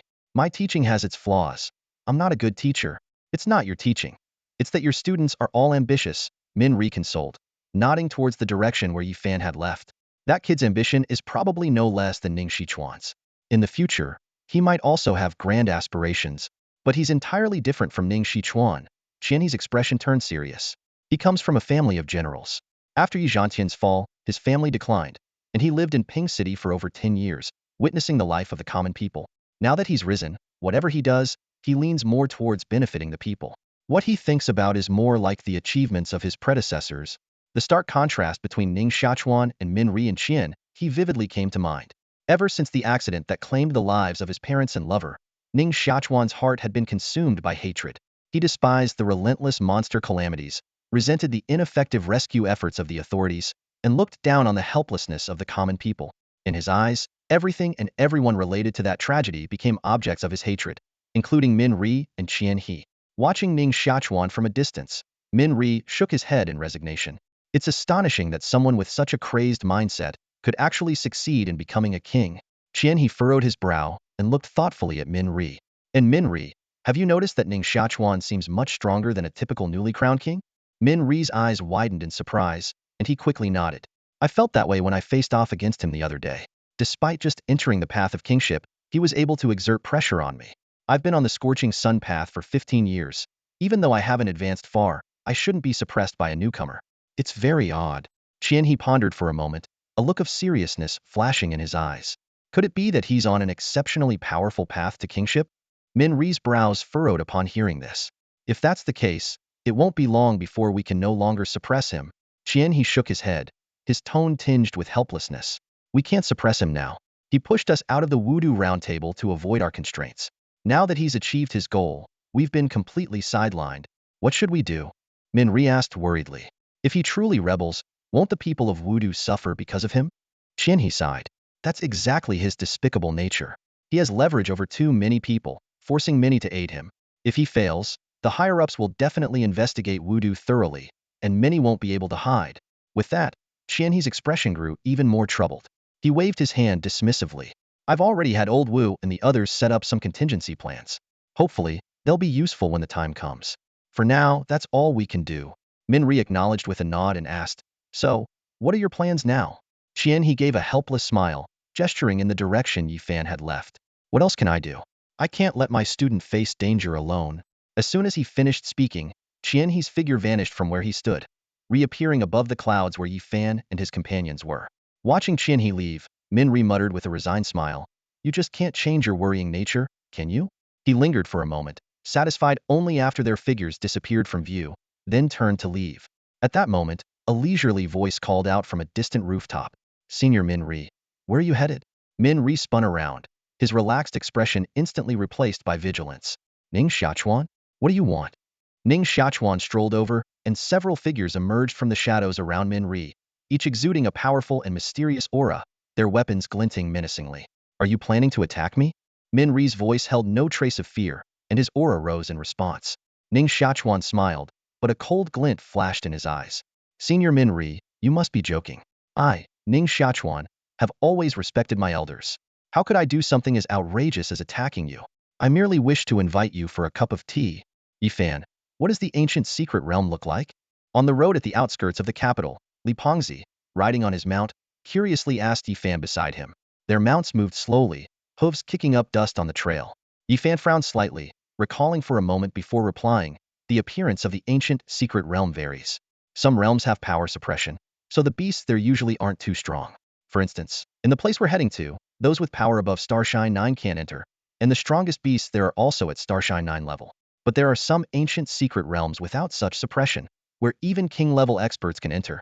Those places are truly terrifying, vast and teeming with powerful beasts, including king-level and ancient species. Oh, so there's a distinction. Li Pengzi nodded thoughtfully.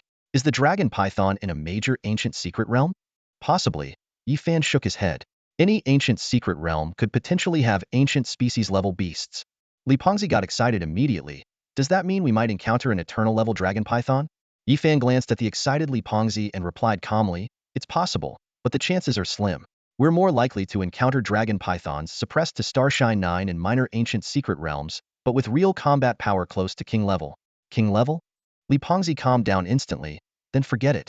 With my small frame, I wouldn't even be enough to fill its teeth. Yifan patted Li Pengzi's shoulder and teased. Dragon pythons don't have teeth, don't worry. Then he became serious. Even though minor ancient secret realms are relatively safe, they're still full of dangers. It usually takes over a decade to explore them completely. We're going in mainly to find suitable beasts for ourselves to prepare for the grand competition later this year. Once we've achieved our goals, we'll retreat immediately. As he spoke, Yifan took out several talismans from his pocket and handed them to his companions. These are speed talismans. Use them to escape quickly if you encounter danger. Li Pengzi accepted the talismans, feeling a bit uneasy. You're being unusually cautious today. That's rare. Better safe than sorry, Yifan said. The ancient secret realm is full of uncertainties, so it's best to be cautious. The group continued on, soon arriving at the entrance to the secret realm. A massive portal stood before them, surrounded by stern-faced soldiers on high alert.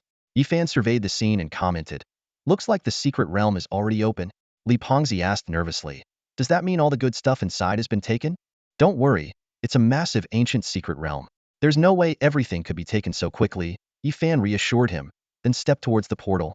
A commanding officer approached quickly, requesting to check their passes and identity tokens.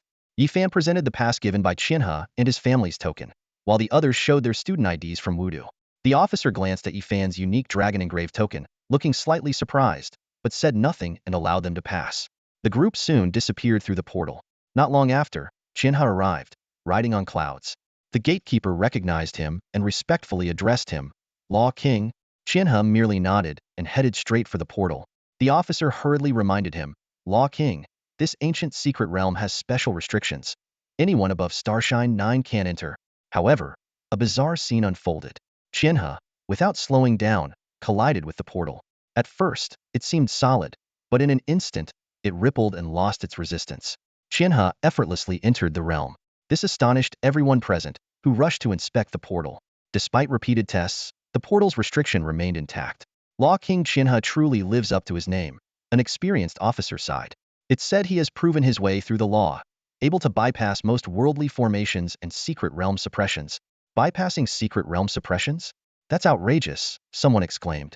If he had ill intentions, wouldn't nobody be able to stop him? No one can stop him anyway, another person replied. I read in an unofficial history that back in the day, Qianhe broke through thousands of restrictions at the front lines to protect his illegitimate son Ning Fengji, who was escaping to the other race. Ning Fengji is Qianhe's illegitimate son? Where did you get that unofficial history from? Made it up yourself?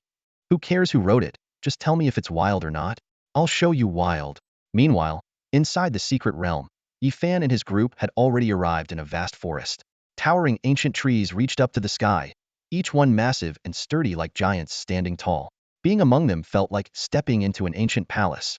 Li Pengzi looked up at the dense canopy and exclaimed, chopping one of these trees down for firewood would probably last for years. Yifan explained, these trees are called diamond wood, very valuable. Not only is the wood worth a lot, but the branches can also be used in medicine. Wang Lingxi stood to the side, her eyes sparkling with amazement. For something this big, it must be worth at least hundreds of thousands. Hundreds of thousands? Li Pengzi was stunned, his eyes widening in disbelief. Without a second thought, he quickly retrieved a gleaming axe from his beast space, shouting excitedly, today, Li Yu is going to strike it rich. Yifan couldn't help but chuckle at Li Pengzi's comical appearance.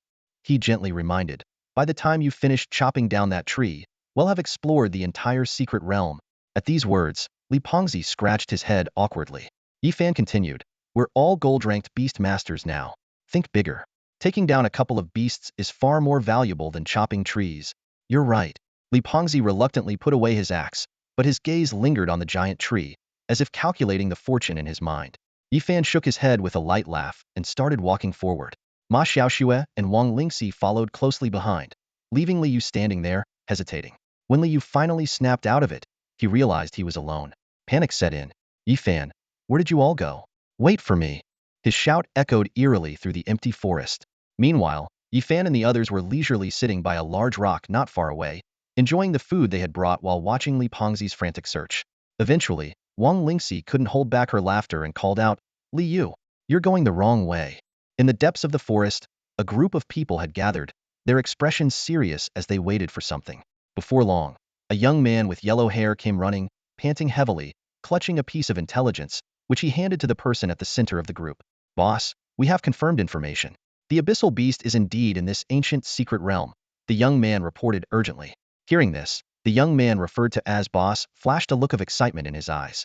Despite his age, his demeanor exuded the aura of a formidable youth. His form-fitting black brocade robe only accentuated his vigorous and commanding presence. With the abyssal beast, I can overcome the drawbacks of my talent, he said confidently. The yellow-haired youth eagerly flattered, boss, you will definitely get the abyssal beast. Such a beast was meant for you. A more composed middle-aged man beside them cautioned. But boss, the abyssal beast's uniqueness is well known. Many will want it. We should hurry. The quality of the abyssal beast varies, and the extraordinary ones are far superior to the elite ones. The young man responded decisively, we will secure the best. With that, he stood up, leading the group as they prepared to set off. However, they hadn't gone far when a newly advanced eternal-level mantis crab blocked their path. Instinctively, the group moved to protect the young man, but he brushed them aside and stepped to the front. An eternal beast without even an extraordinary bloodline, I can handle this myself, he said calmly. Raising his arms slightly, a dazzling light burst forth from him. In an instant, intense flames erupted, and the shadow of a majestic flame bear king roared behind him. The young man remained unfazed, softly uttering 4 words, Beast Master, Divine Enchantment. Boom! A thunderous roar echoed through the forest as a massive mist pig was flung against a towering tree, causing its trunk to shake violently and leaves to rustle. Seems like the beasts in this ancient secret realm aren't that tough after all, Li Pengzi said smugly, as several snake-like beasts whirled around him, forming a lively protective barrier. Yifan nodded slightly, a look of approval in his eyes. It looks like you've made some significant progress at the academy recently. Defeating a 9-star golden-ranked beast on your own is impressive. Old Wu's training has really paid off. At your age, being able to overcome a 9-star golden-ranked beast makes you quite exceptional. Li Pengzi chuckled and ran towards the fallen mist pig. It's mainly because I'm a quick learner. Wang Lingxi and Ma Xiaoxue stood further back, their eyes flickering with a hint of envy despite their reluctance to admit it. They realized that a good mentor could indeed make a significant difference. From Nanchuan to Wudu, the gap between them and Lipongzi had become increasingly evident under top-tier guidance. Noticing their expressions, Yifan reassured them. You each have your own paths to follow. Work hard, and you won't fall behind. The journey of a cultivator is long. Temporary leads or setbacks don't mean much. Until we reach the end, everything is just temporary. Understood. Ma Xiaoxue and Wang Lingxi were about to respond when suddenly, rustling sounds emerged from the nearby jungle. A group of people appeared in their line of sight, surrounding a young man, about a dozen in total. Yifan and his group immediately became alert, and Lipongzi quickly stood up. Both sides seemed surprised to encounter others here, creating a tense atmosphere. However, upon seeing that Yifan's group only had 4 people, the newcomers displayed a slight hint of aggression. The young man at the center of the group stepped forward, his gaze falling on Yifan, seemingly recognizing him as the leader. Are you students, or from some family? We're students from Wudu Academy, Yifan replied briefly. Oh, Wudu Academy. The young man nodded, pondered for a moment, then smiled and cupped his hands in greeting. I am Xiao Mingji from Modu University. Nice to meet you. Nice to meet you. Yifan returned the gesture, though a strange light flickered in his eyes. Memories of Xiao Mingji, known as the Demon King, flashed through his Minda formidable figure, who was among the first of their generation to achieve king status. Yifan had never fought him post-ascension, and their impressions of each other were based only on rumors and school memories. Unexpectedly, they had crossed paths here. Seeing Yifan fall silent, Xiao Mingji merely nodded and led his group away, disappearing into the underbrush. After a moment of silence, Yifan suddenly spoke. Let's follow them. Lipongzi and the others looked surprised, and Ning Mengyan asked cautiously, Yifan, are you planning to attack them? No need to attack, just follow. Yifan replied, a gleam in his eye. They'll lead us to what we're looking for. As Xiao Mingji's group walked, a subordinate with yellow hair whispered, Boss, those students from Wudu are following us. Xiao Mingji turned and saw Yifan's group moving in their direction from a distance. He frowned. Are they also looking for the abyssal beast? An elder from his family spoke up, not sure, but they might be hoping to benefit by following us. Mingji, should we? He made a throat-slitting gesture. Forget it. They're just students. If we kill them and word gets out, it could be troublesome. Xiao Mingji shook his head. My father has some big plans in the southwest right now. I don't want to cause him any problems. If you say so, the elder nodded. But letting them follow us isn't ideal either. Let's lose them. All right, Xiao Mingji agreed, and his group quickened their pace, soon disappearing into the forest. Yifan, they vanished. Wang Lingxi warned. My silver mouse can't track them anymore. Should we move closer? They've probably noticed us. Yifan waved his hand dismissively. No need to rush. I can still find them. As he spoke, he produced a talisman, which ignited in midair. A mystical light began to shine in his eyes. A sharp eagle's cry pierced the silence of the sky. Yifan and his group instinctively looked up, catching a glimpse of a fleeting shadow above a death hawk that Yifan had sent out earlier. Although not as suited for reconnaissance as Wang Lingxi's chapel crow, this natural aerial predator boasted impressive speed and stealth, making it an excellent tracker. On the right, someone whispered. Yifan nodded slightly, but unexpectedly stepped to the left. Seeing the group's confusion, he explained quietly, knowing their general direction is enough. We don't want them to be too alert. Under Yifan's direction, the group quickly moved to explore the opposite side of the forest. As seasoned adventurers of secret realms, they were initially awed by the vastness and mystery of the giant ancient secret realm but soon adapted to their surroundings. The forest was alive with rustling sounds. Scattered figures moved through the woods, causing minimal disturbance. These were mostly lone treasure hunters, though some had ulterior motives. However, in the expanse of the giant ancient secret realm, these sparse figures seemed insignificant. Not long after, another group arrived at the spot where Yifan's team had been. This team was well equipped, consisting of 11 people who neither looked young nor resembled typical beast tamers or warriors. They appeared more like walking arsenals, each carrying a dozen bizarre weapons, unlike conventional firearms and cannons. These weapons bore some resemblance to the alchemical rune guns unique to Cloud City but had noticeable differences upon closer inspection. A small, thin man stepped forward from the group. He wore glasses over one eye, while the other gleamed with a strange light, not like a divine eye or beast-taming talent, but more like a cold, mechanical instrument. He examined the ground carefully and soon spotted footprints. After surveying the surroundings, he concluded, our guess was right. Yifan has indeed come to the giant ancient secret realm. So he did come. A burly man beside him rubbed his fists excitedly. Our bounty is as good as collected. We've been tracking this kid for over a month, from the front lines to the secret realms, and we've finally caught up to him. Don't get careless, the glasses-wearing man warned, shaking his head. Yifan's student rating is level, a rarity among freshmen for years. Hunting him down won't be easy. The harder it is, the more we earn. A woman with red lipstick scoffed. Bosun, we've taken down plenty of star-level targets. This time, we even brought an energy cannon capable of killing glory-level targets. Are you seriously worried about an eternal-level kid? Bosun said nothing more, simply adjusting his glasses. The light in his uncovered eye shifted dramatically. He scanned the scene again and quickly pinpointed a direction. They went to the left. There are 5 of them. Beast control, limb enhancement. Beast control, windblade. Beast control, speed burst. Yifan stood in the dense forest, facing an ice blood ape that had just broken through to the starshine level. He took a deep breath, a sharp glint flashing in his eyes.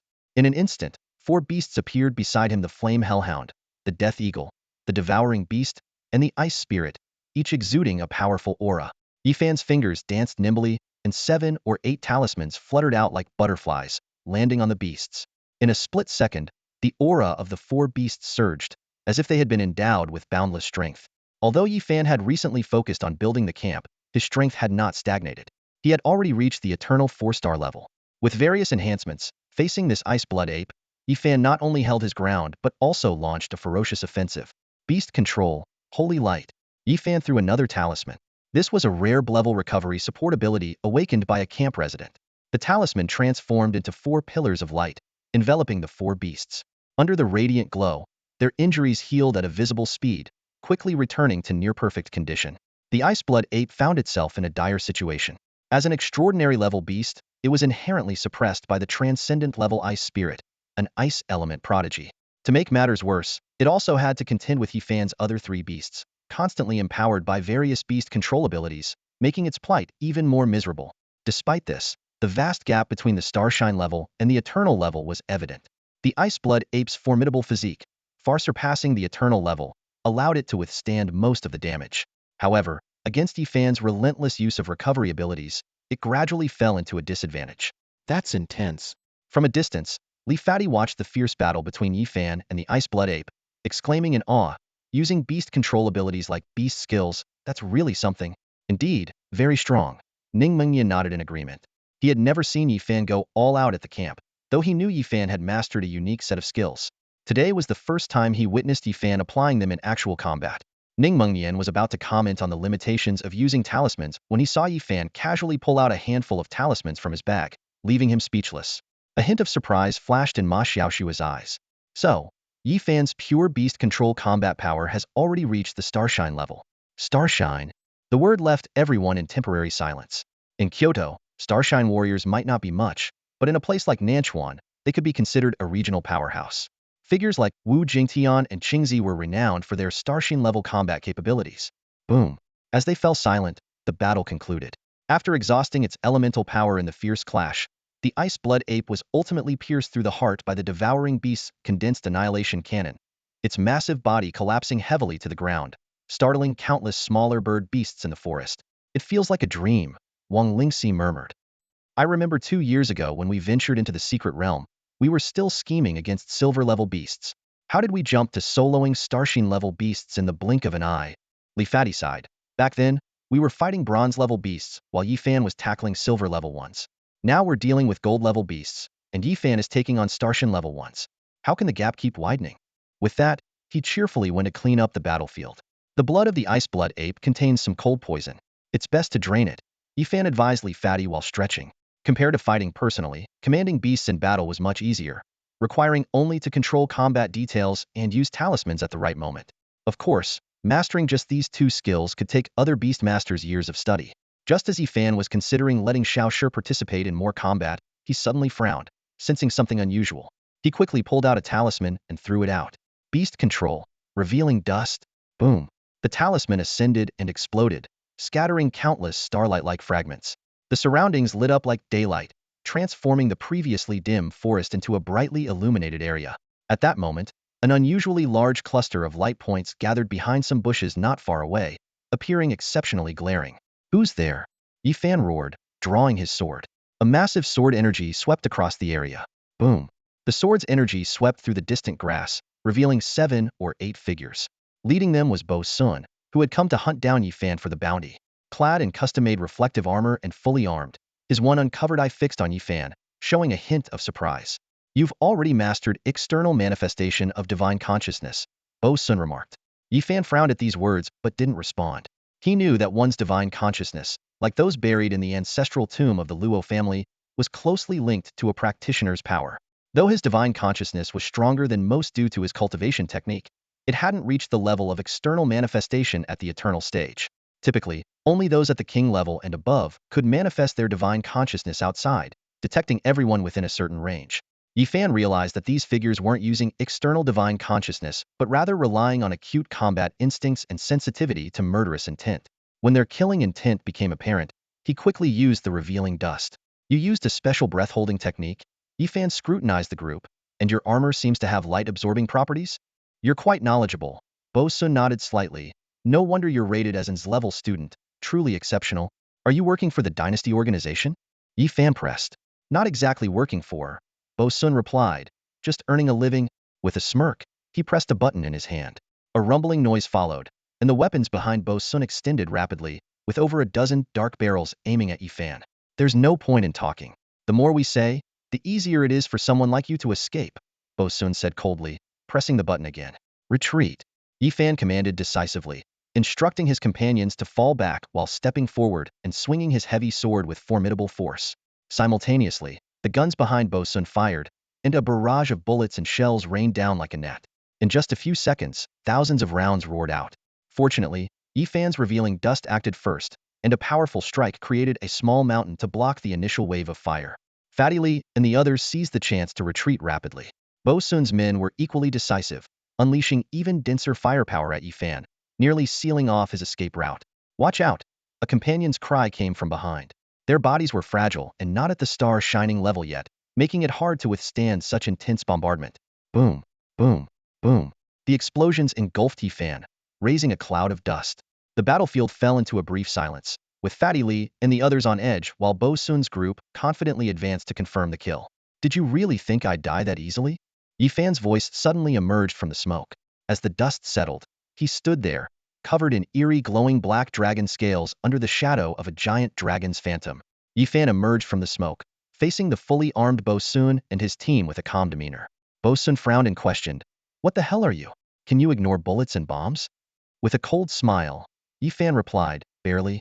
Before he finished speaking, his figure vanished, and he charged at Bo Sun like lightning, wielding a massive sword. The blade dragged along the ground, carving a deep trench into the hard surface. "Bo Sun, get out of the way."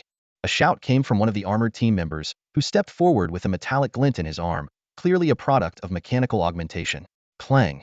The heavy sword collided with the mechanical arm, producing a deafening crash. Both men took a step back, evenly matched.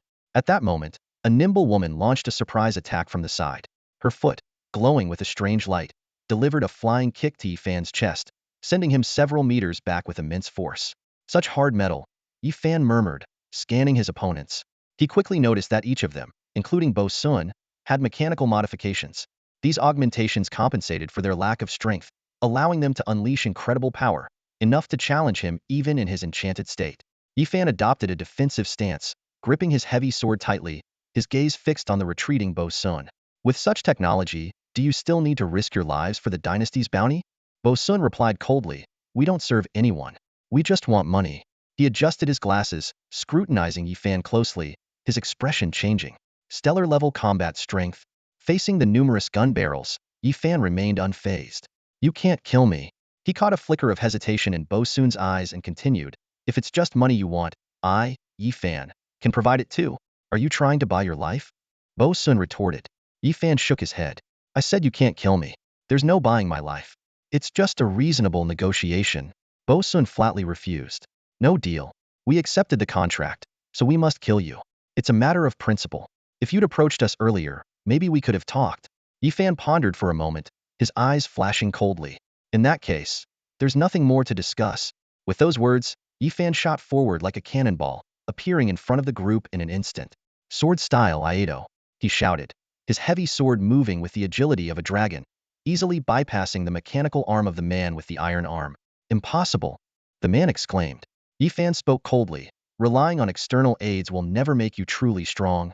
With precision, his sword slipped through the gaps in the man's armor and sliced into his neck. A spurt of blood followed.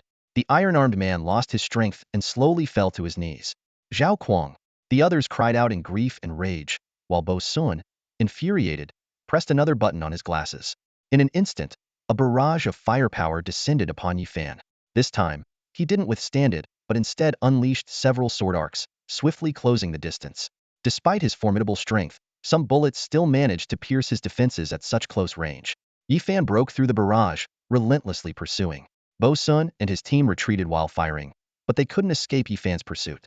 In moments, they were locked in a fierce close-quarters battle. Excluding the one Yifan had killed, the remaining 7 were still formidable. Using their mechanically enhanced limbs, they engaged Yifan in a relentless struggle, neither side gaining the upper hand. Bo Sun stayed out of the fray, retreating slightly with a menacing cannon in hand. The cannon's muzzle, shaped like a dragon's head, was aimed at the center of the fight, where Yifan and his comrades were entangled. He continuously adjusted his glasses, seeking the perfect shot. "Can't get a clear shot," Bo Sun muttered, sweat beading on his forehead as he realized Yifan was deliberately staying close to the others, preventing him from firing. "Shoot, Bo Sun." His teammates, unaware of the situation, urged him on. They were struggling against Yifan, fearing they might meet Zhao Kuang's fate if they let their guard down. They could only resort to a rotation strategy, taking turns to confront Yifan while covering each other. Clang! The battle took a sudden turn. During a brief lull in the enemy's relentless attacks, Yifan seized the opportunity. With a powerful force, he slammed into the opponent in front of him, sending them reeling. Taking advantage of the moment before the enemies at the rear could react, he swiftly swung his heavy sword and executed the Fong thrust, driving his blade straight forward. SSSSH. The heavy sword pierced through the chest, shattering the armor. The enemy's eyes widened in shock before they slowly collapsed to the ground. Lin Xiao. The fall of their comrade sent a wave of frenzy through the remaining enemies. Not far away, Bo Sun gritted his teeth, finally locking onto Yifan during the chaos. His energy cannon quickly gathered a blinding light, radiating a destructive aura. Yifan's hair stood on end, sensing the intense danger. He jerked his head around and caught sight of the cannon, a flicker of surprise crossing his eyes. This was a weapon capable of amplifying with magical laws. A triumphant smile spread across Bo Sun's face. "You're dead, Yifan." No sooner had he spoken than the energy cannon was ready to fire. In the nick of time, a giant serpent suddenly lunged out, knocking the cannon off course. Boom! The destructive beam shot into the distance, obliterating a small hill in an instant. "Did you ask my permission to kill Yifan?" Li Pengzi's voice rang out as he led a charge of 7 or 8 serpentine beasts. Meanwhile, Ma Xiaoxue agilely darted through the forest, delivering a swift kick to Bo Sun. Clang! Although the kick didn't do much damage to Bo Sun's armor, the serpentine beasts immediately surrounded him. Ning Mengnian summoned her totem, and Wang Lingxi's eyes lit up with a glow, the 4 of them closing in on Bo Sun together. "Damn it!" Bo Sun anxiously tried to glance at the main battlefield, but the beasts completely blocked his view. Seeing his comrades arrive just in time to hold off Bo Sun, a hint of relief flashed in Yifan's eyes. Their strategy was sound. Facing these modified mechanical monsters, Hedon might lead to a quick defeat, but neutralizing Bo Sun would free Yifan from his worries. "They've grown too." Yifan mused briefly before refocusing on the enemies in front of him. Without Bo Sun's support, the remaining enemies clearly panicked. "Someone help get Bo Sun out of there," a burly man shouted. "Without him, we're doomed." The others quickly agreed. 3 continued to block Yifan, while 2 prepared to retreat and assist Bo Sun. However, before they could take a step, a deafening beast roar echoed. Yifan's 4 summoned beasts suddenly appeared, blocking the path of the 2 trying to leave. Everyone froze in place. With a slight smirk, Yifan teased, "Gentlemen, have you forgotten? My true profession is a beast master." Boom! The thunderous noise from deep within the forest caught everyone's attention. Xiao Mingji and his group halted, warily scanning their surroundings. The distant sounds of battle shook the air, rustling the leaves around them. "Is someone fighting in the jungle?" Xiao Mingji frowned, looking into the distance. An elder beside him closed his eyes to sense the surroundings for a moment, then opened them and said, "At least a star glory level clash. Is there some treasure over there?" Xiao Mingji wondered aloud. Why would anyone be fighting on the outskirts? The elder shook his head. It's rare to find anything valuable in the outskirts, let alone something worthy of a star glory level battle. Maybe it's a grudge match. Fighting over a petty grudge in a secret realm is really irrational. Xiao Mingji lost interest and pulled out a map from his pocket, carefully studying its markings. His gaze quickly locked onto a spot ahead. "The abyssal beasts like to live in the canyons," he said, pointing at the map. "About 10 miles ahead is the Tianjian cliff, where we might find traces of them. We need to be extra cautious," the elder warned. "Try not to disturb their groups." Only act when you find one with high bloodline quality. Xiaomingji frowned slightly. I just worry about being interrupted by others. We can't be the only ones with this map. Then we need to move quickly, the elder replied, unconsciously quickening his pace.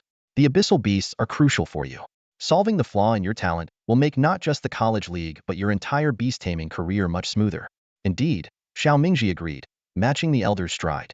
The group soon disappeared into the dense forest, leaving the sounds of battle far behind. Meanwhile, on the other side of the forest, Yifan and his team had already emerged victorious. Bo Sun was tightly bound and lay on the ground like a bundled-up dumpling.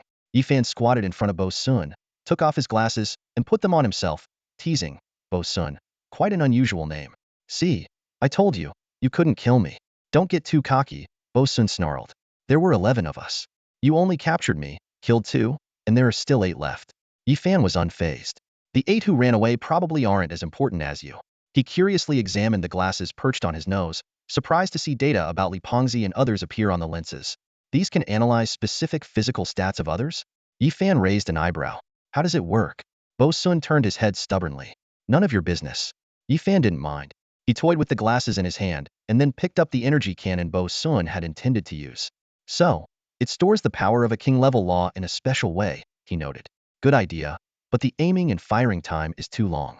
Bo Sun's face changed slightly. Yifan, as if struck by a thought, suddenly spoke. Bo Sun?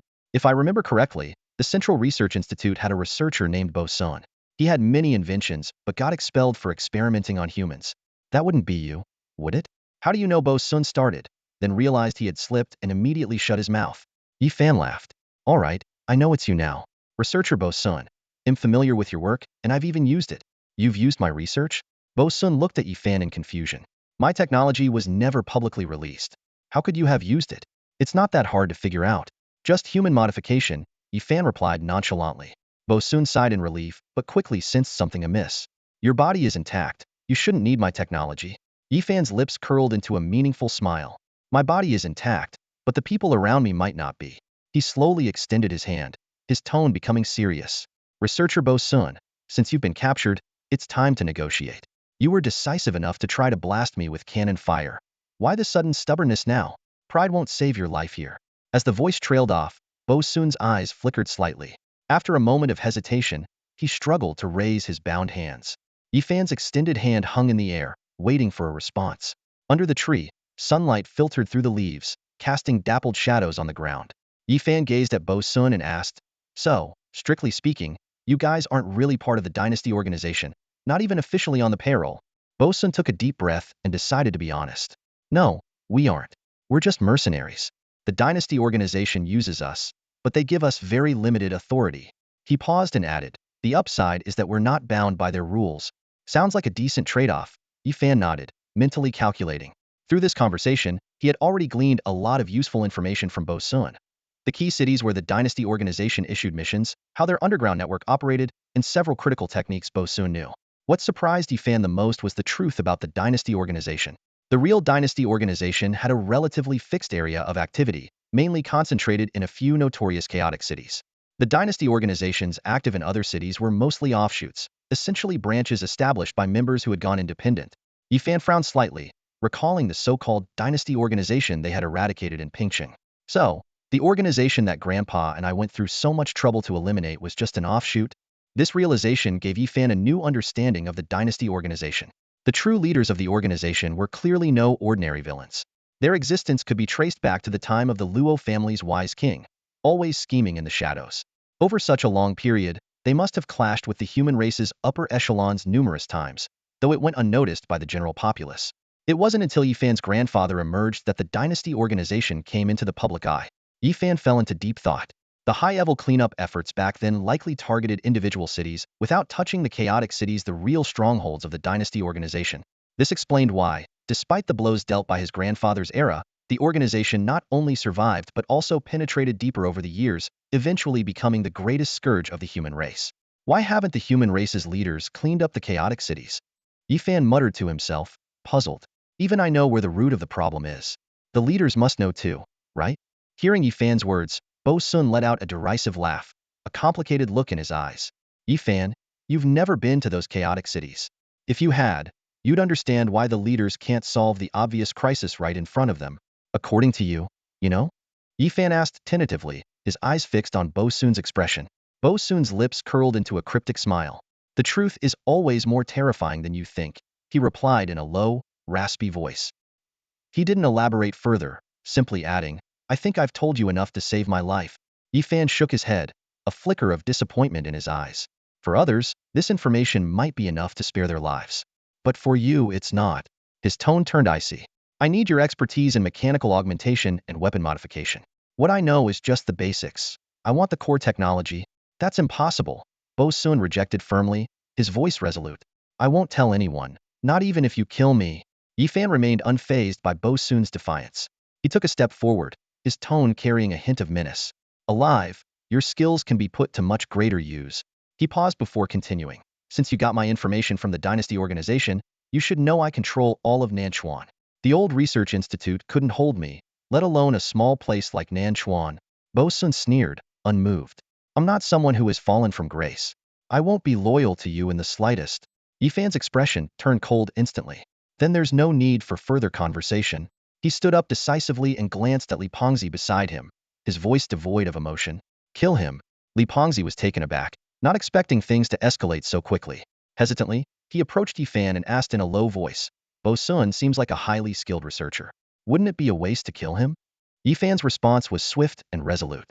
Since he's an enemy and can't be of use to me, killing him is no loss. With that, he waved his hand and turned away. Li Pengzi and the others exchanged uneasy glances. Eventually, Ma Xiaoxue gritted her teeth, raised her knife, and approached Bo Sun. Bo Sun remained silent, even as the blade slashed across his neck. Ma Xiaoxue hesitated, seemingly hoping Yifan would call off the order, but Bo Sun fell to the ground without a word. She looked at Yifan, still somewhat apprehensive. Yifan broke the silence. Gather all the weapons and send them to Yun City. See if they can be studied there. He gave the order plainly, without further explanation. Yifan had his reasons for not wasting more words on Bo Sun. He had heard many stories about him, mostly related to his astounding mechanical body replacements, but also involving ruthless killings and sinister experiments. Given Bo Sun's decisiveness and meticulousness in dealing with him, Yifan knew that if Bo Sun couldn't be used by him, he would be a significant threat in the future. His principle was simple. Use those who could be used, collect what could be collected, and eliminate those who were both unusable and highly threatening. As for the technology, Yun City could research it. If they succeeded, great. If not, no major loss. Sprinkle beast-repelling powder around his body, so his allies can retrieve it. Yifan paused, watching as Li Pengzi and the others handled Bo Sun's corpse. He's given me a lot of useful information. It's not worth his life, but it's enough for a whole body. Got it, Li Pengzi responded, taking out some beast-repelling powder and sprinkling it around Bo Sun's body. Yifan stood by, watching quietly. Once everything was done, he nodded and solemnly instructed, the Dynasty organization has placed a high bounty on me. Some may have guessed I'd come to this ancient secret realm, so there might be more than just Bo Sun coming after me. We need to be more cautious from now on. Whether resting or moving, we must hide our tracks better. Understood, Li Pengzi replied, his gaze lingering on Bo Sun's body. He pondered aloud, Yifan, do you think with Bo Sun's advanced technology, he might come back to life even after we've slit his throat? Yifan nodded slightly. That's a possibility. Better give him a few more stabs. Without hesitation, Li Pengzi stepped forward and slashed twice more. However, when the blade struck the heart area, there was a metallic clang. The blade didn't penetrate. Huh. Li Pengzi immediately sensed something was off. Ma Xiaoxue also came over, and together they uncovered Bo Sun's heart, a black mechanical device still pulsating after being removed. Yifan, look at this. Ma Xiaoxue handed the device to Yifan. Yifan examined it closely, a hint of surprise in his eyes. Replacing a human heart with a mechanical one. His technology has reached such a level? He muttered. If this technology could be applied broadly, it could significantly advance our current medical capabilities.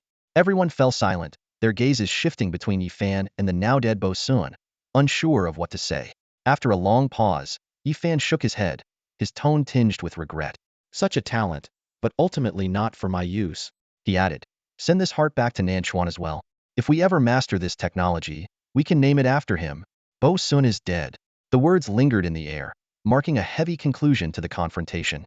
Shortly after Yifan and his group left, Bo Sun's associates who had fled earlier began to trickle back. They gathered around Bo Sun's lifeless body, a heavy silence hanging over them. Suddenly, a burly man stood up and angrily shouted at the others, why didn't you stay with us? If all 11 of us had fought together, we wouldn't have lost. The accused looked puzzled and retorted. And why did you leave Bo Sun behind and run? If we hadn't fled, we'd all be dead. The burly man pounded a nearby tree in despair. Without Bo Sun, what are we supposed to do? Those decaying hearts will kill us. We should have fought to the death to protect him. A veiled woman stepped forward, gazing sorrowfully at Bo Sun's body. Isn't Yi Fan supposed to value talent? I've heard he even bested the commander of Iron Wall City. Why would he kill Bo Sun? Couldn't he see Bo Sun's potential? He kills those he shouldn't and spares those he should. The previously yelled at man frowned and said, what do we do now? Bo Sun is dead, and we're as good as dead too. No one else in the human race understands his technology. Our only hope is that the Research Institute can help us. The veiled woman responded, the Institute has always been interested in Bo Sun's technology. We have the devices he installed in us. Maybe they can use that to study. Go to them and be experimented on. The burly man interrupted. I'd rather die. So, what do you suggest? A heated argument broke out among them.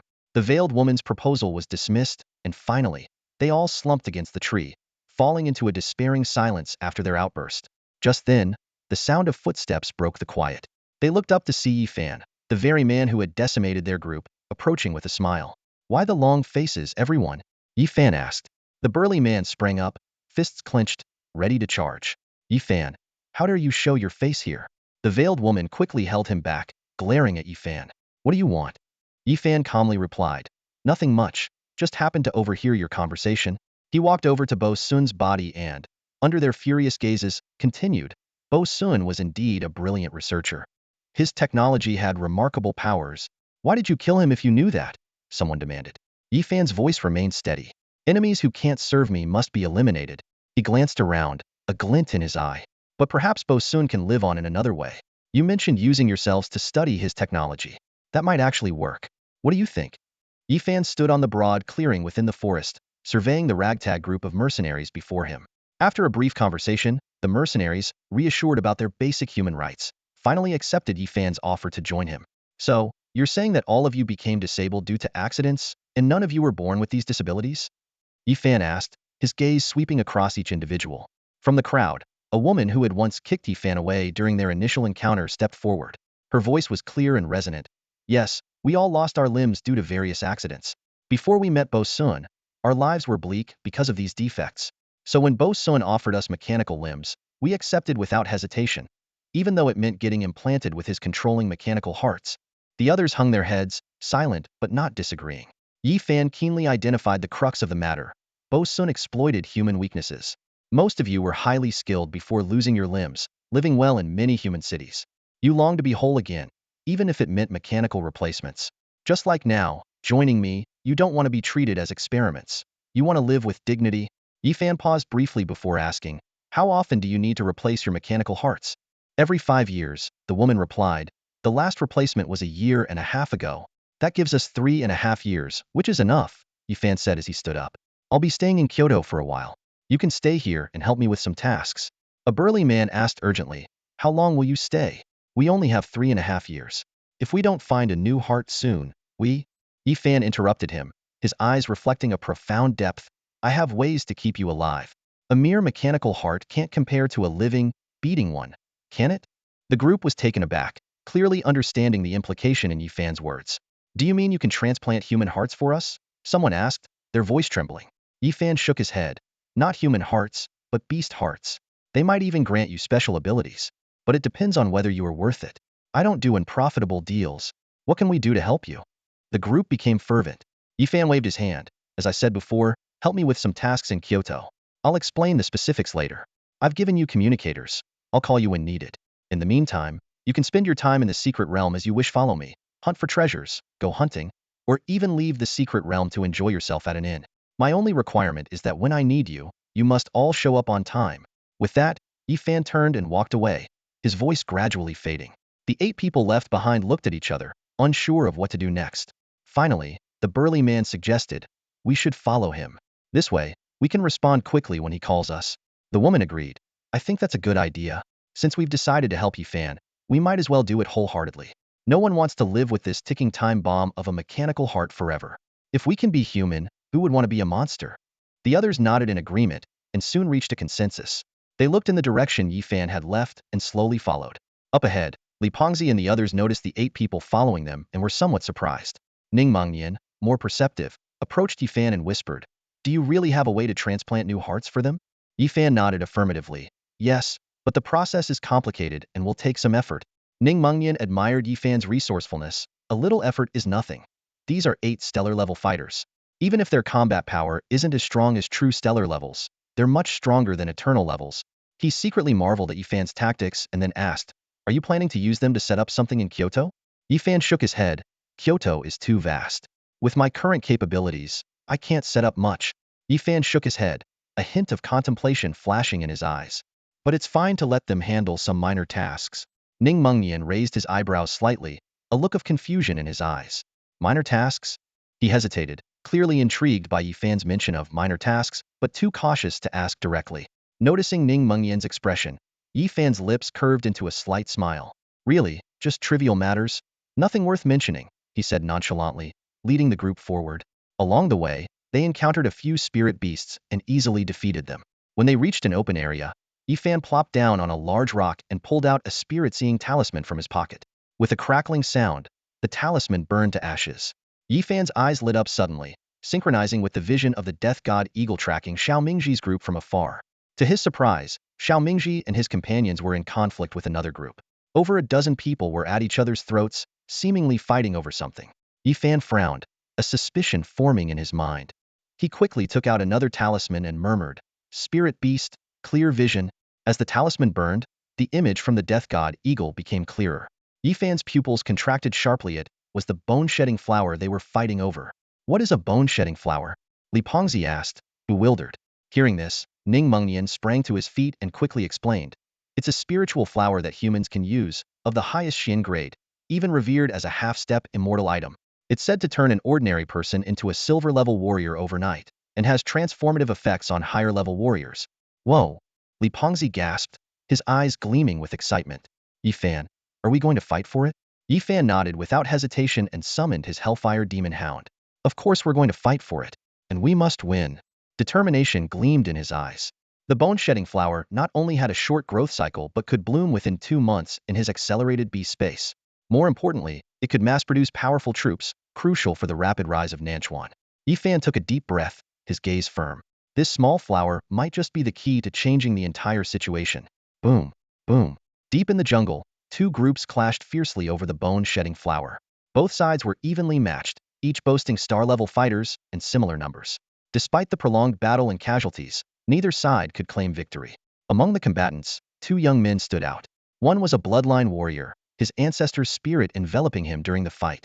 The other, though a beast master, fought like a warrior, with a beastly apparition hovering behind him. "Xiao Mingji, I must have this bone-shedding flower," the bloodline warrior roared, his iron fist sending his opponent reeling. Blood seeped from his hand, revealing his significant injuries. Xiao Mingji, the one who was struck back, spat out a mouthful of blood, but showed no intention of retreating. "Sun Rang, do you have a death wish?" he snarled, his eyes blazing with fury. Both were freshmen at Morta University with impressive backgrounds.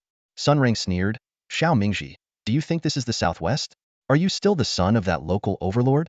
With that, he lunged forward again, throwing another punch. Caught off guard, Xiao Mingji's apparition dimmed. With a loud clang, he was sent flying into a tree, emitting a dull thud. Mingji, a senior member of the Xiao family, called out anxiously, pushing back his opponent to come to his aid. Xiao Mingji stubbornly pushed him away, struggled to his feet, and spat out more blood. "If not for my talent's limitations, Sun Rang, you wouldn't be so smug." Xiao Mingji gritted his teeth and waved his people to leave, unwilling to continue the fight. As the Xiao family retreated, Sun Rang's face lit up with a triumphant smile. "The ancestral bloodline activation method really works. It hasn't been long, and I can already defeat Xiao Mingji. At this rate, it won't be long before even the likes of Yifan and Jiada Bailong fall at my hands." "Don't get too cocky," a senior member of the Sun family cautioned. "The bone-shedding flower has bloomed. We should take it quickly." Sun Rang nodded, striding towards the hidden part of the jungle. There, a bone-shedding flower quietly blossomed, its mysterious blue petals glowing amidst the thorns. "This is truly a treasure. It's been years since anyone but the Ji family got their hands on one." Sun Rang carefully plucked the flower, and a guard swiftly placed it into a wooden box for safekeeping. "Father will be thrilled when we return," Sun Rang said joyfully. The senior member of the Sun family remained cautious. "We should leave quickly. Xiao Mingji isn't one to take a loss lightly. He might come back for revenge." "Let him come," Sun Rang scoffed. I've never liked that local overlord's son from the southwest. Calling him an overlord isn't far off, the senior replied. His father was a big deal back in the day. Over the years, he might have taken a step forward and become the king of the southwest. Let's talk about him being the king of the southwest later. Sun Rang shook his head. If we were in the southwest, maybe I'd give him some leeway. But this is the capital. The capital belongs to the Sun and G families. An outsider like him can't even get into the top 8 families. So what does he matter? Clap, clap, clap. Before he could finish, applause echoed through the jungle. Yifan and his group arrived just in time to hear Sun Rang's words. What a bold statement, claiming the capital belongs to the Sun and Ji families. Did Minister One personally promise that to Sun Wu and Jineng? Yifan mocked. The Sun family turned to face the newcomers. Before Sun Rang could respond, the senior member of the Sun family shouted, "How dare you? Who are you to speak the names of Minister Sun so casually?" "Oh, Minister, such a grand title." Li Fati responded sarcastically, angering the Sun family senior. "Who are you calling a brat?" The senior roared, disappearing in an instant and targeting Li Fati with an iron claw. Clang, clang. Two powerful figures, one with massive fists and the other with iron legs, intervened just in time. Their combined attacks not only blocked the strike, but also forced the Sun family senior back. Clap, clap. Yifan clapped again, smiling as he extended his hand towards Sun Rang. Sun Rang, hand over the bone-shedding flower. Do you know who I am? As soon as Yifan finished speaking, Sun Rang's brows furrowed. As one of the family's heirs, he had kept a low profile for years, only beginning to shine after entering university. He looked Yifan up and down, a trace of confusion flickering in his eyes. Are you from Modu University? Sun Rang asked, feeling that Yifan seemed unfamiliar, yet oddly familiar at the same time. You don't recognize me? Yifan was surprised that Sun Rang didn't recognize him, a meaningful smile spreading across his face. This smile made Sun Rang's brows knit even tighter. Just as he was about to ask more questions, 8 people beside Yifan suddenly charged at them. Rang, be careful. A Sun family elder, sensing the unusual strength of these individuals, immediately stepped in to block them. The other Sun family members quickly joined the fray. The 8 opponents, each with stellar combat power, brought immense pressure to the dozen or so Sun family members who had just endured a major battle. Sun Rang also felt this pressure, his eyes locking onto Yifan in the distance. Just as he was about to test him, he saw Yifan charging straight at him. Is this guy a martial artist too? Sun Rang wondered, but then he relaxed a bit. After all, he had just defeated Xiao Mingji and was brimming with confidence. As Yifan approached, Sun Rang roared, an ancestral phantom appearing around him. With his bloodline empowered, he swung his iron fist. However, just as they were about to collide, Yifan drew an enormous black sword. At close range, the overwhelming pressure of the sword made Sun Rang's mind go blank. Staring at the approaching blade, a sudden realization struck him. You're Yi. Boom. Before Sun Rang could finish, he was sent flying like a cannonball, crashing into several Sun family members and rolling on the ground for several meters before stopping. Yifan stood where he was, a victorious smile on his face, now holding a box the same one Sun Rang had been carrying earlier. Let's go. With the bone transformation flower in hand, Yifan turned and began to retreat without hesitation. Wait, we're leaving already? Fatty Li and the others, who had just rushed over, were stunned to see Yifan retreating. Aren't we fighting? Our goal was to get the item. Continuing to fight them is pointless now, Yifan said, leaping away and disappearing dozens of meters in the blink of an eye. Fatty Li and the others quickly followed. Soon, the 8 who had been entangled with the Sun family members also retreated. They had the upper hand, and the Sun family couldn't stop them from leaving. In a flash, it was as if nothing had happened, except for Sun Rang lying on the ground, the only evidence of the fierce battle that had just taken place. Rang, are you all right? A Sun family elder hurried to Sun Rang's side, seeing his chest caved in blood at the corner of his mouth. He had already lost consciousness. The elder gasped, his pupils contracting sharply. Rang has at least eternal level combat power. Yifan is about the same age, at most a few stars apart. How could he injure Rang so severely in just one move? Seeing Sun Rang collapse unconscious, the elders of the Sun family couldn't afford to hesitate. They quickly pulled out a golden elixir from their robes and fed it to Sun Rang. This was no ordinary medicine. Within moments of swallowing it, Sun Rang regained consciousness and spat out a mouthful of clotted blood. Ranger! One of the elders exclaimed, hurriedly supporting him. Sun Rang, still dazed, looked down at the sunken wound on his chest. Suddenly realizing the gravity of the situation, he grabbed the elder's arm and urgently asked, Uncle Li, where is Yifan? Uncle Li replied, Yifan took the bone transformation flower during your fight and then retreated. Their group is incredibly strong. We couldn't stop them. He looked at Sun Rang with a puzzled expression and asked, Ranger, Did you hold back during your fight with Yifan? Why were you defeated so quickly? I didn't hold back. Sun Rang paused, shivering involuntarily as he recalled Yifan's overwhelmingly powerful strike. That guy is a monster. What? Uncle Lee's brow furrowed as he saw the fear in Sun Rang's eyes. Although his own cultivation level wasn't high, his insight was exceptional. He knew that fear was the greatest enemy in battles among peers. Once fear took root, one would forever live in the opponent's shadow. Losing wasn't the end of the world. Even if you lost 1,000 times, as long as you won the last time, it counted as victory. But if fear took hold, you'd lose the courage to challenge again, and any forced attempt would inevitably end in defeat. Uncle Lee patted Sun Rang's shoulder, trying to comfort him. He must have used some forbidden drug to steal the spiritual flower. I observed his condition and noticed that the drug he used likely has severe side effects and limited effectiveness, which is why he retreated so quickly. Did he use a forbidden drug? Sun Rang's expression improved slightly. What kind of drug could give him such explosive power? Since it's a forbidden drug, it naturally has strong effects. Uncle Lee waved his hand dismissively, making up an explanation. I think he used a drug called Nine Nether Powder.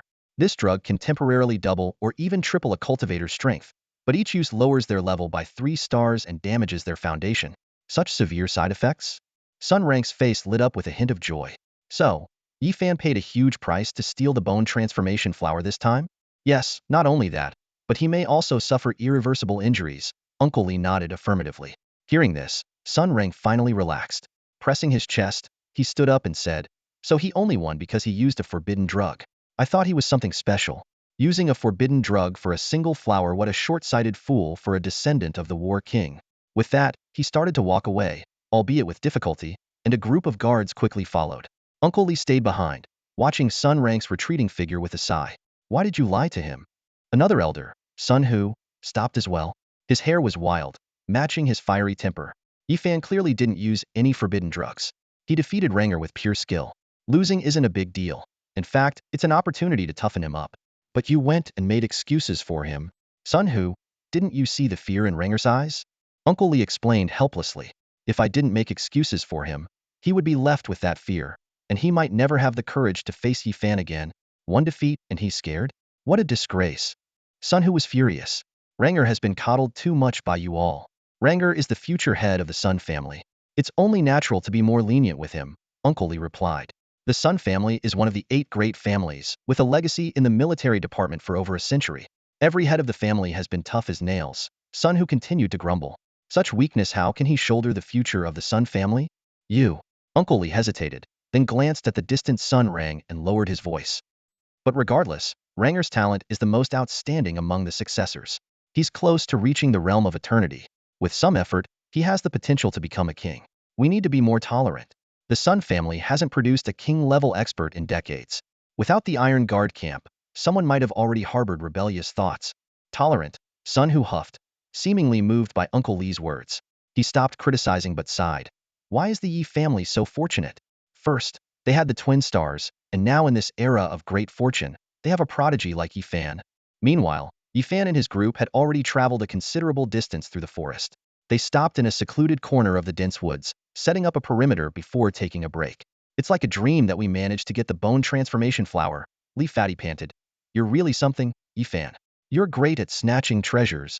We owe it to Xiao Mingji, Yifan replied with a smile, clearly pleased with their success.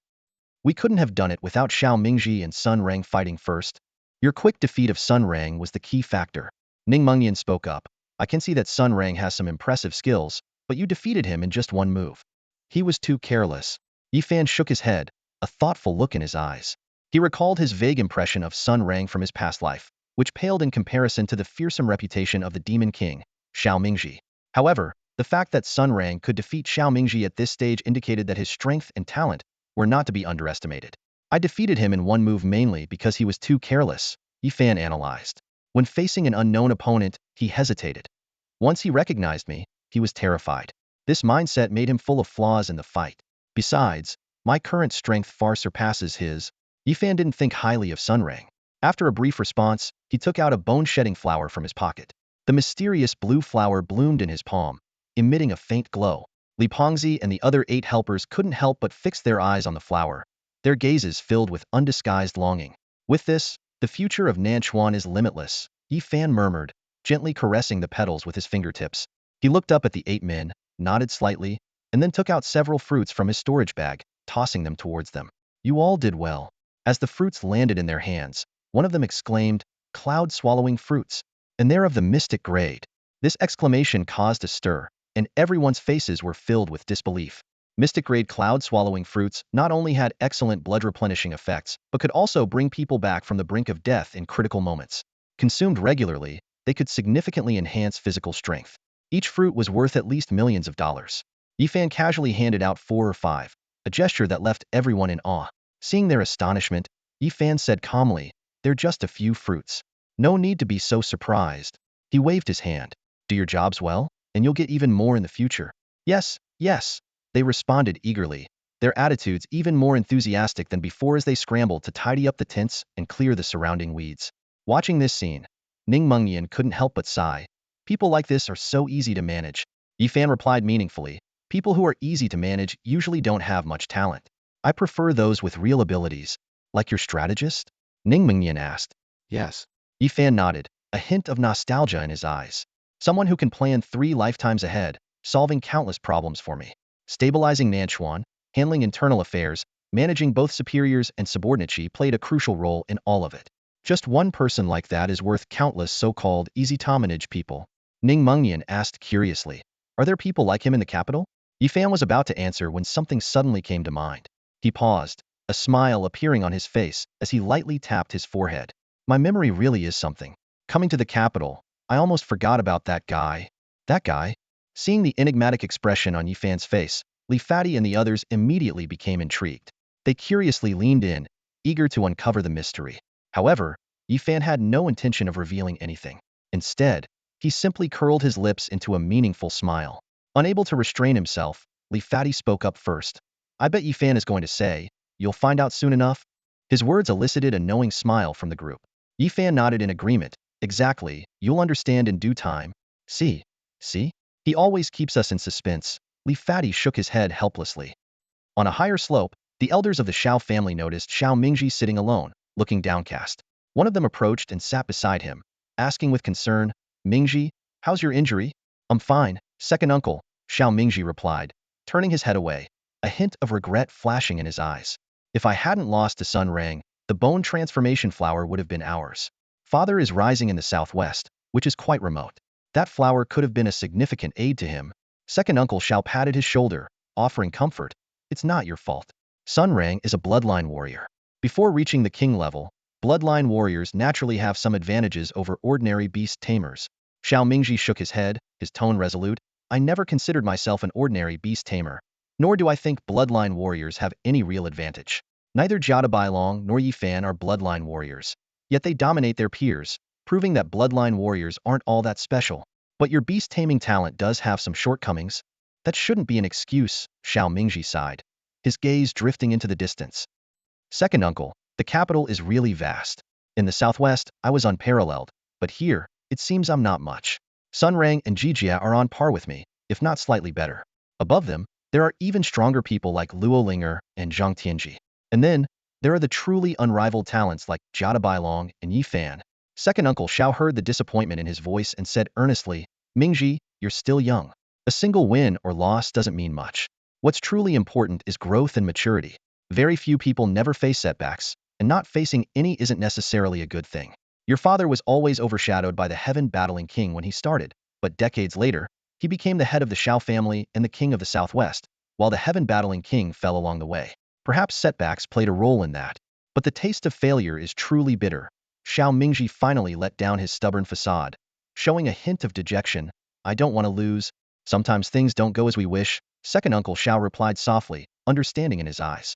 After all, Mingji was just a teenager, who had been sheltered by the Southwest King Xiao Yintian. He had always believed he was unmatched. But coming to the capital and realizing there were many talents equal to or even stronger than him was a harsh wake-up call. "If you find the pressure too much, we could go back to the Southwest," second uncle Xiao suggested gently. "Your father would make sure you attend the best university there and gain some experience. It might not be worse then. If I retreat because of a setback, my father would be greatly disappointed." Xiao Mingji shook his head firmly, meeting his uncle's affectionate gaze. "Second uncle, it's not that I can't lose. I just don't want to. My father sent me to the capital to compete with top talents and undergo trials." With that, Xiao Mingji stood up, his eyes rekindling with determination. I don't want to let my father down. Now that I know my weaknesses, I should work even harder. Second uncle, get ready. We'll head out tomorrow morning to find the abyssal beast.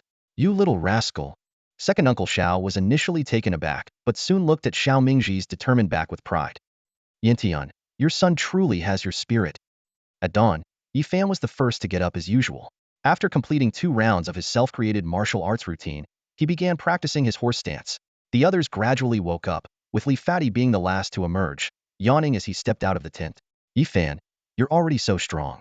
Why do you still work so hard? Li Fati asked curiously. It's not about working hard.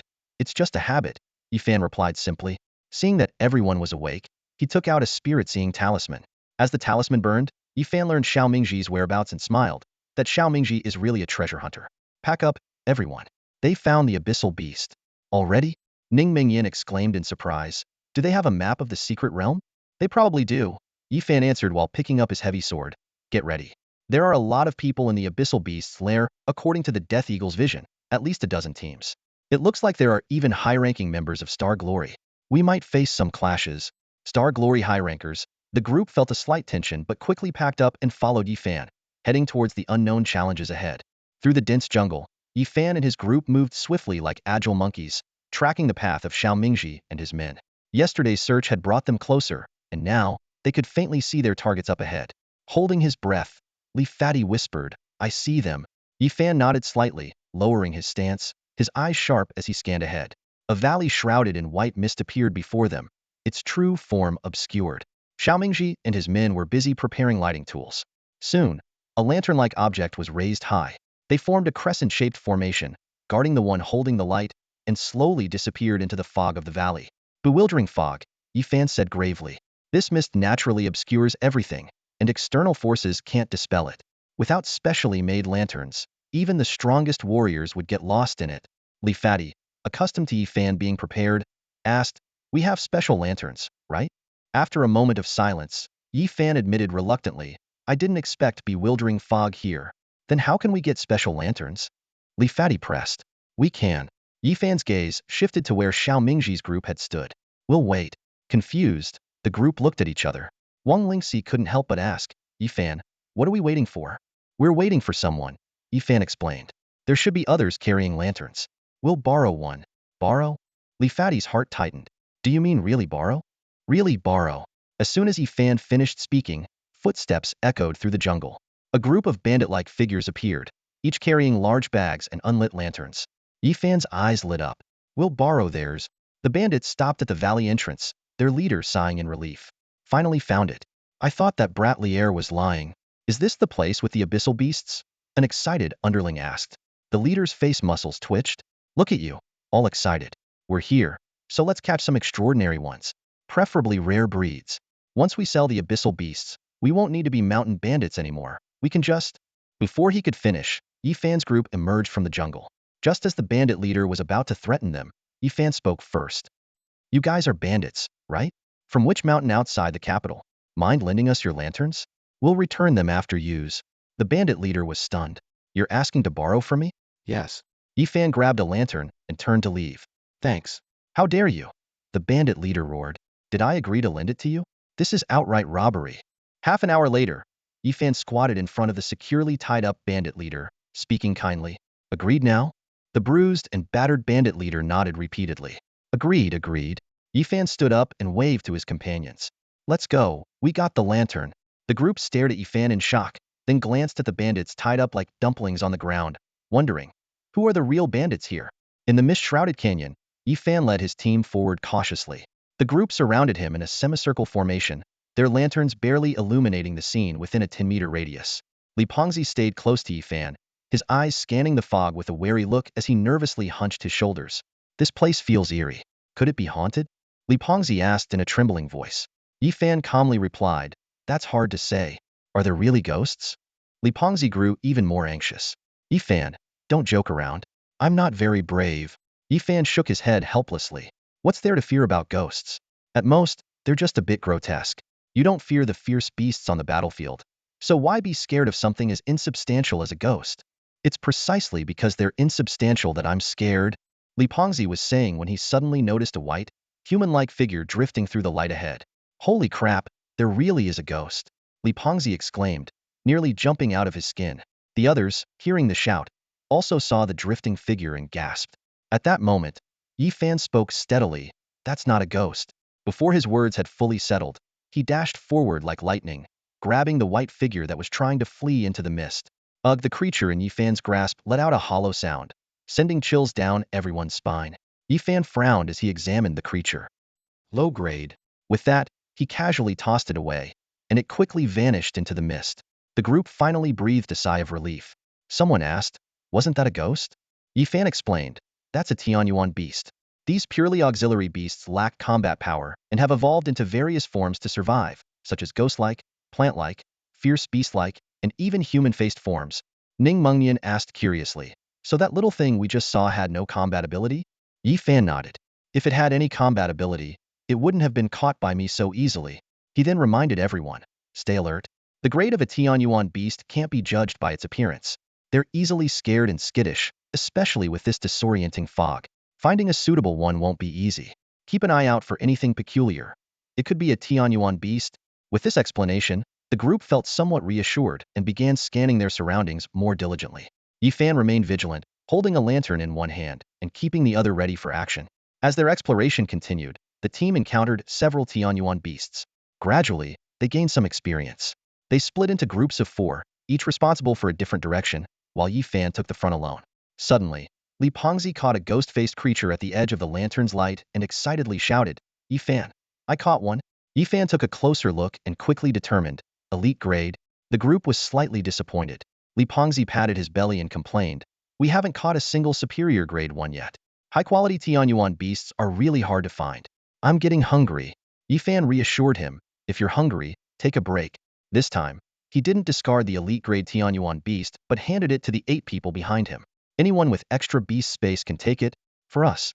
They looked at the precious Tianyuan beast in Yi Fan's hand with surprise. Finally, the Ironfoot woman turned to the big guy and said, "Shueha, you've never had a beast before, right? You take it." Shueha hesitated as he looked around at his companions. Seeing everyone nod in agreement, the big guy scratched his head, then reached out to take the Tianyuan beast that Yi Fan handed him. For Shueha, a golden-ranked warrior, taming this black-ranked Tianyuan beast wasn't difficult. Soon enough, the beast taming contract was successfully signed. "Try summoning it," Yi Fan suggested. Shueha nodded and somewhat awkwardly attempted to summon the beast.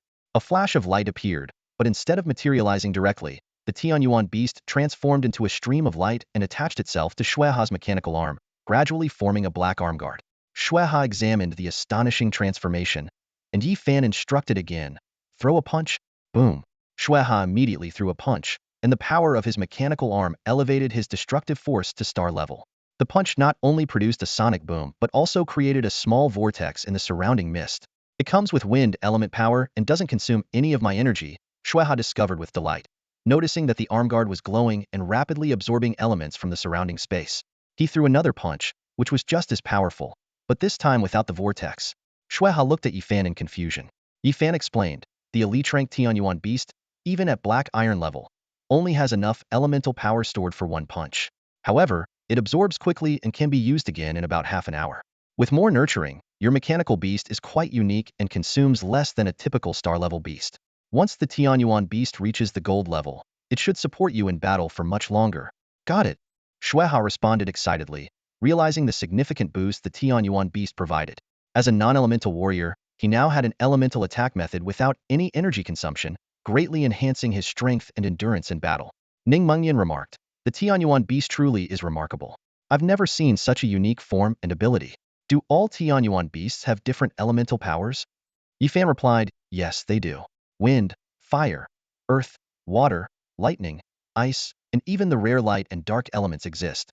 Elemental power is just the basic distinction for Tianyuan beasts. Once they reach the extraordinary level, each one will have unique enhancement skills." Li Pengzi, intrigued, leaned in and said, "Yi Fan, I want a Tianyuan beast too." Yi Fan shook his head and explained, "Though Tianyuan beasts are versatile, they aren't suitable for everyone. They take up beast taming space without having independent combat power, which makes them less useful for most beast tamers who rely heavily on their beasts." "So, are they more suited for warriors?" Li Pengzi asked. Yi Fan smiled, glancing at the still excited Shueha, and said, "For the most part, yes. Most warriors become warriors because they can't become beast tamers. They don't have beast taming space in the first place. As soon as Yifan finished speaking, Li Pengzi shrank back, a flicker of hesitation in his eyes. Yifan, keenly aware of his thoughts, quickly added, "You've got plenty of beast space. You can use one. Wang Lingxi can use one too to reduce her spiritual sight consumption. If we encounter an exceptional abyss beast later, and its skills are suitable, I can help you both out." "Great." Li Pengzi nodded enthusiastically, a gleam of anticipation in his eyes. Yifan waved his hand and led the way. "Let's keep moving forward. No need to rush. Eat and drink as needed. We'll stay in this fog until we find the right abyss beast." As they continued their search, they soon discovered 2 elite-grade abyss beasts. Yifan distributed them as rewards to the 8 people following him. Time passed unnoticed as the fog obscured the light, making it impossible to tell day from night. Fatigue gradually showed on everyone's faces, prompting Yifan to finally stop. "Let's call it a day. Set up the tents and rest for a while." Exhausted, Li Pengzi was the first to comply, quickly retrieving a tent from his beast space. The others followed suit, and soon several tents were set up in the fog. However, the limited range of the lantern's light left everyone looking uneasy. Yifan quickly made a decision. "It's okay. Place the lantern in the middle, and arrange the tents around it." With his instructions, everyone promptly set up the tents in 2 groups, 3 on each side. Noticing that Yifan was alone, Wang Lingxi asked with concern, "Yifan, aren't you going to sleep?" Holding the lantern, Yifan replied, "I don't need to sleep. Besides, I need to guard the light. We've traveled far into the bewildering fog. If we lose the light, we're likely to get lost in here." Wang Lingxi nodded. The others wanted to suggest taking turns, but hesitated. After all, Yifan was the strongest among them, and it made sense for him to guard the light. Ning Mengnian couldn't help but ask, "But if you don't rest, will you be okay?" "I can meditate and practice my breathing techniques," Yifan said, moving to the center of the camp and placing the lantern on the ground. He then sat down quietly. Seeing this, everyone silently headed to their tents. Just as they were about to enter, a sudden clap of thunder erupted nearby, followed by chaotic shouting. "Don't let it escape. Catch it." The sudden noise immediately put everyone on edge. Yifan, who had just closed his eyes, stood up at once. The commotion grew louder, and before they could see anyone, a leopard-like beast crackling with lightning burst out. Before anyone could react, Yifan dashed forward like lightning, his heavy sword blocking the beast's path. The charging beast couldn't change direction and crashed into the sword with a dull thud, then staggered and collapsed.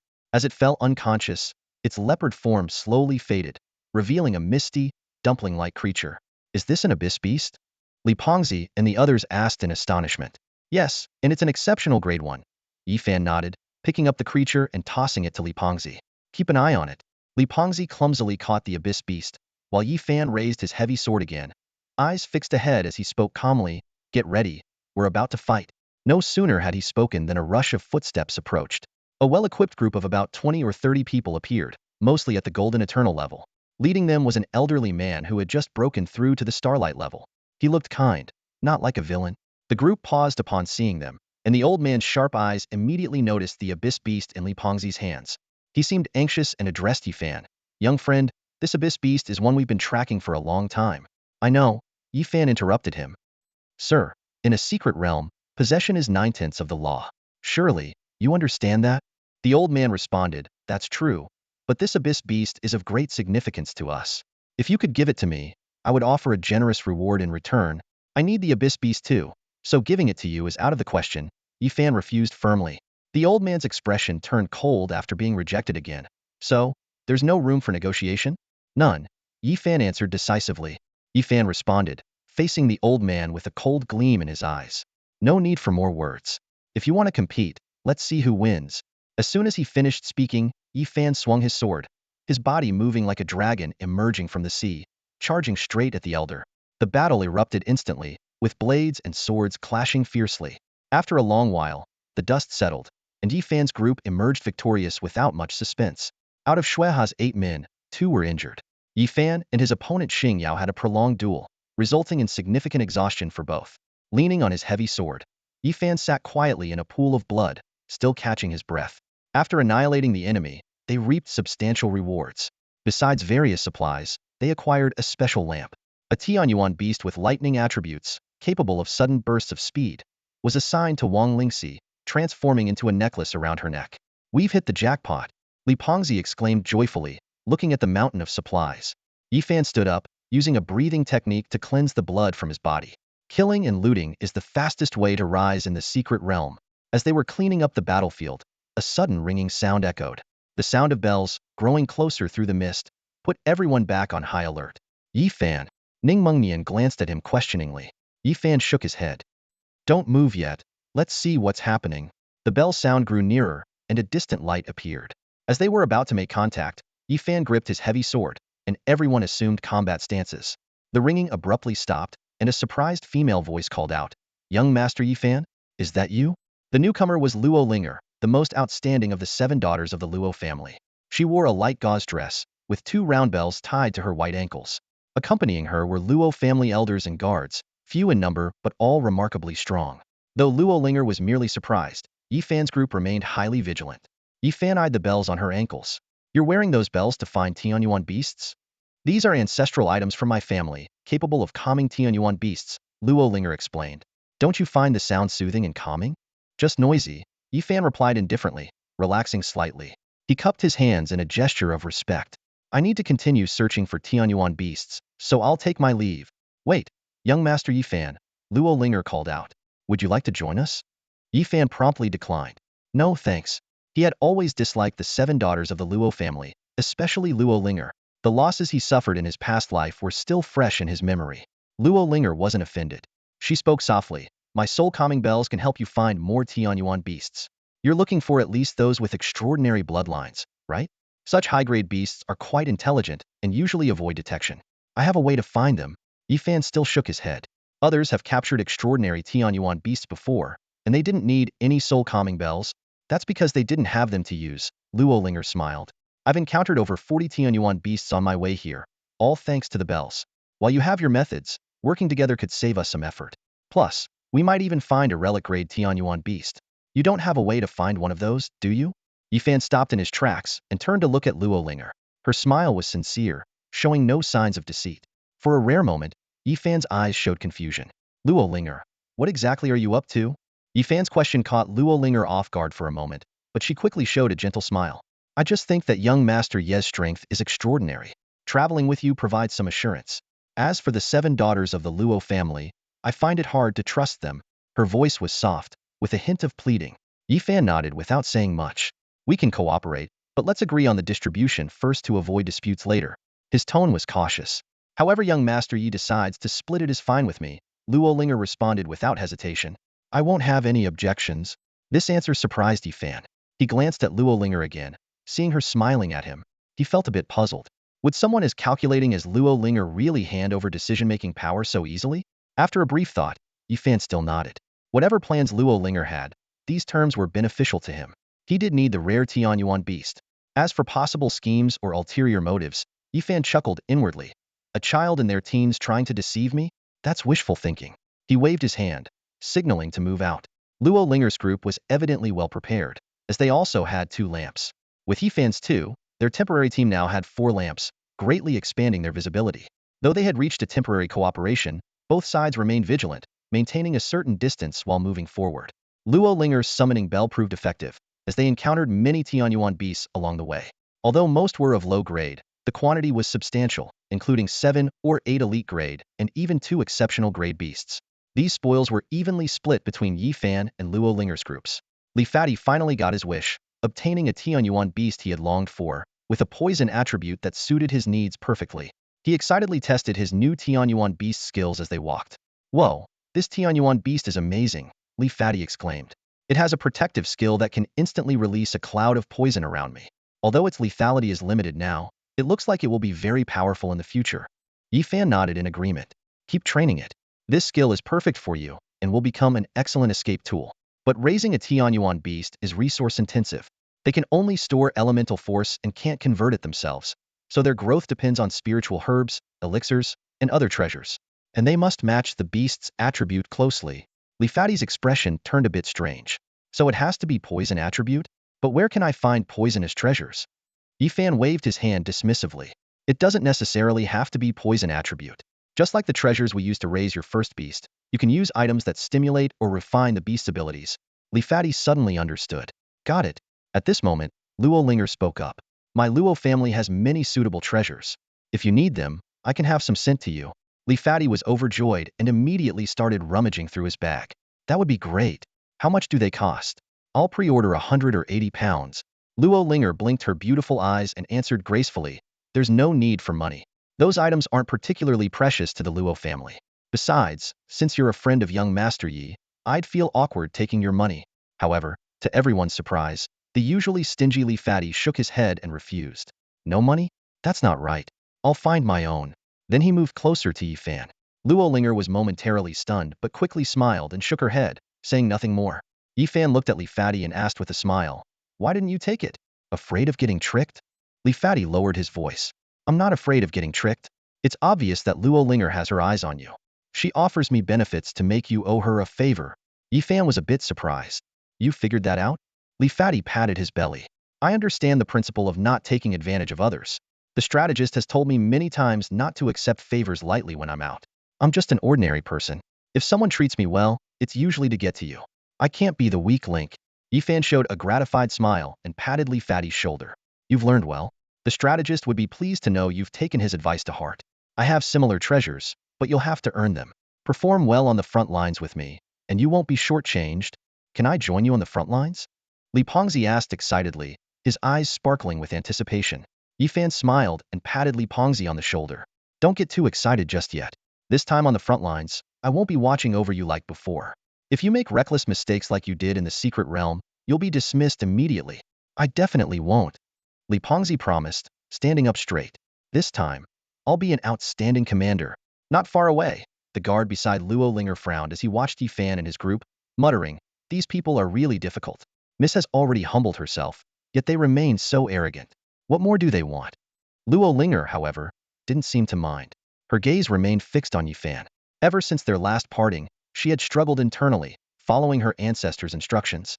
As the seventh daughter of the Luo family, she didn't oppose marriage, but if the groom was Yi Fan, things became complicated. Yi Fan was a unique prodigy of their generation, ambitious and full of potential, but that also meant he posed significant risks that could destroy the Luo family. Yet, it was precisely this danger that made him more appealing. Luo Linger spoke softly to her guard. Think about it. A boy from a fallen dragon-slaying family, who used his fists to break free from poverty and a heavy sword to realize his ambitions. From an obscure youth in a small town, he rose to become an unparalleled prodigy of his generation. If it were you, wouldn't you have a bit of pride too? The guard was at a loss for words and finally nodded reluctantly. If it were me, I'd probably be even more arrogant. But as your guard, I can't stand how they disregard you. I understand, Luo Linger replied calmly, though a hint of a smile flashed in her eyes. Sometimes, it's good to stay clear-headed. I want to keep Yi Fan close, so lowering my stance a bit isn't a big deal. Besides, he can't refuse the soul summoning bell that can help him find the rare abyssal beast. Just as the Yi family now relies on the Luo family's support in the court, she looked at Yi Fan again, a slight smile curving her lips. Rather than romantic entanglements, a woman who can pave the way for his ambitions is far more likely to win his heart, don't you think? Listening to Luo Linger, the guard standing nearby had a peculiar expression, a hint of doubt flashing in his eyes. After a moment of hesitation, he couldn't help but speak. Miss, isn't this a bit desperate? Luo Linger responded with a sweet smile. What does it matter? This is a mutual agreement. Both my ancestors and I see potential in him, and we want to seize that. Isn't it normal to make some sacrifices for it? As Luo Linger's trusted confidant, the guard spoke candidly. But miss, are you only considering his potential? As you said, Yi Fan indeed has great potential, but he also carries significant risks. These cannot be overlooked. You're right, those risks can't be ignored. Luo Linger nodded slightly, then explained, but you have to understand, a person is multifaceted. You can't expect someone to be perfect. Just like if you value someone's beauty, you must be prepared to accept that they might be vain or have a bad temper. If you value someone's wealth, you must be ready to deal with endless social engagements and a strong personality. She continued, when we value a certain trait in someone, we must accept the flaws or negative aspects that come with it. This is natural and reasonable. The key is not the flaw itself, but whether the trait we value is important enough to make us willing to accept the accompanying flaws. That's what we should focus on. The guard, enlightened by her words, nodded repeatedly. Miss, your insight is remarkable. I am enlightened. Luo Linger waved her hand dismissively and turned her gaze towards Yi Fan and his group in the distance. The Luo family has been bringing in talented men for generations. If I couldn't understand this, I wouldn't deserve to be the seventh daughter of this generation's Luo family. Alright, let's move on. Let's find more Tianyuan beasts to arm our family members when we return. At that moment, the sound of roaring and clashing came from within the mist. Two groups were fiercely battling was the Sun family and the Xiao family, who had previously clashed in the mist. Xiao Mingji was sitting cross-legged on the ground, with a glowing white fish floating in front of him, struggling violently. His eyes were tightly closed, and his body was trembling slightly. The other members of the Xiao family surrounded him for protection, while the Sun family members were trying to disrupt Xiao Mingji's state, launching fierce attacks. The Sun family had a slight advantage in overall strength. Sun Hu and Uncle Li from the Sun family were attacking Heaton, while the Xiao family had only Uncle Xiao to fend them off. Although Uncle Xiao was outmatched, he was doing his utmost to protect Xiao Mingji behind him. After another fierce clash, Uncle Xiao was struck in the chest by Uncle Li's controlled golden steel tiger, stumbling back several steps and spitting out blood. Seizing the opportunity, Sun Hu stepped forward, speaking forcefully, "You can't stop us. Make Xiao Mingji hand over the Tianyuan beast. Xiao Li, our Sun family only wants the Tianyuan beast. We don't wish to harm you." Xiao Li glared back, shouting angrily, "Dream on. The Tianyuan beast is the best fit for our Mingji, and we found it first. Why should we give it to your Sun family?" Stubborn fool. Sun Hu's face darkened as he clenched his fist and attacked Xiao Li again. The two resumed their struggle, but this time Uncle Li did not intervene. The already injured Xiao Li struggled to fend off Sun Hu alone, let alone both of them. Sure enough, after another fierce exchange, Sun Hu once again forced Xiao Li back. Xiao Li, now exhausted, half knelt on the ground, blood trickling from his mouth, but still gripping his weapon, unwilling to retreat. Seeing this, Uncle Li couldn't help but advise, "Xiao Li, why persist? You can find another Tianyuan beast." Xiao Li gritted his teeth and responded, "The Tianyuan beast is already merging with Mingji. Interrupting now would cause irreparable harm to him. Your Sun family already took the bone-shedding flower we found, and now you want to harm Mingji too? There's no justice in that." Uncle Li wanted to explain, but Sun Hu interrupted harshly, "In the realm of secret realms, gains and losses are determined by strength. Since we are stronger, we should rightfully take it." "Never." Xiao Li firmly refused. Xiao Li lifted his neck, abandoning his defense, and declared firmly, "I am the bodyguard of the Xiao family's young master. I will protect him with my life. If you want to harm Mingji, you'll have to step over my dead body." His resolute stance left Sun Hu and Uncle Li momentarily stunned. In that tense moment, a figure shot out like lightning, claws aimed directly at Xiao Li's exposed throat. "Leader, stop!" Uncle Li and Sun Hu shouted, but it was too late. Sun Let's claws tore through Xiao Li's throat, blood spurting out as Xiao Li collapsed to the ground. Uncle Li quickly stepped forward, checked for a pulse and sighed, shaking his head. "It's over. He's really dead." Sun Hu also moved closer to examine, and the two exchanged worried glances. Killing a member of the Xiao family, especially the older brother of the King of the Southwest, would have unimaginable consequences. "You fool." Sun Hu berated Sun Let. "Do you have any idea what kind of trouble you've caused?" Sun Let dismissed it. "It's just a Xiao family member." Uncle Li stopped the enraged Sun Hu. "What's done is done. Blame won't help now." He looked around, his eyes turning cold. "We have no choice but to eliminate all witnesses, even Xiao Mingji?" Sun Hu asked in shock. Uncle Li explained, "Xiao Li is dead. If word gets out, the Xiao family will surely seek revenge. To protect leader, we must do this." Only then did Sun Let realize the gravity of the situation, grabbing Uncle Li's arm in panic. "Uncle Li, save me." Sun Hu sighed and finally nodded in agreement. The three of them turned their gaze to Xiao Mingji in the distance, elemental energy gathering in their hands, and their beasts ready to strike. At that critical moment, a clear ringing sound broke through the fog. The dingling of a bell interrupted their actions, and they all looked warily in the direction of the sound. "Someone's coming." The sound of bells grew closer. Sun Hu and Uncle Li turned around cautiously, cleverly blocking Xiao Li's corpse. Through the mist, a group of people gradually appeared, led by none other than Yi Fan. "You again? What a coincidence." Sun Hu and Uncle Li's faces changed slightly. Yi Fan scanned the area, his gaze sweeping over Xiao Mingji and the others, quickly grasping the situation. Luo Linger greeted politely, "Hello, Uncle Hu, Uncle Li." She keenly sensed the tense atmosphere, smiled slightly, and then greeted Sun Rang, "Hello, young Master Sunday." Sun Rang straightened his posture, masking his inner turmoil, and questioned, "Luo Linger, why are you with Yi Fan?" Luo Linger calmly replied, "Young Master Yi is incredibly powerful, and we've decided to cooperate." "What's the matter, young Master Sun? Do you find it unacceptable?" "Of course it's unacceptable," Sun Rang blurted out, eager to make his point. "You probably don't know, but Yi Fan attacked us outside the secret realm to steal our family's spiritual herb. He even used forbidden drugs to defeat me." Upon hearing this, Luo Linger's eyebrows furrowed as she turned her gaze to Yi Fan. She recalled Yifan's astonishing battle with the young Holy Lord at the ancestral tomb, casting doubt on Sun Rank's words. Seeing this, Sun Hu and Uncle Li quickly stepped in to mediate. Uncle Li coughed and explained, regardless of the methods, the competition within the secret realm is all about tactics. Yifan's tactics were superior, and he obtained the bone transformation flower. Our family has no complaints. Sun Rang was about to retort, but fell silent due to his previous mistake. Uncle Li continued, we are currently in the middle of a struggle with the Shao family over an extraordinary Tianyuan beast. It's not convenient to discuss this further. He hinted that the battle was ongoing, subtly advising the two to leave. Luo Linger did not respond immediately, instead looking to Yifan for his decision. Yifan noticed the corpse they were trying to hide and smiled. As it happens, I also want an extraordinary Tianyuan beast. Since you just mentioned that the competition in the secret realm is all about tactics, I'd like to see if my tactics can secure this Tianyuan beast. Surely, that's not a problem.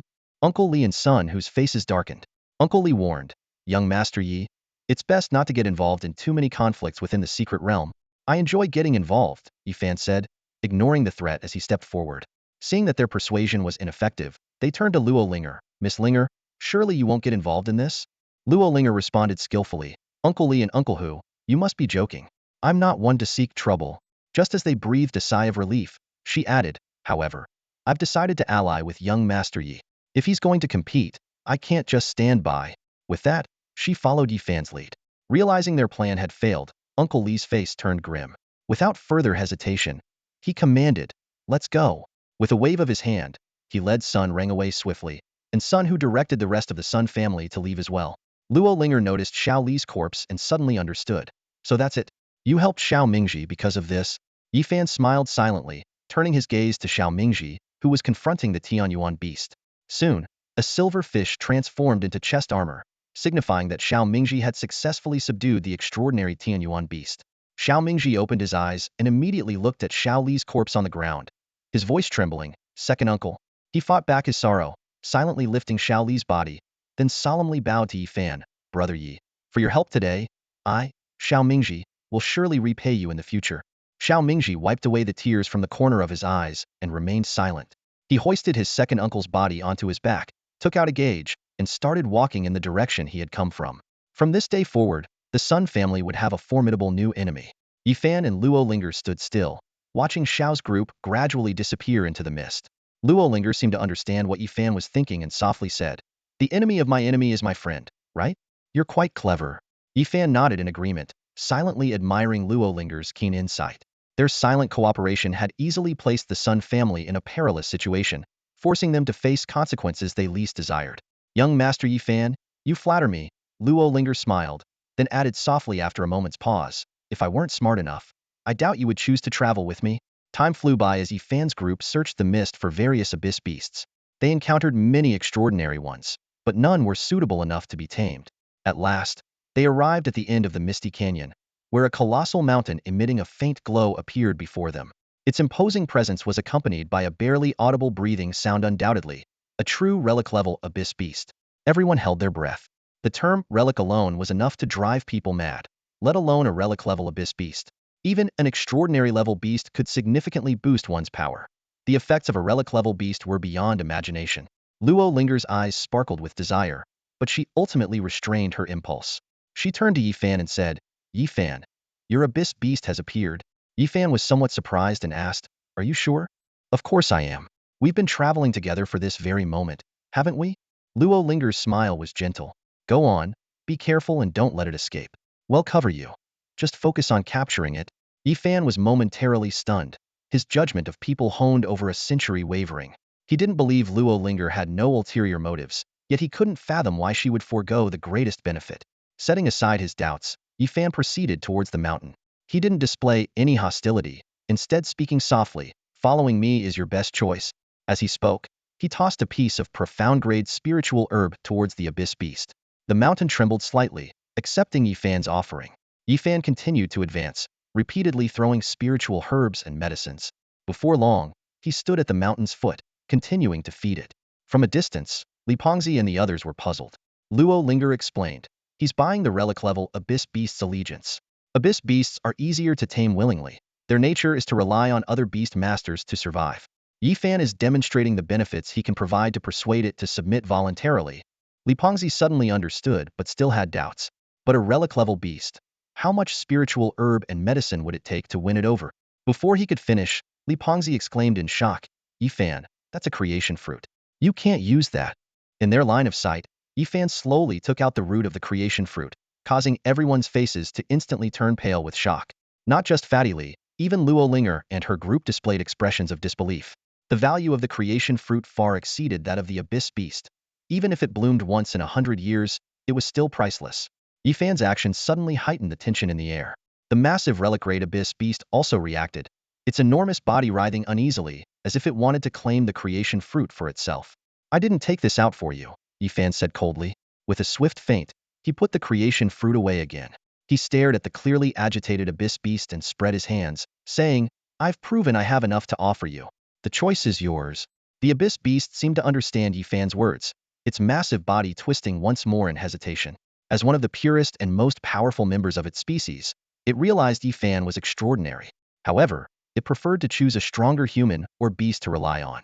Although Yifan was of the eternal rank, the abyss beast itself was also of the eternal rank, and such a small difference in strength didn't meet its needs.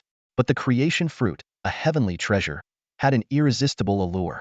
Grew. After a struggle, the relic-grade abyss beast finally accepted Yifan's offer. Its body began to shrink from its mountainous size to a form similar to Yifan's. Sensing the abyss beast's submission, a smile appeared on Yifan's face.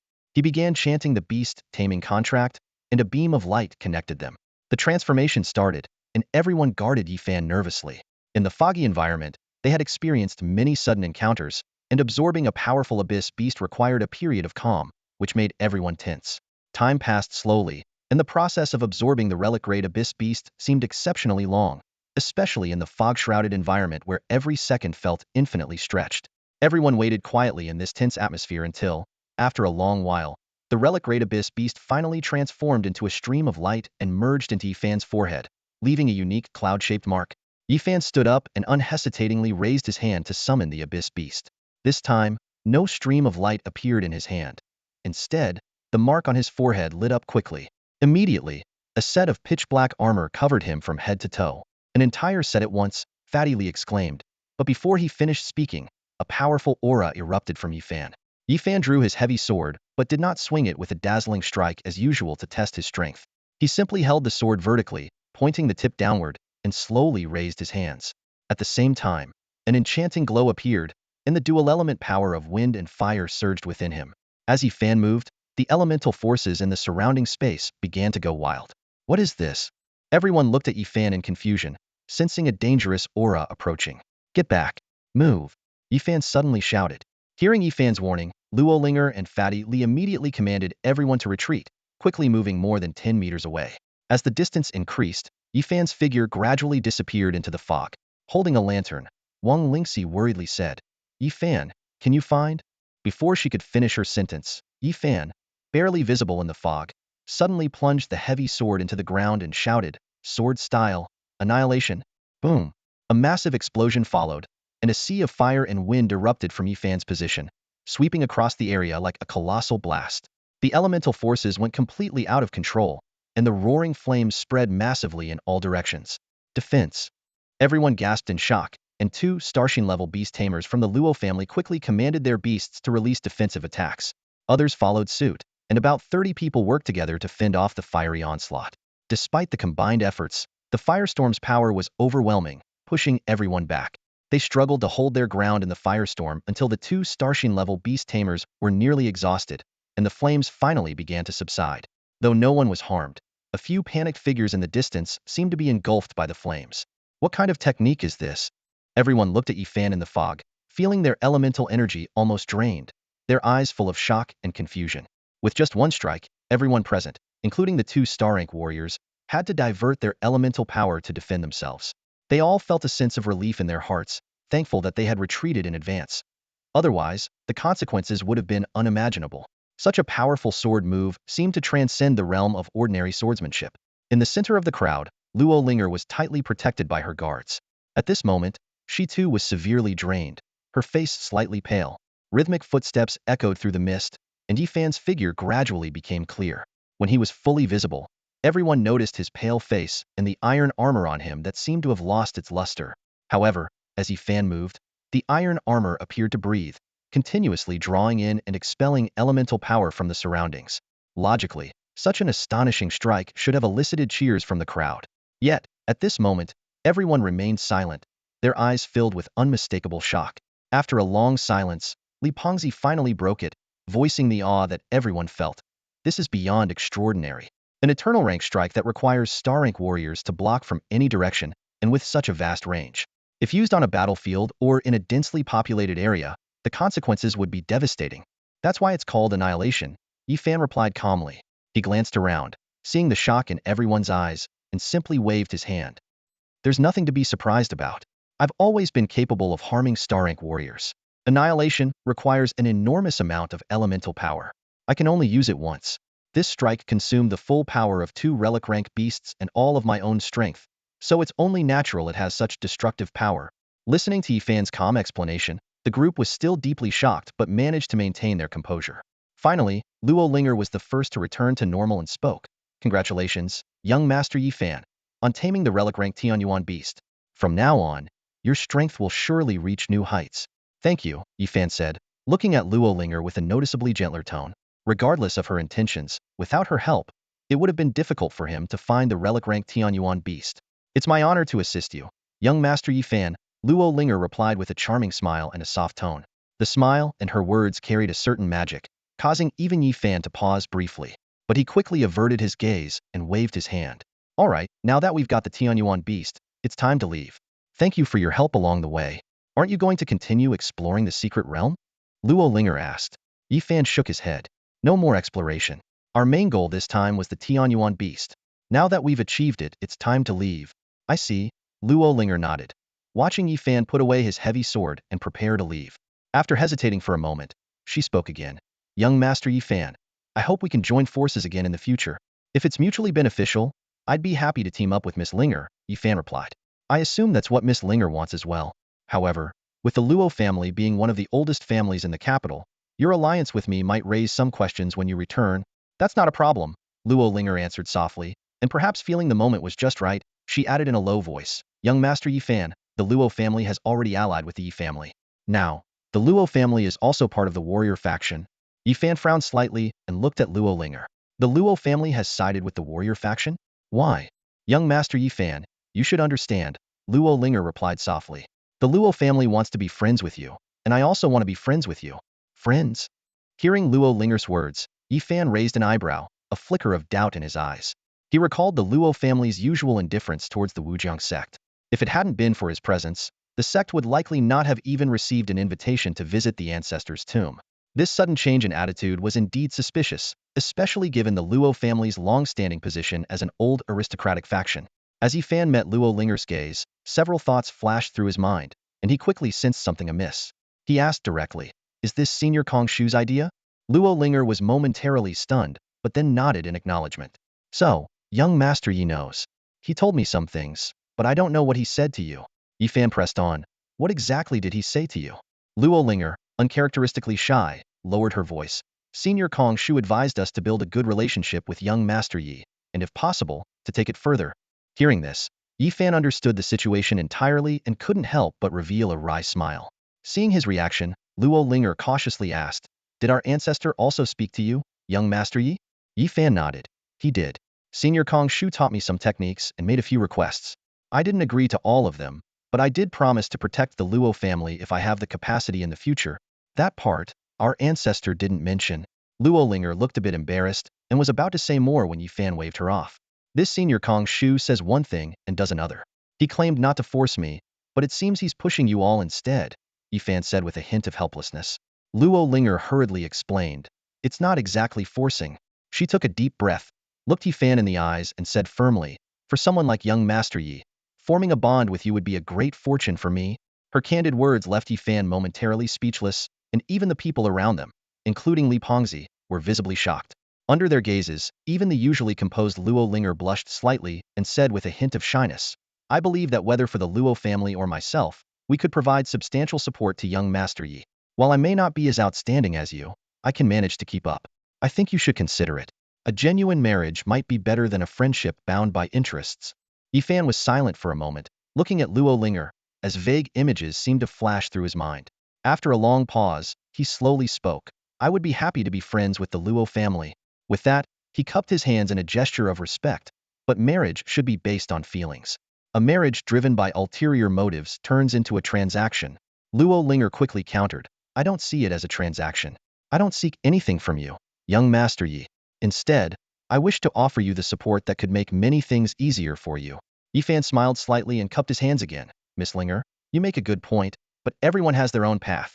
I will fulfill my promise to Senior Kong Shu and am glad that the Luo family wishes to ally with the Yi family. However, as for what you mentioned, I must decline.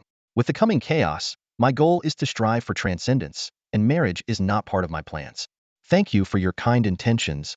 As soon as he finished speaking, Yi Fan turned and walked away, quickly disappearing into the mist. After a moment of hesitation, Li Pengzi and the others followed suit.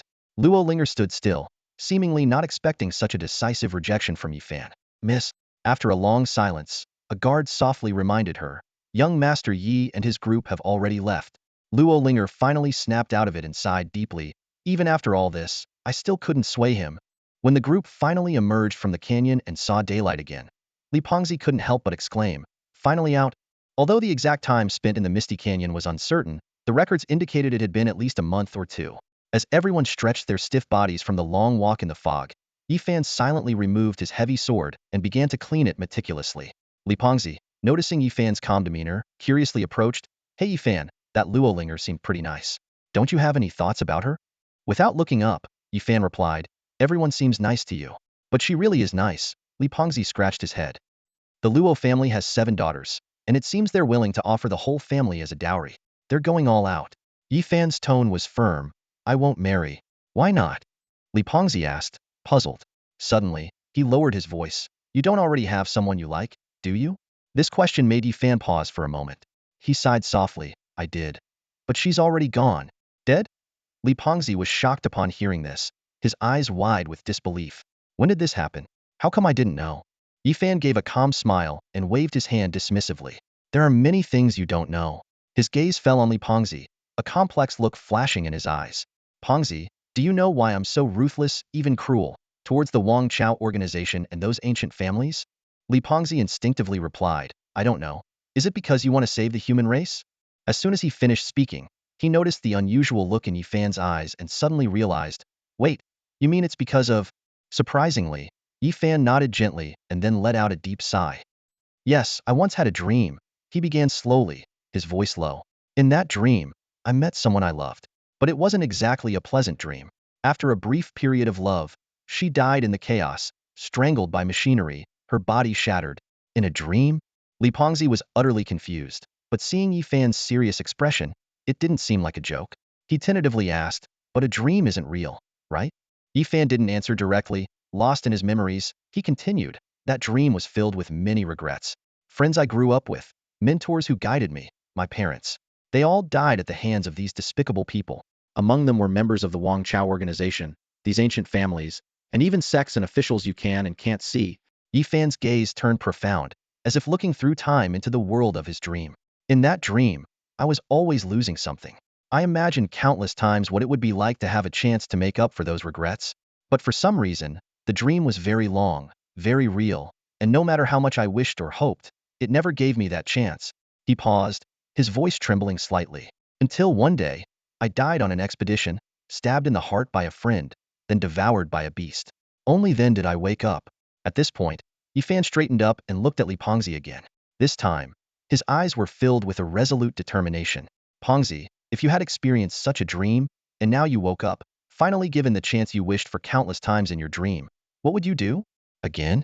Li Pengzi was momentarily stunned, scratching his head. I think meeting you has been great. No need to start over.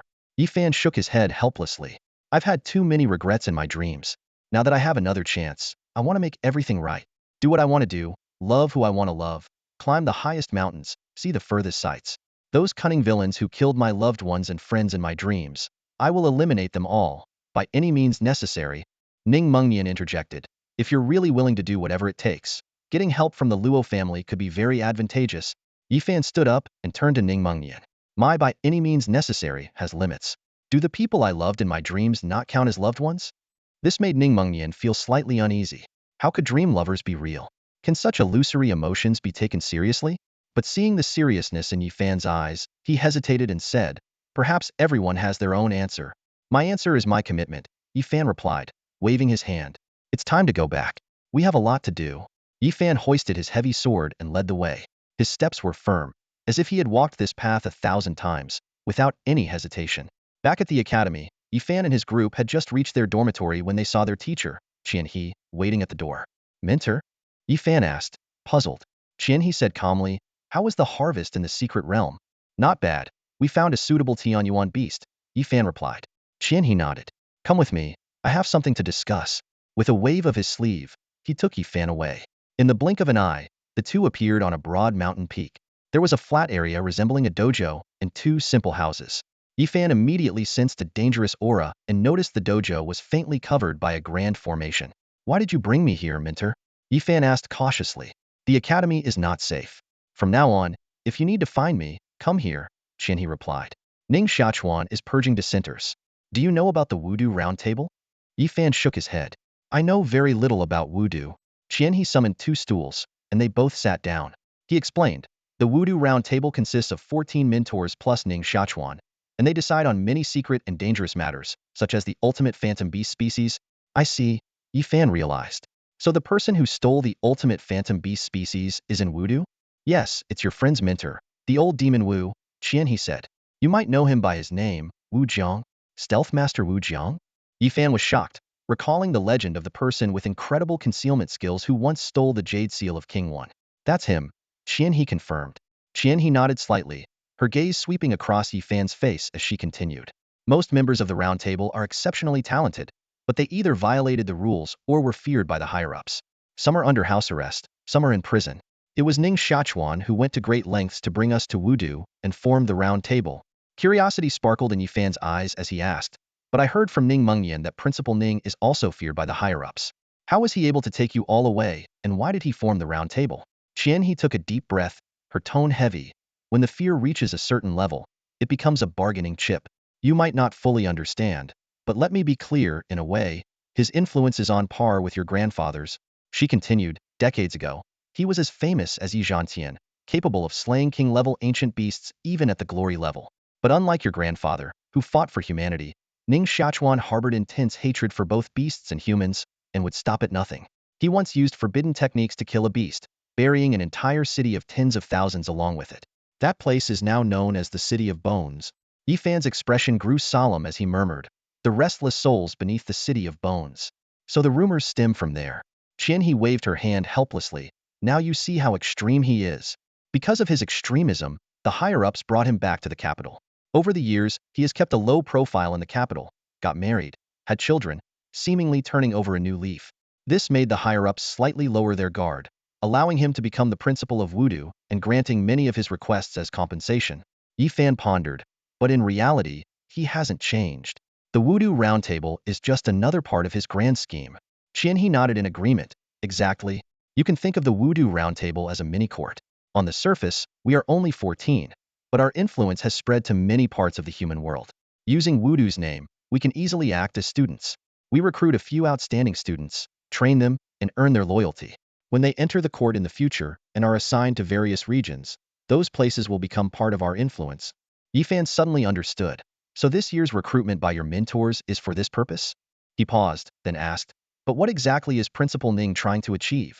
Even if he plants so many chess pieces, he is still under the watchful eyes of the higher-ups in the capital. How can he truly accomplish anything?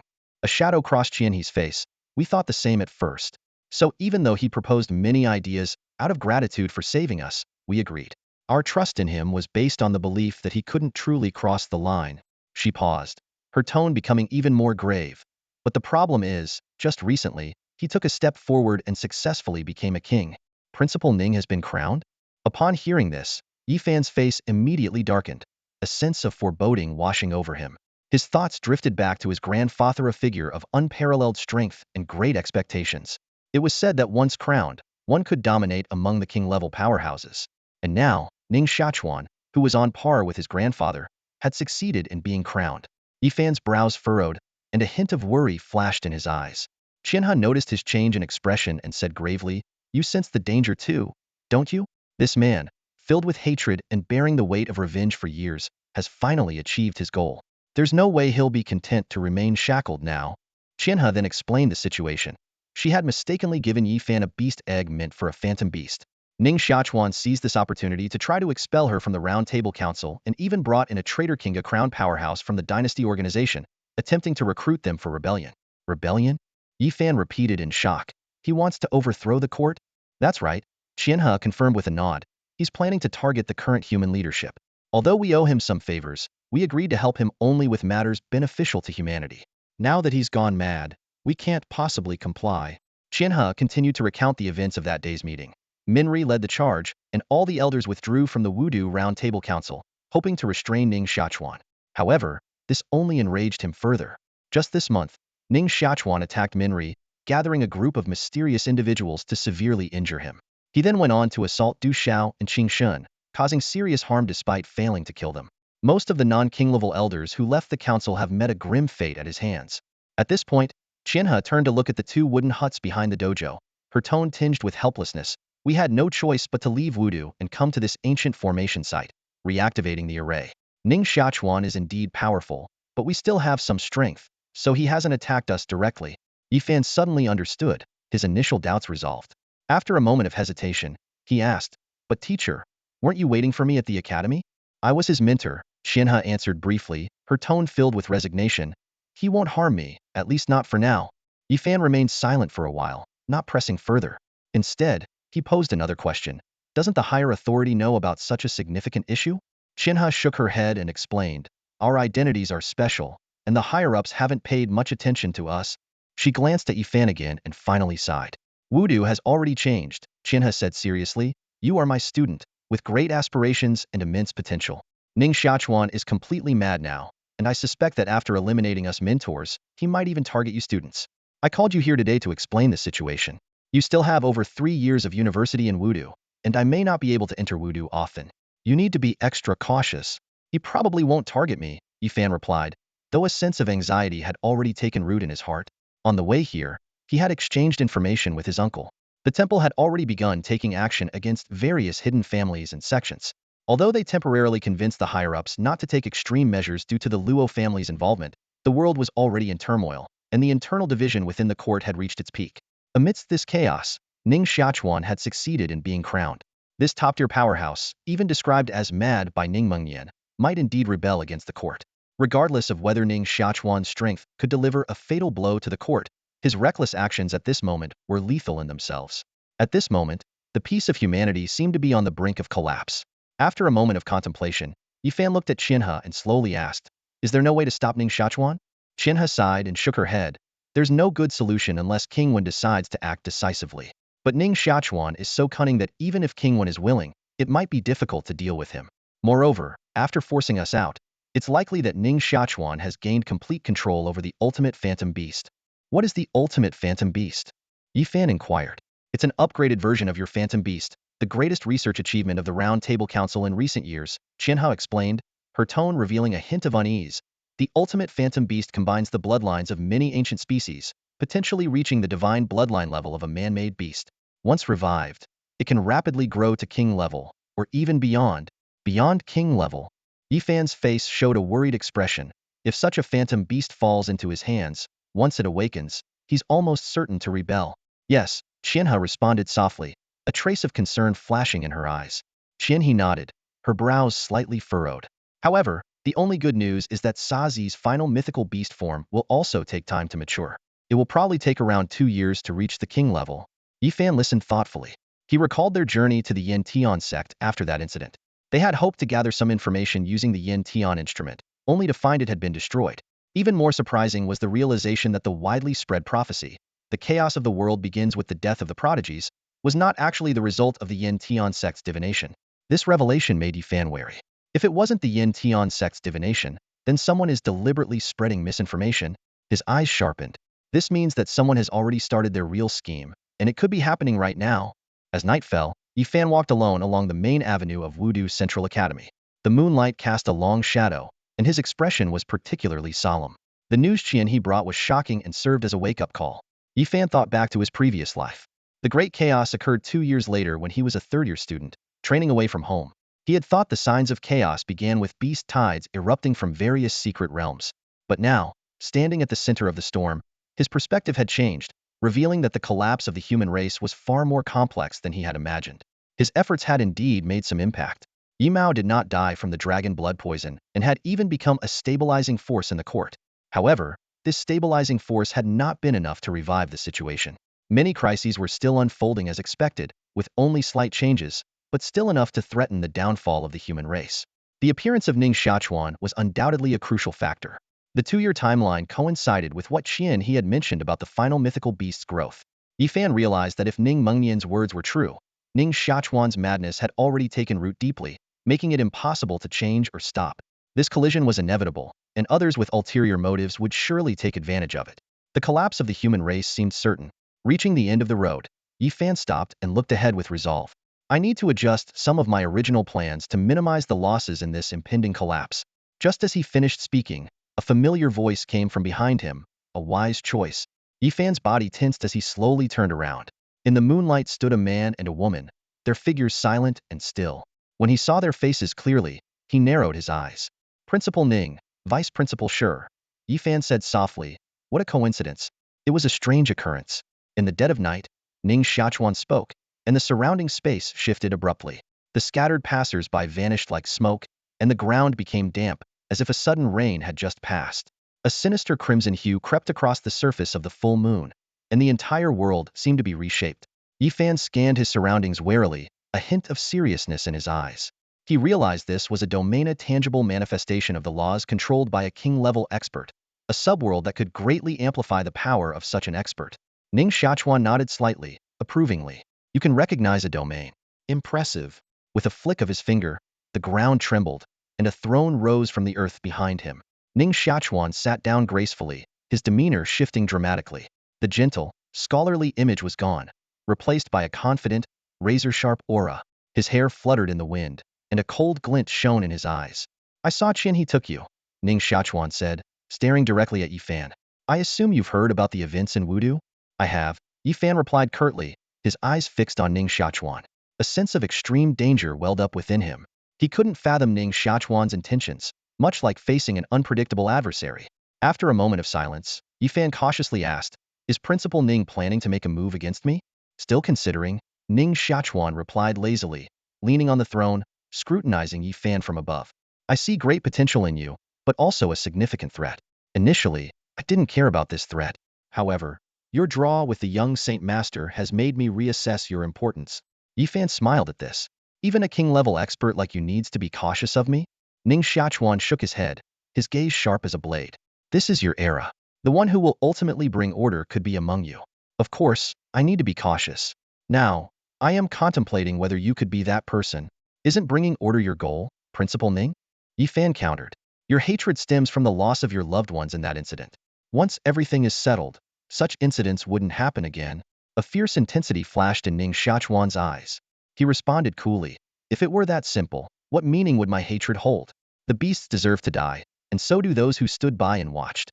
But beyond them, are those who didn't directly participate, or the beasts without intelligence any less culpable? If not for the indecisiveness and cowardice of the higher-ups, the constant internal strife within the beast dynasty, and the ignorance of the common people, would any of this have happened? Yifan was shocked but maintained his composure. By that logic, even a breakfast vendor on the street would be responsible. This isn't hatred. It's madness. He looked directly at Ning Xiachuan. So, Principal Ning, is your current goal to destroy both the human and beast races? Destruction is too simplistic. Ning Xiachuan waved dismissively, his fingers tapping the armrest. I want the war between humans and beasts to be unending. I want humanity to be divided and constantly at odds, and the beasts to slaughter each other. I want them all to experience loss, just as I have. After a long silence, Yifan finally cupped his hands in respect. Principal Ning, your thoughts are truly extraordinary. Call me a madman if you wish. I don't mind. Ning Xiachuan waved his hand again, scrutinizing Yifan once more. But you need to justify yourself. Rising in Nanchuan, what do you aim to achieve? My goal is simple, to bring peace, Yifan replied. Ning Xiachuan stood up, smiling. Then we are on opposite sides. In that case, I cannot let you live. As his words faded, the scenery within the domain changed abruptly. The damp ground became scorching, as if the earth below had turned to magma. The sky filled with dark clouds, obscuring the eerie red moon. The wind howled, and a storm seemed imminent. Ning Xiachuan descended from the throne, advancing towards Yifan step by step, each step echoing in Yifan's heartbeat. The sense of oppression was palpable, and the stench of death seemed to invade the air. Facing the slowly approaching Ning Xiachuan, Yifan found himself oddly calm. He stared directly at Principal Ning and suddenly spoke, "Principal Ning, can you really kill me?" Ning Xiachuan paused, raising an eyebrow slightly. "What, do you think you have a way to escape from me now?" Yifan shook his head, a faint smile appearing at the corner of his mouth. "Principal Ning, your power is immense. Naturally, I have no way to escape. But my question is, I bear the mark left by my grandfather, my mentor, and even the leader of Mingxin sect. If you lay a hand on me and kill me, by tomorrow, everyone will know of your wild ambitions. Are you really prepared to rebel against the court tomorrow?" Ning Xiaochuan's lips curled into a slight smile. "Are you threatening me?" With a wave of his hand, chains erupted from the ground, binding Yifan tightly. "You rose from a destitute family to become the young lord of Nanchuan. You should know better than anyone that killing someone who poses a threat is worth some risk. I understand this well, having killed many in my time." Bound by the chains, Yifan's mind grew clearer. He spoke calmly, "But killing different people carries different risks. In Nanchuan, if I kill a minor town official or an obscure student, the risk is merely some minor officials trying to appease me. But if I kill the governor of Nanchuan or the sole heir of one of the 8 great families, the risk is far greater. Principal Ning, you're a smart man. I think you know whether the risk of killing me is worth it." A heavy silence fell over the scene. Ning Xiaochuan stared at Yifan, his eyes flickering as if weighing the risk of killing him. The killing intent was faint but chilling, as if plunging one into an icy abyss. Nearby, Sure Yu sensed Ning Xiaochuan's agitation, her face showing a hint of tension. She knew well that if Yifan were killed today, Ning Xiaochuan would lose all chance of remaining hidden. Yi Mo would surely recall his legion at any cost, and the higher-ups would hold someone accountable to appease Yi-Mo's wrath. And that would be just the tip of the iceberg. The tense atmosphere lingered for a moment, suddenly broken by Ning Xiaochuan's laughter. As expected of a peerless genius, under such pressure, you still maintain such a clear head. He spoke mockingly, waving his hand to dispel the chains, his sharpness vanishing as he reverted to the elegant and amiable gentleman. "I heard you've gained many benefits from your recent training trips. Worried that your mindset might become unstable and impulsive, I set up this test to help you stabilize. It seems I was being overly cautious," Ning Xiaochuan explained. Yifan quickly adjusted his stance and cupped his hands respectfully. "Thank you for your thoughtful guidance, Principal Ning. I have learned a lot." Ning Xiaochuan lightly shook his folding fan and smiled in response. "Guiding my students is my duty. Seeing you with a stable mindset is a relief. The league competition is approaching, and you are the most outstanding student of Wudu. Bring back a good result for us." "I will do my best," Yifan replied earnestly with a nod. Ning Xiaochuan closed his fan, satisfied. "In that case, I am pleased. It's getting late. You should rest early." The surrounding space returned to its original state as the domain dissipated, and the soft glow of the full moon once again bathed everything in light. Ning Xiaochuan smiled and nodded at Yifan, then turned to gaze at the sky. "Master, it's getting late. You should rest early," Ning Xiaochuan said softly, even though there was no response from the sky. He said no more, took Sure Yu's hand, and they vanished from Yifan's sight in an instant. With their departure, Yifan felt a sudden release of pressure and finally let out a long breath. He nodded in the direction where Ning Xiaochuan had been looking, indicating that he was unharmed. Yifan's mind was churning with thoughts. He realized that by uncovering the truth, he had also alerted the other side. Ning Xiaochuan clearly had a murderous intent because Yifan's desire and ability to calm everything down clashed with Ning Xiaochuan's obsessive and crazed plans. Fortunately, the human race had not yet collapsed, and the rules still constrained Ning Xiaochuan. Reflecting on the confrontation, Yifan felt a lingering fear, but also a sense of relief. Ning Xiaochuan dared to act against Qian He and others because they were already guilty of serious crimes. Today's appearance was merely to intimidate Yifan, without daring to take real action. The reason was simple. Yifan was the most promising talent, the descendant of the dragon-slaying Yi family's battle king, and under the spotlight of many. Ning Xiaochuan needed time to build his rebellion, and acting against Yifan now would mean exposing himself completely. However, this safety was not permanent. As Ning Xiaochuan's preparations became more thorough, Yifan's situation would grow increasingly perilous. Yifan quickly made a plan in his mind. He must leave Wudu within 2 years and prepare Nanchuan for the impending chaos. A year from now, he would return to Nanchuan. Seeing the root of the human race's turmoil made the fog of the past gradually clear. Yifan realized that this threat might not be entirely bad. To uncover the truth behind the scenes, he needed to engage with the masterminds. Compared to his initial confusion, many things were now clear, giving him more room to maneuver. Yi Fan analyzed the situation. The existence of the sanctuary was the fundamental cause of the human race's collapse. The wardens colluding with the sanctuary might be planning something, and their ability to control beasts could trigger future beast tides. Although the human race's high command had not intervened much, their position among the three kings indicated they had their own plans.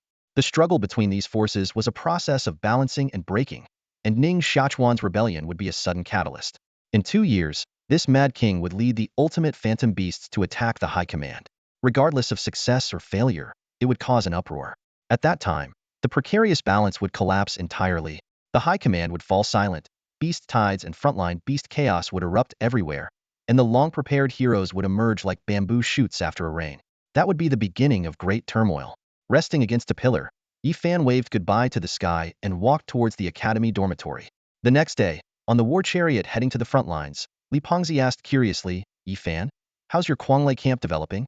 Leaning against the edge of the carriage, Yi Fan's thoughts were still on the previous night's encounter. He simply nodded and replied, "It's going well."